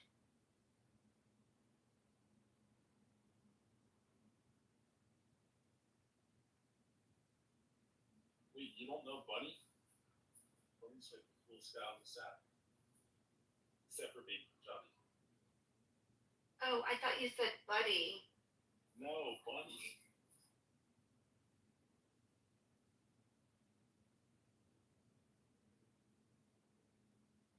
Hey, you better shut the fuck up, motherfuckers. Cause I'm the motherfucking man. I'm the Crash out. motherfucking man. And you better not forget it. He ain't the shooter, he's the crash out boy. Hey, I'll fucking rape you in the ass, bucko. He's clearly black. What? How the fuck am I black, bro? You fucking shit. Oh, wait, he's West African. He's like Nigerian. Wait, hold on, Don. He's a West African Nigerian from the UK. Okay, bro. Get raped in the ass, bro. Get raped in the ass, you Fuck Muhammad, just so you know. You sister fucking redneck. Or fuck Prophet. Sadistic cunt, yeah? Hey, you submissive bitch. Get on your fucking knees now. Get on your fucking knees now, you submissive cunt. I'm gonna fuck your shit up. Cause I'm a vicious little cunt. Wait, are you Hausa? Are you Hausa, Lord? Fuck up. No shit. Are you Hausa or are you Oh, Yoruba? fuck you in your ass, cunt. He sounds a little cockney. Show me your fucking ass cheeks now, cunt. I swear to God, I'm gonna down the Okay. Down Down you go.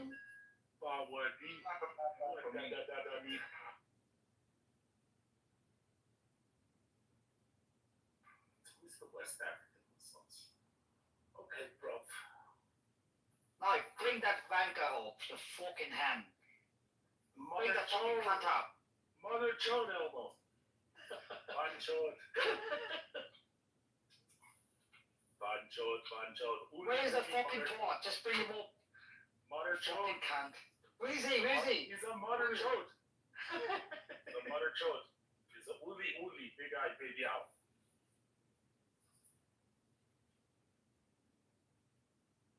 Anyway, tonight's session was really great. Thank you.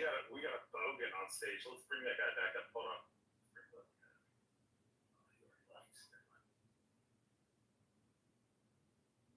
Mr. Pascal, man. I wanted to ask him about Charlie Kirk, but he left. Bring that faggot Harlequin up.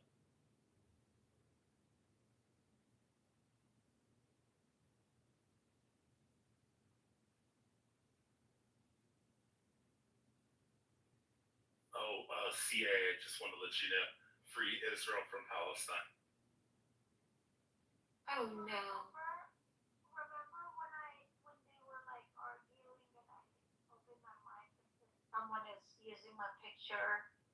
Can you guys remove the person? Yeah, who was that? I was busy. I would mod that person, Sarah. It was the same black female with the Count J something that came on the stage at the beginning of the room. But this is the interesting part. I have someone message me on Instagram.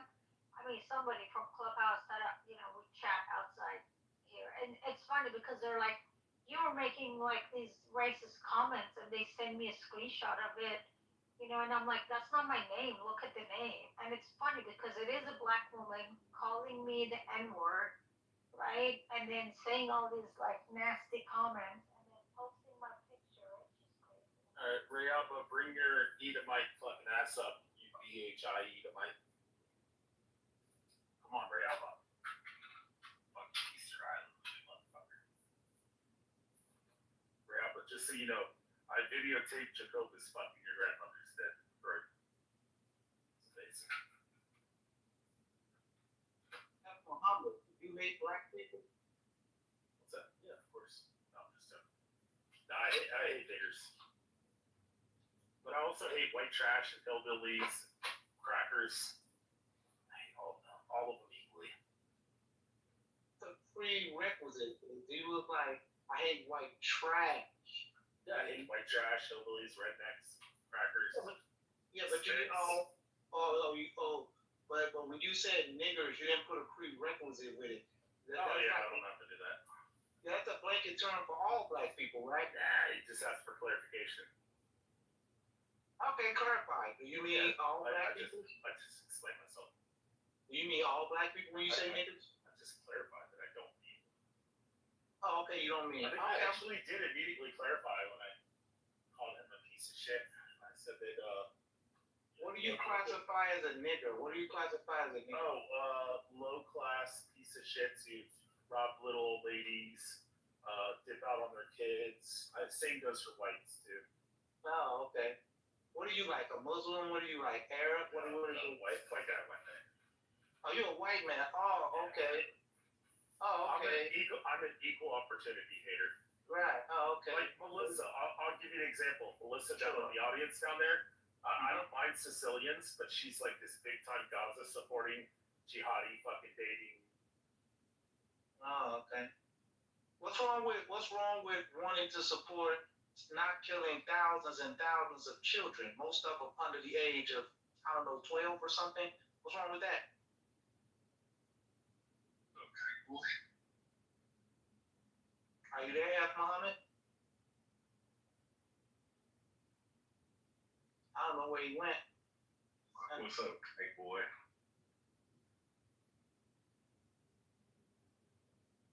See what? What were we saying, Edomite?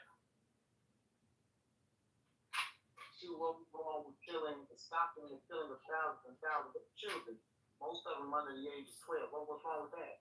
You talking about the 16-year-olds with Kalashnikovs and import carbines that are shooting? I'm up here, bitch boy. What's happening? Oh, I was talking to Dunn first. Why are you being so angry? Fucking faggot. Post a picture of your dad where he's in prison. The light-skinned fucking Edomite. Yeah, but isn't it wild that your grandmother doesn't have a father on the birth certificate for your father? Isn't it funny that she was a broke bitch talking shit? Yeah, exactly. Audio all day, every day. Also done. I'm part Jewish, but I'll call Jews kites too. They're being assholes. You are a kike. Little hot kite. What's wrong with that? Is Zionism good or bad? Oh, Zionism's amazing. The right that the people Zionism in our indigenous homeland of Zionism. Like, I'll give you an example. Like when Buttercup's in the room, I thought Buttercup in New York sacrificing babies and drinking baby blood. Yeah. You know what I mean? That's what Zionists represent. Wait. Let me ask you. You ask way too many fucking questions, bro. Oh, you said me? Yeah, you. I just got one more question for you. Like, if you're irritated, I won't ask you anymore. No, it's not irritation. It's just like, it's like a kid tugging at your fucking shorts, you know, like, you kids like tugging at your shorts and like, can we go to the store? Can we go to the store? Can we buy candy? Well, you seem irritated. You seem irritated, but you're saying you're not. No, it's just, it's annoying. Okay, well, you're annoying, irritated. I'm just trying to, listen, I've never had the chance to talk to a Zionist supporter. Oh, okay, cool. Yeah, I guarantee you've spoken to 1,000 of them on this snap party.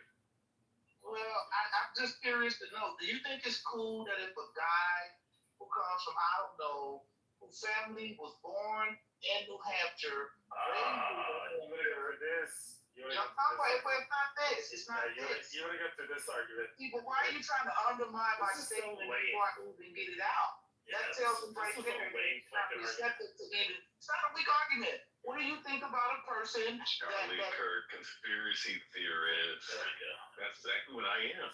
Two dumb niggers now. All right, so back to what I was saying before I was rudely interrupted. Back to the Rich show. So yeah, it seemed that Jews had their temple destroyed in 70 AD, then 120, 130 AD, were kicked out of Judea and Samaria. and then were put into the diaspora where they spread across the entire world. And you have Jews that went into a land called Ashkenaz, which comes from Japhet. So Japhet's like great grandson was Ashkenaz. He settled that land in what is modern day Germany. And the Jews, when they're in the diaspora, went to a land called Ashkenaz because they had nowhere to fucking go. So they ended up going to Ashkenaz. And then, just like black people who would live in the United States are called African American because their ancestors come from Africa, yet they reside in America. That's why they're called Italian Americans, German Americans. That's why they're called Ashkenazi Jews, because they're Jews who settled in the land of Ashkenaz and adopted the culture and also married the women. So, or married the men. Jewish women. But, so yeah, that makes a lot of sense. And then you have the same thing that happened actually with indigenous people. So you have East Band Cherokee people who were taken on the Trail of Tears to fucking Oklahoma. If the United States decided tomorrow that they were going to say, hey, everybody who's in Oklahoma, who's on the reservation there in that area, if you want to go back and have your land in fucking North Carolina, you can have that land. We'll give it back to you. It's going to be yours.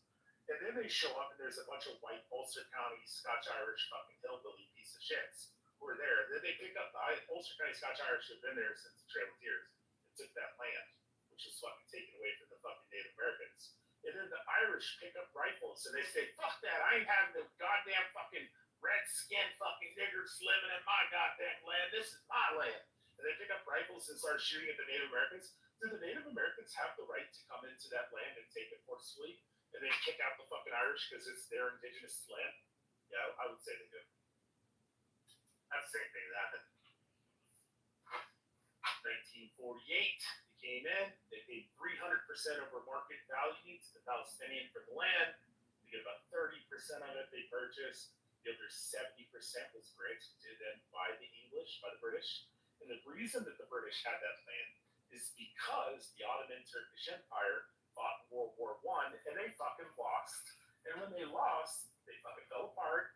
All that land became the fucking war booty. And the fucking British and the French came in and they fucking established that area. And they said, hey, what are we going to do with all these fucking Jews? These fucking kites that we don't like. What are we going to do? Maybe we should give them the fuck out of our country, let them have their own land so they can go over there and live. Then we don't have to listen to everybody bitch about how much they hate fucking Jews. Did that make sense?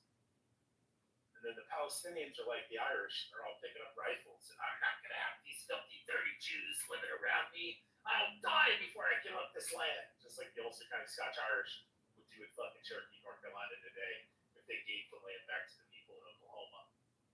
It's fucking wild, man. Yeah, funny, have to. Both my grandmothers are Jewish. My mom's dad is Irish. My dad's dad is Irish, English, French, and my mom's dad is Irish Cherokee. That's why I like using the Irish analogy, or the Cherokee too.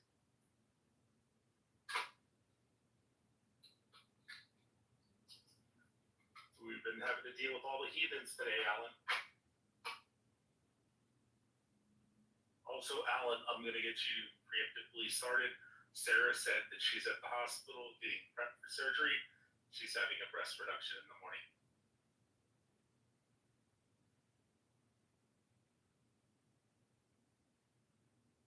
Fucking mod in this room. What's that? I don't know, that's motherfucker. Seriously, keep my name out your mouth. How about you go back to your real? But why don't you shut the fuck up? Go back to Easter Island where your ancestors came from. You big head ass motherfucker. Yeah, with your Easter Island fucking head. No, I'm from. We've seen your head. America. You look like, you remember that night at the museum movie where that big statue's like, no, you don't. I mean, I do have a big head. Look at me. I mean, I'm a big dude. You look like one of the Easter Island. No, you look like one of the Easter Island. I'm athletic. I mean, what the fuck? No. Oh, I'm not severe. I don't know what the fuck you're talking about. Yeah, well, you got the head like the fucking night at the museum, fucking big stone statue. Yeah, I also have the muscle beside your fucking head. How about that? No. Anyways, Beaver. So Charlie Kirk conspiracy theorists are cancer. So I'm trying to understand what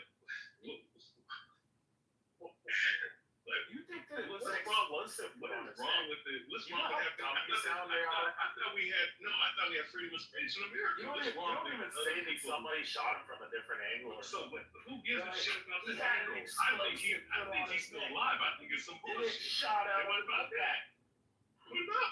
What about that? I think this shit's bullshit. No, you're dumb. I mean, you fucking believe in this fucking guy. Yeah, Michael Jackson's still alive, and so is fucking Elvis. I mean, that guy was Michael Jackson probably has multiple fucking clones. Who knows? That guy was a skilled marksman, man. I mean, if you look at that shot he took, it was sweet. I'm telling you, bro, it was a skilled marksman. Yeah, 200 fucking yards away. You have to be a lit sniper. Here comes Marshall. You don't know any fucking elite fucking. Marshall, I hope you're drunk tonight, Marshall. Are you drunk, Marshall? No, I'm watching TV. Fuck, Getting Marshall, high. start drinking. Oh, he's getting high. Okay. Back in there. Yeah, such a skilled marksman that he hit him right at the fucking. Shut your mouth there, I move you down. Hit him right in the fucking mid, the heart. Hit the 3A fucking Kevlar vest, and then the spalding of the fucking round went up into his neck. Well, what you Really mean skilled you're gonna marksman. move down? Yeah. If he doesn't shut the fuck up. He's a You Mike. got a game, now you Yes, wanna I act mod abuse super hard. Yeah, Mike, you're just like He does like totally fucking gangster, bro. you're just like the Anthony Edwards cool nigga.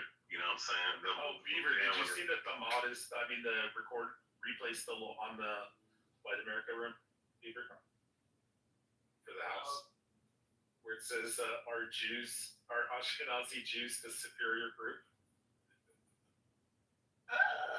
But they can't remove it.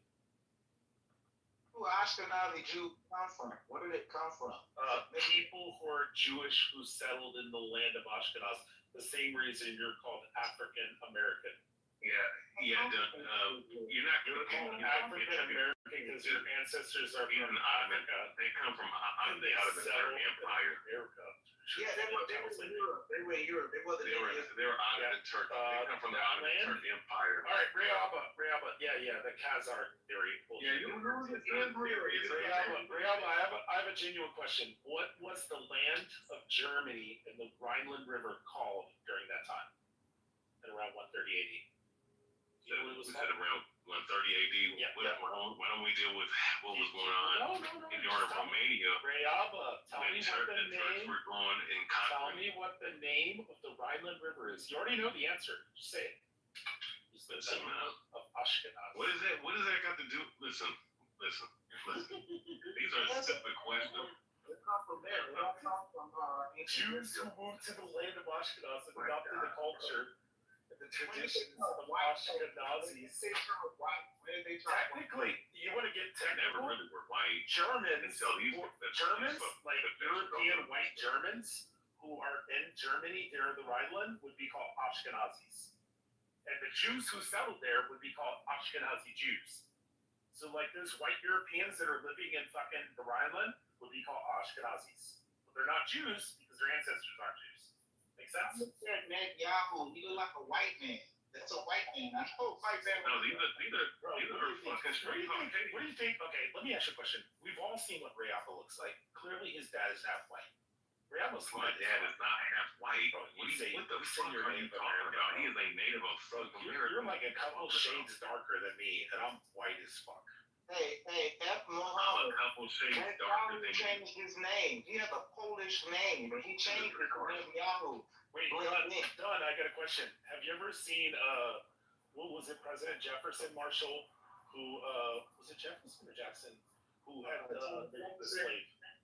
Was it? Yeah, it was Jefferson. So Jefferson married the slave after he freed him and stuff like that, after his wife died. And then they did. They were inherited from his mother's family. So He didn't free any of the slaves.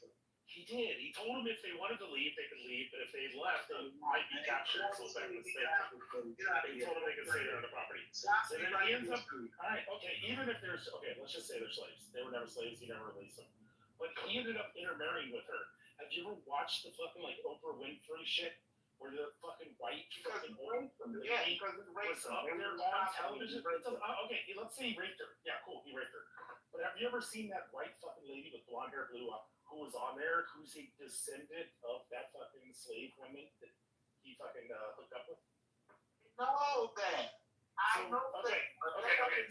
So now let's do this. Now let's go 1,800 years of intermixing Jews with fucking white Europeans in Germany and the Rhineland. What do you think they're gonna look like? You think they're still gonna look like Palestinians? You gotta listen to my point. I'm not arguing with you on that. Hold on, I'm not arguing with you. You gotta listen to my point. I'm not arguing with you on that. I'm saying I'm not arguing with you on that. I agree with you on that. I'm saying that your people, you white people that are Jews today, you don't directly come from Israel, and you claim that that's your land. No, they don't. They do. It's called haplogroups. It's called the J1 and J2 haplogroup. Yeah, because Jews migrated up to those regions and mixed with your people. Yes. What Jews happened? went up there and mixed with white people, but they still share the You same converted. haplogroup. Man, when I look at Netanyahu, that dude look like a Polish dude. He from Poland. Okay. Let me ask you a question. Even if we Khazars, which I actually do accept the Khazar theory. Why is because you're fucking stupid, dummy. These are people. Hey, Ray, I'm gonna move you to the audience. I swear to God, I will move you to the audience, Ray. I will kick you the fuck out the room. So listen, even if I accept the Khazar fucking theory, it doesn't matter. I can move the room anytime I want, but I'm not going to. But so getting back to what I was saying, even if I accept the Khazar theory and they converted, those people married who, Ray Abba? They married other fucking Jews. So are they still blood descendants, you fucking retard? Just the same way that your Native American fucking ancestors supposedly married a black person and have babies, and that now makes you fucking black and Native American. So it still doesn't fucking mean that you're not Native American if you are, which I believe you're American. I come from a Russian steppe. Most Oh my God! If you're gonna make this argument, Rayaba, if you're gonna make this argument, you can't claim to be Native American then. I can't claim to be Native American, even though my father is. Because even if the Khazars fucking converted, they still intermixed and married with the Jews. I mean, if you want to say that some of the Jews didn't intermix with the Jews, I'm totally fine with accepting that. If we can show who aren't actual fucking halakhic Jews or aren't blood descendants, and you want to say those aren't Jews, I'm totally fine with that. Okay, the mass majority, because when you convert and join a group, guess what you do? You intermix. Rich. You intermix, you marry, the mother's fucking Jewish, the dad's fucking Khazar, now it's a fucking half Khazar, half Jew baby. They intermix with a fucking Ashkenazi, which would be a fucking white European German from the fucking Rhineland, and a Jew marries that, that's a fucking half Ashkenazi fucking white European German and a half fucking Jew. Still Jew, just as much. Just as much as you are Native American and black. Rich. No, but that's not the other dipshit. Watch this. So the name Israeli, when you look up the etymology, literally tells you that this to distinguish the current people from the 1948ers, right? The people that are currently in the land right now from the ancient Israelites. So based on the etymology and the definition, it tells you that Gentiles are not the same exact people from hundreds. There's Mizrahi Jews, Yes, but they come from North Africa. Mizrahi Jews come from North Africa. They come from Iraq, Syria, Lebanon. Yeah, go ahead. What difference does it make if they're? Oh, because Rayaba claims he's the real Jew. He's a real Israelite. Well, I can't be a Jew. I'm a No matter where they come from. I mean, the black people are real Jews. Everything is still their fault. Rayaba, if you could show me, if you show me you got a J1, J2 haplogroup, or you could show me that your 11th great grandmother was fucking Jewish or grandfather, I'd be like, yeah, he's a fucking Hebrew Israelite. God, this shit, bro, this black shit, Hebrew bro, Israelite. this dumb motherfucker keeps using shit that's fucking arbitrary. That shit is not, bro. Listen, that DNA shit about the haplotype groups, yeah, it can show you a little bit, but I mean, at the same time, it only goes so far. Like, dude, that's not a good indicator. If you want to argue against the Khazars, and you want to say because they're Khazarian, because they converted, you have to accept that they did intermix and intermarry. And if they intermixed and intermarried with Jews, that would still make them Jews. The same way that you're black and Native American. Okay, then what are you? You're fully Native American, or you're fully black, or you're half? I mean, I'm half. There you go. That's how that works. See? Yeah, I mean, you're still Native American. There's racial mixing. No, there's racial mixing, but at the same time, there's also people displacement. You think everybody that's in the land that they're currently in right now has always been there? It's not like that for every single nation, every single person, every single ethnic. Basically came from Lithuania. It doesn't matter. Dope. Even if they came from Russia, Lithuania and Poland. do that. All right, check this out. Even if they came from Lithuania and Poland, if they intermix with Jews, they're still Jews, right? No, but that's not the question. You If keep Jews asking something went out of the diaspora and they went to Lithuania, and a Jewish woman came up and married a Lithuanian man, would she be a Jew? Would the kids be If a Jews? Jewish woman married, of course, but that's Okay, not there the you go. question. Yeah, There you but go. wait a minute. That's not the question though. How does a person, and this is what you threw me down for, how does a person that, okay, just say a Jewish person migrated from the Holy Land, went over there to Lithuania, married a Jewish man, and they have a child together. How does that give you the right to come back and take a Palestinian off of their land who's been on that land for hundreds and hundreds of years? All right. What I'm gives gonna you the ask. right to do that? Done. I'll make this point. Watch. Ray Abba, do you believe the indigenous land that was stolen away by the American or Canadian government, where your ancestors are from, do you think you have the right to go and get that land if they gave it back to you? I mean, why wouldn't it? There you go. But Who's okay, going There you go. There you but go. nobody. But to the point, to Don's point. Okay, you want to go all the way back to the Romans who exiled them? Palestinians didn't And then you had the Arabs. They The Arabs come in. And then you had the Ottoman Turkish Empire, and they fought World War I. They lost. Palestinians didn't land. And that's the lineage that you Hold come on. from. Here's the thing. The Ottoman Turkish Empire fell in World War I, and the land was up for grab by the British and the French because they won the war. So they took the fucking land, and then they gave it to the fucking Jews. That's not coming from Palestinians. Oh my God, it's so stupid. And the League of Nations conspired with them. Wait, one quick thing. The Balfour Declaration happened. The Balfour Declaration happened because the Ottoman Turkish Empire lost fucking World War I, who had control of modern day Judaism. Wait a minute. And the Rothschilds just placed them in. Wait. Here's a question. If that was your land, wait a minute. If that was your land, on this question. If that was your land and it's originally yours and you just come and get your land back, how come when those European Jews were looking for homeland, they was thinking about going to Africa or some damn where? Because they didn't think it was possible. They didn't think it was possible. But that's your homeland. Why would they still be going somewhere else? They didn't believe it was possible. They didn't think that. Nobody thought in 1947 that in a fucking million years that they would actually give the Jews their land back. Their indigenous homeland. That's literally what Zionism means. It means the right of the people to exist in their indigenous homeland of Mount Zion. That's what it means. But Palestinians in that land have deeds to their land. That's fine. They paid Why do they have to get off of it? We give it to you. Why do they have to do that? And what did the Jews do? The Jews went in and offered 300% over market value. Man, you use Palestinians terrorism to were get them off like, that land. here's my house. No, you use terrorism to get them off that land. We dealt with Jewish terrorism. No, I'm not lying about that. And you know I'm not lying. You like to cover up the truth. Where was the state or the kingdom of Palestine? What year was that? The state or the kingdom. I'm not talking about the state. Okay. So there I'm talking wasn't about a state. It was Man, a get out of bunch here. people living in the land. Okay, but they don't have your style of government that gives you the right to their land. You sound like a white man. Don, let me You ask you a sound like question. an American. Don, let me ask you a question. What authority were they under prior to World War I? Excuse me. You Ottoman sound. Turkish Empire, right? Yeah, of course. Okay, so their government fell because they lost the war, and then the British and French came in and took over. Which is exactly what would happen. Which is exactly what happened. You remember when the British came up the Potomac and they fucking burnt down the White House? If they fucking came in and took over the United States, it would be the British now.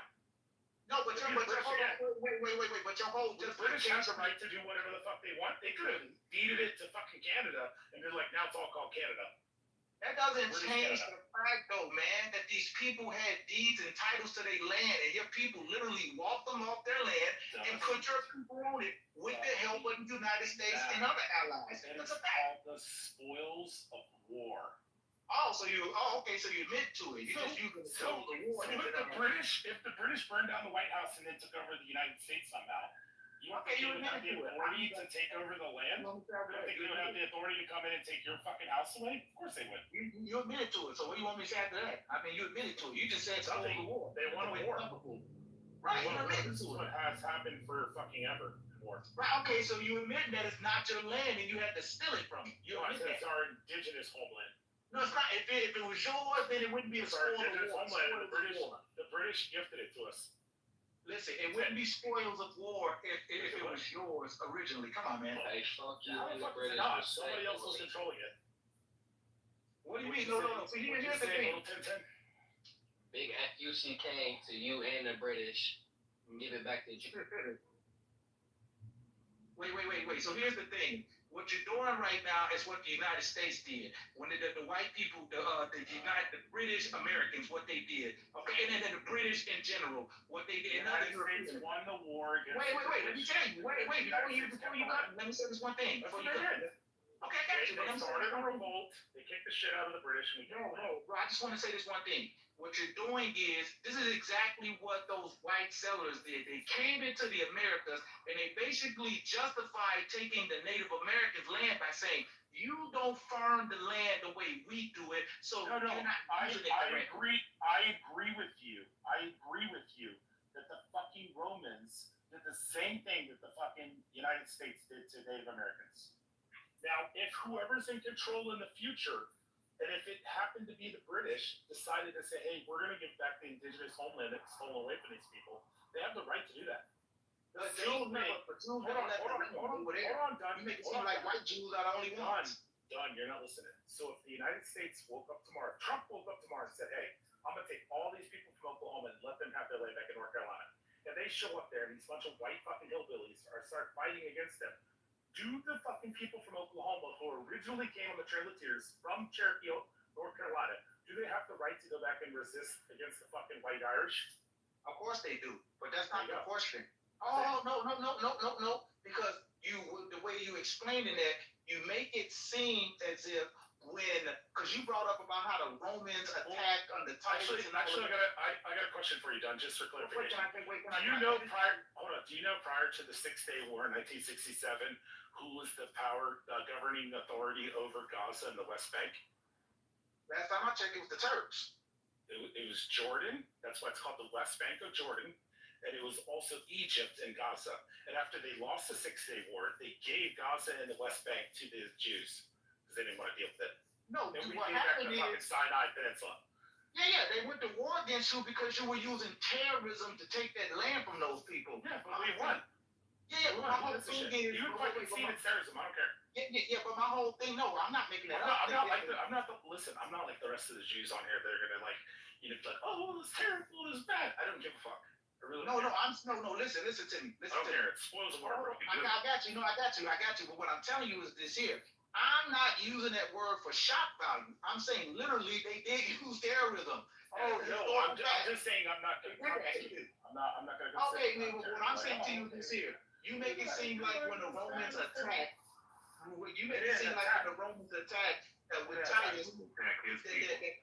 Hold up, you make it seem like they destroyed the second temple. Yeah, just let me finish though. Trying to revolt against the fucking Romans. Wait, let me finish though. Which is what Jesus declared would happen. Let me finish though. Set upon another. Let me finish though. My point is that you make it seem like when they attacked. Let me finish. You make it seem like when they attacked that all of the Jews left the land.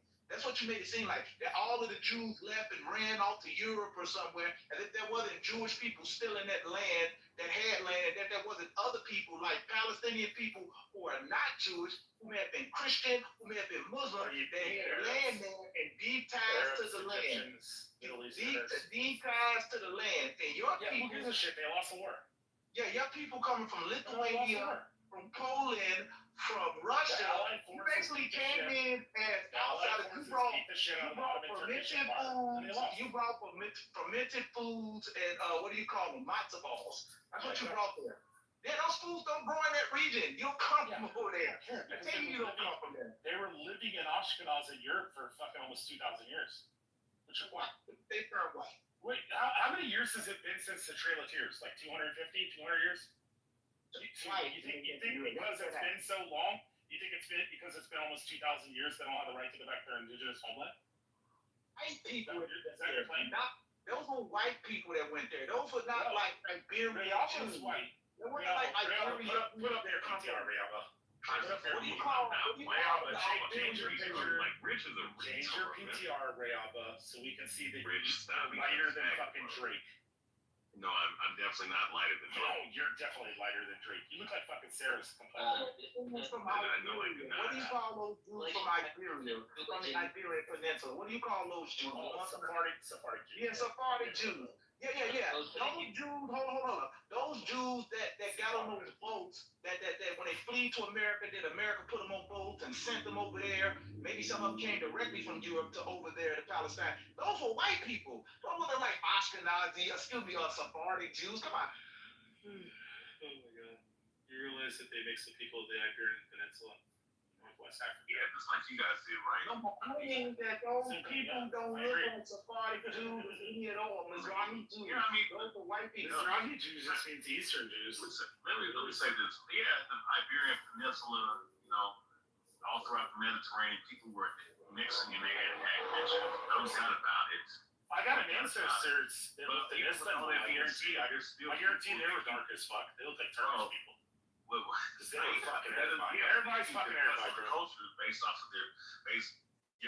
Most let me ask you a simple people because of the culture, regardless. All right, you want to hear how stupid this argument is? When you go back to your this argument is stupid. Yeah, I'm gonna be sure right now. All right, cool. And if you come off mute, I'm just gonna keep you from there. Okay, so when you go back to your 13th great grandparents, which is 15th generations, it's 262,000 grandparents. When you go to your 15th great grandparents, which is 17 generations, you have over 1 million. When you go to their grandparents, 17 great grandparents, 19 generations, it goes to 4 million, then 16 million. That's how many ancestors you have. Within the last 500 years, you have fucking 4 to 8 million or 4 to 16 million fucking ancestors. So we're all mixed with everybody. So who gives a fuck? I'm sorry, that's not. That's actually how it works if you don't factor in incest. They was trying to use the simulation bullshit to try to you have 4 grandparents, right? And each one of your grandparents have 4 grandparents. Are all those your grandparents? Your great-great-grandparents? No, that's why you stick and then just line do the fucking math. Go on Google and type in if I go back to my 13th great grandparents, 15 generations, how many people is that? It's 262,000. When their grandparents over 1 million, then 4 million, then 16 million, so on and so forth. If you go off neo-Darwinian evolution, it's 3.4 billion grandparents that you have ancestors. 108 billion people have lived and died, or 108 billion people have existed. 8 billion currently. That means 100 billion people have lived and died before us. We're all mixed, bro. Yeah. Jews of color came to Europe.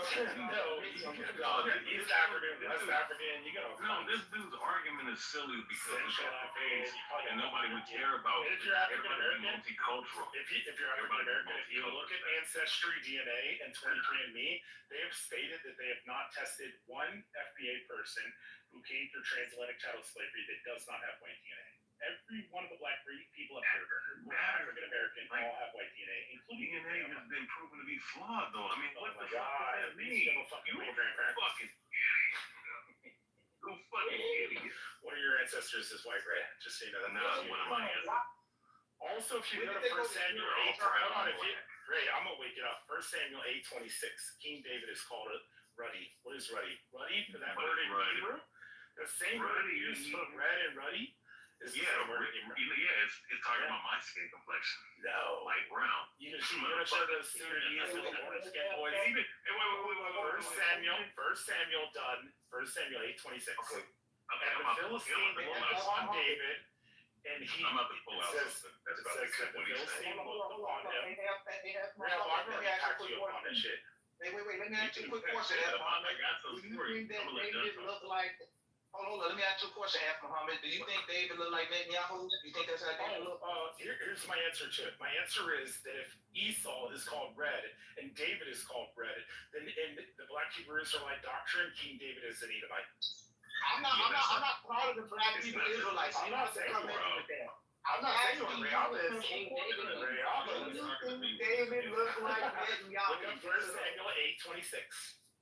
And the Philistine looked like Netanyahu. Get out of here, man. And he said that it was ruddy means a healthy red color. So Esau's called red. David's called red. And that means David's an Edomite. There's other translations that said he's dark skinned, though, like we mean. Why don't you look up what the word red means? No, here's what I'm gonna do. Look up in the Strongs. Look up in the Strongs and look up the words red and ruddy. What does it say? Read the The word ruddy and red. dictionary and show you something real quick. I'm gonna show you It's the something. same Hebrew word. I'm gonna show you.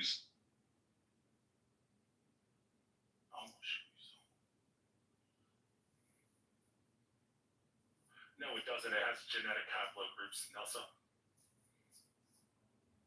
Haplogroups are regions, specific Hey, groups what's of that people. Jewish comedian on the YouTube? What's his name? Andrew Schultz. Ari Shafir? Andrew Schultz isn't even Jewish. He's not Jewish. He's German. No, he's not. He's actually came out multiple times. He said maybe there's some Jewish in my ancestry because he knows that when you go back far enough, there's fucking hundreds of thousands, if not millions of people within the last 100 or 200 years. What the fuck are you talking about? He even said himself, he said, I'm not a Jew. He said, but if you want to say I'm Jewish, he said there's probably a chance that maybe there's somebody in my family that might have been Jewish. I've never heard him say that. I heard him say he was Jewish.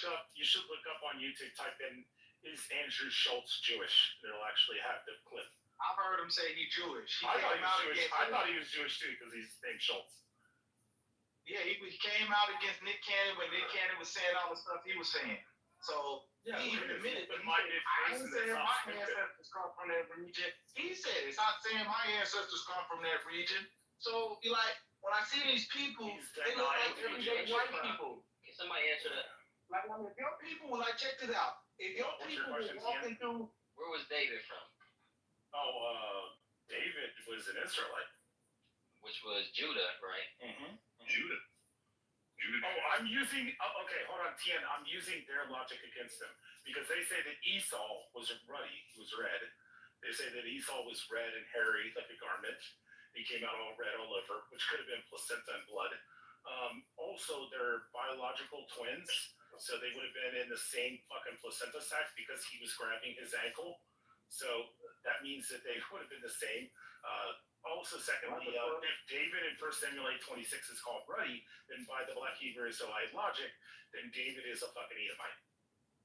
That is pathetic. That is such pathetic. Why have you never been able to refute it like the last 30 times I've used it against you? You crash out and scream. It's stupid. I mean, I got something for you though. It's all good. Remember when Lion screamed last time and ran out of the ring crying? Well, Lion, listen, Lion's a different story. I'm a different breed of fucking teacher, bro. Alright, I'll get back to writing code. Mike, you got it. Be safe. Don't have too much fun. Hey, listen, I didn't hear all of that. I just need to know who I'm supposed to blame for all of my problems. Or Riyadh. The blacks and the Palestinians. Okay. hey, if Netanyahu was walking through the antebellum South with just regular clothes on, he wouldn't have no problems whatsoever. The secret party is black. He is correct. Remember that the white Neanderthal race was created. You should look up the 2021 study from Stanford that shows that all people, including African Americans and Africans, also have Neanderthalic DNA. It's smaller than the Caucasians and the whites, but black people do have Neanderthal DNA. Yes, they do. That was the whole study that was released in 2021. I know about that study. It shows that everybody on Earth has fucking Neanderthal DNA. Yes, it's smaller in percentage. I'm giving you that. I'm saying that white people have higher percentage of Neanderthal DNA than Africans. But Africans do have Neanderthal DNA. 2021 Stanford, anybody wants to look When AMH left out of Africa, and they went into places like France to the northern regions, they interbreeded with Neanderthals and limited amount, of interbreeding going on. And what you're talking about is more recent people coming back in. It's called DNA that shows. Man, you got fucking white folks who set up shop in South Africa. Force those black folks down there going to have some Neanderthal in them. What are you talking about? It's called a scramble for Africa. It's called a scramble for Africa. Also done. If you came over through transatlantic chattel slavery and you're an African American, you have white DNA in you. So if you have white DNA, you have Neanderthal DNA. People are savage. We know that. I don't know who raped you. That's fine. You have to concede that you're white. They did that. You're Edomite. They do that. I'm willing to concede that. I'm willing to concede that some slave master snuck in and went in there and raped your great grandmother. That's terrible. Yeah, It should have never happened. But At around the same time, that still makes you an Edomite.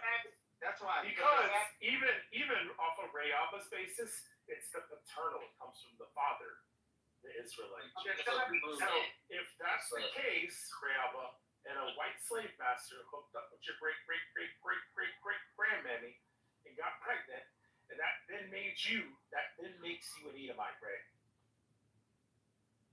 Not one person through 23andMe and or Ancestry DNA they reported. Not one black person who came through transatlantic testing doesn't have black DNA. They all do. Every person ever tested. Maybe one of you guys can be like the Conan O'Brien who came through transatlantic chattel slavery and be like, I am 99.999% fucking black. You know, or West African. But the reality is you're not. Like Conan O'Brien is like 99.9% Irish. He's the most Irish person they've ever tested. So maybe one of you guys can come forth and prove 23andMe and Ancestry DNA. What language you coding? Man walks in the room, but he has left hand, but It's pretty close to C++ from what I can tell. Yeah, I've done a lot of C++ and C++. he's going to be considered as Mexican. We're going to call him Mexican.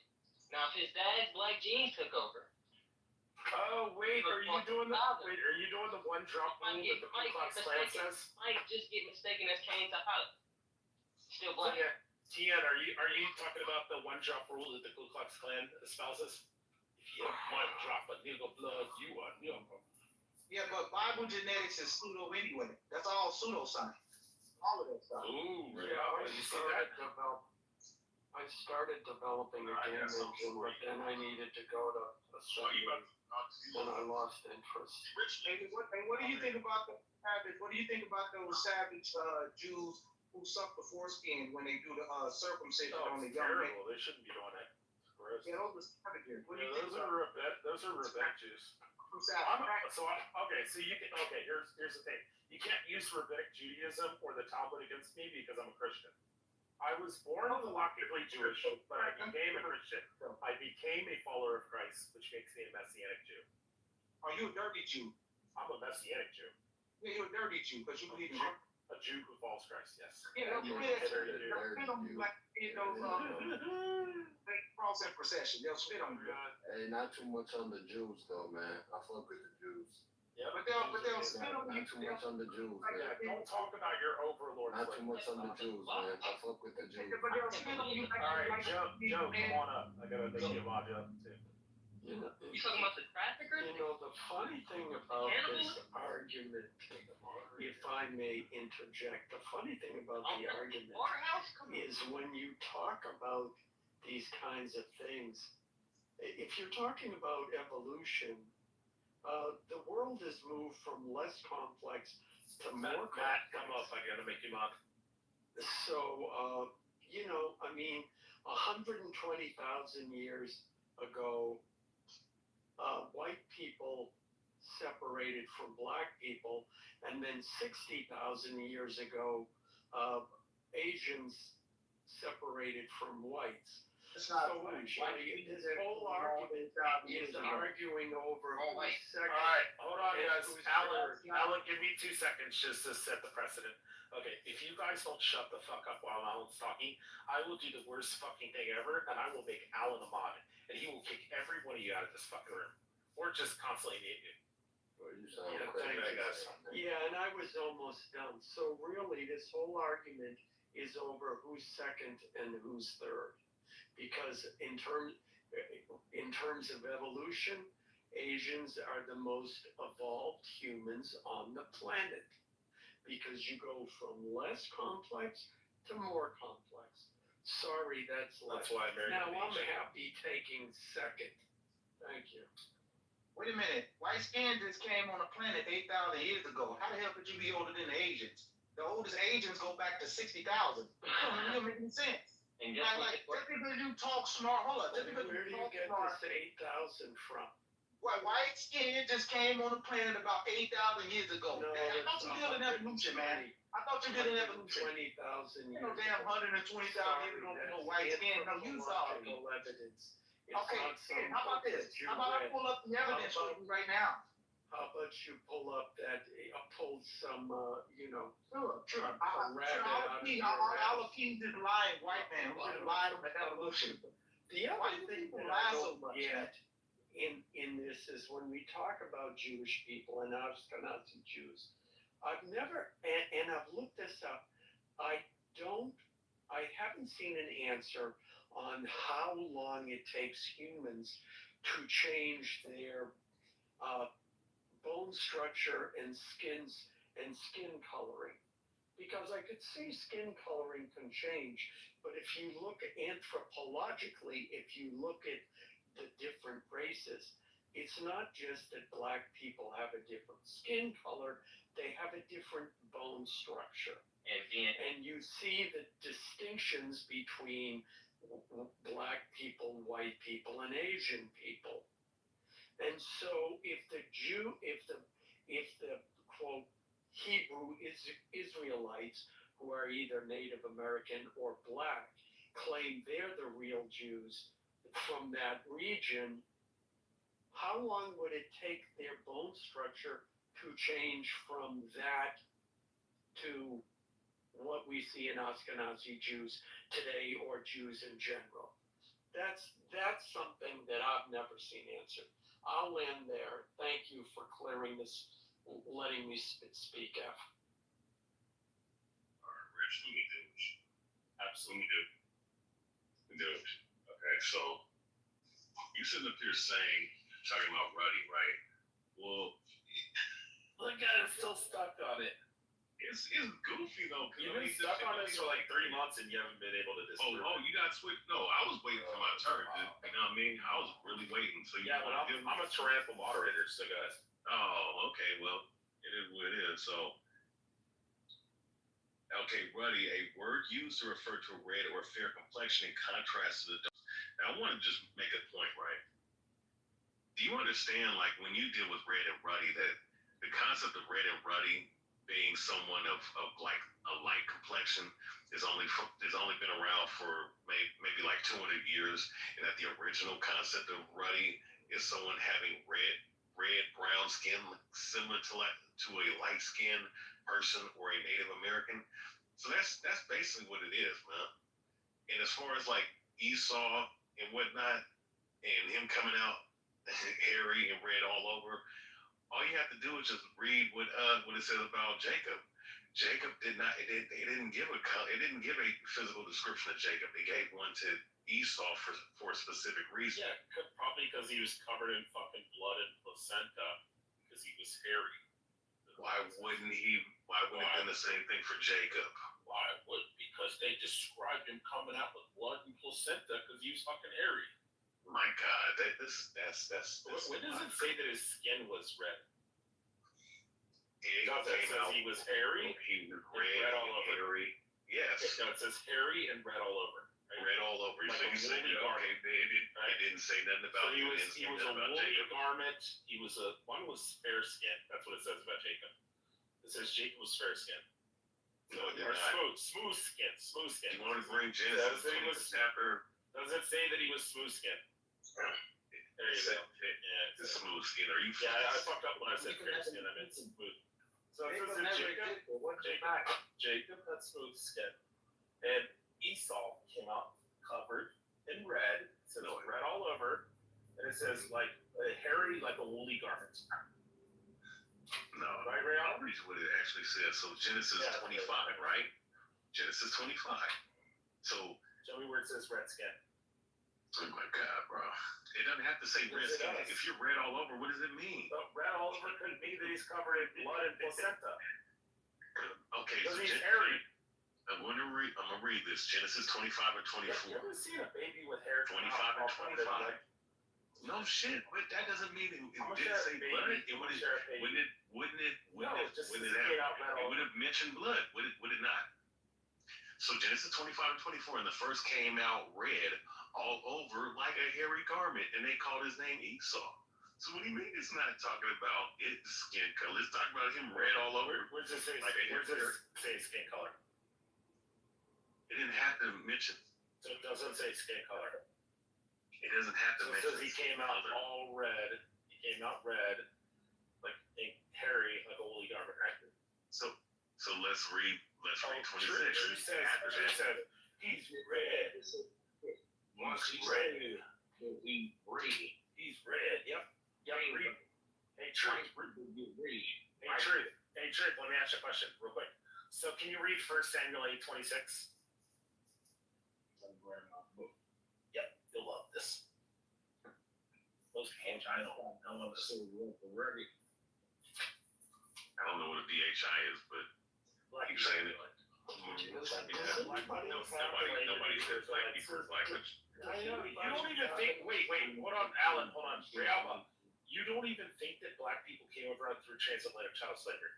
I did say I said that majority of them didn't. Oh, now you change your position. Okay. No, my position. I said that black people in America are not. They didn't all just come on the transatlantic slave. That's all I said. I've never said that. You must have heard someone else say that.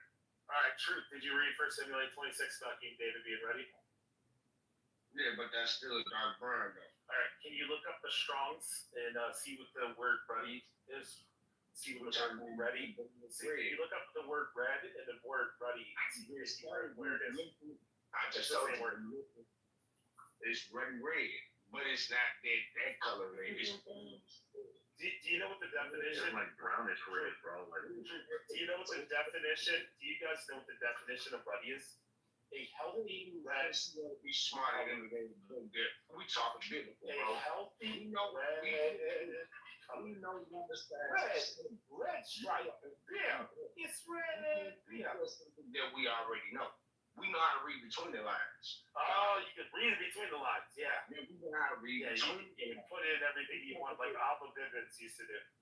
See, I could talk to little brothers and get a very good acknowledgement. Yeah, but do you know that Alpha Bivens actually moved to Israel and became a full-blown rabbinic? Abba Bivens is a Freemason. Abba Bivens, your founder. Talk about Abba Bivens. You're a founder of Black Hebrew Israelites.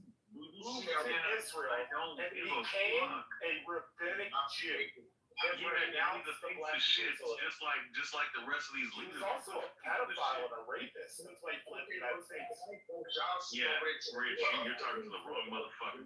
Yeah, Alpha Bivens fled the I United don't States. give a fuck about Aria. I don't give a fuck about none of them fucking ones. There's a bunch of You know, Israel has a long history of protecting pedophiles. They've been doing that for years. Yeah, I know. Alpha Bivens, you're also founder of Black Hebrew All those white Jews, like Alpha Bivens, all those white Jews that fled America Alpha and went Bivens to was black. Israel. Yeah, all those white Alpha Jews that Bivens fled was America. 17 times darker than you. Yeah, but all those white Jews that pedophiles. All those pedophiles that fled America. Alpha Bivens looked like he just came off the plantation. No, these are different people though. Like fucking Wesley Snipes. Like the ones you're talking about, yeah, you're right about that, but he's talking about entirely different. The white think they go to Australia. The white think they go to Jamaica. Why do you think they go to China, Mexico? They blend into the system. They do all of that. That's what white folks do. They try to get you, move around. So until they get caught, white think they kill people, then skip out of town before anybody find out. We've been people out, white folks do. See, this is the game of life chess. You see what I'm saying? You got white with white, black with black. You don't have anybody. I ain't never seen a person play black and white and black on a chessboard game. So if a white person trying to teach me about my history, he kind of fooling himself. But if a black person teaching another black person about it, he might. So I'm just gonna say it real quick before I leave, guys. Joe, Mike, Matt, if these chicks got out of line, you guys got the mod badge. Whatever you want. But y'all, monkeys in the make name for monkey. It's a white man. Y'all keep it up. I'm a mod Allen up. If you say one of them chins down, Especially monkey in here. If you say one of them chins down, it look like Netanyahu. Yeah. If you say one of them chins down, it look like Netanyahu. Straight up. Yeah, I've heard a lot of people arguing about what the Bible says. I haven't heard a lot of scientific evidence. I do know that recently, well, it was a couple of years ago, an article came out that said that dark-skinned people lived in in Europe, and everybody was like, see, you came from us. You came All right, from us. Marshall, you got a And green what they bean if you missed- get control of Yeah, thank you. Let Alan talk. What, There you go. what they missed at the bottom of I that thought you were article was Yeah, the fact I'm gonna listen. that those dark-skinned people moved out of Europe, and then the white people moved in.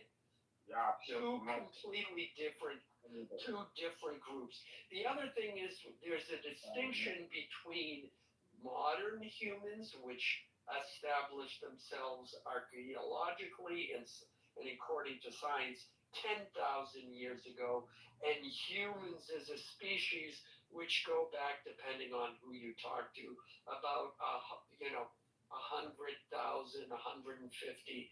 So there's that difference too that people get confused about.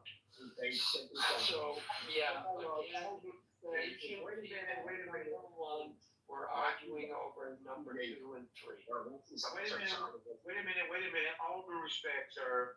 You're not gonna come and try to like just give it up, sir. The science has already clearly shown that black people were on this planet for them the 200,000 years by ourselves before you people popped up on this planet. This is what the science says. Do you This is realize not wishful. melanin is Let me finish. Oh, no. Marshall has a mod badge. He is a green bean.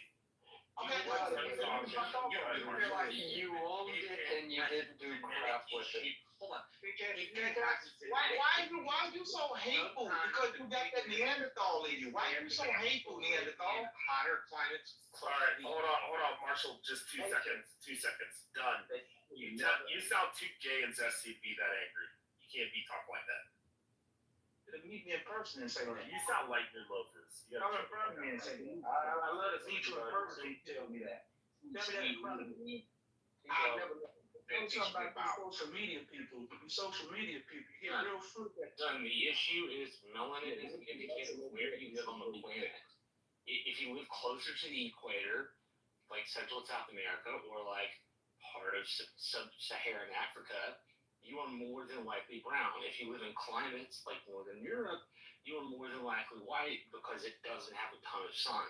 So people need to be white so they can soak up the limited vitamin D that's in the sunshine, right? Like white people did not just like somehow pop out onto this earth as some sort of strange extra race. We all come from the same place. Well, nah, I heard white people were Where cavemen. did you come from, Mike? Where's that place? Where's that place? Wait, white folks ain't start off as cavemen? Everybody started off all of cavemen. That's the point. Pretty much everybody, all women started off with cavemen. With white people being cavemen, black people being cavemen. You just have to accept the fact that you are our children. Yo, Don, you gotta let somebody jump in, bro. Realbo's gonna go. So real quick, Marshall, I just want to say that because here's the thing, and that's a theory that used to be, taught and whatnot, but it has been proven and disproven the last 20-some years. Because if that's the case, then people would be of a lighter complexion than what they would be if they lived. Let's say if you had somebody that was dark skinned and they moved up to north of the equator, like let's say fucking the South Pole, then that means that they're clearly lighter, but you still have darker skinned people living in those particular areas that is even way colder. And then Marshall, watch this. You have white people who is in South Africa who still look the same like they looked when they first came over there in the 50s and 60s. So white people from South Africa, like the genetics and how pigmentation works, it works over time. It's an evolutionary thing. So evolutionarily, over hundreds of thousands of years, people have developed certain skin tones because of where they live geographically, right? Like, I mean, we have certain skin tones. You lying, man. You was sitting up, y'all was paying people down in that man's state, man, $9, $10 an hour. what the fuck are you talking He's about? drunk. No, ain't nobody drunk. Y'all always say that. bro. Dude, I don't understand what you're talking about. You have to be clear. Also, your mic's shit. You go out to school. Fix your mic. You know that evolution takes It sounds like you in a cardboard box. It takes hundreds and thousands of years. You see noticeable change in. Hey, Truth, are you underwater or something? Cause I'm ready for y'all white folks to die anyway. Fuck you mean? I'm ready for y'all white folks to die anyway. Fuck y'all. Y'all ain't on shit anyway. Fuck you. I hope your kids die, bitch. It's alright, brother. Marshall, I just want to mention, Marshall, this is what you sound like when you're drunk. Y'all did to our ancestors. Yeah, this is Marshall when he's drunk. Shut the fuck up, you motherfuckers. Shut up, motherfucker. That's what Marshall sounds like when he's... Oh no, we ready for that war. Yep, fuck is you talking about? What are you talking about? Race war. Like what fucking war? Race war between whites and blacks. The blacks don't they? And we taking y'all shit. And y'all throwing it, so why we can't take it from y'all? Bitch ass motherfuckers. I'm glad everything is fine. I'm glad I live in a state that allows me to protect myself when people break into my house. Marshall, you have to read me. Hey, listen, True, real quick, brother. Hey, so do you who do you and Marshall's like the learn from? nicest guy on Because the app too. That's what's wild. you know I'm what an I'm asshole. I talking about. if you want to yell at me, Taking this, like the most I gonna do all that shit, bro. Yahushua Mashiach, y'all disrespecting him too, talking about his 666 neuromelanin children. Y'all know who they is though, but hey, y'all want to keep lying? Go ahead. Y'all know this. You think we're demonic? Our genetics ain't like the Neanderthals, and this is ours. I know that. And we ain't from because we not. Get ass talk, man. Y'all folks is here. That's why we don't fuck with y'all white folks. That's why we won't separate. One mic on the niggas, man. Let the niggas talk. Separate from y'all. You don't need to be around you white folks. Y'all demonic. Y'all evil. Y'all liars. Y'all kill people. Let the niggas get it out, Joe. I know, but when I go to speak, you're gonna let me speak, all right? Truth, I'll bring you back up. But does it make you feel better to talk shit to us? I'm gonna bring you back up. I want to hear your answer, Truth. Does this like enlighten you? Does it make you feel a lot better when you talk shit?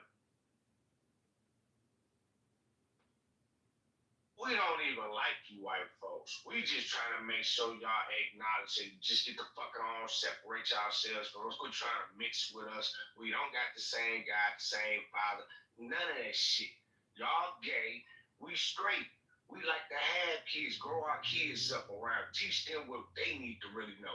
Y'all want us to be equal with y'all when we really not. We don't care for y'all. Y'all really don't care for us. So why should we be with y'all?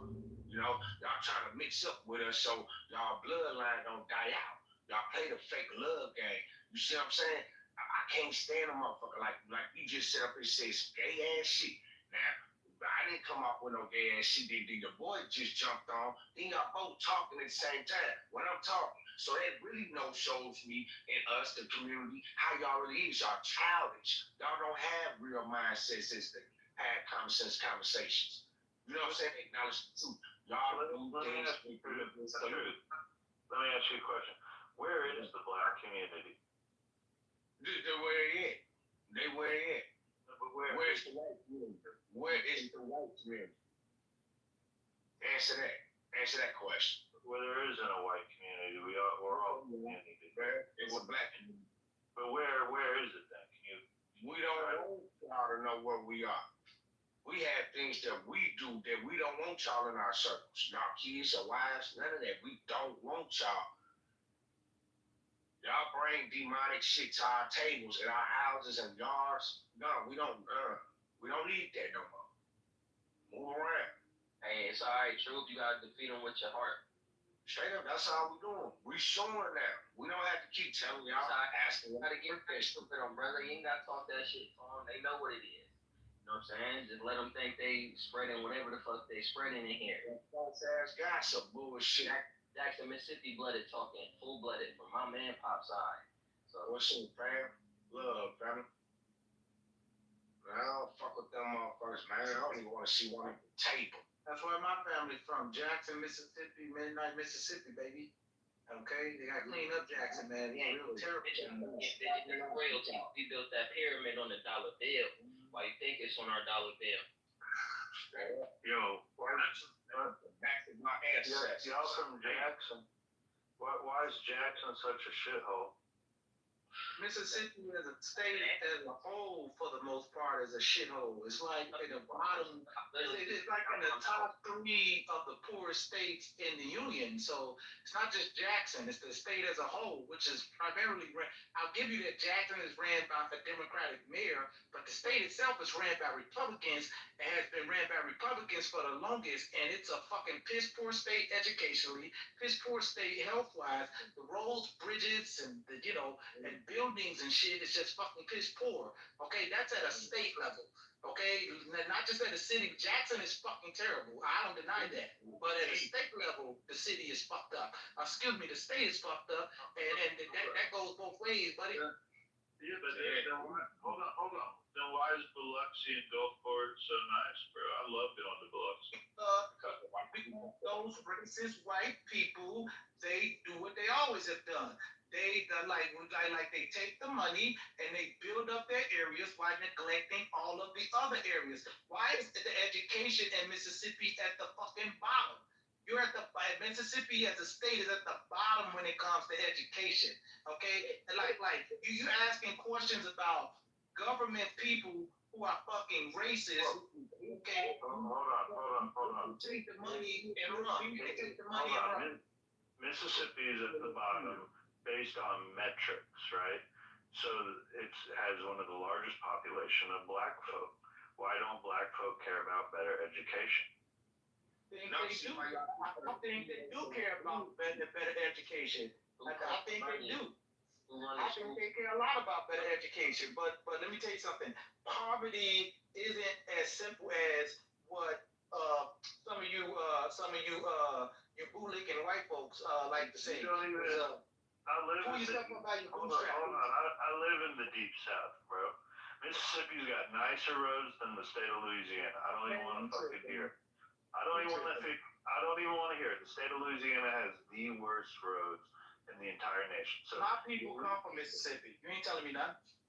I'm telling you that you have better roads in Mississippi than you do Louisiana. I ain't lying. You've been through Louisiana, right? Come on. Louisiana has the worst states. And that's another Republican state. It seems like states are ran by, and I'm not making this political thing, I'm just being honest. It seems like states that are ran at the governmental level, governor's level, the level of governor, seems like states that are ran by the Republicans, they have Republican governors, and the state houses are filled up with Republicans. Seem like those are the fucking worst states when it comes to education, when it comes to fucking health care, when it comes to roads and bridges. Hold on. Then why don't you move to Chicago or Los Angeles? I live in Chicago right now. That's where I live. Do you? Yeah. Is it better? Yeah. Chicago is damn sure better than Jackson, Mississippi. Yeah. What's up, bro? You right there where I'm at. Yeah. Even with the fact, wait, just let me say this part. Why can't we just talk? Why y'all gotta be all uppity and stuff? No, just let me say this part real quick. Even with the fact that they closed down 50 schools in Chicago, I would still say it's better. Yeah, but what makes Chicago better? It's up north. The roads and the bridges are definitely better. The plumbing is definitely better. Being around Yankees is better. Get out of here, bro. That Yankee shit is garbage. Plumbing is better. The roads are better. Better hospitals. Better grocery stores. Boy, that ain't Yankee. That's the farmers markets. What are you talking about? Better hospitals. Farmers markets. What are you talking about? Black folks, more education. The Yankees. You mean the Cubs? You're not really from the South then if you don't know what I'm talking about. Even Southerners feel like their country all onto them. Nah, someone educate me. What do you mean by the Yankees? Please, enlighten me. Enlighten me, because I'm from Chicago too, so. Alright, so anyone to the north are just considered Yankees. So it's a different type of lifestyle up there. Also, everyone's like moving 100 miles an hour, ain't going nowhere. We're down here chilling, just having a good time along the Gulf. We're just living our life, enjoying it. I don't know why people, if you're up north, look how much rage you got, bro. Down here, even black folk down here are much chiller down here along the South. What are you talking The about? South is the South, man. Don't play that game. The South is the South. Come on, dude. During the What- Civil Do you, War, do you know why there was a such thing as the Great Migration? Do you know why that happened? Because there was no industry in the South, and people went north for the Industrial Revolution. No. Yeah, that's exactly why. Sir, please They don't went tell me north about my for history. jobs. Sir, Yeah, don't wait, tell have me you about ever- my history. Shut the fuck up, Ron King Yellow. Shut the fuck up, faggot. So, have you ever read Dr. Thomas Sowell's book, Black Rednecks and White Liberals? I don't listen to Thomas Sowell. That's a bootleg. That's a bootleg. You talking about a bootleg? Oh, it's that done. That is. So, if you actually read the book, it actually opens up and saying 1917, and it says Indianapolis. It has a letter posted on the door, and it says these people are uncouth, good for nothing, lazy, loud, rambunctious, violent. They don't pay their bills. And then at the very bottom, it says no white Southerners allowed. The entire time I was describing that, anybody that's never read it or heard it was like, oh, this is some racist shit. Look at how they're talking about black people. This is no white Southerners. The reality is, everybody was headed to the fucking north for work. They were all going there for the industrial Let me help you out. Let me help you out with something. When I was talking, let me help you out with something. When I was talking about the Great Migration, I was talking about it from the African American experience. Yeah. Not all the blacks were heading north for work. Excuse me, can I just finish, brother? Can I finish? Now you're gonna tell me my history. This guy gonna tell me my history. Yeah, my family built the Underground Railroad in tell me my Cincinnati. history. No, didn't. For fucking Why are you trying to for wait a minute, slaves. why are you being the dirty Jew right now trying to tell me my history? I'm damn sure ain't gonna try to tell you yours. Okay? I'm not gonna try to tell you yours. I'm gonna try to tell you mine. Not too much on the Jews. One of these man. individually or Not too much on the Jews. Alright, Listen. Can I just finish? Mute all other speakers. There it is. Cool. So, yeah, my family actually in Northern Kentucky actually built the Underground Railroad. I don't want you to patronize. And they built it, patronize, not patronize. We need a receipt. Give business to you, fucking idiot. Even though we know it's not. Patronize. Whatever, Patronize, man. business, Don't do it. patronize. Don't do it. Like You know you're what I'm saying, talking about. Don't do it. You're stupid. You still say They Axe. want who built the Axe, pyramids, but Axe still. is actually a fucking Ulster County Scotch-Irish word. So when you think that it's black Ebonics, it's not. It's actually Scottish. So secondly, my family actually built the Underground fucking Railroad into Cincinnati for fucking slaves who were escaping the South into Cincinnati because Ohio was a fucking northern state. So like the ideal that all the fucking whites were against fucking black people is ludicrous. Because if you actually read in 1775, the Quakers actually asked the founding fathers for the abolition of slavery, and they said no because they knew it would cause a fucking civil war. So like you had all these fucking Quakers that were opposed to it, all the Anabaptists, all the fucking millions of Anabaptists and Quakers, and all the fucking Amish and Mennonites and all the shit Anabaptists that were all saying, hey, slavery's wrong, you guys shouldn't fucking do this. And what they did, they said, no, it's gonna cause civil war, it's gonna destroy the entire fucking country. So unfortunately, we'll have to fucking continue on. Rich, no, that's a good point you make. But hold on. Just read the letter for the Quakers. Oh my God, they're telling us about our history. This is white history. This is a good mutual moment. So when the Quakers argued that, they brought it to the Supreme Court in the 1790s, and a young Andrew Jackson argued in the Supreme Court about how slavery was biblical, and that's what ended up the Supreme Court ended up siding at that moment. It preserved slavery, and it had observed it for nearly another 80 years. But to act like white people haven't been abolished slavery, you're actually arguing, against what our history really is. Because my family from Kentucky was also abolitionists. So to listen to y'all try and sit here and talk to us like we don't know anything about our history is ludicrous, right? Wait. Can I just say something real quick? Wait. Can I say something real quick? Can I say something? Wait. Can I say something real quick? I simply brought up, I said, do you know what the Great Migration was? Yeah. Then you start going into it. Hold on for a second. Hold on for a second. Then I said, hold on for a second. Then I said, I'm talking about it from the standpoint of my people. And then you two, with your guilt complex, okay, you feeling guilty, you got to come in and defend and do all this talking about, well, whites and we were fighting against anything. You dudes got a guilt complex. Look, that's not my prop. You need to figure that out, No, okay? you said black people fled out of the South.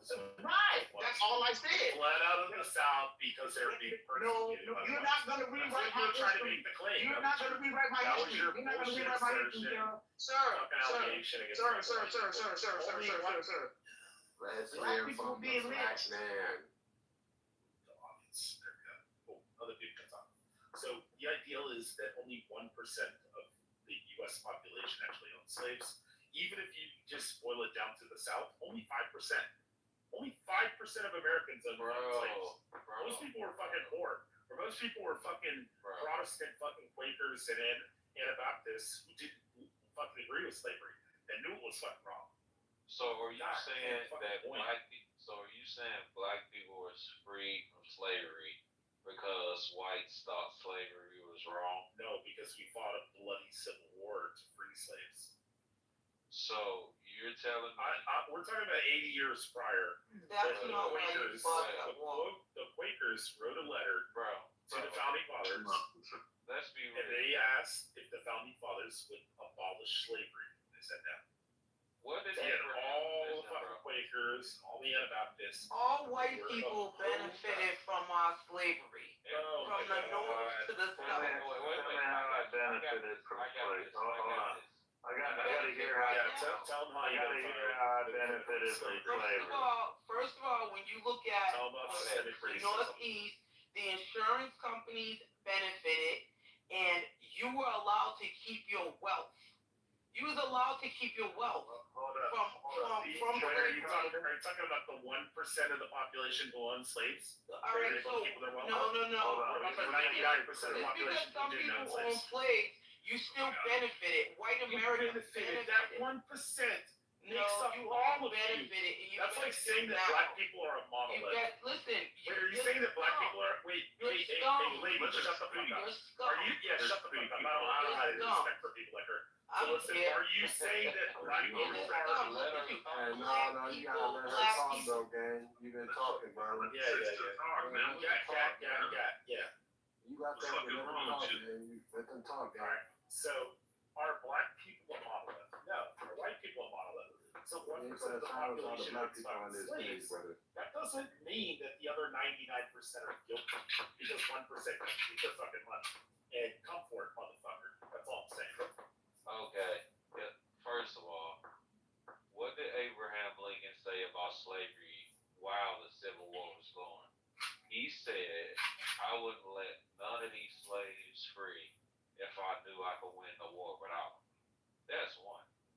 That's not actually history. So I don't know. And brother too, like That's not actually. the war was fight over economics. Let them finish. Let them finish. You can get in after them. Let them finish. We're going one at a time because the guy need to.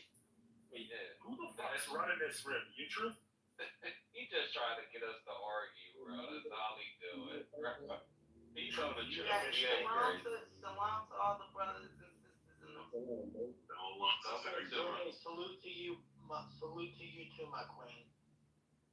Alright, so like I said, Abraham Lincoln said he wouldn't even free the slaves if he could have won the war without them. That's one. Two. No, he actually said he was indifferent. He didn't give a shit. Oh my God, bro. Come on. The man finished, man. He said like all the. This is turning to propaganda. Are you, man? Come on, bro. He is indifferent. Anyway. Part two about the Civil War. He was right. The reason I'm done, bro. I don't want to argue. I'll pick it up from there.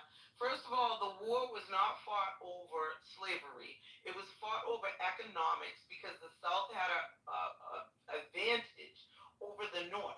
That's what it was fought over. And then hold on, because I'm gonna educate your ignorant part. I'll pull up the document right Hey, one mic, man. Y'all gotta let one person talk, man. Let the queen finish, dog. No cap, bro. Thank you.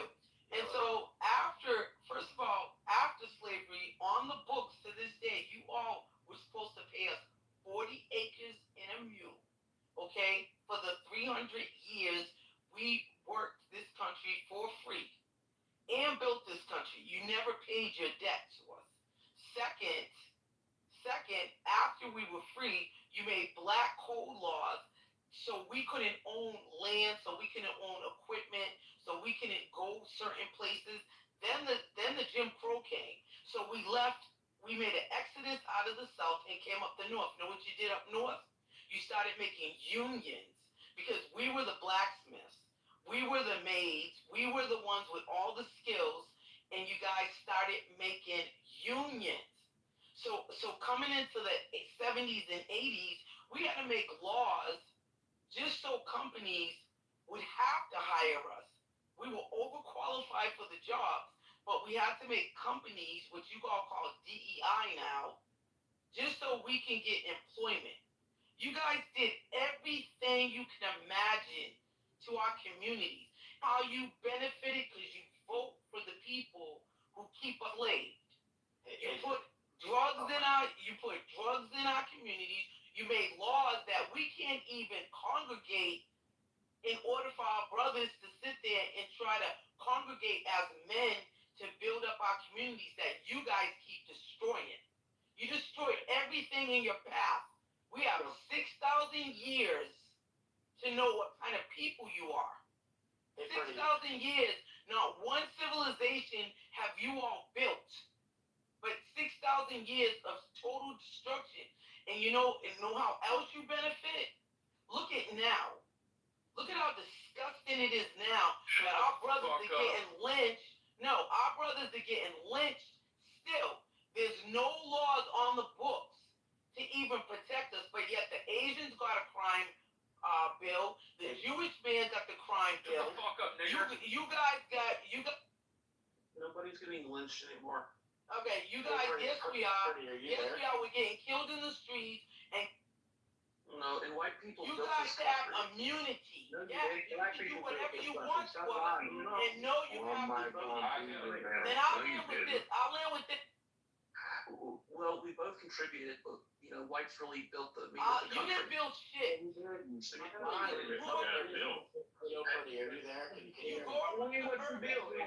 everything. The animals ain't safe. The plants ain't safe. The air's not safe. People ain't safe. You don't faze me. You don't scare me. I know what.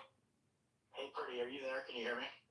One at a time. Go ahead, Chase. No. I thought you were going to be here. I'll bring her back up. Let her back up. Nah, Mo, she said that's why we don't fuck with y'all. We talking one at a time. One at a time, man. I didn't even about no color, man. Only one person can No, talk. you can kick me off the stage. Running your mouth. No. I'm not running my mouth. I'm giving you facts in your face. Yeah. No, can I just land with this? The problem. Hold on. The problem is, hold on, let me just finish. I'll just land. Give me like 20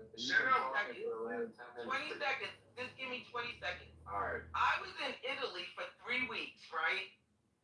Everywhere the white American is, you are hated because of your behavior. Even other white people don't like you. Okay? And so I'll land with this. You're going to get what's coming to you, and you're going to get punished as a nation for your forefathers' disgusting behavior towards blacks. That's pretty. And you can laugh all you want, but it's happening. Look at you. Oh my God! All right, lady. All you all need to be done like he got done. Oh really? Pretty, can you hear me? Can you hear me, Pretty? See y'all, and I can't wait. I want to. You're like in Pretty, can you hear me? White motherfuckers. Pretty, can you hear me? I got a question. And I'm not gonna be long. But why are y'all in here going back and forth with these people? That's what I don't get. I just want to say my piece. We're trying to educate. We're trying to educate them. See, the American, I want to bring some facts, man. I don't care about emotions or feelings. Can I bring the some facts? American education system fails. If you're black and then you That's why there's racism. Because of the American education. You guys are literally saying the most retarded shit I've ever heard. Wait. Does anybody on this stage Literally fucking retarded.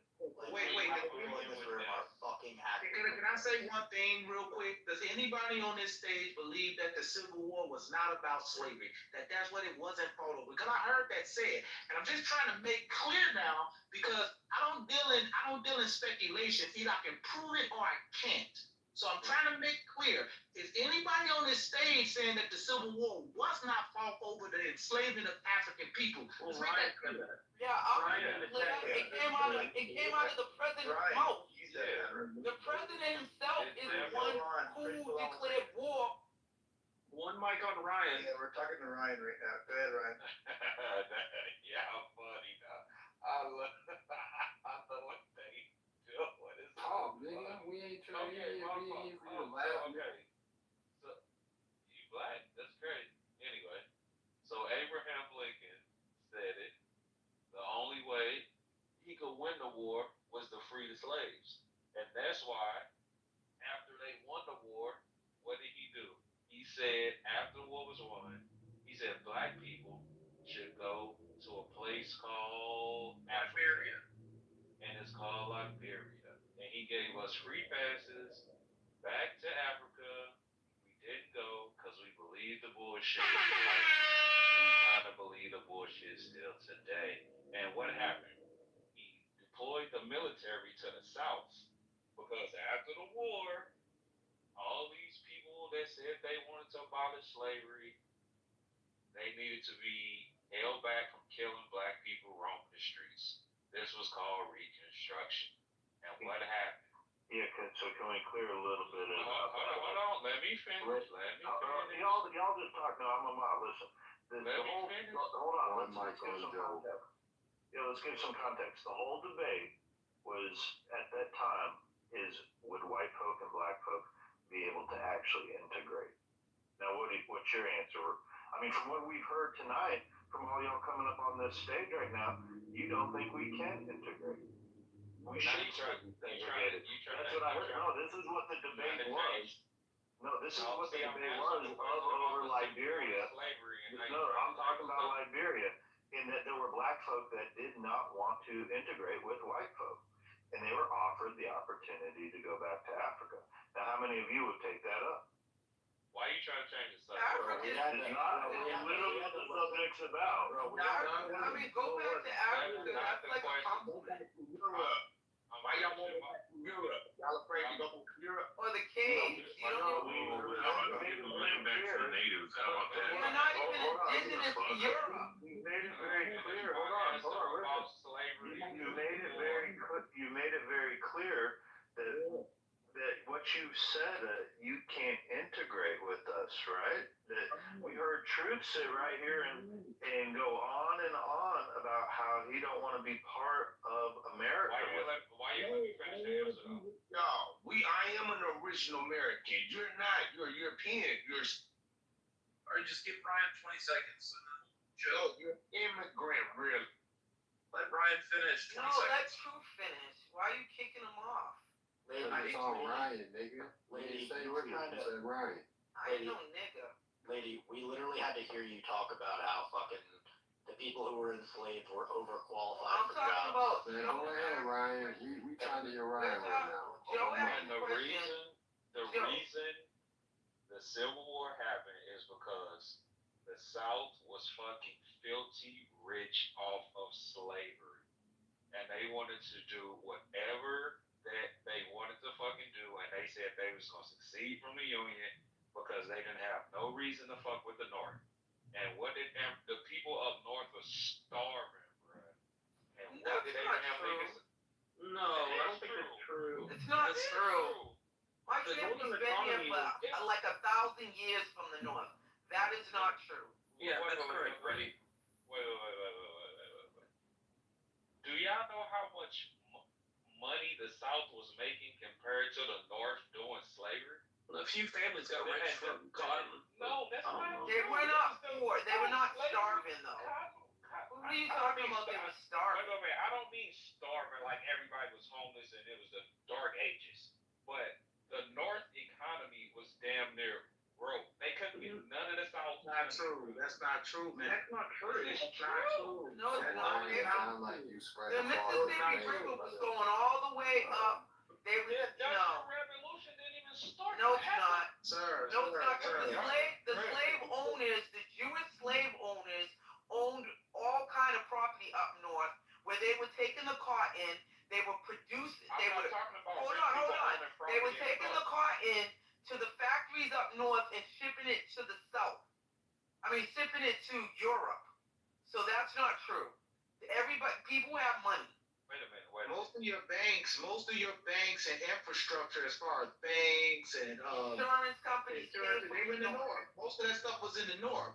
What the thing was is that slavery was listen, man. The bottom line is this here: black folk were rebelling, okay, and it created a problem because this Abraham Lincoln dude, like those presidents that came before him and the one that came after him, if you get what I'm saying, they were trying to basically, the whole goal was to get as much of the land under their control as possible, under this unified government and under this unified monetary system. And slavery was the biggest thing in America because it basically it was the driving force of America, literally. Black slavery was. And Abraham Lincoln couldn't have his union if these people had slaves. He didn't listen. He didn't really care about black people, really. But he understood that I can't have my union if these dudes got slaves. And they succeeded from him, because of that whole fact. Don't take my word for it. Go read the Declaration of Causes. One second.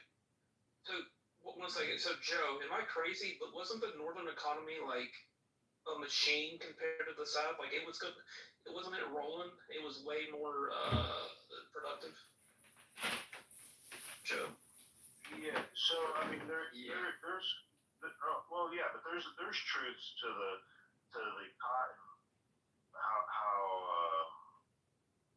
How much money was made off cotton in New Orleans? They were making a ton of money off of cotton. And off of the blue indigo colors that blue indigo that was being done in Louisiana, they were making money off of that. They were making money.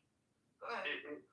So if we want to talk about like the Civil War stems back to rivalries that were occurring between English people even before America was founded. And a lot of the people that came over and the Northeastern Protestants compared to the Scotch Irish that settled many of the Appalachian areas. There's been rivalries that go back 500 years. The civil wars that occurred back in England, those same rivalries still continued here in America.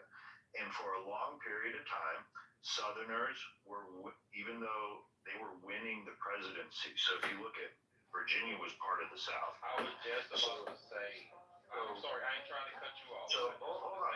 Look, Ryan, I'm trying to give you some context here. If you want to understand, to argue, if you want to take the position it wasn't about slavery. However, if you look at the secession letters of South Carolina, thank you, Lily. It says very clearly that South Carolina seceded from the Union based all about their peculiar how does it say it? Their peculiar institution of slavery. I have it right here. We can read it. I have it right here. We can read it. Yes. Okay, read it for us, Don.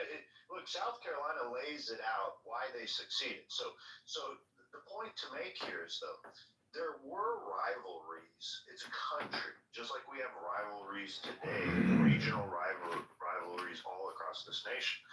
However, why did states succeed from the Union? Clearly is outlined by their secession letters, like in South Carolina. And it was all about preservation of their culture and their culture being dominated by this hierarchy of a master and a slave.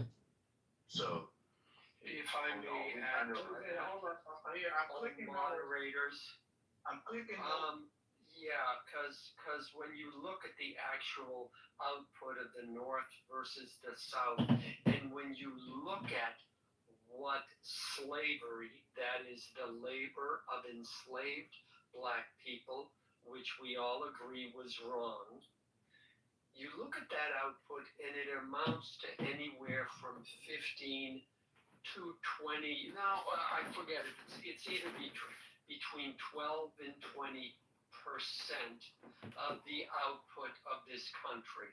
So no, I'm sorry, but black people did not build this country, because even without those stats, it assumes that white people were just sitting around, especially in the North, drinking mint juleps and doing absolutely nothing but getting vapors, while black people did all the work. And that's not true. White people were still working all during slavery, all those 400 years.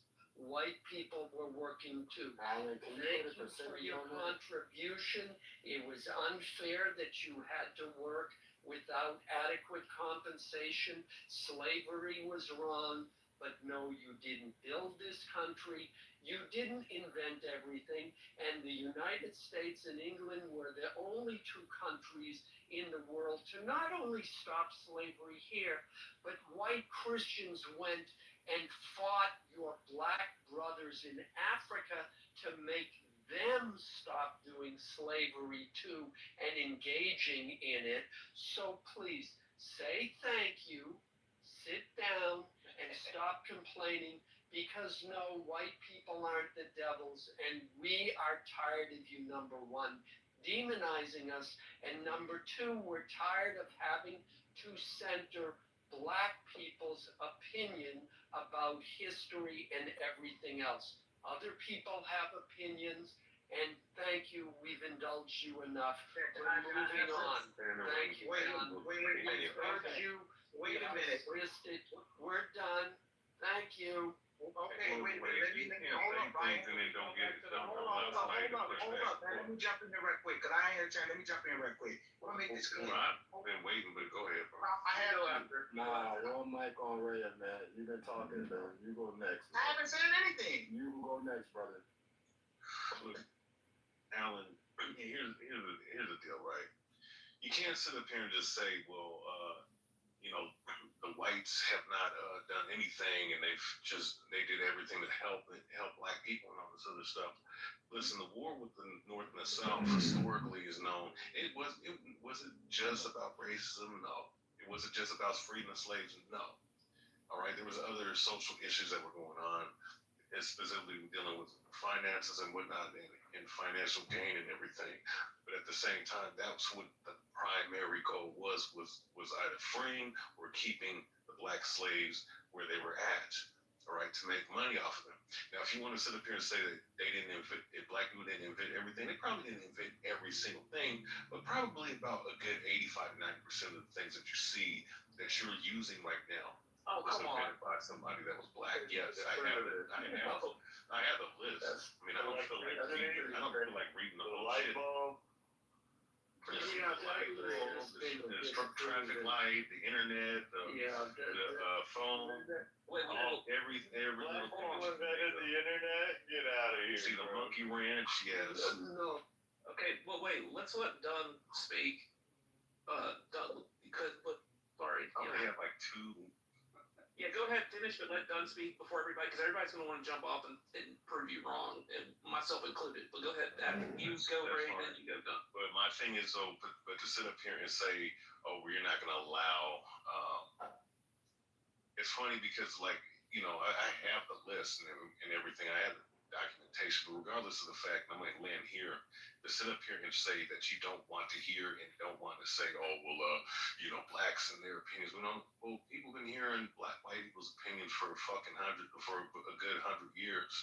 You understand? And to sit up here and try to act as if black people were not large contributors to this fucking country being here is a fucking asinine and idiotic statement. And another thing too, to sit up here and not take no accountability of what has gone on in this country, right? You probably didn't do anything, but ancestrally, yes. Just like you, when anybody else has to take up for whatever the fuck they do, just like everybody fucking else. But when it comes to what I'm hearing is when it comes to white folks, when it comes to certain things about history, they're just not honest, and it's just what it is. All right, let Dunn go, and then. Okay, here, I'm not gonna, I don't talk, okay? I come with the documentation. I don't like to do a lot of talking. If I say something, I should be able to prove it. Now, this is from the, here, I'm gonna give you the exact source where it's from. It's from, the Center for Law and Social Policy, okay, CLASP, if you know anything about them. I want you to read what they say right here. African American workers built America. Okay, here, listen to this. This is by Asha Banerjee and Cameron Johnson. Okay, here, I'm not going to read it all because I don't want to take too much time. It says, black labor has been foundational to the growth of America and our economy. Enslaved people built the country's early infrastructure and produced lucrative commodities such as cotton and tobacco. After emancipation, African American labor was crucial in industry, agriculture, and services. Yet the Federal Bureau of Labor Statistics, BLS, which was established in 1884, only started gathering consistent data on African American workers in 1972. For nearly a century, African American workers did not appear even as data points, let alone in meaningful policies or labor legislation. So here, I'm going to stop right there, okay? Right off the bat, they're telling you that the foundation of America, building its foundation, was built by black people. Okay. Okay. Well, let me just go real quick. It was my turn. It was. Yeah. All right. I just want to go back real quick. Well, I can say one more thing and I was done. 30 seconds. And then we'll go. Yeah. You can give me 10 seconds. All right. So I said I heard y'all say two things. I heard one person say the North was booming and that they had more money in the South. Then I heard another person say everything was done in the South and shipped to the North, and all the powerful politicians were from the South. So in business, you tell me this: if you're dependent on somebody, and somebody says F you one day, what would that make you want to do? And if you didn't need somebody and they said F you one day, what would that make you do? Answer. Does that make sense what I'm saying in business? If I don't need you and you say F me, what am I going to do? But if I do need you and you say F me, what am I going to do? So what I'm saying, okay, so answer that question. I'm done. Okay. All right, great. So listen, I'm going to just read a statistic, then we're going to go to Beaver. Black folks have never accounted for more than about 19% of the entire country's population. And that would be in 1790. There were more black people per capita in this country in 1790 than any other time in history. And it only amounted to 19% of the country. The point is, you're trying to convince people that when you haven't even had, at the best, 1 out of 5 people were black. Trying to say that you've contributed to, everything, at least 80% of all of America's success in the last 250 years, it mathematically doesn't work out that way. There's been at least 80 to 90% of the country has not been black for the last 250 years. I just wanted to point that out. Go ahead. No, I'm not talking about that. I'm talking about when you guys said. I'm not answering your question. Go ahead, Beaver. Exactly. Ryan, 20 seconds, and then I'm going to go, and then I'm going to throw it to Alan. Wait, no, I'm going back to the original question where y'all said that when I said the North was starving, they was dependent on the on the South. And y'all said no, they were industrialized, but then in the same sentence, I heard someone say the Jews were taking all the money out of the cotton and stuff out of the South and taking it to the North and selling it and whatever. But if that was the case and the North didn't need the South and they had everything up there, why would they go to war with the South if the South said they leaving? If I'm rich and I don't need you, I'm not dependent on you. I'm not gonna go to war with you after you say you leaving. Let me, wait, Alan, let me go and then I'm going to throw it to Alan. Yeah. I would just say that, I don't know, Brian, I don't know the particulars about that, but to say that, not you, someone said, black people invented 80% of something, to me, this is basic common sense. That's not true because, number one, you guys weren't allowed to participate, and it wasn't fair to you. But I mean, how you guys, if you're not allowed to participate in the free market and get educated and go into a shed and think about how to build an invention, which is what they did back then, like whatever, it's not practical. Who's to say you wouldn't have done that? I mean, I don't think you would have done a whole lot more, but like to say that, like the founding fathers built the infrastructure of the country so that the free enterprise could run. And then the northern economy was always, the North was always going to be the South at that point in time. Because some economists actually believe slavery held the country back time-wise. Like it would have become a stronger power if slavery had been abolished sooner. Because it stops GDP growth in the free market, like to let people work for wages and produce. That is a strong theory that I've read about. But I mean, who's to say? I don't know. I'll go down. Hold on, Ryan. Hold on. I got another statistic. The easiest way to track the most largest contributors to America is by the patent office. Okay, the most blacks have ever held a patent is between 1870 and 1940. Black folks held 2.7% of the patents. As of today, right now, black folks only hold about 1% of the entire country's patents. They stole the ball. It was racist. Yeah, okay. Listen what I'm trying to say. Y'all playing crazy. If black folks invented or were successful to at least 80% of the country's history and built everything. Stop it, bro. Stop it. It would be at least more than 1%. We're not that dumb, bro. We're not that dumb. Arguing that. Oh wait, nobody's arguing that African people build Rayaba got up here and said that black folks are well, that's Rayaba. That's Rayaba. That's not my argument. My argument, that's Rayaba. That's what I'm pushing. Okay, but that's what Rayaba said. He said black folks have contributed to 80% of the inventions here in America. Yeah, but I'm going off. When you talk about the early roads, when you talk about building the early storehouses in America, the list goes on and on. Black folks were building those. Those were skilled. When you talk about the blacksmiths, the early blacksmiths, a lot of those people were enslaved Africans. They were skilled in that labor. Go to the Nok culture in Nigeria, West Africa. They found over 13 iron smelting furnaces in Nigeria, where a lot of the slaves came from. Those people already, listen, they went from Stone Age to iron smelting. They jumped over the copper stage. That is a feat of engineering and human history. They jumped over that. They brought that same technology here to the Americas with them. That's why they were highly prized and valued. When we're telling you that black folk built early America, sir, that's not a pipe dream. That's a fact. The scholars will tell you that. What are you talking about? Let me ask you a question.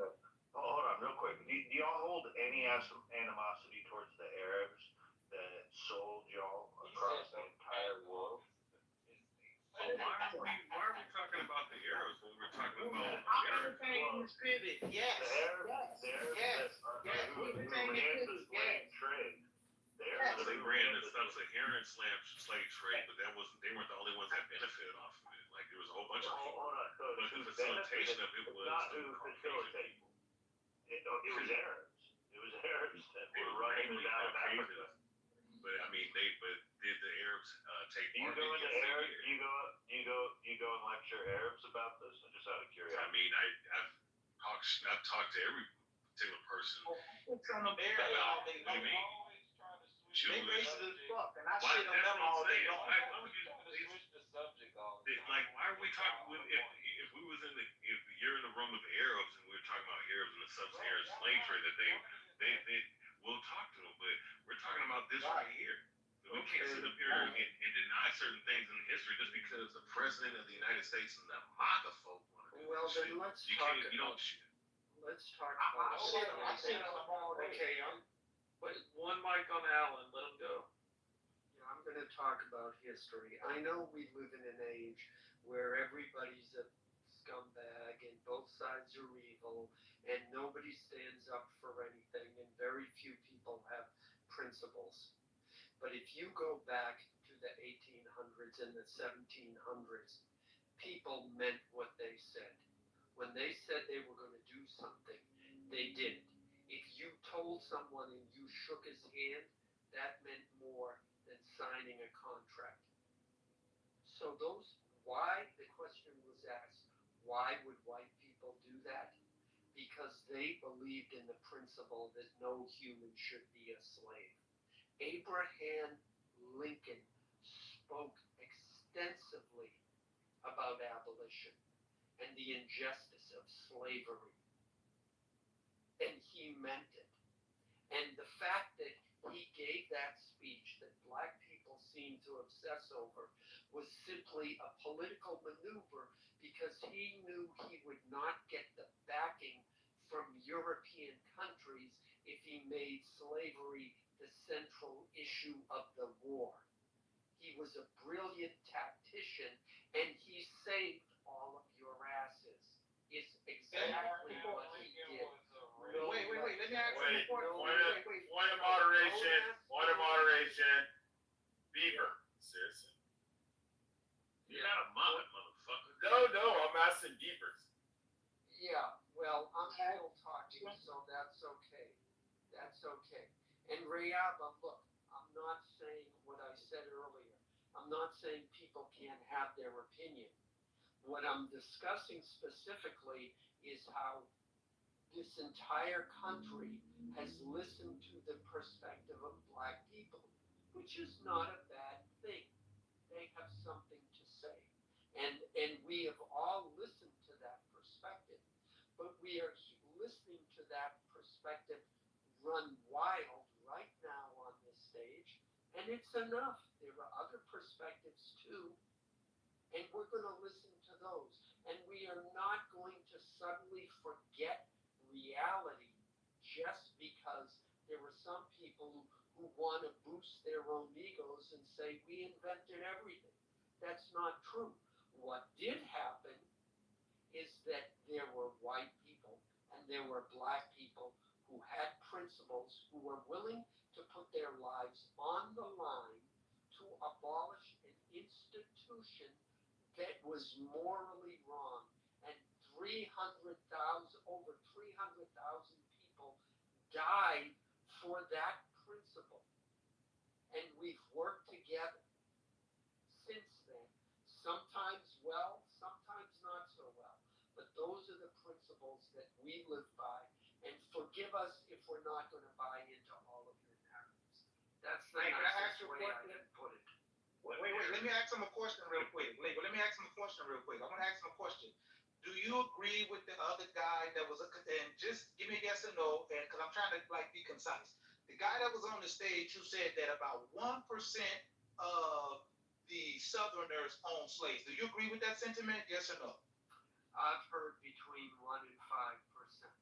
That's the correct number. Okay, between 1% and 5%. Okay, now my simple question is this. Based on that logic, that it was only 1 to 5%, which is a small amount, and the rest of the people was not involved in slavery. Because this is what we get with as far as black people, we get this talking point like, well, only 1% of the people own slaves. My simple question is this: if 1 to 5% of the Southerners own slaves, why did you have to have a civil war to end slavery? That doesn't make any sense. If it was only 5%, why did you need a civil war to end it? That doesn't make any damn sense. The logic doesn't make sense. No, it does. Hold on. Yeah, but the logic makes sense. 5% of the people own slaves, but the whole fucking country has to go to war. Very clearly that when the election of Abraham Lincoln went down, he ran on the abolition of it. Those states seceded from the Union prior to him even taking office. South Carolina and Texas pulled out of the country.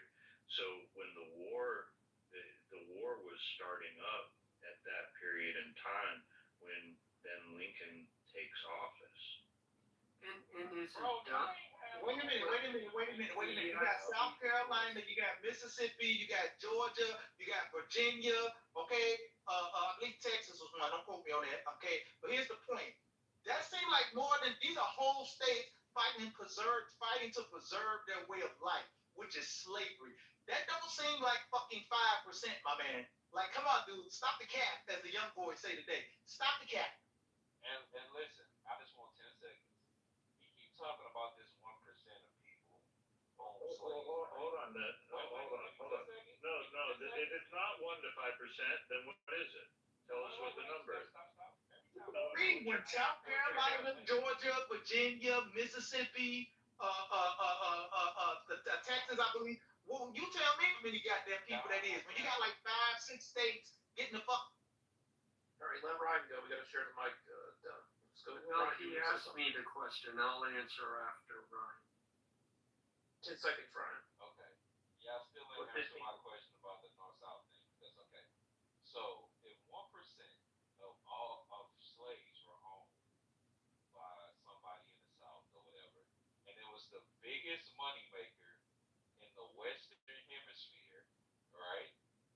That's one thing. How many people today own the most? What percentage of people today own all the world's wealth? Or like 98 or 95% of the world's wealth today? Something crazy like that. I think it's 1%. All right, go ahead, Alan. I think it's 1%, and that 1% is very powerful.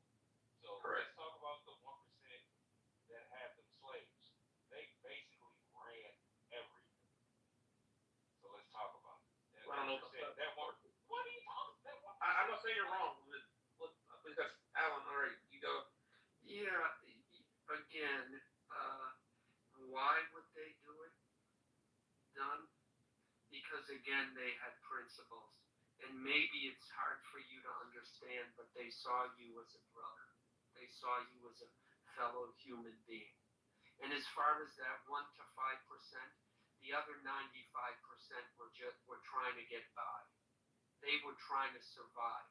It's not like now where we're all sitting around in a nice, comfortable house with gas and running water and toilets and everything else, and we just have to go to the supermarket. It was an agricultural society. You can't compare then to now because of technology, bro. The average person grew their own food. If you didn't build a house, you froze to death. If you didn't plant your own crops, you starved to death. If you didn't hunt, you starved to death. If you didn't make your own butter, you didn't eat. It's not the same world. The other 95%, they were trying to get by. They weren't concerned about what the slave owners were doing. So sorry. Okay, hold on. Let me answer him. Let me answer him. So, All right, 30 seconds. I'm done. 30 seconds. And yeah, then hold on. Let me answer him real quick. So what I'm trying to understand from you is this here, okay? Because we got South Carolina, Virginia, Texas, and I was correct about Texas, Georgia, Mississippi, South Carolina, Texas, Virginia. We clearly see that's more than 5%. Okay, those are 5 states. All right, 5, and Mississippi and Texas is big as fuck. Okay, so like these white folks in Texas, they didn't de facto and say, okay, I'm going to the Union side because I'm not down with this moral shit that you niggas is claiming with this whole slavery shit. I'm going over here and we're gonna crush you motherfuckers. No, they were right there fighting with them. So you can say brother, but to me, you're whitewashing history, man. Okay, whether you know it or not, that's what you're doing. You're whitewashing history. More than 5%. That's the argument. That's the point, my man. More than 5%. And those people that in our land here, those people in those southern states that quote were not slave owners. Let me be clear with you on something. They don't have to be slave owners. They were part of upholding and preserving the society, which was keeping black people under their fucking foot. You think that, oh, well, if he don't own a slave, he's a good guy. No, it's a whole fuck. You think those people in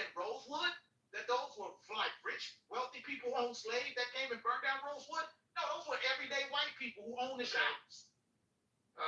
Yeah, just the argument was only who actually owned the slaves, but the sentiment was probably shared, like you're saying. No one's disputing that. Let's go to truth. But I'm saying, what you act like y'all taught us some shit that we already know through history. Y'all just now catching up through the Bible or through discovering any damn thing that's naturally ours. So you trying to teach us our history that we already see, even from through the times, through Christopher Columbus. So all that right there that y'all try to bring about and try to make it seem like y'all just now presenting to us, we already knew. It's just what they say. If you don't want somebody to find what's going on, put it in the book. You don't want a nigga to find out what's going on, put it in the book. Because they said that we won't read, but now that we can read between the lines, we can see exactly what's going on. Because it's already prophesized. If I tell my son don't mess with a white person because this and that and the third, and he actually can see now, that means he know what I'm talking about. Versus a white man, I'm telling this white man, hey, I can't mess with you because of such and such, this and that and the third, and I know that's how y'all lead. You're like, well, we both bleed the same. And I'm telling you, no, we don't have the same bloodline. But you want to argue that what God love us all. And I say, no, he don't. That's like me saying that my father loved you more than me or us as equal. And my father gonna say he really don't. He ain't gonna love you because you're not his son, his bloodline. So if I'm talking to my people about who we are and what we're supposed to be doing, separating ourselves from white folks, why is it a white boy or a white woman telling us, well, you're racist and all this and that? Well, you came over to people's lands and killed them off and enslaved their people and took what didn't belong to you. So, and like you keep saying, you're benefiting from your forefathers, their ways of living. Lie, steal, and kill. You see what I'm saying? So you can't sit up and say you're not benefiting. Look how you talking to people. Look how you think. So we are not the same. We are not going to get along. I'm not going to teach my child that we are equal. When I know, fuck that money, I can go take my money and go invest in the gold, and I don't need no white person to tell me what to do, how to bank my shit. Who told you that you over me? Who said that you supposed to be over me to rule my money, any damn thing that I got? My household. You're not my father. You're not my brother. You're not even one of my own kind. So we have really nothing in common because you go against the truth. Y'all I want to hear. Can I hear about those pet office statistics again? Well, wait.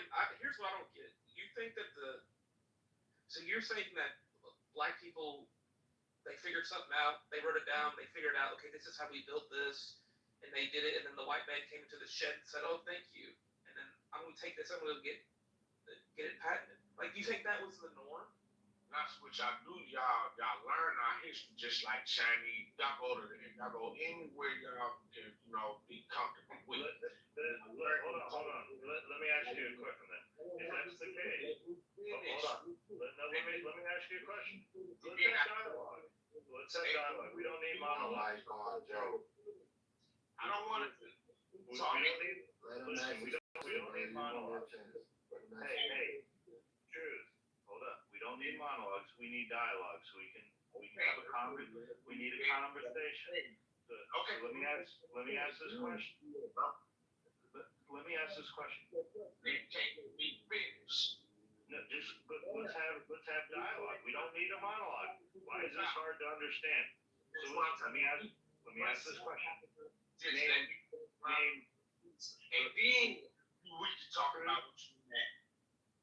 All right, truth. I got to move you down because we want to have dialogue so we can have this conversation. My question is, name one invention that was stolen by the white man and patented they stole it from a black man and they patented. I just want to know of one. Okay. Peanut butter?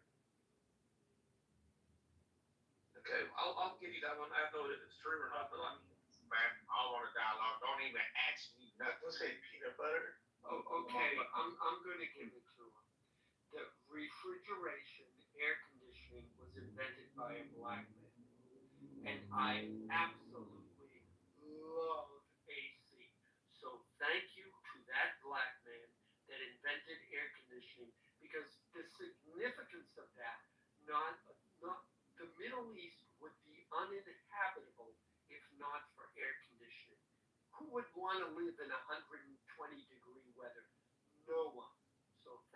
black man that invented Hold on, it. Alan, that's not true. However, But that's not true. We invented the stop. well, No. that's No, I heard it. hold on, Alan. Okay, Alan. correct me if I'm wrong. No, that's not true. Computer chip. Computer. No, hold on. Willis Carrier invented the air conditioner.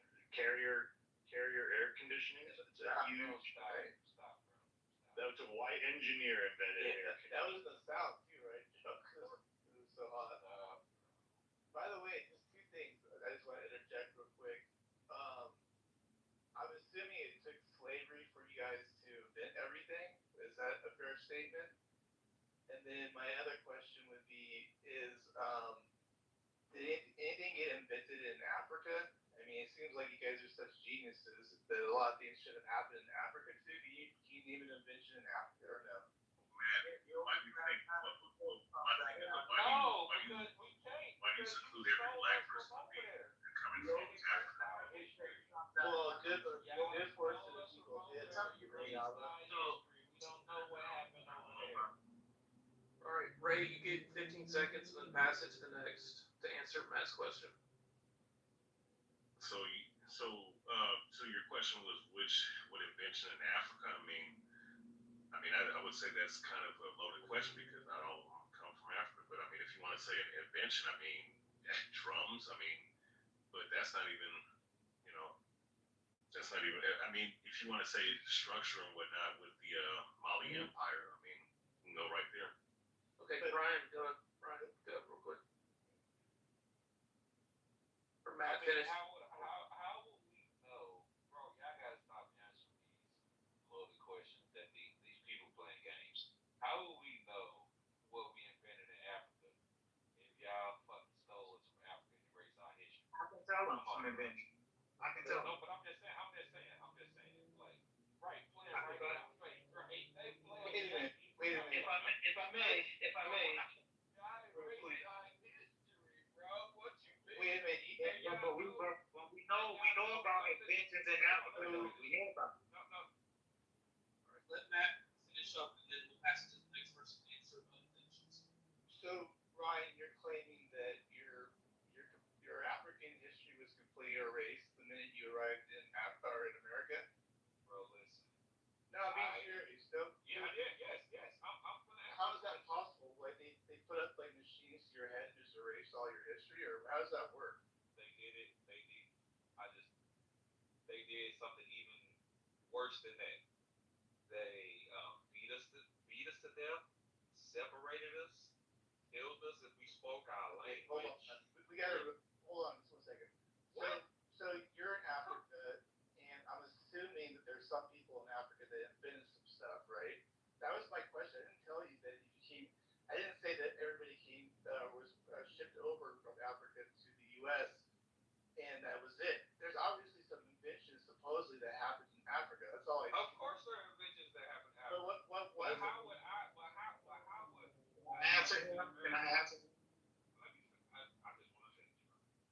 How will we as a collective know our inventions as Africans if y'all erased our history? Speak for yourself. All right, let Doug go. Go ahead, Doug. I don't mean to be rude, but I don't like that. Speak for yourself. If you don't know, say you don't know. Don't say us as a collective, okay? No disrespect. What I'm going to tell you this here, the oldest surgical papyrus comes out of Africa. It's called the Edwin Smith surgical papyrus. The oldest mathematical text that we have is the Moscow papyrus and the Rhine mathematical papyrus. The oldest large. I know that, but I thought he meant like finish. He asked you, brother, let me finish. He asked you, you said, how would we know? If you knew these things, you would have told them. You wouldn't have stopped waffling, okay? So don't cut me off now. What I'm saying is no disrespect to you, good brother. Listen, I got your back, man, but we got to be real about this now, okay? The oldest large body religious text is the ancient Egyptian pyramid text. One of the oldest two languages that come from you got the Sumerian, and then the other one is the hieroglyph. I can keep going on and on with the spoons were invented in Africa. That's where they come from. Okay, condoms were invented in Africa. That's where they come from. All right, let King speak. King wanted to speak. Go ahead, King. Yeah, I was just saying, though, maybe you guys have the wrong question, right? Maybe the question should be is how many people who actually invented something still have controlling power in elite status within that invention? And I'm gonna tell you right now, in that record, see, white boys are doing really bad. Okay, they get their stuff jacked all day. Okay, taken over by the military by force. Okay, meaning things like heart, inventions that's supposed to change the world. Okay, that's supposed to make everybody right now free. The things exist. So the question really is, if you're thinking about it, is what really is the race war? The race war isn't black. And every fucking white person that hates fucking Nazis knows this. They're gonna fuck y'all up, okay? They don't play this shit. They're just way too smarter. They're not that dumb, okay? To even fall into that trap. You just expose yourself when you take a side, okay? And they're gonna be cool with the brothers that's been getting played by the system this whole time. All right, let's go to Mike. Mike, what do you got? My bad, I didn't know I was off mic. Okay, what I was gonna say is I think Matt's overall point was that if the genius was always there and it came from the Africans, okay, how do you compare the Roman civilization building the Colosseum, all these things that they had, the irrigation or the what's the thing called, the water in the city in Rome, okay, and then if you had that genius, that ability, and you brought over here, you're enslaved, you're suppressed, you're not allowed to participate, but once you are free, wouldn't we see some of that genius in the last 60 years to have manifested into some great advancements? Street light, street light, assembly line, computers, drones. What are you talking about? All that's by white. That's for white people. That's been done. Beaver, real quick. Beaver, Beaver, can I answer that real quick? Because go ahead, Ray. 30 seconds, Ray. 30 seconds on Ray. So, Ryan, just real quick. Let me, Ryan, real quick. Ryan, just let me go real quick. Just give me 30 seconds. So, the Mycenaeans and Minoans were the original people that was in Rome, and you had different ethnic groups of people in Rome. So, if you want to say Imperial Rome was the Caucasians that were ruling at that time. Prior to that, it was dark-skinned people that was ruling there. All right, for instance, the Romulans and Mycenaeans and Minoans. But the point is, the Colosseums were built way before the Imperial Roman Empire. So, I mean, based off of that, I mean, you have to look into that aspect. You think about the Etruscans, brother. That's what was in Rome. The Etruscans. Yeah, you're right. The Etruscans at the time, but then prior to that, in 1100 BC, and I'm gonna land here and I'll pass the mic. The Mycenaeans and Minoans, you go look up what they look like. They didn't look shit like white people. It was Imperial Rome, like Caesar Augustus and those people that was ruling in that time period. So you can't conflate different rulerships with the same people because Let me Alan do it. Alan's been done. Alan, 30 seconds and done. Yeah, I have a question. You convinced me. White people are evil. We're bad. We stole everything. We're terrible.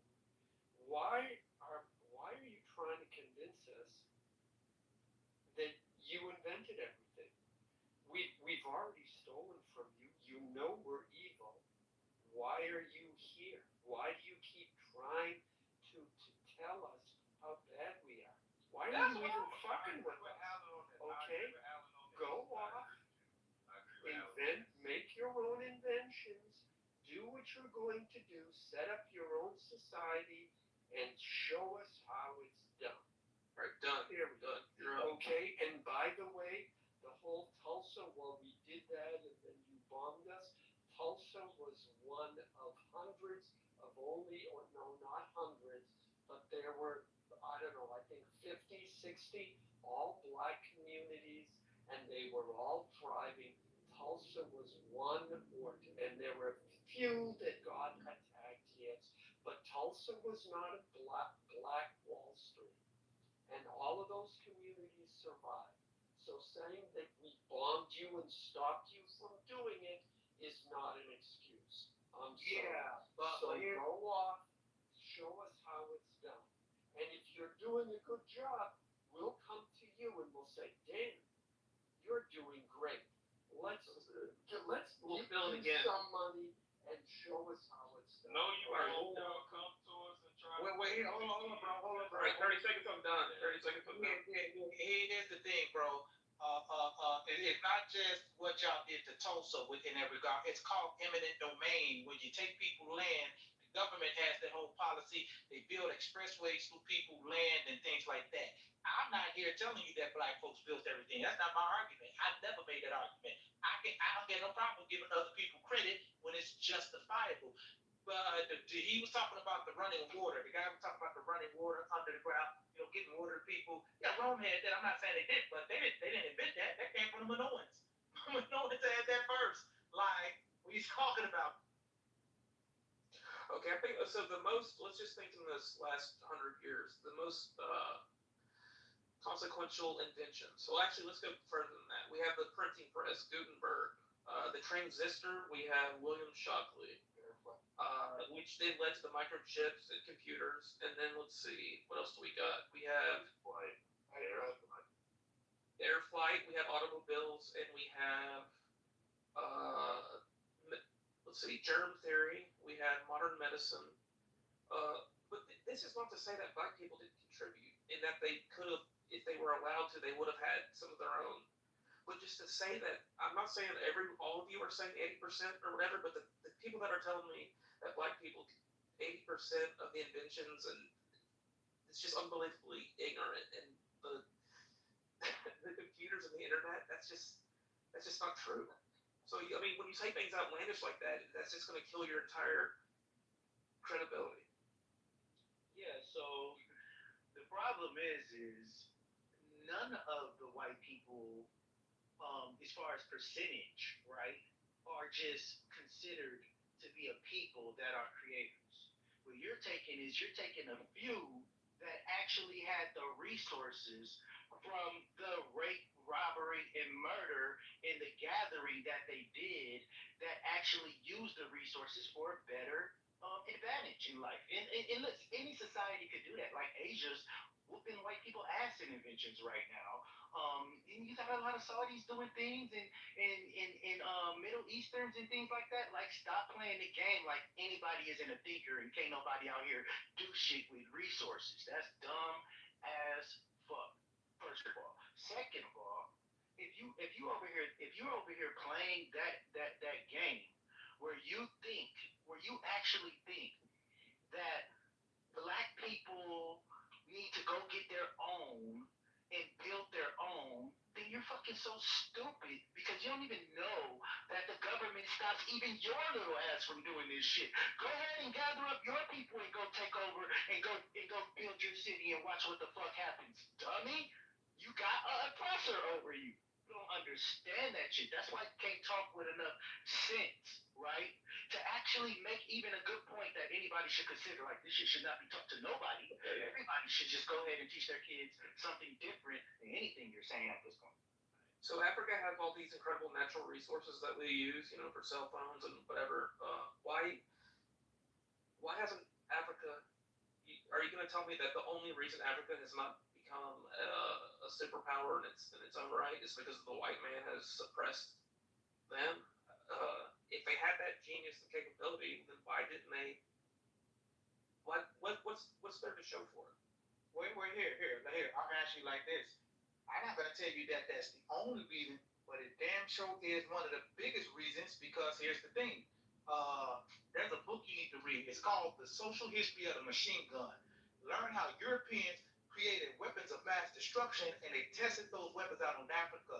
And the Africans, for whatever reason, they didn't advance their weaponry up. Okay, they didn't scale up with their weaponry. I don't know. You know what? That's always been a question of mine. Why they were still like? Why didn't they take guns as slaves, and then why aren't we under their? But that's not how we get out. Because black people don't get out like that. We don't have a history. Well, maybe it's because they didn't come up with the technology and the weaponry. They didn't have that. No.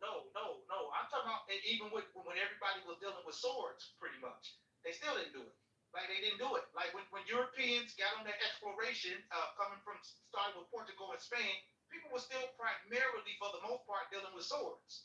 Okay, they had like swords. And then gunpowder changed the game. And then Right. But what I'm saying is, even at that time, Africans didn't get on boats and go to Europe and come out they going to enslave you. The Moors came up there and did that to you, but Africans from sub-Saharan Africa, they were enslaving us. Them goddamn Arabs. They were enslaving us. Why didn't history have the other? Why didn't it end up as where white people were slaves? Did you ever ask yourself to think that? Like, why? Whether it's evil or not, we all agree it's evil. Listen, white people been getting slaved more than Africans, okay? White people been destroying each other, fighting, enslaving each other way more. Listen, in Rome, you was nothing but either a gladiator or a peasant if you wasn't part of the kingdom. You have misinformation here. White people have been slaved, okay, and oppressed more, okay, than anything in the world, because listen, you can't name all the wars that all the villages, all the fighting that's happening right now with Republicans and Democrats, okay? You guys about to kill each other. And we just get caught in the middle of y'all bullshit because y'all motherfuckers been killing each other since the dawn of time. You go over, you fuck each other's women, you rape each other's women. You don't give a fuck about a white man. White man didn't even exist until 1680. But we created the USA federal government with checks and balances. It's prospered for 250 years now. It's the greatest experiment ever. But the white man did it.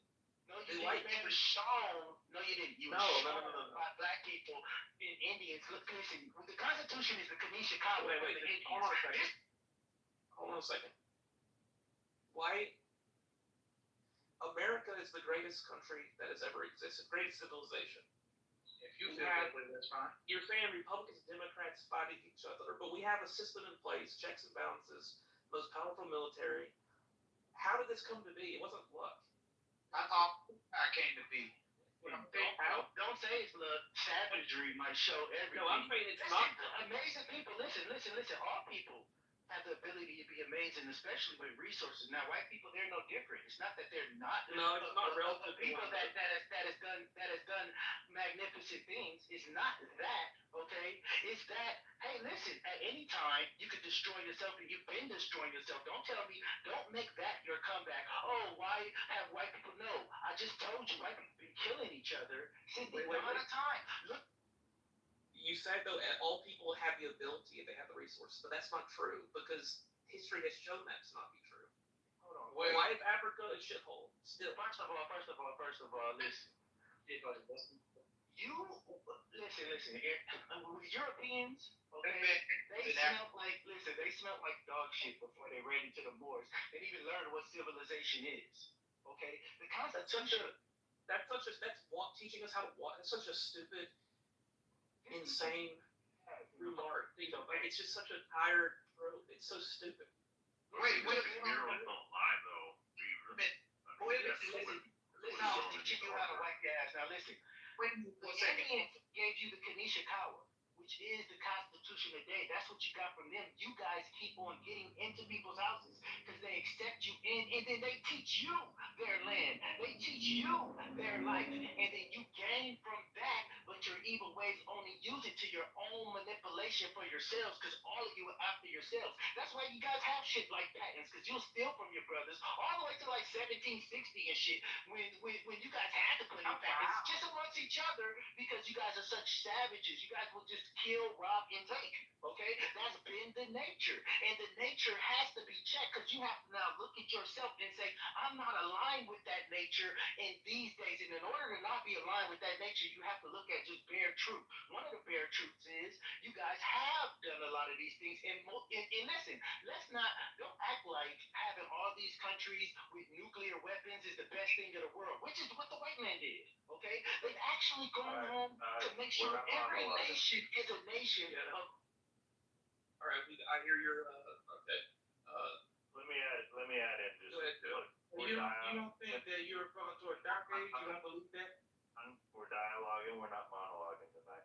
All right. So look, I just wanted to point out, isn't it remarkable that white people make up about 10 to 15% of the global population, and we've been as successful as we have over the last 100 your diseases, your weapons and your diseases. Weapons and your diseases. Calling success. Wait, hold on. World you could be in because you're a white boy that got played. You're probably would have left the world alone. You would have left the world alone and not been conquerors or conquerors. You don't know what world. I love Bob. We are the champions. Somebody Guess what? one at a time. Yeah, can I just say one thing real quick? Because I don't want to monologue. I'm being short statements. I'm doing short statements because I'm not monologuing. What I'm saying is this here. You just asked the question, Joe. You said, well, 15% of the world's population, but we dominate. Yeah, because of your weapon, your advance. You listen, Europeans, I give them credit on for good or bad. They spent a lot of time advancing their weaponry. They put a lot of time, effort, and resources into advancing their weaponry. So that's one thing. And the second thing is what, especially Native Americans, what they did not counter, what they did not or could not prepare for with you. Okay, outside the fact of your outright brutality, that's just a fact. You brutal as hell to them people. Is the diseases you brought with you? The diseases were killing them more than your outright brutality was. Okay, but who was more brutal than the Native Americans? Seriously. No, I'm saying what you did to them. I don't want the what about it. He asked, no, wait a minute, let me finish. He asked, how was it? Wait, Native Americans, like the most savage people ever, didn't they roasted on fires of other tribes and they would scalp people and do all kinds of things.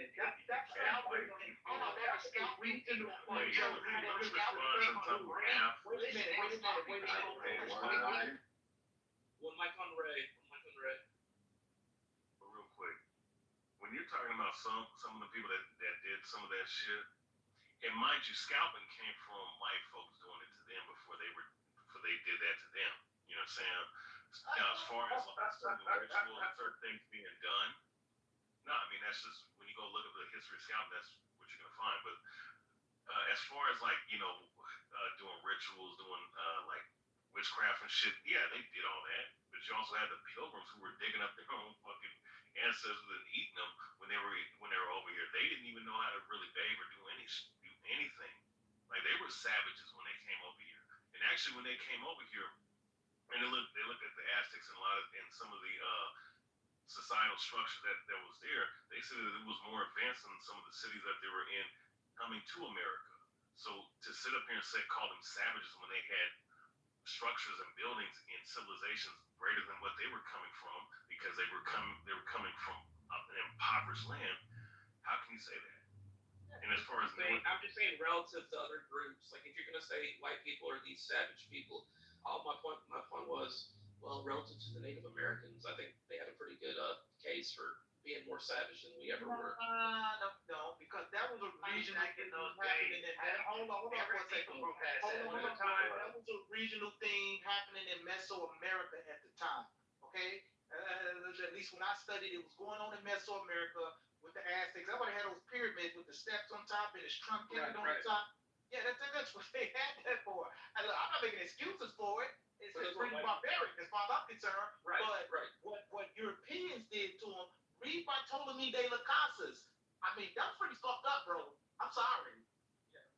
Humans have an incredible ability to be savage and evil and do the simple things. Let's go to Stephen Vader. He's in the States. He wants to speak. Good evening. I was just breaking up the 8 session with a little bit of a musical journey. The excellent band, one of legends, just incredible music. Hopefully everybody can get behind that. But I actually pinged in a few people. I told them, I said, if you want a good laugh, come in here and listen. They are not disappointed, I'll tell you that much.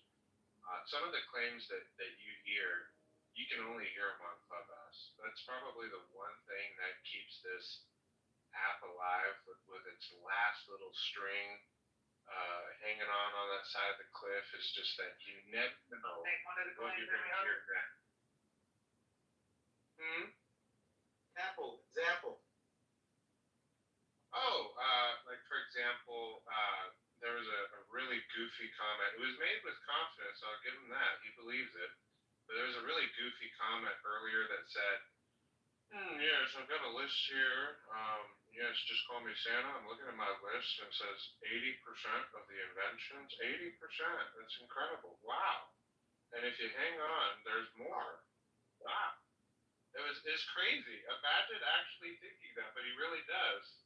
And then you have other people, Dunn and King, with like weird anon profiles that just spew hate against whites. I don't know why they have this anger at 2:50 in the morning Central Time Zone, but you do you, Chicos. Anyway, I see some really cool people in the room. Hello there. Michael Green's in my PTR for number one. Michael Green's on my PTR. Number two, what hate did I spew against Yeah, that's white an anon profile. You have an anon profile. Yeah, but what You hate have an did I spew inability to besides stand telling the 10 truth? toes down. Well, first off, so are you denying that you're an anon profile? I don't understand what you mean when you say non-profile. What does that mean? Anonymous. Are you an anonymous hidden profile? No, I had my picture up there before. I don't have a problem putting my picture up there. What you talking about? Your name and photo is on there? You can't speak on stage if you're anonymous. Yeah, what are you talking about? I don't know. Wow. Okay. Well, I suppose, okay, done with it. Okay, well, Mr. It, it's a pleasure to meet you. I take my claim back. You're not anonymous. Thank you, sir. Well, one thing for sure that I learned, Stephen, is that black people invented the internet. Do you know what's in my PTR? Guys that invented the internet. But why are you punching at the low hanging fruit though? You punching at the low hanging fruit. Wow. Very leftover. I guess what I'll answer your question. I'll answer your question, Don. Are you ready? Here's what's crazy. Hang on, mute up. I'll answer the question. Are you ready? So the reason why we get frustrated and then we just turn it into laughter because that's really the only way to stay sane through these conversations is that you guys unnecessarily turn this into a competition. I can assure you, for everyone who's still awake in this room, who's white, we don't go to bed thinking about other races. We don't wake up thinking about other races. We don't at all. But we come into these rooms, and my God, you think it's 24 hours, 7 days a week.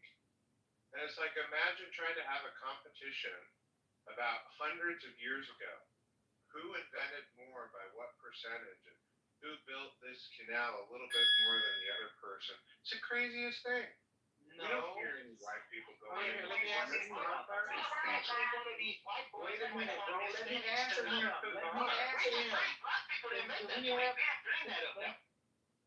All right, 30 seconds done. 30 seconds done. Thank you. I just want to have a civil conversation. Ask him real quick. Listen to me. Number one, I don't think black folk go to sleep thinking about white folk. We should have a conversation in this room, sir. Okay? And number two, America. Obviously do. Can I finish? Why am I being yelled over? Wait, let him finish, Leah. Go. Like, wait. Leah, you can go right after him. Just let him finish. Thank you. I don't be long. What I'm saying is black folk don't go to sleep thinking about white people. Trust me. And you talk frustrated, but hell, we're the ones frustrated because America's obsessed with race. Everything we see today, all I hear about is black folk is the problem. Black folks stealing other people's jobs. Black violence. Black this. Black that. Everything is black. So can I land my plane? So all I'm saying to you is this here, sir.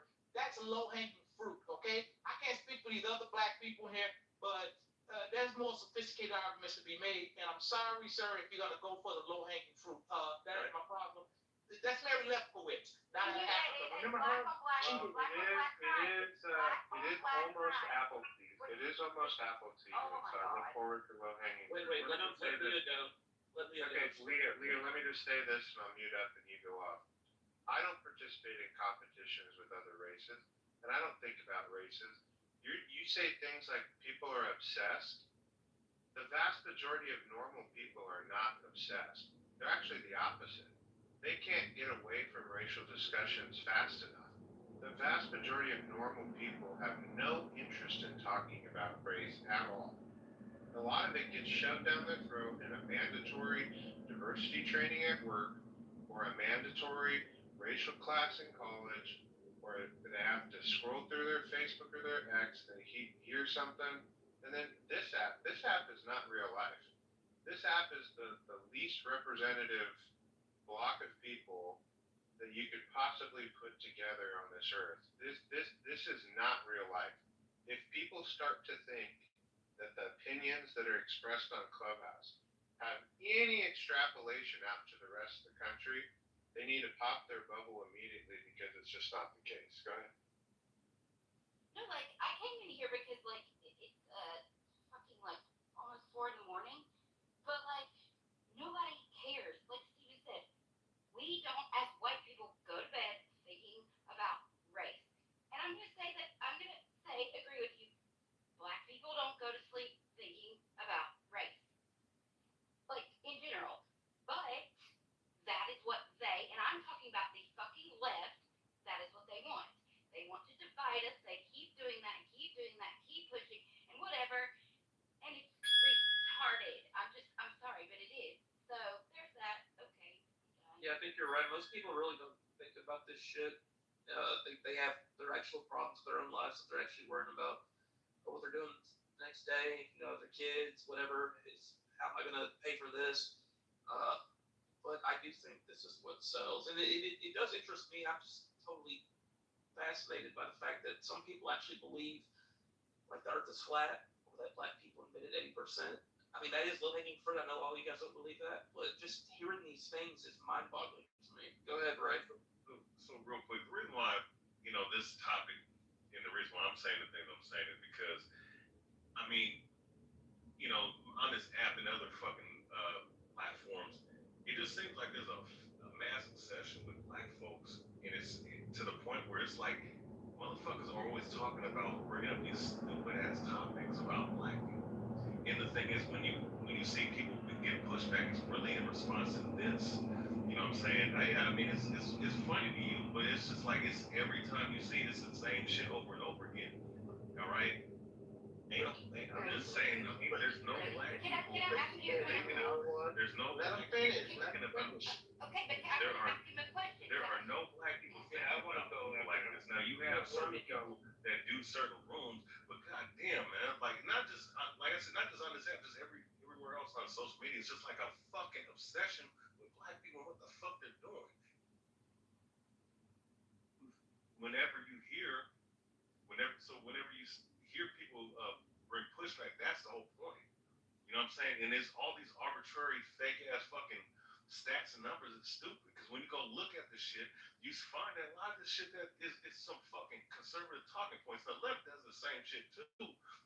But God, it is fucking annoying. It's like it's the same shit over and over again. And mind you, honestly, you have black folks that might talk about this, but it's like in mass, it's like other race of people, specifically Caucasians, always talking about black people, about what they're doing and shit. It's fucking annoying. No, we don't. We are. I could promise you we are. Yeah, hold on. Let's go 30 seconds to Matt, and then 30 seconds to Alan, and then Leah, you can go. So would it be fair that you're mostly doing like that particular stat for shock value, just to kind of like get back at us kind of thing? Like you don't really like kind of believe it, but I'm just pointing out like for discussion, wouldn't it better to point out like 5 or 6 inventions versus just coming out and saying 80% was invented by a group? They used to react why Beaver's reacting the way he is, why others are reacting. You see that, right? That topic is, I don't know, somebody changed the topic of the room because I was with Rich ran like a little bitch, but regardless, so as far as the topic that you're speaking on specifically, I'm going based off of what I have as far as my own research and my own sources.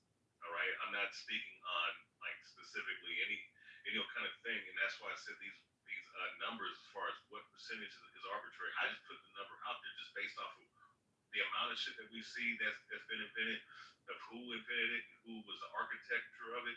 I'm just basing off of my information. Now, cats don't have to believe my information, but that's just what I'm basing. All right, let's go to Alan.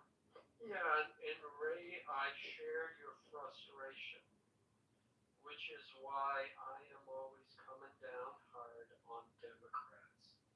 Look up the term everyday CRT. The point, if you look that up, the point of everyday CRT is that we should be thinking about race all the time. Anytime there's a problem, you should look to race as the explanation. If there's a disparity, it's race. If there's an inequality, it's race. And that whole doctrine has been fully adopted by the Democrats. I agree with you. It is tiring as hell. But this is what the Democratic Party wants. You know, and if you dare say that, well, gee, maybe this problem isn't about race, how many people are going to get up on this app or in real life and tell you, no, no, no, no, it's absolutely about race? So, yeah, I mean, that's the answer to, that's the answer to that question. As far as I can tell, I was going to say something else. I can't remember all. Yeah, so So, that was your turn, and then you can go, King. Let Leah go. Oh, okay. Oh, no. Okay, so Alan, I don't know who you are, but I totally agree with you 100%. I am on the right, have family a lot that are on the left. At the end of the day, I don't give a fuck what race you are, whatever. Like, are you a good human? Are you a good human? But I go back to what I was saying a minute ago. That is what they, and I mean the left or like the elites, however you want to put it, that's what they want to do is like keep us fighting with each other constantly so they just gain more power. But also, again, it is like fucking in the middle of the night, and we could probably all agree that Joe Biden sucks. Can we agree to that? Anyway. I agree. Go ahead. How about Bill Biden and Trump? Yeah, so basically, you could look at the Democrats, and I could agree that they've been trumping up the race card, okay? They literally been making sure it's in your face. And you could look at the Republicans right now like, look, we ain't even doing nothing. We ain't even saying nothing, but we have to defend ourselves from this bullshit and this rhetoric that you keep spewing at us every day. And you're making this your politics, right? But then you have to look back and then see when like Obama was in office and the Tea Party was in there and all the racist shit that they were doing, like hanging donkeys on the news and stuff like that, and really going against. But that's not true. But that's propaganda. Hold on. Let them propaganda. I have pictures. Okay, it's not propaganda. Wasn't no AI back then. I seen it. You're lying. Yes, I seen it on the black caucus. They sit on black caucus. They were. Listen, it was so much racism coming out from the Republican Party. I just spewed. I had to listen to MSNBC and CNN during then. And now that Democrats in office, I'm looking at Fox News. Why? Because, okay, it's the racism coming back. It's just a spew opinion. Like they're not even doing news. They're just doing the opinion all day, every day. Okay. And if you can't see something that's happening here, it's both parties that's been working every day since this party shit even existed, and not even let no other party get in and get any action, and have been ruling the parties together, okay, are pretty much working this shit out together and really befooling all of the citizens. They're planning this shit. This shit's a big ass hoax, okay? It's the biggest do you fucking really hoax. think this country is racist against black people? It's 2025. Yeah, it is. Like, Yeah. dude, 100%. really? Oh my god. 100%. Hold on 1 second. Let me ask you a question. Wait a minute. Let me ask you a question. Just one last thing. Stephen, you actually showed that we don't have to do anything but defend the topics. Just the same thing that I was saying, because we're not the ones asking. Show us a black inventor. Show us someone who invented some black people. That's your boys that's I've inventing never that thing that you asked call that question in my life. That's your I've boys never that's asked that question in my right. life. I didn't say you asked that question. I said that's your voice up here on stage. No. Not the Look, people listen. being inferior. With that bullshit and making that bullshit conversation that you said was the dumbest in the world. Leah. Wait, guys, just settle down. haven't spoken in a while.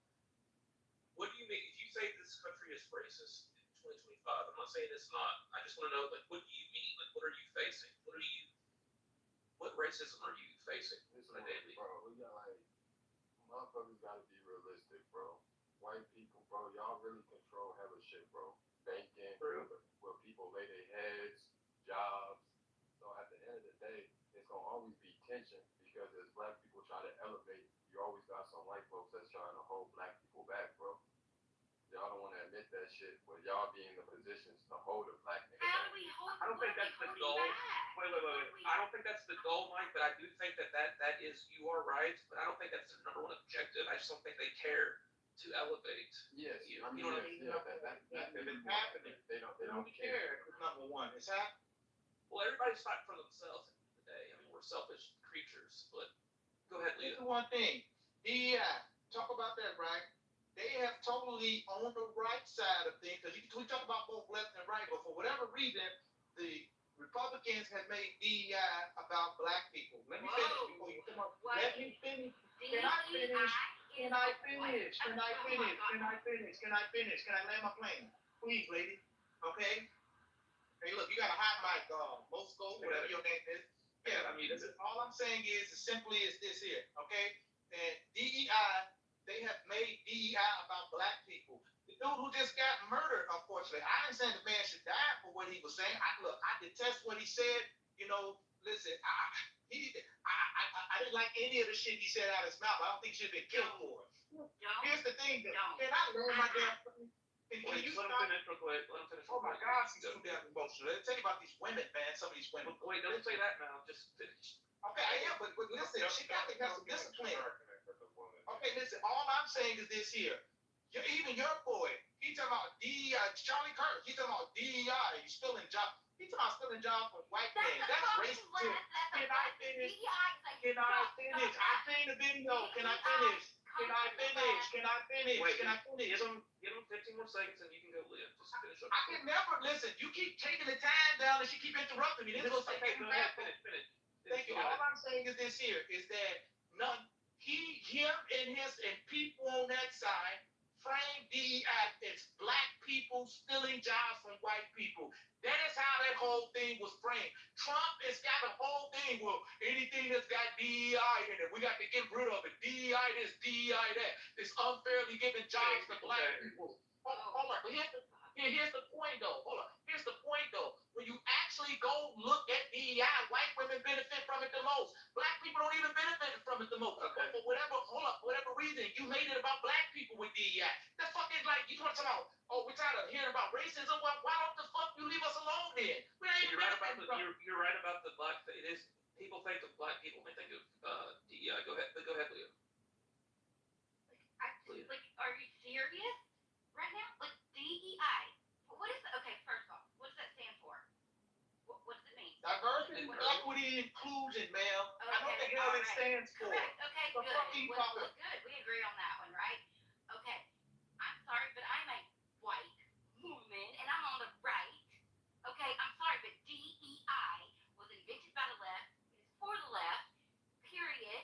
And yeah, so you got like I don't want to say you guys. Goddamn, I'll be called racist if I say you guys.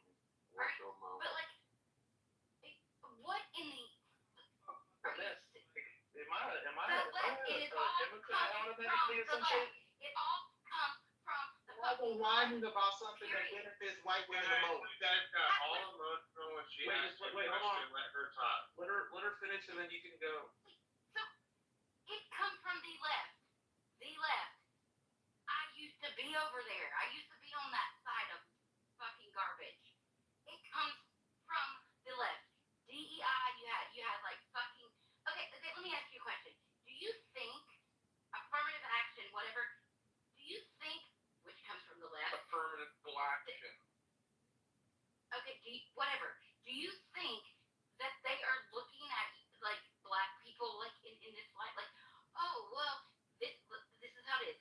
The left is saying black people are so stupid that we need to like give them a leg up because they don't equal whites. Let me ask That you. is no, Right, but you don't like you equal us. It doesn't matter race, but have to say. Let me ask you. Let me ask you. Okay, go ahead. Let me ask you. Okay, and I'm asking you simply like this here. Your boy Charlie Kirk, and I'm using him as an example. You better Charlie Kirk. watch it. I'm not. Listen, ma'am. Don't play the emotional game with me. I'm not disrespecting that man. I'm trying to have a conversation. If you want to get emotional and play that game, go somewhere else. Yeah, okay, no problem. What I'm saying is this here. Charlie Kirk said out his own mouth that Sheila Jackson, Ketanji Jackson, Joy Reid, and Michelle Obama are not smart enough to get to where they got to, and they needed DEI to get them there. Affirmative action to get them there. They're not smart enough to get there on their own. I want you to understand something. Just taking Joy Reid as an example, she had a 4.2 GPA. What are you talking about? Affirmative action didn't take a stupid woman and put her in Harvard. Affirmative action is a program that said, hey, listen, you have black people that are actually qualified to get to college, but guess what? They're not legacy like these white kids. Guess what? Racism. So these people are looking at these black folks and say, yeah, they're qualified, but we don't want them here. Affirmative action, basically, the government had to step in and tell these white folks at these colleges, hey, listen, man, you can't keep doing this shit, okay? These people are qualified. You got to put some of them up there. You got to give some of them a shot. She got there. Affirmative action. Hold on. Wait, okay. Yeah, I mean, you're right about it, but it did force some things to happen that wouldn't have happened naturally. I mean, people did get positions, but the argument is that it had to happen so we could at least get to it, somewhat of an even playing field. But let Leo respond, and then you can respond back. Every time black people like go on diatribes on this app, it sounds like they're rapping. Yeah, let me go after them. Alright, go ahead. I just can't, I just came in. Leah just tagged me in. There's a few things that you said that there's a straight up misinformation. Okay, one, Ketanji Brown is the first Supreme Court justice that had the entire rest of the justices write a statement that her position was so far-fetched that in that statement said she might want to pick up the Constitution and read it. She is a fool. This is true. And an embarrassment in the Supreme Court. Second, okay? You talk about college admissions.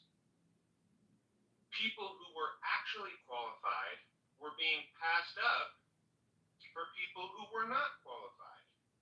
And I don't care if that's rich, liberal Hollywood people faking somebody being the third string rowing team star that never existed, or people who didn't even get a passing mark on ACT or SAT, or failing out of school, but because they check diversity boxes, they get through. It's all wrong. So when we try to pick and choose here and all this kind of stuff, we got to actually define our terms. We got to deal with reality. And I'm going to say one more thing. You guys continually keep projecting that we keep talking about race. Nobody's talking about it. We go about our lives, nobody's talking about it ever. Okay, let's go to Dunn and then we'll go to Allen. Go ahead and finish a few seconds, Steve. Hey, Beaver, can I get in when you get a chance? Hold on, I want in the queue though. Hold on. I'm not going to say anything. I'm just going to read. Hold on, Don. Hold on. I'm always very fast, okay? I just want to point out that no one's ever accused Clarence Thomas of achieving his position because of affirmative action or DEI, because the man is truly brilliant. That's why no one ever accuses him of it. But he got, hold up. But he got that for affirmative action though, and we can pull that up. Now here, I'm gonna go right here because I don't do emotions and opinions. I got it right here. Hold up. This guy just made a claim about Ketanji. He tried to say Ketanji Brown. Her last name is Jackson, sir. That's her middle name, Brown. Okay, so I don't know what you think you're correcting here. Her name is Ketanji Brown Jackson. Okay, I know who this black woman is. Now, I want you to listen. You make it not I just want to read something. You're going to get emotional. I'm not something I read. I just want to read. No, we all know who he is, and some people just shorten it for that reason. Just go ahead and finish. I'm gonna get straight to it for you, B, because I appreciate you being fair, bro. Okay, here. Ketanji Brown Jackson, formal education includes Miami Palmetto High School, a Bachelor's of Arts from Harvard University. Can I finish reading? I'm trying to get up out of here. Can I finish? Wait, come on, Beaver, let up.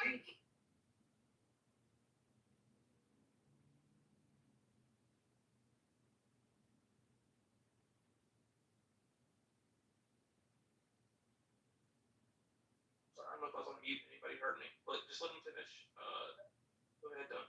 Thank you. Ketanji Brown Jackson's formal education includes Miami Palmetto High School, a Bachelor's of Arts from Harvard University, graduated magna cum laude in 1992, and a Juris Doctorate from Harvard Law School, graduated cum laude in 1996. Can I finish? Can I finish reading out? Let him finish and then. Okay, listen. And a Juris Doctorate from Harvard Law School. She has a doctorate from Harvard Law, graduated cum laude 1996 while at Harvard Law. She was supervising editor for the Harvard Law Review. So to say that this woman is qualified, excuse me, I'm landing right here because this woman ain't got no decorum. I'm landing right here. So to say that this woman has no qualifications, sir, that is fucking laughable, dude. You are. Listen carefully. He did not deny my claim that he was reprimanded 8-1 by every other Supreme Court justice for being a stone cold fool. And if that's breaking news to you, then you need to break out of your echo chamber because that was actually widely reported. Even Sotomayor said, quote, she needs to stop basing her decisions on her personal approval of Trump and base it on what's legal. That's Sotomayor. Wake up, dude, and quit chafing for an embarrassment. All right, go ahead, Alan. And then we're going to hospital. I need a sword. Don, I waited patiently for you. Thank you. Yeah, so the quick take on Sotomayor is simple. We go back to CRT. Read the thing, I forget, Derek Bell or David Delgado, critical race theory in an introduction, and he talks about how judges, CRT judges, will use critical race theory in their rulings. And the theory there is, you call it restorative justice. That's what she's using. It is not based on law. It is based on a theory entangled with CRT. But the main point I wanted to make is this. First of all, the whole thing about DEI, if it really is benefiting white women the most, why are black people the face of DEI? Again, we look to the Democrats who hold you up like puppets and say, see, you're oppressing black people. Oh, aren't you so mean if you don't do this? When I looked into it, I said that came up. White women are the big majority beneficiaries of DEI. So then I said, okay, Google, AI, what are the percentages? How much do white women benefit? How much do black women, et cetera, et cetera? It came back and said, well, actually, we can't give those percentages because the way they're collecting the data is unreliable. It's based on people's perceptions. So that whole narrative is false. No, it is. So not get what that. yours. But again, I didn't interrupt you. But here's the thing. DEI, as Leah said, stands for diversity, meaning white people have to put more minorities and traditionally marginalized groups into their corporations and institutions. Inclusions, meaning they have to include them. And equity, I did it in the wrong order, meaning that it's not just about equal opportunity, it's about equal outcomes.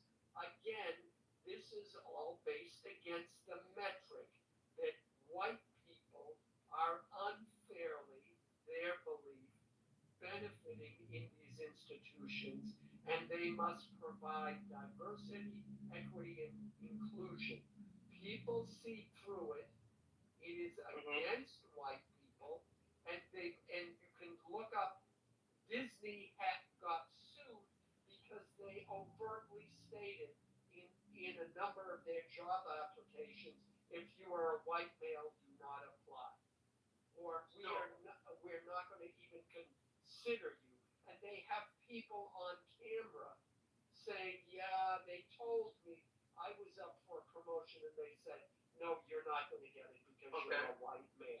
So DEI is against white people unfairly, and it is another form of affirmative action which was only meant to run so long. So please don't give us your, why are only black people talking about it? Why is the reason why black people are the face of DEI is because they put you up as the face of it. You're the ones talking about it the most, and you're the ones complaining the most that it got removed under Trump. All right, we got Moscow, then King. Congratulations. Hey, I appreciate it. This is a great topic, and it's good for building edification. When you look at when DEI came in, I think that was the 1960s. I think that was when that was the equal rights movement, if I'm not mistaken. I might be wrong, but there was a movement that tried to give European women equal rights in their household because they wasn't equal to white men in society. That's when black people joined in on that fight and in that movement. Like the gentleman said before, it was to equal out the ratios or the playing field. But my reason for joining in was, why would there be a reason to provide equality or an act or a right, like civil rights and human rights for a nation of people, if it was an even playing field? There was no need for it as well. So when we look at the institution of the United States, remember, there's a nation of people that was denationalized and their nationality was taken away and replaced with titles of slavery in 1766, which that's when the title of black started coming to describe the so-called enslaved people. So if you look at law, you'll understand that black means civilator martus, dead in the eyes of the law. So if there's a nation of people with the title of black or going by a title of slavery, then there's definitely a reason or a problem that's going on within that system that gives understanding to systematic racism and other disenfranchising of that nation of people. So if you're looking at race wars and separation, the concept of what nationality versus race, as well as status and jurisdiction, you understand that the ball falls short for the so-called black man in the United States and the system. Remember when the Constitution was written, we the people was not for the so-called black man. They wasn't even considered human. And again, still fighting for rights, we're not getting human rights. So there's a lot of things that need to be brought to attention and why these things are being done. And if you're really talking about Harvard, if you look at the charters of the original people that are on the charters, they were slave owners as well as those who benefited from slavery. So we got to look at the whole situation versus the minor part. And I appreciate you, people. All right, good. Just to piggyback with what you said, okay, affirmative action came about in the 60s or whatever. So my mother, it's just a personal anecdote. My mother worked for the federal government, so of course they have to follow these whatever guidelines. Her best friend when she started there, black woman, they're still best friends to this day. Okay, they both were up for the same position. And my mother, she would never tell me this.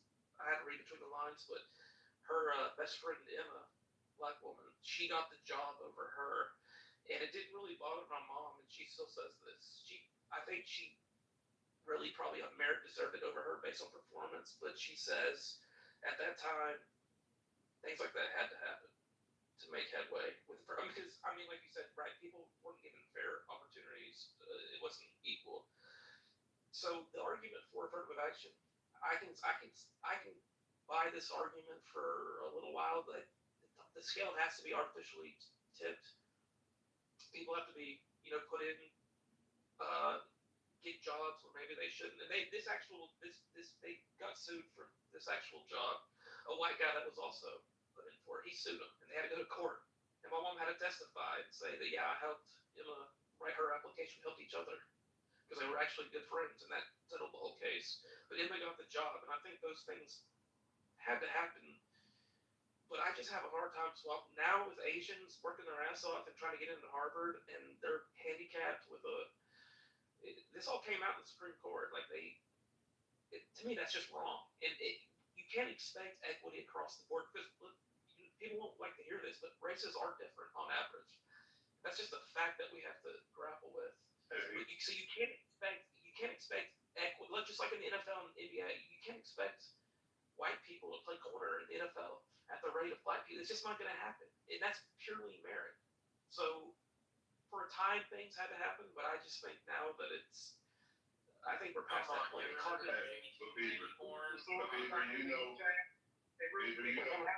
the sources I put in the chat showing that DEI is benefiting white women the most. Read those sources in.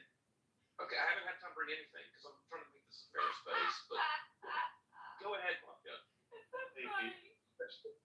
Real quick. And then, I got a boogie. It was great to see several of y'all. If you look at it, was this system created for black people or for black people to benefit in? Because remember, a lot of nations scream nation building, doing for their nation of people. And if you look at it, the Chinese, they come from China. The Germans come from Germany. They have a national name. In the United States, black people, remember in 1766, they went from their national name to black, from black to Negro, from Negro to African American, from African American to Afro American. So black people in the United States never had a nationality to stand on.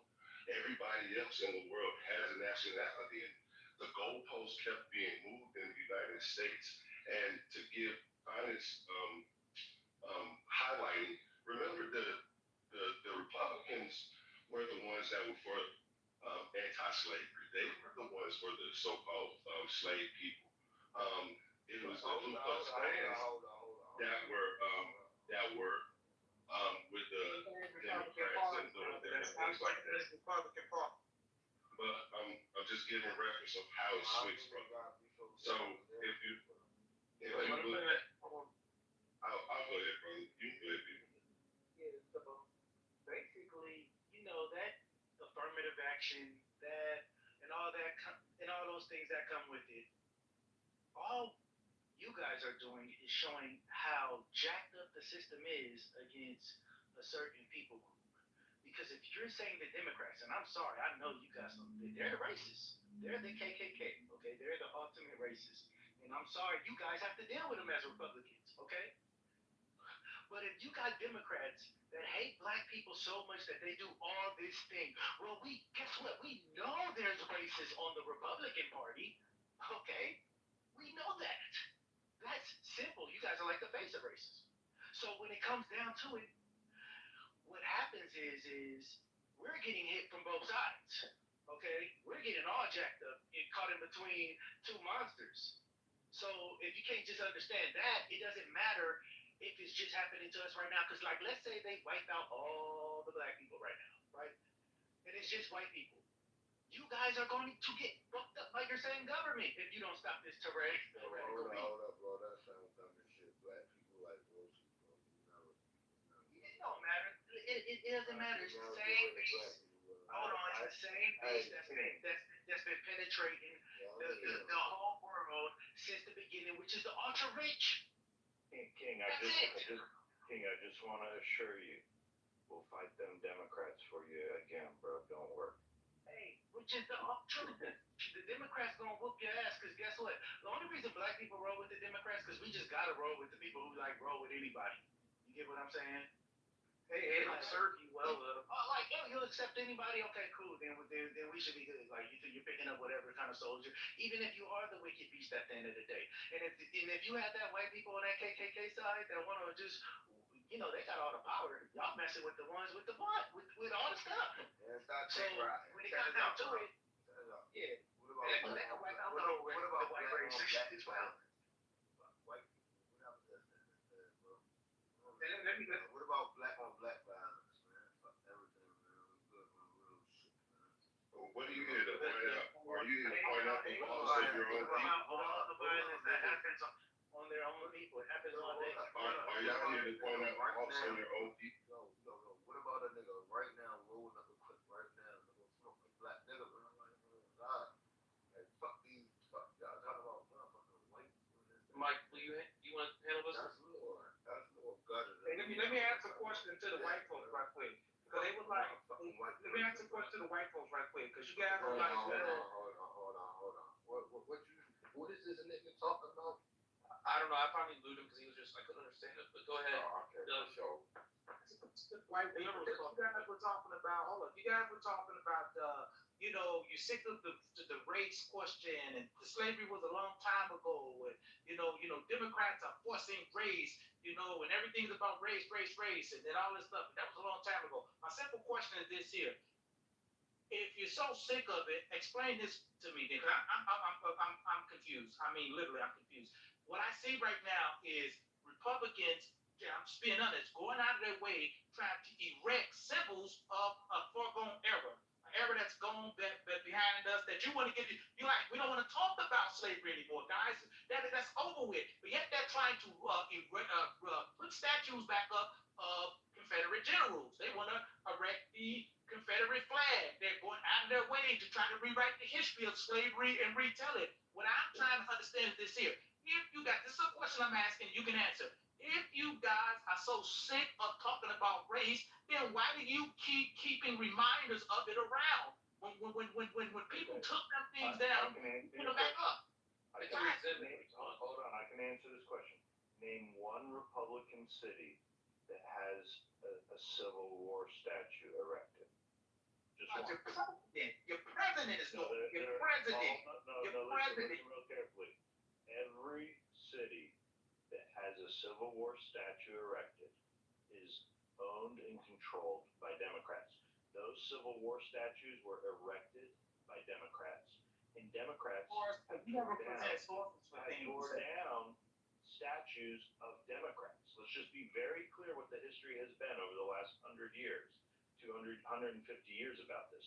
So what you're arguing about, hold on, what you're arguing about is a psyop that's been pulled by Democrats on behalf of Democrats to enrage Democrats at Democrat statues. I'm the only one who can source it, bro. Well, if you look at if you say Democrats are tearing down statues of Democrats, remember they switched parties also. So there could be a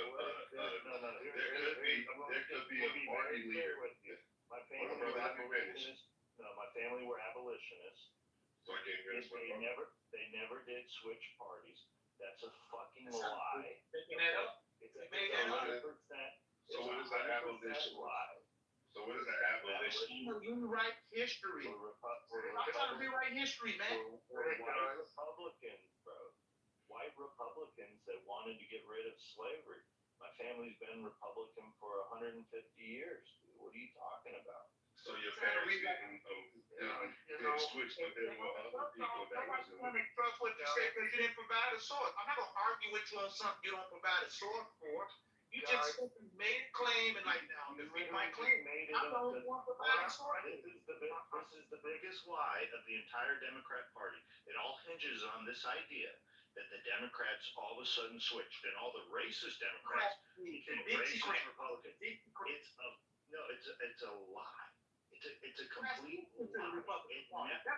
never happen. If that was the case, why did the Democrat South still have Democrats all the way up into the 90s, which goes 20 to 30 years after the Dixiecrats? That's an entire generation. Simple. Because of 30 years. Think about yourself. 30 years is an entire voting generation that has gone on. It's the children of the Dixiecrats grew up and felt that it was wrong, and that's what changed the South to where it is today.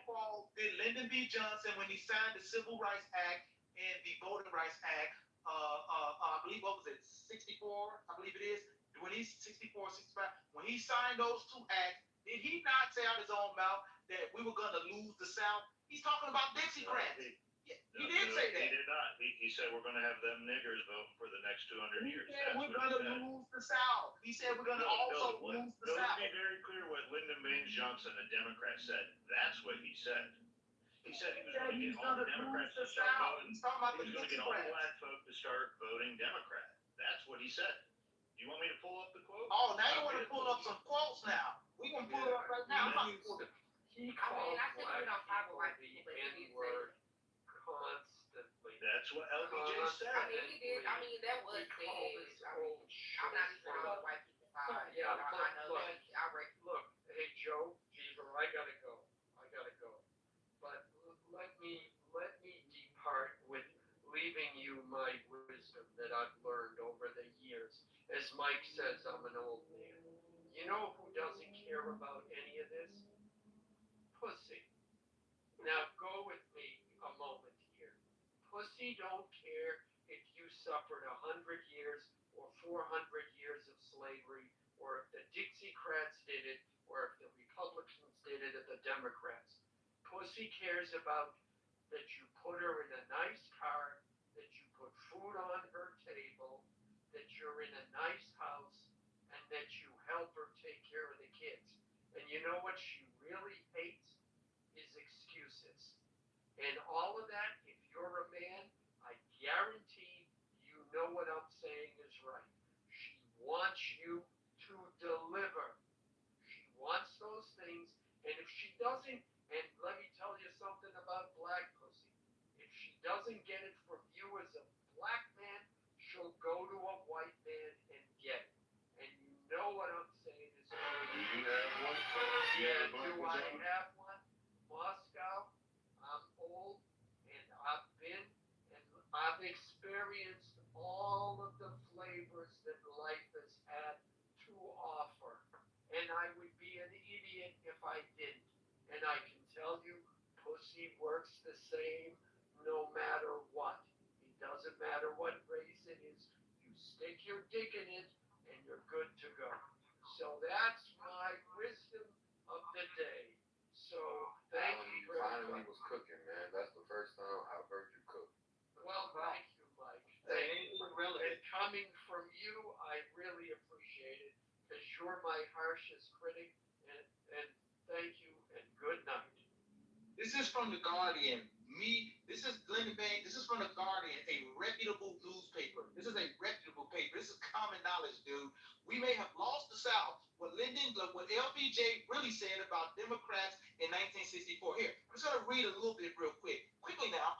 The Civil Rights Act of 64 was one of the most consequential pieces of legislation in American history, giving protections and rights long denied to Black Americans, like the Voting Rights Act of 1965 and Medicare for senior citizens. It was a pillar of Lyndon Johnson's Great Society. The Civil Rights Act also had a profound effect on the American political landscape, triggering a reshaping that still influenced the fortunes of the Democrats and Republicans, particularly in the South. A brilliant political analyst, Johnson foresaw the consequences of his civil rights legislation on the day he signed it into law. He is said to have remarked, "We have lost the South for a generation." Indeed, the South has become steadily more Republican since the victories of Joe Biden into the Democrats. Okay, they talk about Joe Biden and all that. Listen, dude, this is not up for discussion. Them dudes switched over because the Democratic Party was becoming more inclusive and they wanted to hold on to their way of life. And remember, you guys are the ones that broke free. You're traitors. You're traitors. Okay? And my whole question again is if you are saying, look, man, we don't want to keep dealing with the slavery stuff, y'all keep throwing it up in our face. Okay, then the question is, why are you fighting hard to keep these Confederate flags out? You people were rioting in the Capitol, and you got Confederate flags all with you. That is a symbol of American oppression. And just one last thing. You know, this is bigger than just Republican, Democrat. Because we hear this a lot as black people. Well, take slave owners off the money then. Every time we use your money, we got to be reminded of people that had our people in bondage, like George Washington, like Thomas Jefferson. We got to be reminded of devils like Andrew Jackson on the $20 bill. That dude was a scumbag. Look, there's many white people that tell you he was a scumbag. I'll answer your question. Can I provide the sources that done what it asked for? Well, I just want to point out Andrew Jackson was a Democrat as well. Care, he was a scumbag. But you have to understand, and that's something that's notable. Hold on. That's something that's notable in American history that we have to understand. There was a great cultural schism between the North and the South, especially given, slave labor, whatever, because the Southern economy ran off with slave labor. And so it was a big resource for, their livelihood. That brought them a lot of money that built the southern sector of this country.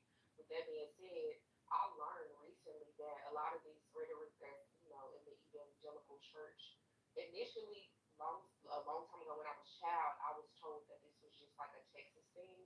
Like, in these deep southern areas, people believe differently, different versions of the Bible in Texas. But I'm learning now that there was a schism in the church after slavery because people wanted, black people integrated into the congregation, and other people feel like it wasn't a good thing, and they feel like we should stay separated. So the church split.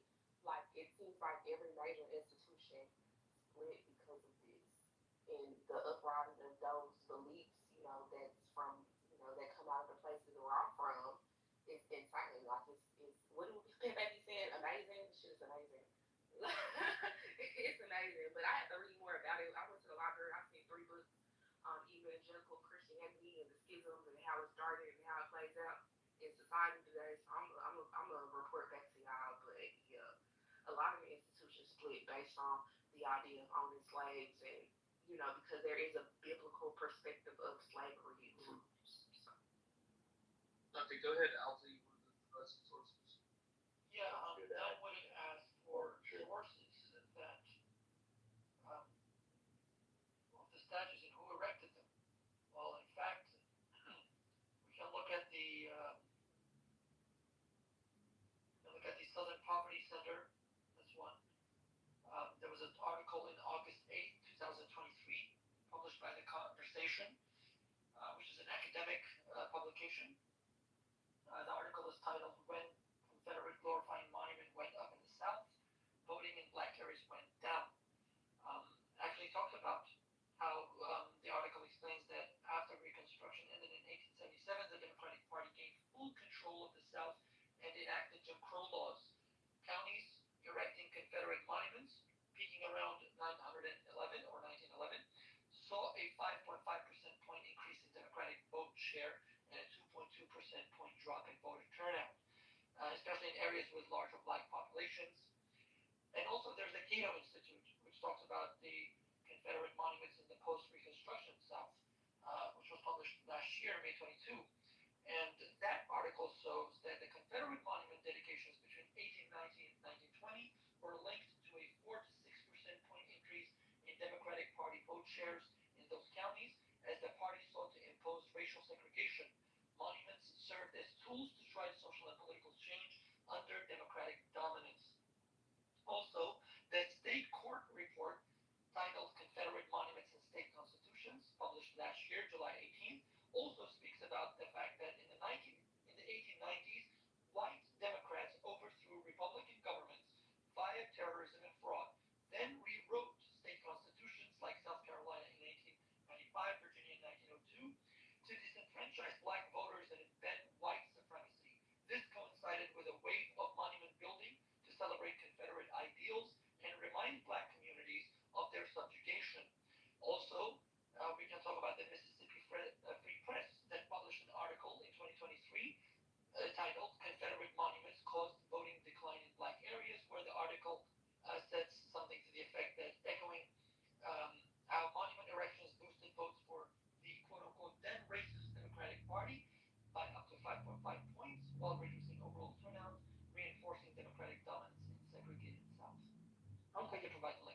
Yeah, no problem. Just let me respond to that real quick. I don't think you understand the argument that was being made. My argument isn't that those statues were put up by Democrats. I know they were put up by Democrats. They were put up by Dixiecrats. That's not my argument.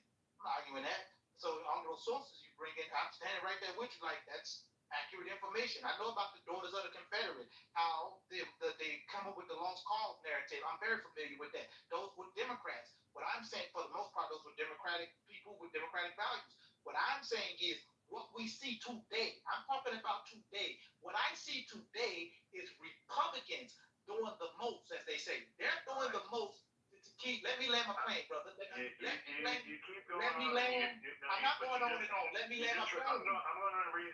I'm not going on and on. Let me land my plane. Okay, before you read some facts, let me land right here. Before you read some facts, let me land. Sir, I'm not spewing. Let me land my plane, sir. Don't be rude. Sir, let me land my plane. Don't be rude. Let me land. Sir, I'm not, sir, I'm landing. Don't be rude. Let me land. Don't be rude. What I'm saying to you is this here. What I'm saying here, okay, thank you. You listen, I'm about to land. You can bring me the facts like he did, and I'll sit there and listen to what you're saying. I want to hear you. I'm just asking you to hear me. What I'm saying to you is what I'm saying today. I'm saying Republicans, sir, they're doing the most trying to either get these statues put back up or preserve the ones that are already up. They're the ones doing the most with that. Tell me why I'm incorrect.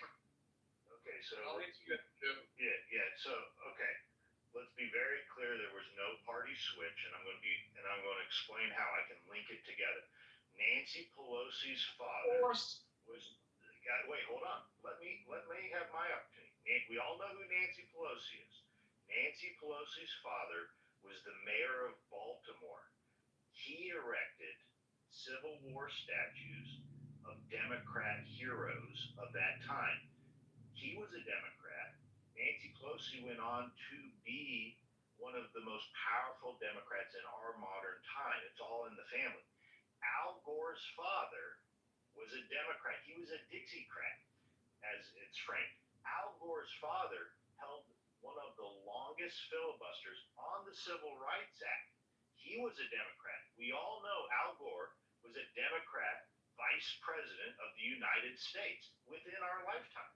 What I'm saying is, it's all in the family. This connection of where you think this racism is and this switches, you can link up family members of Democrats today that have been in power, and their parents, their fathers, were the Democrats of the racist Democrat Party only 60, 70, 80 years ago. Yes, but Joe, one thing y'all have to realize that racism is a bipartisan issue.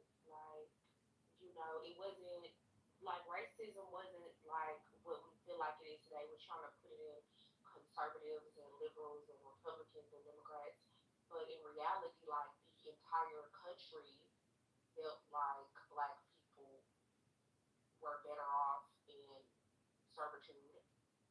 I'm not arguing that racism has never existed. I'm not saying that. I'm just saying like what I'm arguing specifically is that there was no party switch. Okay. If there was a party switch, why did Nancy Pelosi, why is she a Democrat and her father was a Democrat and he erected Civil War statues? Why did Al Gore, who is a Democrat, his father was a Democrat and he's the famous Democrat that filibustered the Civil Rights Act in the 1960s and stood there for a day saying that black folk didn't deserve to have the same rights as every other white person in America. These are the same Democrats. So I think in this situation we're agreeing. I think we're agreeing that it isn't a partisan thing like what happens to black people in this country. It had nothing to do with political ideology whatsoever. That not especially not the ones that we use today. It's not like Republicans or Democrats. But I understand what you're saying. I think we're agreeing that both Democrats and Republicans enslave black people. And it definitely. Let me tell you, and I like the dialogue. It definitely has something to do with an ideology, and I'll give you the framework of how the left, the Democrat ideology works today in the same way they thought of it just 150 years ago. Today, Democrats argue, and right now, they say, well, who's going to pick our vegetables if we don't have illegals and we have illegal workers? Do you know how much strawberries are going to cost if we don't have illegals picking our strawberries? They have the same mindset. Modern day Democrats today think just like Democrats 150 years ago, arguing, well, who's going to pick our cotton? Do you know how much we'd have to pay for clothing if we didn't have slaves that picked our cotton? They say the same shit today as they did then. Yeah, I'm sure. Like I spent a year and a half working for a union amongst Caucasian liberals. And I realized quickly that we were never aligned, right? And like, yeah, today it's not the Republican or Democrat thing. Like certain things, certain race issues just be straight up race issues. Like they don't understand still. They still don't understand. They still don't represent our best interests. So that's what I'm. I was going to answer Dunn's question. So if people conservative or Confederacy statues that are up, people arguing about those. Like I personally don't care. They can put them in a museum or whatever. But I mean, I think when you start doing stuff like, if you start taking that to what end when you take down statues? Okay, then what's next? Okay, you want to take off George Washington. Okay, well he did a lot for this country. It probably wouldn't exist without him. And then, okay, the Lincoln Memorial. Once 10 years from now, when people start arguing about what he said about black people, how black people are inferior and all this and that, what are we going to do? Tear down the Lincoln Memorial? And then it'll just look, his morality is relative to the time, and it's always going to shift. So, like, if you keep, eventually, everything will come down. I mean, I could give you Andrew Jackson, I could take him off and put on Donald Trump. I mean, I would go for that, for whatever. But you see what I'm saying? Like, it's relative to the time. Yeah, I hear you, but can I just, because I want to clear this up with this Joe individual who's claiming that they didn't switch. Here, I'm going to read this real quick. It says, the primary evidence showing the conservative Southern Democrats and Distrct shifted to the Republican Party includes the passage of the landmark civil rights legislation in the 1960s, the development of the Southern strategy by Republican presidential candidates, and clear shifting in voting patterns and party affiliation in the South over several decades. Civil rights legislation, we've been through that already. The crucial turning point was the passage of the Civil Rights Act of 1964 and the Voting Rights Act of 1965. These laws, championed by Democrat President Lyndon Baines Johnson, with strong support from Northern Democrats and Republicans, were strongly opposed by Southern Democrats, including Dixiecrats. The Dixiecrat Rebellion of 1948. The earlier Dixiecrat movement of the 1948, led by Strom Thurmond,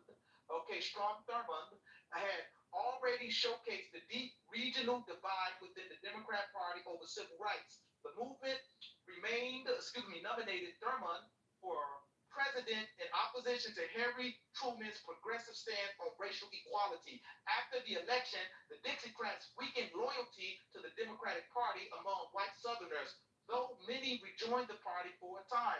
Thurmond's party switched. The symbolic culmination of this shift occurred in 1964 when South Carolina Senator Strom Thurmond officially switched his party affiliation from Democrat to Republican in response to the Civil Rights Act. The Southern strategy. Quick question. When you say it was a shift, or do you think, or I think people get confused and they think like, okay, like there was suddenly like there was a trade like in sports. Okay, we're going to become the Republicans and you're going to be the Democrats. But instead, there was a gradual shift. I agree. Yeah, like that. That's what we're talking about here. Here, this is another one. The Southern strategy. Republican strategists, particularly. Hold on. I just want to read this last one and you can go. No, that's not how it works. You stacked a point. You brought up Strom Thurmond. Okay, yeah, you're right. I want to stack them. There you go. Let's talk about Strom Thurmond. Okay. Go ahead. You name one national politician, parties in the 1960s in response to this. Can you name a second one? They nominated him though. Like, no, I can't name a second one right now. Not right off the top. Hold on. This is my question. You're accusing a party switch that an entire swath of didn't say an entire squad. I didn't say that. That's not what I said. So that is what you're implying. No, that's what you're saying. I'm implying. You don't get to tell me what I'm saying. No, you don't get to tell me what I'm saying and then tell me I need to. Red was the party switch. Hold up for a second. Hold up, bro. You're making it more messy than what it is. You just going. Pedro, hold up, man. You're making it more messy than what it is. You don't want to make things You right. name one. Okay. Hold on. The party switch. Name a second. Wait. Hold on. Wait, Wait. Hold up for a second. Hold up for a second. First off, you should know. Wait. First of all, Bro, you let you read the whole damn article. bro, I wasn't done. Don't cut me off, man. And the only person you named. Okay, tell you what. Since he's cutting me off right now, I'm gonna let him answer you with another bill. Just settle down, okay? Just finish your point really quick, Don, and then let Pedro go.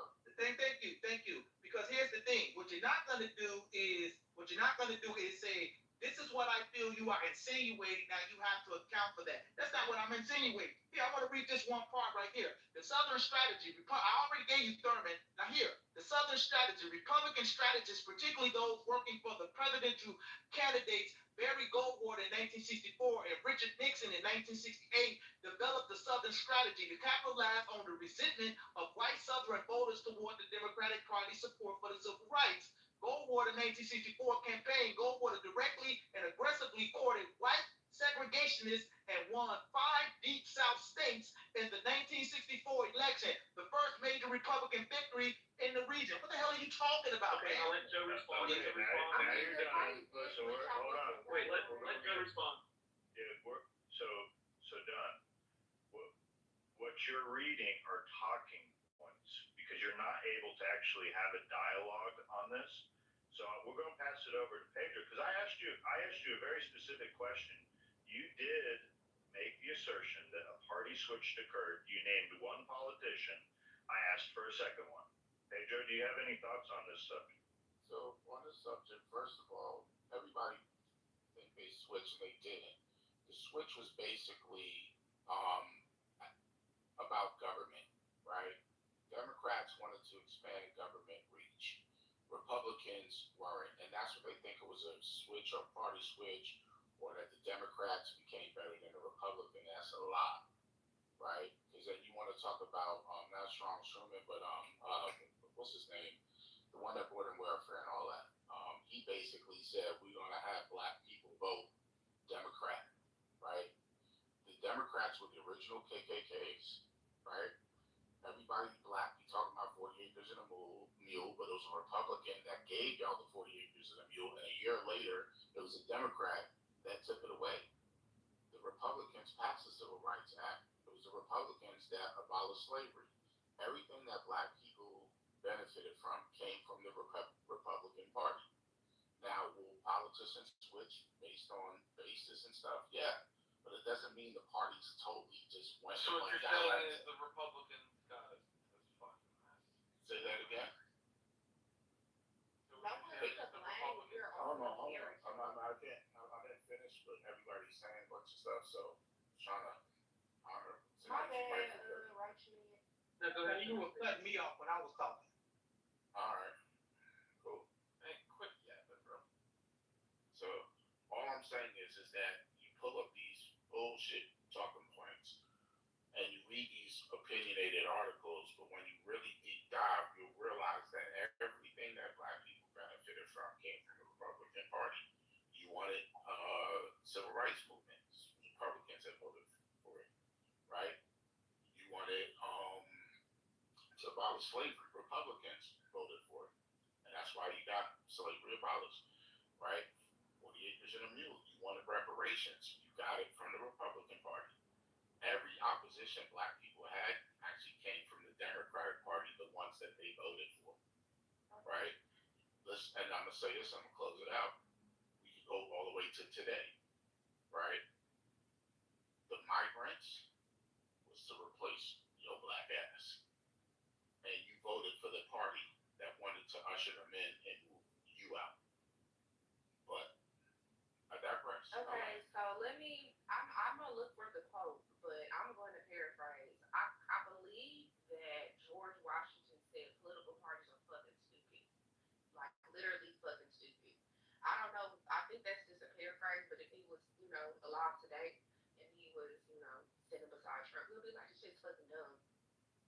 right? Because we can all agree on these American values, these American issues, right? And we can all agree that our parties, the Democratic Party and the Republican Party, and back in the day we had the Whigs and the Radical Republican and the Dixiecrats. They all exchanged values at different points in history, and the shit just evolved. Um, it evolved. Sometimes the Democrats were the ones who were racist and a motherfucker. Sometimes the Republicans were the ones who were racist and a motherfucker. Because I mean, we have a race issue in this country. I don't know how it was to articulate it, but I don't know. I don't think we should just be pointing fingers at each political party, because that's what George Washington said. I'm gonna look for the speech that he said that shit was fucking stupid. Get the direct quotes from him. Argue with Oxford. Argue with Oxford. Argue with Oxford.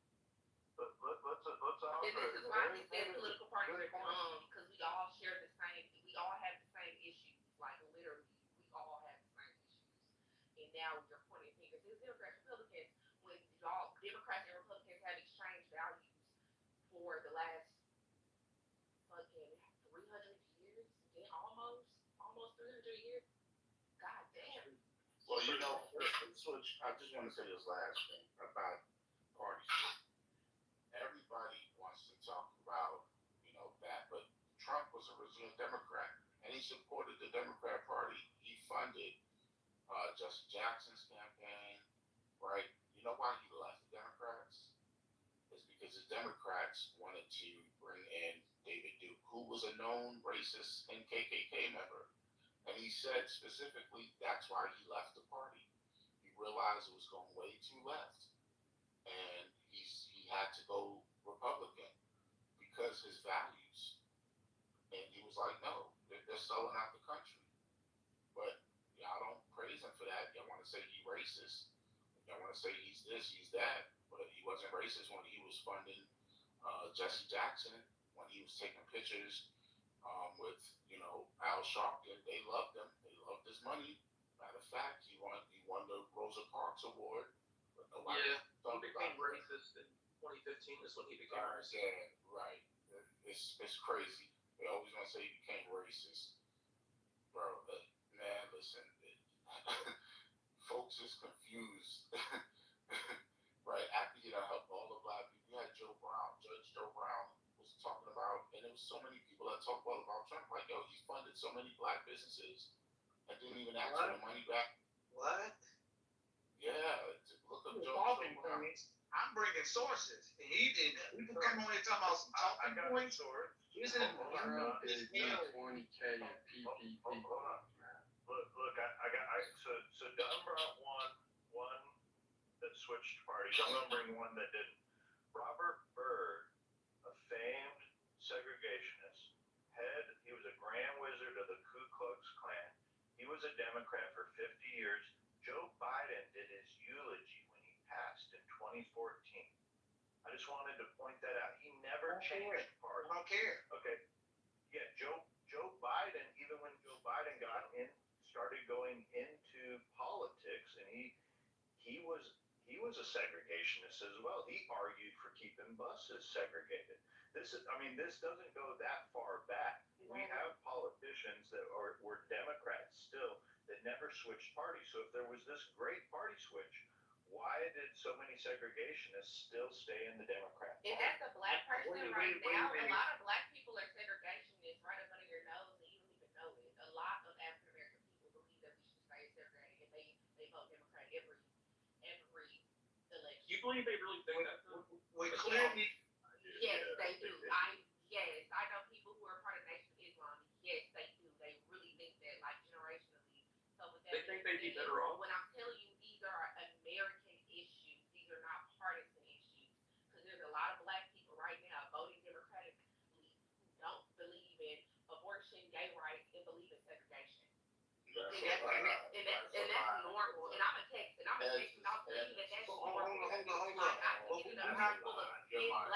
I need to say something to Joe. At least 4 or 5 of them are not going to believe in segregation, and at least 6 of them are not going to believe in gay marriage, and at least 5 of them are not going to believe in abortion, and they vote Democratic. So these are American issues. Yeah, let me say one thing to Joe real quick. Joe, I don't think you're listening to me, man. I didn't say an entire party. I said the Dixiecrats. The Dixiecrats. That's not an entire party. That is part of a party, Yeah, but sir. Biden. Let me land my plane, my man. I don't want to hear talking points about Biden. I don't care about Biden.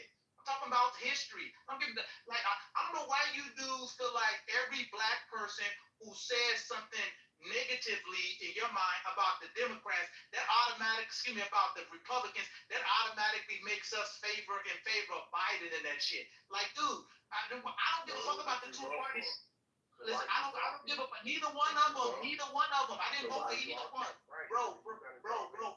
Not just land my plane, bro. No, stop. I don't want to deal with this talking points because that's all you get. All I get is sir. I don't want to deal with talking points. Okay, right here, because I'm coming from South Carolina Encyclopedia. I'm coming from Liberty University. I'm coming from the Encyclopedia of Alabama. These are the Southern folks telling you this stuff. That the Dixiecrats, like I read you from the sources where they said that these people were upset over the Civil Rights Act being passed. They were dissatisfied, and then it came along that they even nominated a dude for president over their guy. Okay, but the guy was more Truman, who was more receptive to giving black people some rights and things like that. He was more receptive to that. So they're like, you know what? Fuck him. We're gonna go with a dude that's more like traditional, what we like, which is basically fuck them niggas, and they went and got their guy. Okay, and nominated him. This is what they did. This is like history, bro, and you try to act like it didn't happen. Come on, Joe, don't be like that, bro. Don't. Look, everything ain't damn racist, right? People don't always be I don't know why you think people really care about what niggas do, right? Let's just be honest. No, I'm not Random shit that they talking about. No. Talking random shit. I shut up. Right, because you were. Man, Pedro, stick to bashing black women, man. Politics ain't your space. Like, just say something as far as You're a clown. Can I provide some statistics? You're not All I'm saying. Man, this Pedro dude is a clown. I wouldn't even take his political conversation seriously. But in general, race war, blacks separate from whites. Like, how are we not separate already? Like, what the fuck do that even mean? Like, one day we're gonna wake up, and I'm gonna say this for real, black and white folks. One day we're gonna wake up and realize the vast majority of Americans all face the same basic issues, and we got more in common. But Pedro, I don't want you to agree with me because you can't. Let me say this. We do it just because we have common plights. Just because we have common plights don't mean that we can't have these type of conversations. Because generally, what happens, a lot of like white Americans tend to play like, I don't know if it's a obtuse thing on purpose, but a lot of white Americans, because you guys don't have to really like walk around and worry about whiteness per se. You don't have to answer for everything that white Americans do. Like, you don't have to like answer for whiteness. Like, we sit in spaces all the time where we gotta answer for blackness and things that other black people do that we may not do. But now that the shoe is on the other foot in the last few years, a lot of them have I'm not this, I'm not that. When you speak of white people, we might not be speaking about you specifically. We're talking about the general population. And in general, white Americans have shown that they're not willing to stand up for actual American rights. It's not about standing up for us as black folks. We don't need y'all to do shit for us. But if you claim to be the American patriot that you are, and you know that this disparity is real, we shouldn't have all of the what's racist? Well, can you tell me what's racist about your life? I'll tell you the disparity is what's racism. No, in 2025, you white boys can't literally do shit to me as an individual. Like, it's nothing you can do that I can't do. But when we talk about our communities, when we talk about how schools are funded, when we talk about things like that, that's when you see that it's still disparity. It's still issues because this is how America was created. And in my mind, it's probably going to be like this until the bulk of Americans stand up and say, hey, this isn't fair. It isn't fair that one side of town gets treated poorly. It isn't fair that you can say this side of town's property value is worthless, for whatever reason, and this side of town's property value is worth more. And now because this side of town is worth less, their schools are underperforming. There's less resources. There's going to be more room for crime to develop. But y'all don't think about these things in totality. So it's like, until y'all want to start having them type conversations, I'm going to continue to tell white folks that they sorry as fuck on this app, because the bulk of y'all just be saying shit, and it's not based on reality that what the average of most Americans are living or dealing with every day. But that's Americans versus African Americans. Well, this is my take, right? You got to take care of your own community. Oh, sorry. You got to take care of your own community, right? White people got their own problems. Chinese people got their own problems. Mexicans, everybody got their own problems, right? You're not taking care of your community, because the reason why your community is unfunded or lowly funded is because y'all don't even go down to the damn when they talk about it. They always bring budgets to everything. Y'all don't go there. You rather go to the club, you rather do some bullshit than to go down when they be having the I forgot the name. But it's every county does it, right? They go down there and they tell you, hey, we got $10 million or $10 billion and we're gonna fund this and we're gonna fund that. And y'all don't even go down there to have these conversations. But then you want white people to get out their bed that live way across another side of town to worry about. You so fucking stupid, dog. No. You so fucking stupid. Can y'all think? Because Yeah, let them No. I'm telling you the truth. Y'all not going to these things. They exist. I've been to some. And they sit there and they tell you city plannings for where you live. But you won't go there. You'd rather get on Clubhouse and internet to tell somebody white about themselves, but you won't go down to when they have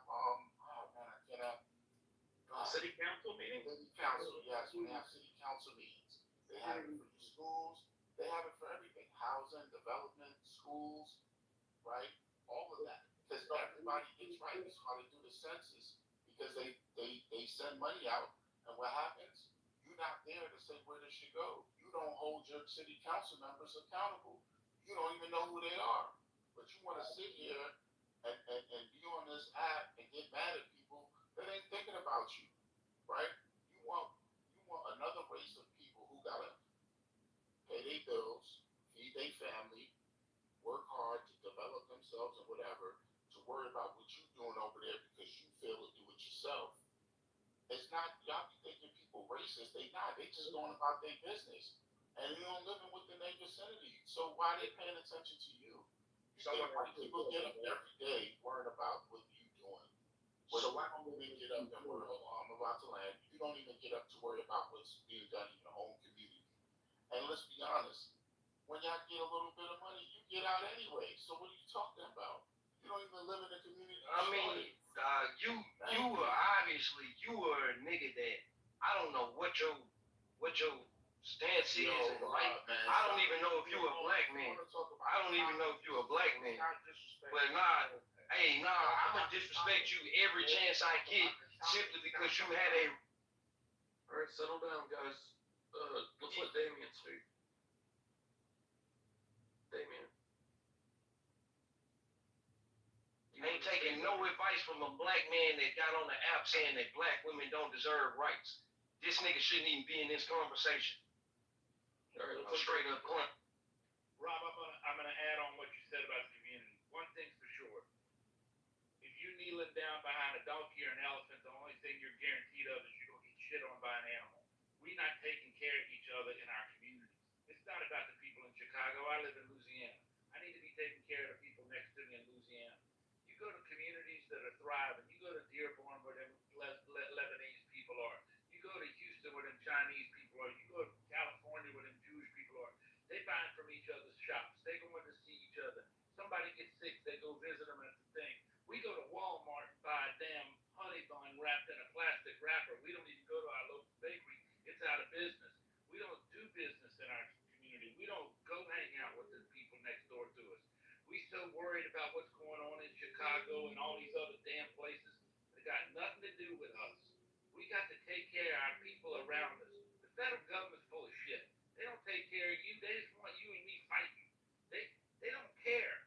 We got to care about our neighbor next to us. And I'll land the plane. question, Damien. Do you eat boiled peanuts? Hell no, that's not Georgia people. Stop doing No, that. you do it. Y'all do it in Louisiana too. They got the boiled peanuts down there. Don't do I it seen a like guy. that. I seen a guy use iced tea. I'm serious. He put iced tea when he was. Go ahead, Eric. Louisiana white people, I'm sorry, no shade to you, but they're very culturally close to black people for, I mean, y'all could do the math. We are. They're very culturally close to us for specific reasons, so. I love We y'all. got I the love y'all so same much. Hey, what you mean, man? Yeah. It's crazy. Y'all When I know went y'all. down to Louisiana, I was surprised. I'm like, hold on. And then I did the research and I'm like, oh, okay. Yeah, I feel. You know, our communities are everything. We got to get back to taking care of each other. We don't even know our neighbors anymore. Facts. I agree with that. And I'll be honest, man. Look, I'm just saying this. Everything ain't about race, right? That's the thing that hinders black people, right? Because you have rights today. I get it. Shit happened in the past. Everybody got fucked, right? Other races of people, Irish, Jews, you name it, got fucked. Chinese got fucked. At some point in history, we all caught the smoke. Every race has endured some form of slavery, right? We could take it back to. Man, stop. Show me where they were enslaved under the United States government. I'm not listening to that argument anymore. I'm not listening to that argument anymore. Were they enslaved in the United States of America? Pedro, hold on 1 second. I'm telling you, I travel the world with my best friend. He's dark skinned. We go to Tokyo and he's treated different than me. We close. If we look you go to different, Dubai. it's because of our skin color. Our children they grow together. I'm telling you, it's different. You're treated different than light skinned. You don't got their ways to downplay black people. You go to other places, black people treated better. Anyway, at the end of the day, if you're in America, ain't shit stopping you. I don't care what race you are.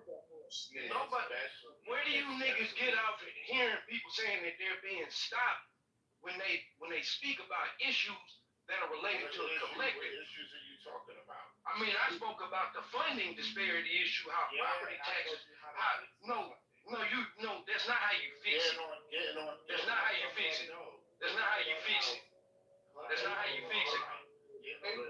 So you getting on Clubhouse in front of a bunch of white folks, fuck this nigga. Hold on, guys. We have to have dialogue here. So, look, I'm going to interject. I'm going to respond to what Damien said about, Damien, you can't fool me. I lived in Louisiana a long time. We're going to talk about it. You have to realize that there's been a segregation between light-skinned black folk and dark-skinned black folk for many, many years in the city of New Orleans. They even had clubs that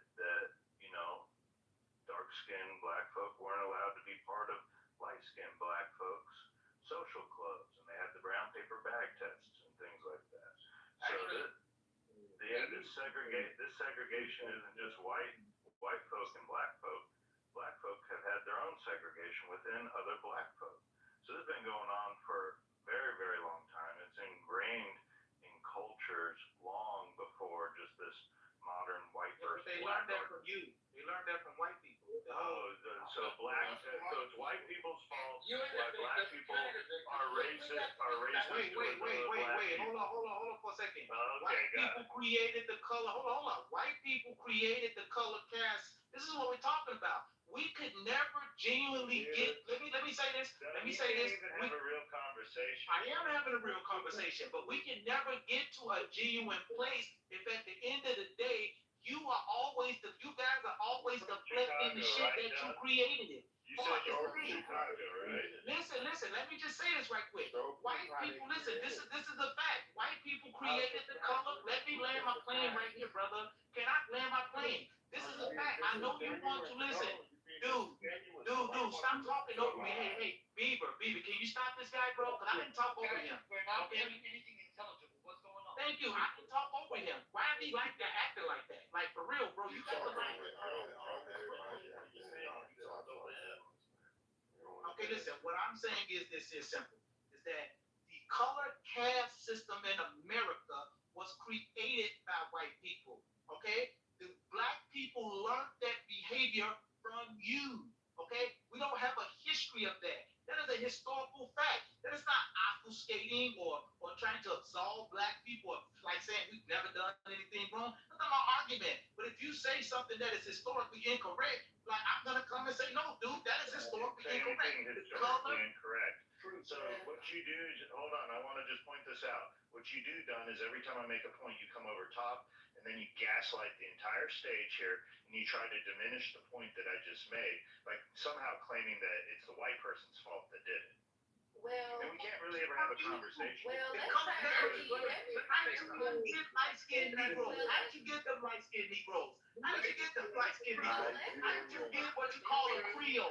How did you get double Creole? Nigeria make white babies, black people, Nigeria. Go look it up. But let's take responsibility for the fact that we did continue to perpetrate this stereotype. Kamala Harris is a sorority.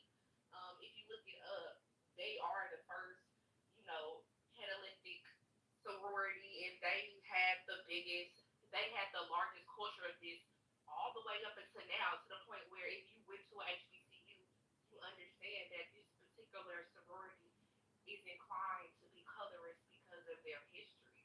And we can take responsibility for perpetrating it, continuously perpetrating it, but it did come from us being in a racist system and black people trying to find esteem through education and different social constructs to, better themselves.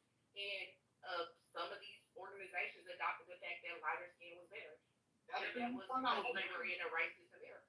I wasn't saying that to say that black folks don't have no responsibility in that. I was just simply saying that it came from white people. That's what it came from. Yeah, but it didn't come from Joe. And they know, but here's the It didn't come from Joe, my man. Look at this Captain Sable white man right here. This is Captain Sable right here. What's up with that? At the end of the day, you're blaming something that happened a long time ago, right? So people today, it has no difference. Stop blaming Here's what I'm trying to say. Right. If white people did it in the 19 whatever, we're in 2025. You're not doing it now because white people did it. You're doing it now because you want to do it now. Right. If you know better, if you know this was a construct of white people, why are you still doing the same shit? I'm not doing anything. I'm not doing anything. Stop, bro. So Okay, what I'm saying is that people, right, that you want to blame something that happened a long time ago for today. Because black people have their own way to turn around. Once black people have civil rights, right, and they have equal rights, they can stop it. Right? They can stop it, but they didn't stop it. They want to do it. Sir, my grandmother was still alive. She grew up in slavery. My grandmother was still alive. She grew up in slavery. What are you talking? Your own black men are attracted to light-skinned women. And they do it for that too. But you don't talk about that. And it wasn't white people that created that shit. It's for white people. He like if dark-skinned dude date light-skinned girls. Does that got anything to do with the white man? No, that got everything to do with his sexual needs. It's what he's attracted to. No different than one light-skinned girl, so they like dark-skinned. We know raccoons when we hear them. They gonna be white people at every turn. At the end of the day, right? That's your diversion, right? Listen, you think of raccoon right now. All right. I got you. I'll be the biggest raccoon ever. That's fine. At the end of the day, that got nothing to do with white people, right? Now today, if you like a light-skinned girl or dark-skinned girl, you prefer one or the other. That's you. If a light-skinned girl, dark-skinned girl prefer a dark-skinned guy or light-skinned guy, that got nothing to do with what white people did. Right, and we can take responsibility for the fact that, and no shade to our organizations, because I have a lot of respect, and I ain't trying to shake a job in front of white folks about it, because, we had to do that shit. We all know. We all know. Deltas. Yeah. No, not the Deltas. Hold on. The Deltas were created because they weren't letting dark skinned women into the AKAs. The AKAs, no, hold on. The AKAs were, they believed in esteeming themselves through etiquette and through appearances and through like social connections, which was cool. But the Deltas came after the AKAs. They split from the AKAs because they didn't fit the mold of femininity that the AKAs were trying to shape, like the high esteem, high society, lay type of situation they were trying to shape because they were dark skinned, just straight like that. So they created Delta Sigma Theta. Jasmine Crockett, that's her sorority, if y'all are wondering. And Delta Sigma Theta. Target women, but yeah, but Delta Sigma Theta were felt like they needed to progress, the black community through service, education, and political advancement.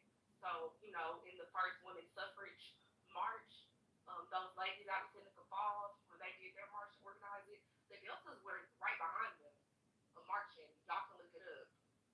So, with that being said, like, those are the differences. I don't know if it's based on colorism. It was definitely based on colorism. The Delta Sigma Theta was created because the AKAs.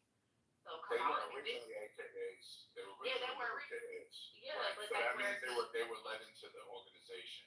That's what I'm saying. If they were already AKAs, but they would not let most dark skinned women into the organization. Right, but they did let but they let some in. So that means that's what No, there was still a value. There was still a value there that wasn't shared. So there was the light skinned girls that wanted dark skinned girls, right? Either way, they were originally AKA members, and then they diverted for whatever reason. You say colorism, and then you say levels of activisms in their community. They diverted. They created the other one. Well, they feel like the AKA colorism. Yeah, that's what I'm saying. It's like it's right. It's just But at the end of the day, you learned how you acted and how pretty you were. That's why they said the AKAs. They want to be the pretty girls. That's why the pretty. All of that came from that history. Like they still do that shit. They literally still do that shit today. And the Deltas are in opposition to them, and the Deltas are always on the yard considered the more vulgar, like gangster girls, like they, but and they're considered to be dark skinned because of the history. And they all know when they join these sororities, they know the history and they lean into it and they cool with it. And they cool with it. Yeah, I agree with you on that. And then, but we want to say it's a white folk issue. It ain't. That shit was measured. Here's the thing. That shit was already. White people didn't create it. White people just had their standards, and they felt at that time maybe safer with lighter skin complexion black people. Then maybe again than dark people, but they didn't create it. They didn't say you have to be colorist. They didn't create that. They just had what it was. Now, did light skinned people have an advantage? Probably so, but it's not. White people don't come in and say, "Hey, you gotta separate dark and light." It was black people want to integrate, but black people didn't have to integrate. They could have stayed segregated, and they still could accomplish the same thing. Because the purpose of Martin Luther King originally was separate but equal. Like, hey, we are separate people. We have our own thing, but we want equal protection of the law. That was really the whole thing. But black people took it as, oh, I want to integrate. And it's like, yo, you have your own culture. Other people have their own culture. You like your food, they like their food. What you didn't want, what black people didn't want, was that as they're trying to prosper, that no one could just violate them as if they're, that black people weren't protected by the law. That was the original context of it. Then it turned into integration and all of that. And now we're integrating. It wasn't separate. Right? It wasn't equal, sir. It was separate, but it wasn't equal. But now, I'm gonna just say this, and I'm gonna land. We are equal now. By and large, we can do the same shit. I keep saying Emmett Till was killed because he blew a kiss at a white woman. Right now, the biggest blackest dude with the biggest dick can fuck the whitest, littlest white woman, and nobody can give two shits about it, or vice versa. Nobody cares. You can do it on 42nd Street, and everybody bring their camera. White men won't lynch you. White women won't lynch you. most of y'all worry about is police giving you a ticket or putting you in jail for indecent exposure. So all these things of what happened then has nothing to what happens today. Today, you can set your own shit together. You don't even gotta go to no white man job. You don't gotta go to no black man or Chinese man job. You can actually create your own thing. Sir, you're lecturing. And I'm right. And I'm gonna land with this. With the internet and the way everything is going, people don't even gotta see who you are, and they will do business with you based on your skill set. So we're still crying over something that happened a while back that doesn't affect you today. It doesn't. You get up and you have the same abilities as everybody. You can invest in stocks. You can start your own business. You can have your own online. Sir, you're lecturing. Right. Whatever. You can do all of that. So stop crying about all these things that you are not affected by today. Simple. Sir, hold on for a second. Just because black people are calling out systemic, this is where the disingenuous come in. Because basically what you're doing right now, sir, is you're trying to create a climate where even when there's legitimate systemic racial issues within the system, as that brother was talking about, just because I can walk down the street and the average white guy isn't yelling at me nigger or got a sign up in the window saying don't come in the shop, come in his shop, that has nothing to do with if there are systemic issues in the educational system, in the healthcare system, in the financial sector, et cetera, sir. So, you can blindly walk through it like everything is just peachy keen, hunky-dory. Nobody isn't saying that black people don't have opportunities, sir. But let me be clear with you on something. Our sojourn in this country has always been a struggle. That's what it's always been. And we guess what?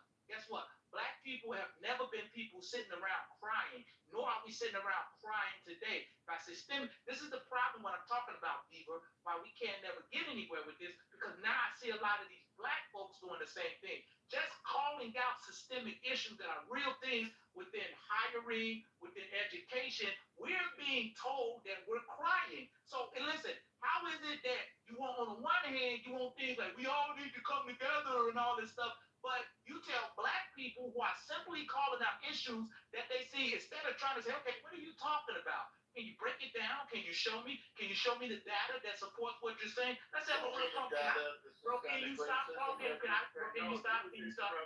Brother, can you stop? Can you stop? Brother, can you stop? What I'm saying is this here. Hold on. What I'm saying is this here is that this guy didn't ask for any data. He's talking over me. This is what they do. Can you name one issue, systemic issue? Thank you. Hiring practices. They just recently did a study within the last, I think it was 3 to 4 years, where a black person with a degree versus a white man who just got out of jail, say this guy is getting called back 3 to 4 times more so than the black guy who has the degree. Okay, this is what I'm talking about. Okay, let's work through this. Hold on a second. Now, this may sound horrible, but let's just put ourselves in the shoes of someone that's starting or they're a hiring manager in a department for, say, corporation or whatever. They get resumes sent to them. They get Denarius, Jamal, Richard, Bill, Chad. Okay. So I think you're talking about where resumes are not even looked at. A lot of it's AI now anyway, they go through resumes. But back when, humans were looking at it, they're okay. They are people, I'm going to be honest with you, they probably do look at Denarius and Jamal based on their past interactions, and they're like, yeah, I really need somebody good at this position. This is going to be a tough one. We need somebody. Let's interview Chad and let's interview Steven and Bill. I guarantee that does happen, 100%. Is that what you're going to making? I said that a black man with a degree is less likely to get called back. Let me land this. Hold up. Hold up, man. But my point is they're less likely to get called back because, and it's just the way it is, people don't, even if they have a degree, and they look at their degree and they say, okay, they went to the school, they went to Howard, or they went here to Tennessee State, or whatever. Their past lived experiences is that, when they hire the black guy or the black geek they've worked with, they're not as strong. Hey, you're making excuses for it. We want No, that I'm to being change. honest with you. We want to change, though. We won't change. We won't change. And we don't want you telling us that we're crying. No, I'm just okay. Let's do another example where No. you're out on the pickups. You're playing pickup basketball, and you see a white guy you've never seen play before, and you see a black guy you've never seen play before. Odds are you're probably gonna pick the black dude just based on nothing else. No. No. That was a good You example. tell me, hold on. You cannot tell me this. Wait a minute. You can't tell me that it's Show me systemic racism. I just wanted to show me systemic racism. We have it. You take one incident where one white guy get hired, and you think that all black people don't get hired. Obviously, when you go to workplaces, black people are there, right? So that's a lie. Systemic racism, and I can tell you where it's at, and I can tell you where it's not. Back in the FHA, because I was in the mortgage industry, when they were building houses, what they were trying to call white flight, that was systemic racism. The FHA protocol was that you could not sell these houses to black people. That's what systemic racism, right? What you calling today is not systemic. That's where you're confused. Just because they did a survey, one white guy got a call here. You know how many one white guy, man. man. You know how Wasn't many one black white guy. guys get hired? It wasn't one white. Hold on. Pedro, you got 30 seconds, Pedro. All right. Thank you. I got you, brother. If no one interrupts, I like my 30 seconds. We are confused on what systemic racism is.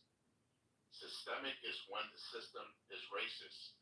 Individual racism is something else, right? There's no system that is there. Jim Crow was systemic racism, right? The FHA laws were systemic racism. But somebody going through your resume, that's not systemic. That's just individual. There's a hiring manager that flipping through thousands of resumes, and they go for the ones they like, and it just is what it is. And just because a black man is qualified don't mean that and didn't get the job doesn't mean the other white man isn't qualified. I've applied for jobs, I didn't get them all, and I got some. So no, you cannot show one. Wait, let me read this right quick. And I know. Let me finish my 30 seconds. He gave it to me. At the end of the day, there's nothing you can prove. There's no law that you can show me the systemic racism when there's a law. There's no law. You don't know nothing about the subject. Hold on. I finished. Mike, you said I got 30 seconds. Can they be on mute? You got 30 seconds, bro. You got an additional 30 seconds. Thank you. At the end of the day, systemic racism is when there's a law written that says you can't do this. I had a guy in another room that said this about Philadelphia, because we talk about reparation. He said there were laws that if you couldn't vote if you were black, that's systemic racism. But what you're talking about is individual racism. Because I've seen where I got over and other black people got over where white people didn't through the system. So cut the nonsense. Until you can show me a law that says black people can't do certain shit or can't get certain shit, then everything you're saying is bullshit and hot air because you cannot prove systemic racism. Okay, I got the evidence right there. Wait, hold up, 3D. I got the information right here because I don't do talking. I got the studies pulled up right now. You got 1 minute, man. I got the studies. That's all I need. I got the studies. Multiple studies have shown evidence. Excuse me. I said the law, not studies. Let Don go. He gets a minute. No one interrupted. Nobody interrupted. Thank you. Multiple studies have found evidence that systemic racism and hiring practices lead to black applicants with college degrees receiving fewer jobs, fewer job callbacks than equally or less qualified white applicants, including those with criminal records. Now, just let me run through some of these because it goes back at least 2 decades.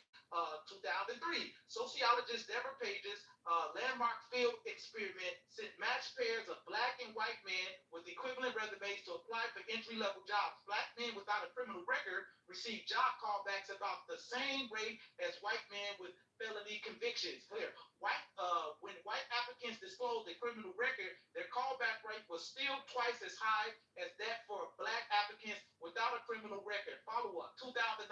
Follow-up study by Pager focused on low-wage jobs and found a similar pattern. Black applicants without a criminal record did not fare better than white applicants recently released from prison, 2014.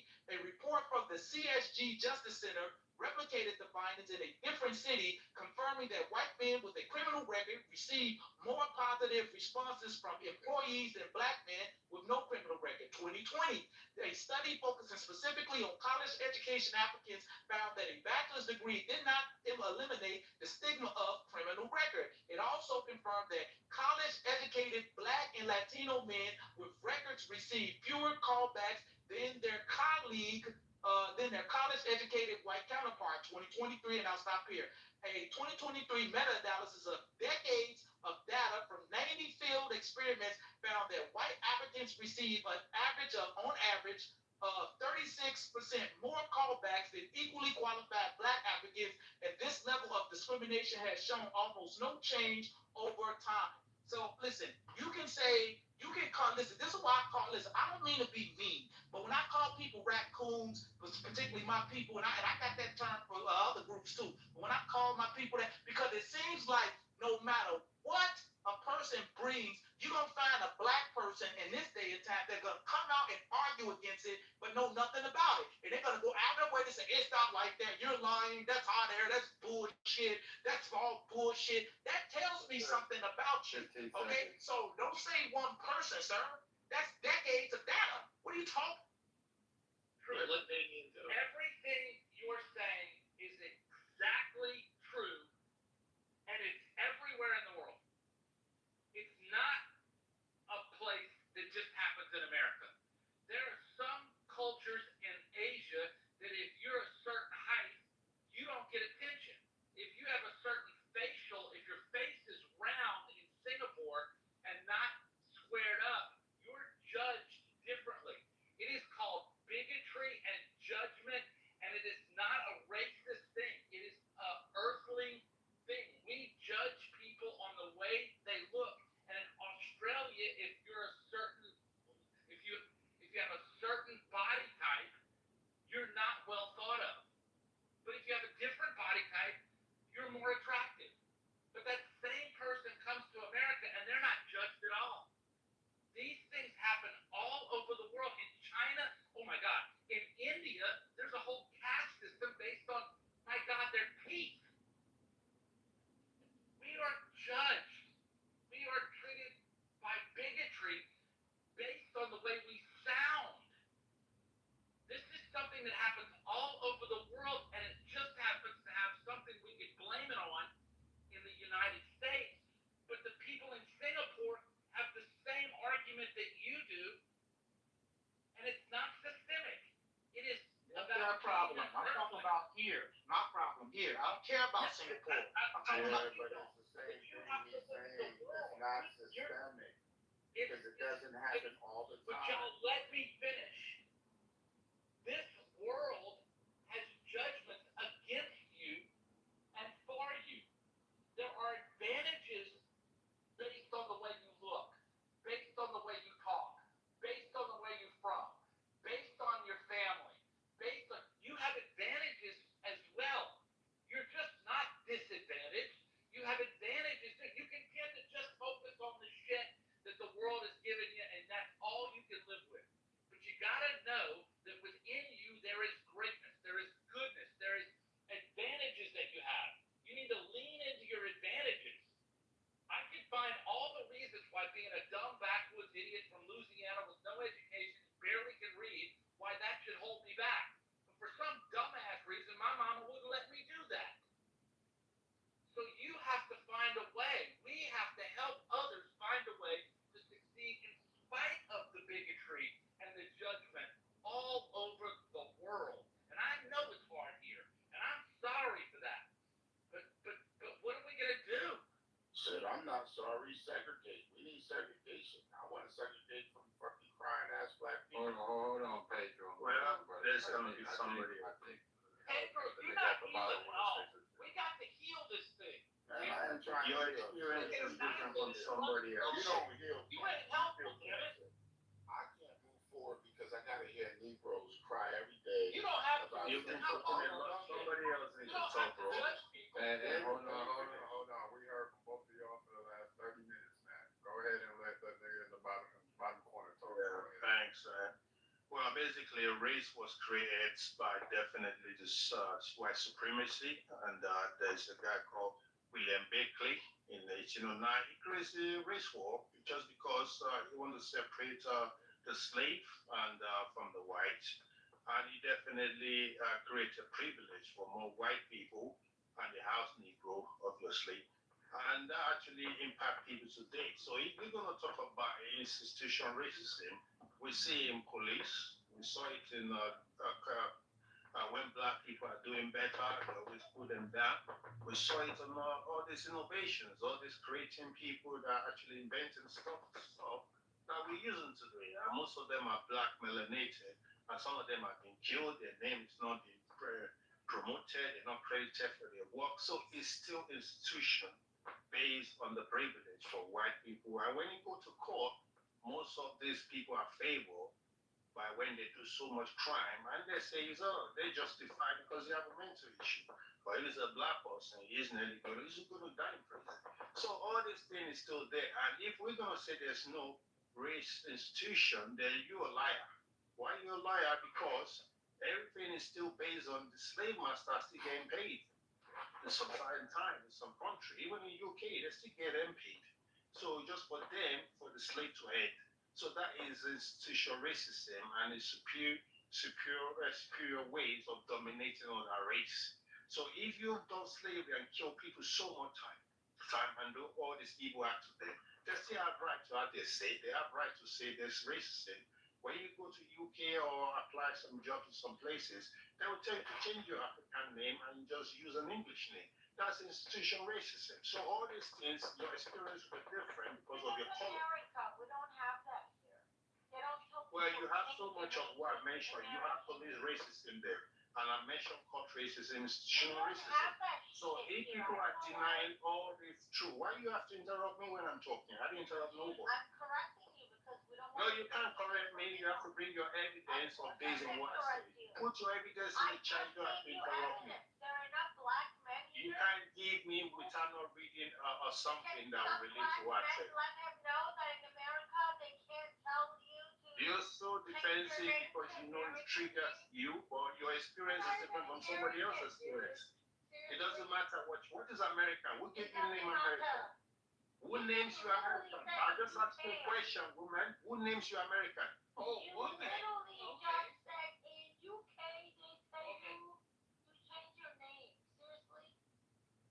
He just called you. All right, then. Since you can answer my question, I think I'm done with this conversation. And this is when they get triggered. When you tell the truth, they get triggered. All right, nobody keeps saying you ain't even supposed to. All right, let's hear from one, man. Go ahead, bro. Good morning, everyone. I'm flabbergasted. Good morning, my neighbor. Good morning. I'm flabbergasted that Brother Noom said, Pedro, you heard one of the guys on the stage that say to you that if you look at resumes and you have what quote unquote might turn out to be a black name, you are likely to pick what possibly is a white person's name based on your past experience. That prejudice is then racism. You also said that you worked in a industry where you were told not to sell to black people. That is. I didn't say that. That's a lie. Whoa, I ain't gonna let you lie. Okay, correct me while we're here. What did you say specifically? So what I said specifically, what the difference of systemic racism is basically it's by law and by construct, right? So there was a law with FHA loans that said black people couldn't buy those houses. That is systemic racism. I agree with that. But what people, hold on. Right, there's by law, right? There's no law today that says black people can't do shit. Yeah, but and if black people worry about white people hiring, why don't they create their own companies? Then you got hired all over the malls, manage rooms, and they want to hire. Don't get further. That was my question. Because the point is, when you were told not to sell to black people, what was the law behind that? There was no law, right? It wasn't a law. It was in the FHA guidelines. It's some Yeah, but the guideline is the law. Yeah, some of it is still there. It's not that you It's just old. It's on the deeds or whatever. It was based on those. It's still there. It's not that it is applicable. It's just that the data is still there. Like it's on certain deeds. Right. So it's not a law, right? But it's not enforceable. Right. So it's not a law. Because now it used to be a law. That's systemic racism. Well, okay. What law? When was it repealed? Once like civil rights came and the EEOs in the 1960s, 70s, that's when they that's when discrimination laws and all that came in effect. So it was like 60s, 70s, civil rights. It was all part of that. So what I'm trying to say is that systemic racism did exist. I agree, but it no longer exists. Once we had Magic Johnson and Bird play in the 80s, that's when racism pretty much died, or systemic racism, and everybody just moved forward.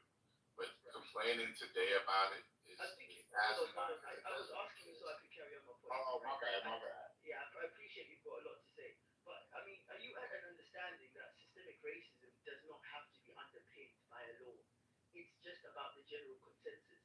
Because if you've got someone who's putting themselves in the shoes of a recruiter and they're not a recruiter, and the consensus is when they see a name that's likely to be a black person, they'll skip it and look at a name that's likely to be a white person. If you then spread that, according to the stats especially, if you extrapolate that, then you will see that you have a systemic issue because everyone has the same general consensus towards hiring. The fact that also... I disagree with that. Okay, you can disagree. Let me finish. You can disagree, but let me finish. No, you can disagree, but let me finish. You are free to disagree, Pedro, but let me finish my point. You're free to disagree, but let me finish my point. Hold that thought. Thank you. On top of the fact that it's then being compared to someone walking onto a basketball court and picking a black guy over a white guy is absolutely asinine. No, it's not asinine. It's true. But It's absolutely asinine. I'm gonna tell you why. That's the same. No, Pedro, Pedro, you are interrupting me and I don't know why. In fact, we do know why, but why are you interrupting me, Pedro? And I'm trying to tell you that it's Come not on, asinine. Pedro, you can make a note of your point. Pedro, make a note of your rebuttal. Right, and I'm gonna say this, and then you got 10 Make seconds. a note of your rebuttal. No, right. Man, all y'all need to shut the fuck up, man. That's not the fuck up. No, you don't have to interrupt me, right? Make a note of your point, and then you can come after. It's fine, right? So, nevertheless, the point is, you've got white people on the stage who are actually justifying prejudice on the fact that it happens elsewhere in the world. That's absolutely crazy. Ask them if it's okay for them to get robbed on the street because someone else in China gets robbed. It doesn't make it okay. That's ridiculous. Yeah, that's so lying and denying that there's nothing existed. When the people wrote up about it, superior bullshit. Let me now you've been talking a lot, and we all know you're a house Negro, so keep kissing your white ass, all right? Right, and you want to be white. So at the end of the day, no, you want to be white, right? Because especially you Why would I be white? When you hear my voice, so black African. And you cry about it. You need to buy bleaching cream cockroach and bleach your cockroach skin, yeah? So you can enter a white hat too. You're like, are you coming here with no fucking thoughts? What are we fixing country? Check my PTR and tell me who came here first. Share my PTR and tell me who came here first. PTR, it doesn't matter. Yeah, it does matter, but yours matter as a brown fake ass cockroach. You want to bleach yourself to white.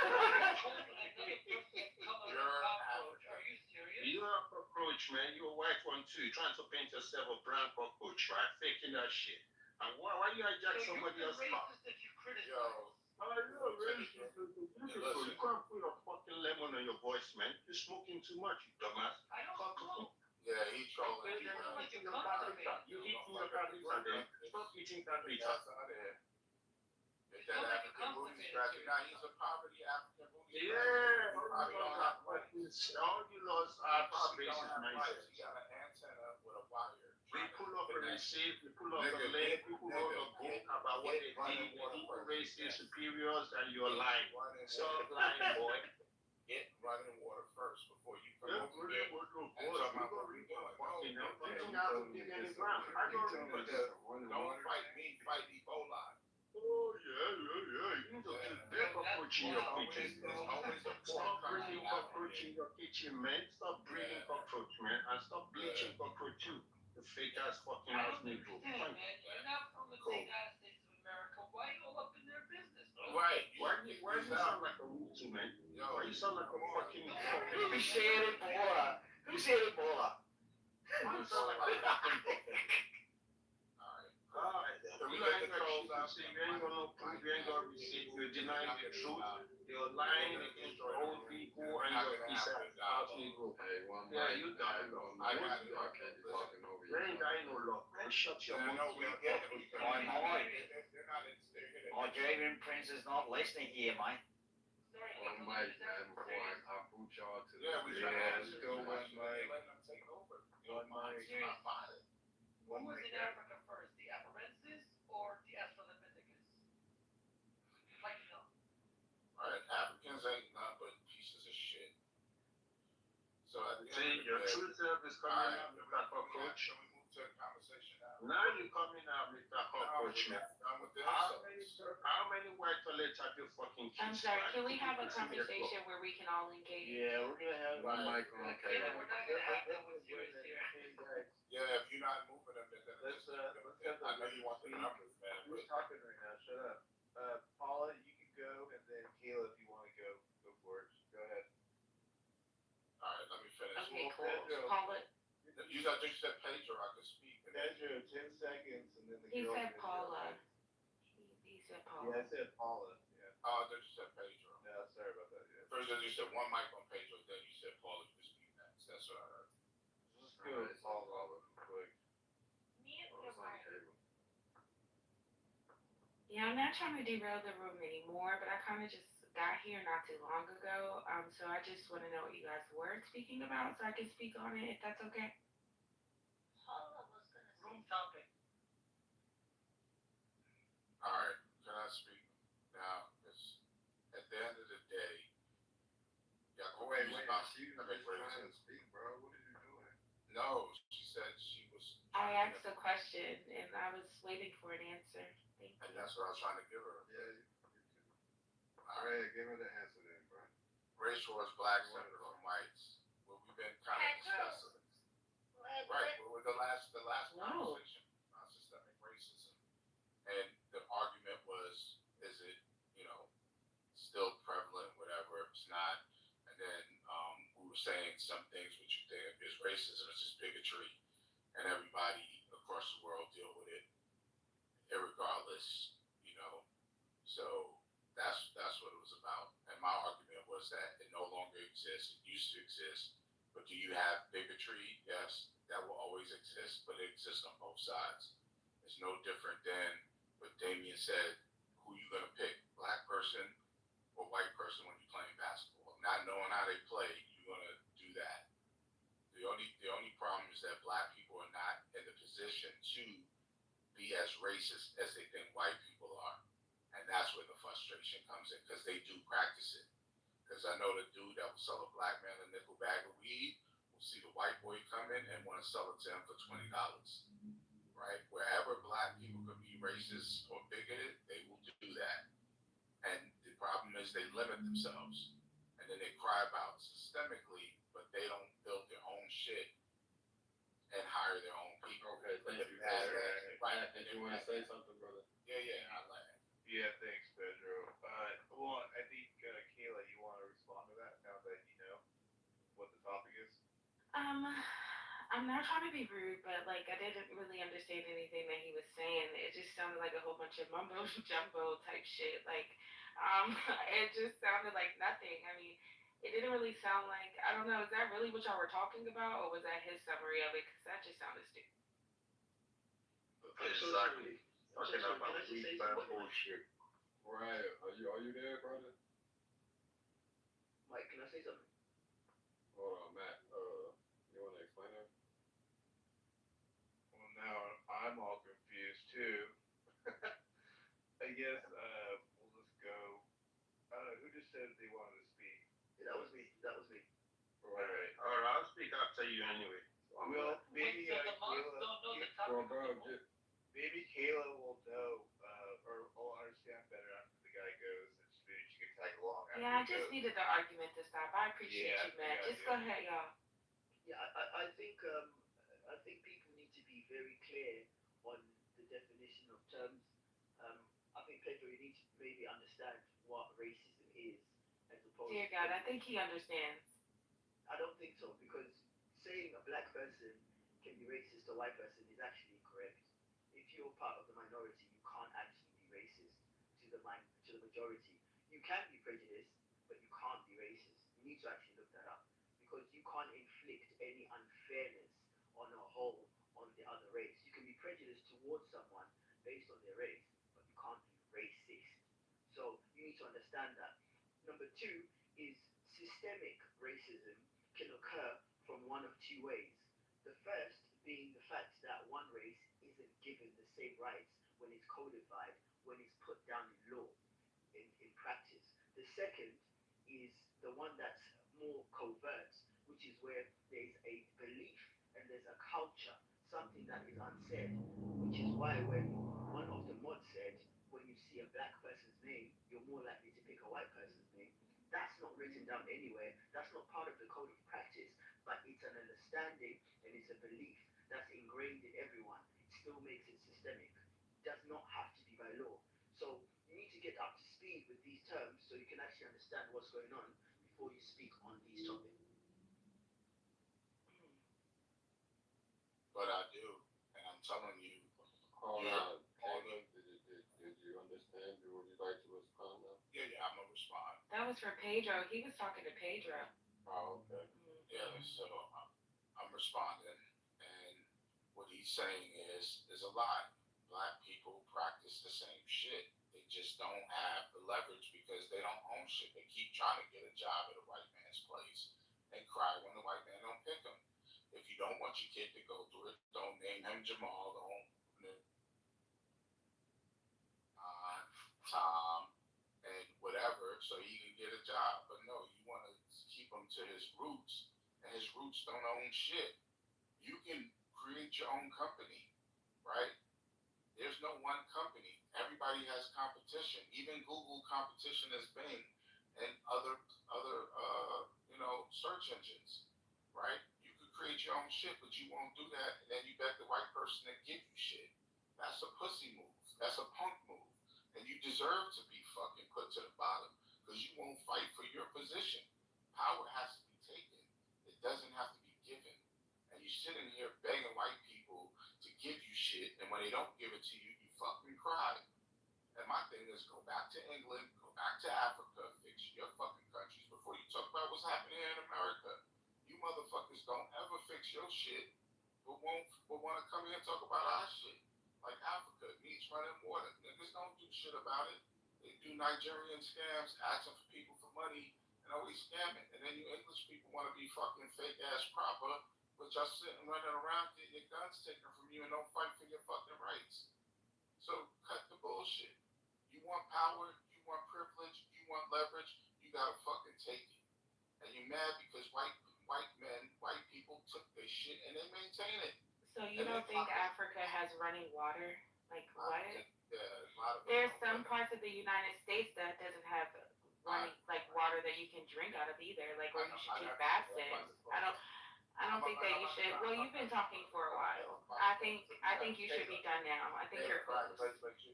Yeah. Right. You've been speaking. You heard that? I'm sorry. Did you hear that?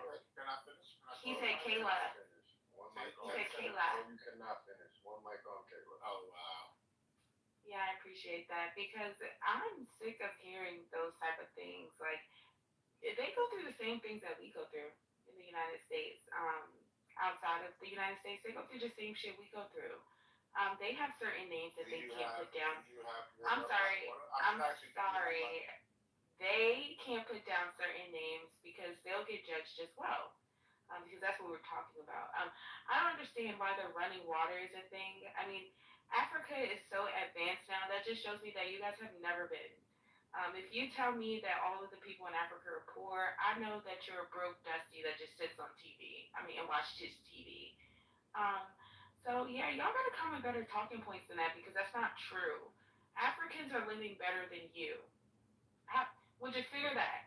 Africans live better than you. At least they have their parents, you know what I'm saying? At least their parents work together, their families stick together. They are one band, one sound. You niggas don't even, oops, I'm so sorry. You men don't even like your parents. So there's that. Well, that's actually excellent for that one because this guy doesn't know what kind of he doesn't know what kind of a situation. Have the same rights in Africa, in the Middle East, and Asia the way you have it in the United States. And then instead of just speaking to me, you're screaming, hooting, yelling, I can't even say it right. Like this is just out of control. So to the title where it says black separate from whites, white people don't do this. When we have conversations, we speak to one another. So we are different from you guys. You see how you just came off the mic screeching? I didn't hear anything that you said. Yeah, whatever. You came off. One mic on Kayla. If y'all interrupt her, I'm moving you down then. Okay. I appreciate that, Mike. You're so kind. Mike and Matt, I heard that. Yeah, like you guys are such bitches. Like for you to come off the mic and just start screaming at me instead of speaking to me and maybe helping me understand you guys, then maybe we could get somewhere. You came off the mic screeching like a little girl. That's all I heard. I'm sick of that. I'm sick of you men acting like we owe you anything. Nobody owes you shit, right? And blacks are separate from whites because we would never do that. My friends and my uncles, they talk to me so I can understand. They don't talk at me. The way you were just speaking to me was disrespectful and rude, and there's no way that I would even listen to the shit that you're saying. Well said. Respond to that dumb shit. All right. You sound like a muppet from Sesame Street, bro.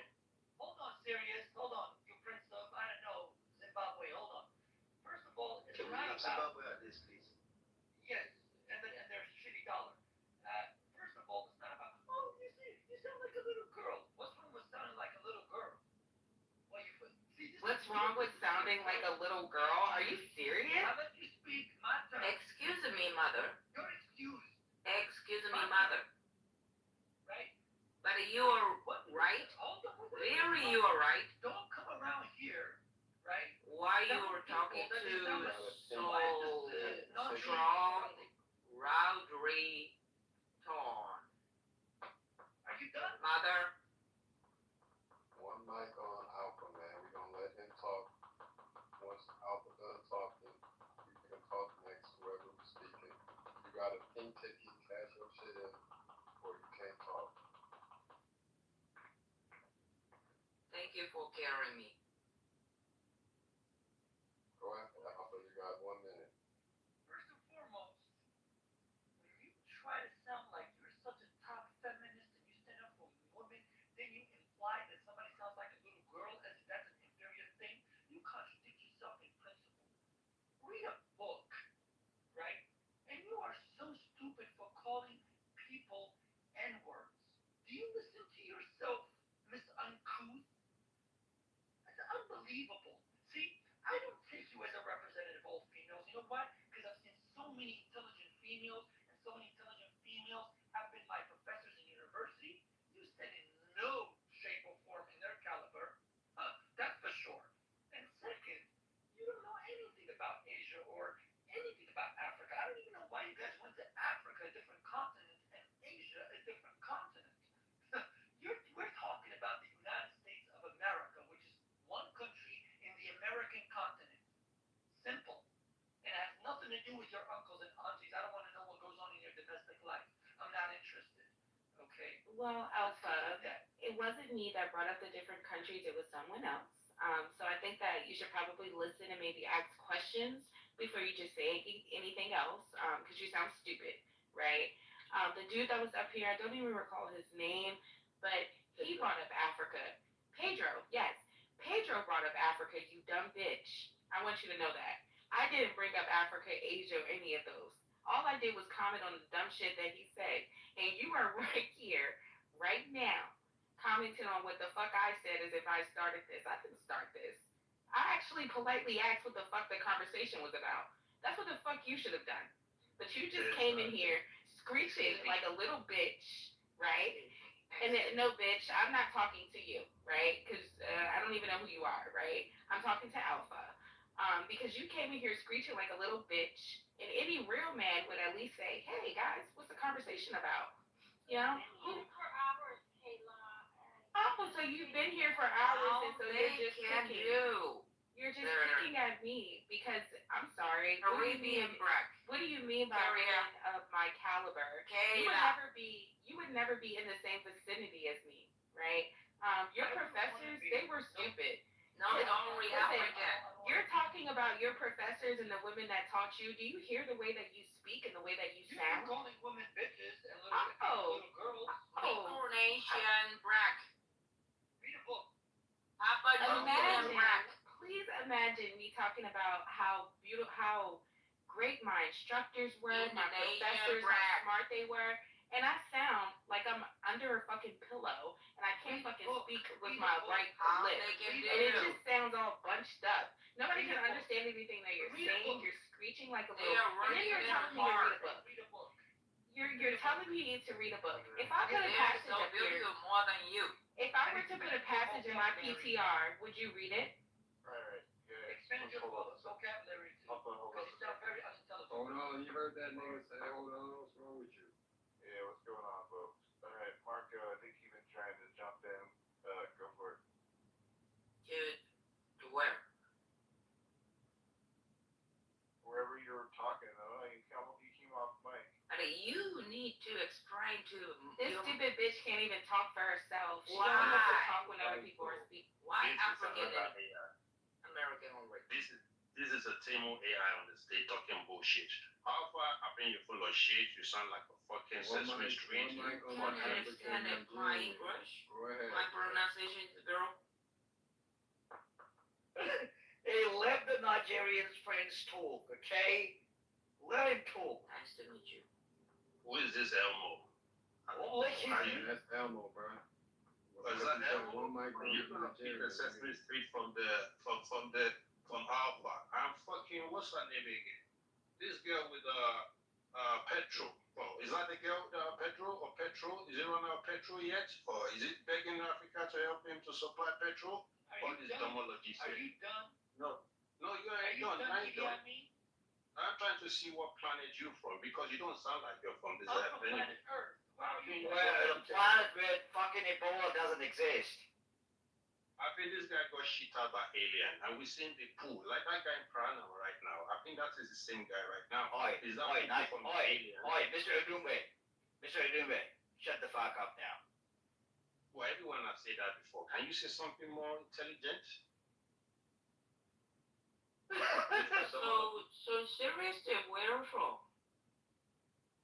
I'm not from your planet. You're macro and microcosm. What about that? We don't need to care about your planet. Alright then, since you sound like a fucking Timo AI, I don't want to listen to you. The fucking topics is actually interesting until this troll coming here to trying to divide us from the real topic. We do know the oppressor write a fucked up book, but this guy was crying, you don't read the book, you don't read the book. I have a question. Should we go and read all your superiors' book or your racist books? Go eat a fart, you cunt. Go eat a fart, you cunt. How many races in your planet?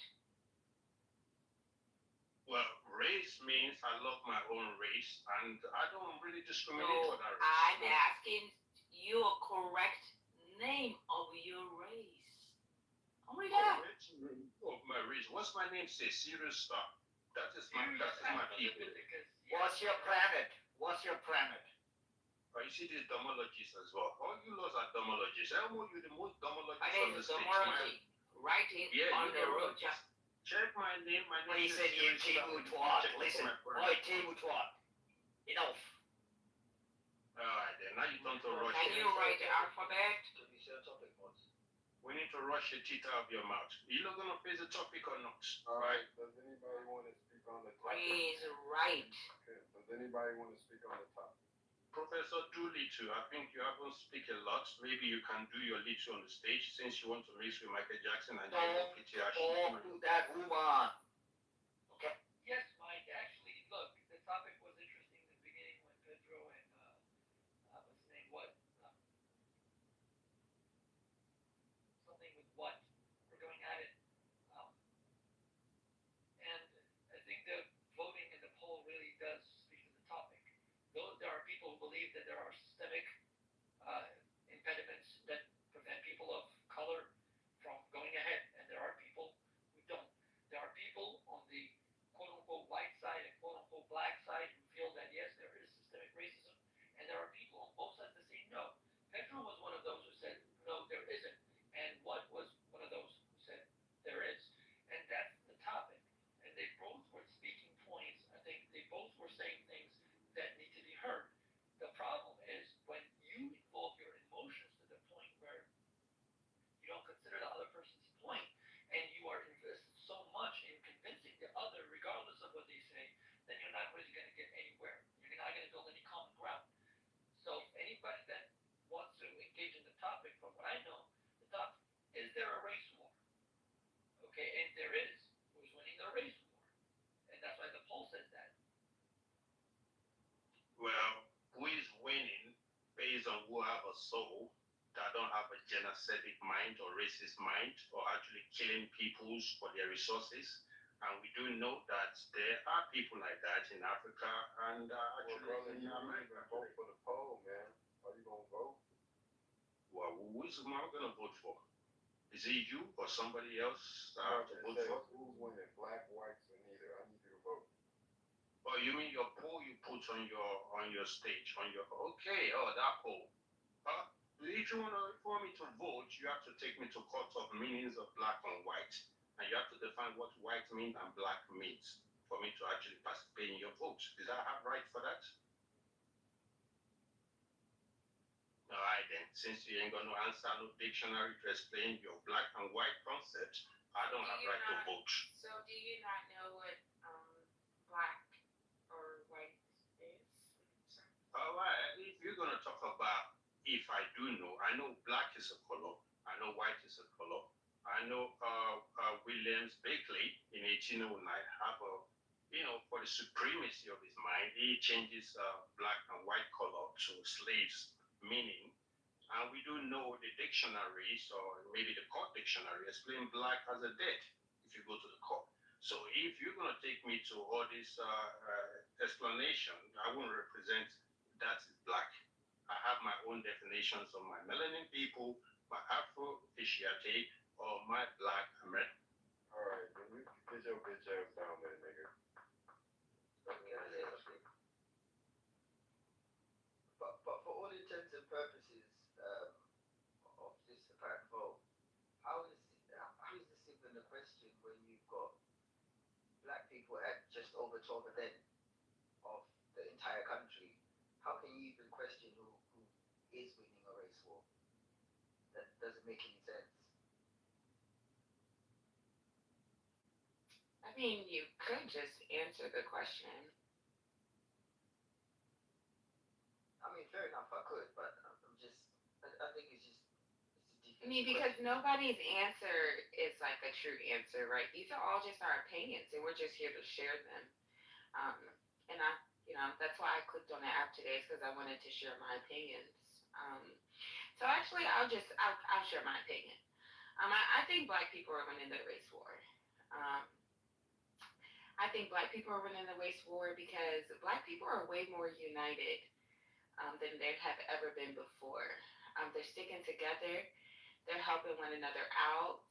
And I'm only saying that from the outside looking in. And black people, they care about other people. They definitely care about everybody. I know a lot of the times white people will say like, hey, we don't see color. It's really black people that don't see color, because white people, they do see color. They are definitely looking out. If you are black, then they're not going to accept you as well. But when it comes to black people and the black people that I grew up around, they took me in, you understand? And I I've been nothing but grateful for that, and I can't do anything but just say that I think black people are definitely winning the race war. Whew, that's all. In their dreams. So when you say in their dreams, why do you not think that black people are winning a race war? I mean, because I think that we're on the same side. I'm just kidding. I'm not in the way. Oh, okay, okay. See, that's problematic. That's a lot of things that like white people do. They'll do something and they'll be like, "Well, I was just kidding. I It was just just said a I'm not joke." white. It Say doesn't. that one more time, and I'll Oh, tell you that you're not black either. I'm not black. I'm sorry. Who told you I was black?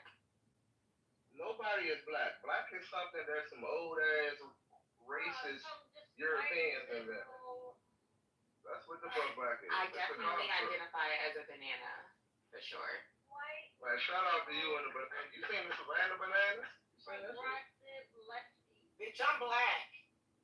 Motherfucker, sit up there talking your bullshit. We're black. Stupid ass. Who's stupid? Oh, she's talking about him. Yeah. But black a construct. So what, motherfucker? We're black. So Get when out you of go, that when bullshit. you apply a job or when you go somewhere and they ask your race, do you put brown? Do you put light brown, dark brown? Is that what you put down? I mean, I'm confused here because I could have swore it says black, African, non-Hispanic or Hispanic, and a few others, Asian, non-Pacific. Sometimes I forget all of it. Definitely does not say light brown, dark brown, chocolate brown. There's none of that. So which one do you check? Watch this. Why do you have so much aggression in your voice? Because we can have that. Do you think that I have aggression, or do you think why do you not know how to debate, right? Because I'm trying to figure out. I'm not aggressive. I'm not upset or anything. This is just how I speak. I'm sorry that your parents didn't teach you to elevate your voice, but this is how I speak. I just want you to know for sure that when can you answer that question though? Don't ask me about my tone or anything. Answer that question. When you fill out a job application or you go somewhere, which box do you check? Shut the fuck up. Which box do you check? Do you check the black? Like black? Because that's the only, there's no non-black. I mean, like there's no brown, light brown, orange. Why do you talk like you're black and say X? I don't know, but first of all, they have a I other. don't think I talk like I'm black. I just Yeah, you talk like talk how I. like you're black. Oh, well, this is just how I speak. This is how I speak. I don't know if you missed the point in the conversation earlier. I'm not trying to disrespect you, Pascal, or anything. I don't think I was raised around a lot of black people. Like that's just how I speak. So sometimes I do have a little twang in my voice, but it's not to try to sound black. It's just how I am. I don't want you guys to think that I want to be black. No, I Cool, love. Yeah. All right, cool. Let me jump in. So I checked the other box since you asked. No, I'm not black. And when you check other, that's what Jesse Jackson and a bunch of misguided motherfuckers. Jesse Jackson said African Americans, motherfucker. Get your shit straight, stupid bastard. First of all, she said black and African American, so I was addressing both of them. So Well, maybe Jesse you want to get your Jackson heritage. came up with African American. Get your And shit this is straight. what I know. That's why I said black and African American. We're talking about both of the box. We're talking about both of them in the box. We've been black. Okay? We've been black, and you're not gonna sit up here and first of all, fucking spec me and tell me what the fuck I am. My parents' birth certificate says Negro, man. I don't give a fuck what your parents' birth certificate say. I'm Whatever. When you choose other, and then you walk into the place that you think that you're gonna get hired at, do they look at you like you're different? After I check other, I put Negro next to it. I actually do, brother. You need to put higher. How about this? Do you have a okay? So outside of the jobs, do you have a passport? Do you have a passport? Yes. And on your passport, does it say other? Yeah, I check other and I put Negro. Yes, ma'am. Come on, bro. You know that's not. He's a fucking liar. Anyway, we were niggers. Fuck, I got a lie about what I put on. Black. Application. Are y'all alright? Y'all will? These constructs and fuck y'all mind up. Y'all run around with a bunch of prejudice stuff. Hey, bro, y'all run around with a bunch of malice, a bunch hatred and a bunch of prejudice denial. that rule your minds and keep y'all stuck in ruts, bro. You know, That's why a lot of y'all in the positions y'all in. Cause y'all had a mind state. We're not in a what position? What position are you? Hold on. What position are you in to be a other? What position are others in? Maybe I should join that committee. What position are you in? Maybe I'll start checking other. A wonderful one sitting in one of the most concentrated areas of melanated wealth in the country. Where is that? Yeah, where is that? In the DMV area. So you live in Washington, D.C.? No, that's where I was born, though. I currently live in the Southern Maryland area. You're such a fucking liar. You live in Montgomery County? No, I live in Prince George's, bro. Oh, so you live in PG County. Okay. Mm-hmm. So what does other have to do with you living in PG County? Other has to do with me not being ruled by a construct that was created by an oppressor. No. I'm trying to figure out the great life that I'll get when I choose other, because you said that you're living a great life. PG County is alright. It's cool. What'd you say, Pascal? What'd you say, Frank? Did you, so you live in, but you're white, like why would you? I mean, because just because I'm white doesn't mean that, you know, white people don't always get the best of the best. I mean, I'm not a white girl that gets the best of the best. I can fully admit that. So if someone has better things, then I want to learn about them so I can get there as well. I told you I was raised around. I let you know, and I keep saying it out loud that I was raised by, you know, Black people, and I really enjoyed the way that I was raised, but it just wasn't like I wasn't raised with my white counterparts, so I don't reap those benefits, if that makes sense. They don't just look at my color and skin and be like, oh, here's $50,000. No, they're not doing that. It's not happening. They hear the twang in my voice, like you guys just said, and said, oh, she's not really one of us. That's what they do. And it's okay. Are you from the DC area too? No, I am not. I am not from the DC area. No, but if y'all love melanation, you may want to come here. I am familiar with PG County. Yeah, but I'm not. We're one of the few areas where people of melanation can make over six figures, have homes, $500,000. I visited out there and I saw so many melanated people bummed out, dude. No, to be fair, there are a lot of successful Black people in PG County. Most of the successful people in PG County are Black. To be fair, I'm very familiar with PG County. But what I'm asking, what I'm trying to figure out is, did you become wealthy because you chose other, or did you work for it? Like other, like that was how you became wealthy because you're there? I became wealthy because I had parents that raised me right now. They didn't raise me to construct. They didn't raise me to be a prejudiced piece of shit.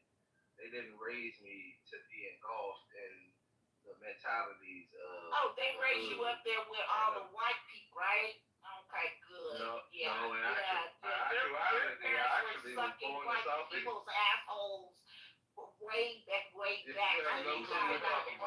She's a little heightened right now. I think she's a little drunk. I'm not drunk at all, motherfucker. I'm not drunk at all. I think she's a little inebriated. I drink or smoke. You damn right I'm old. I'm old enough to beat your motherfucking ass.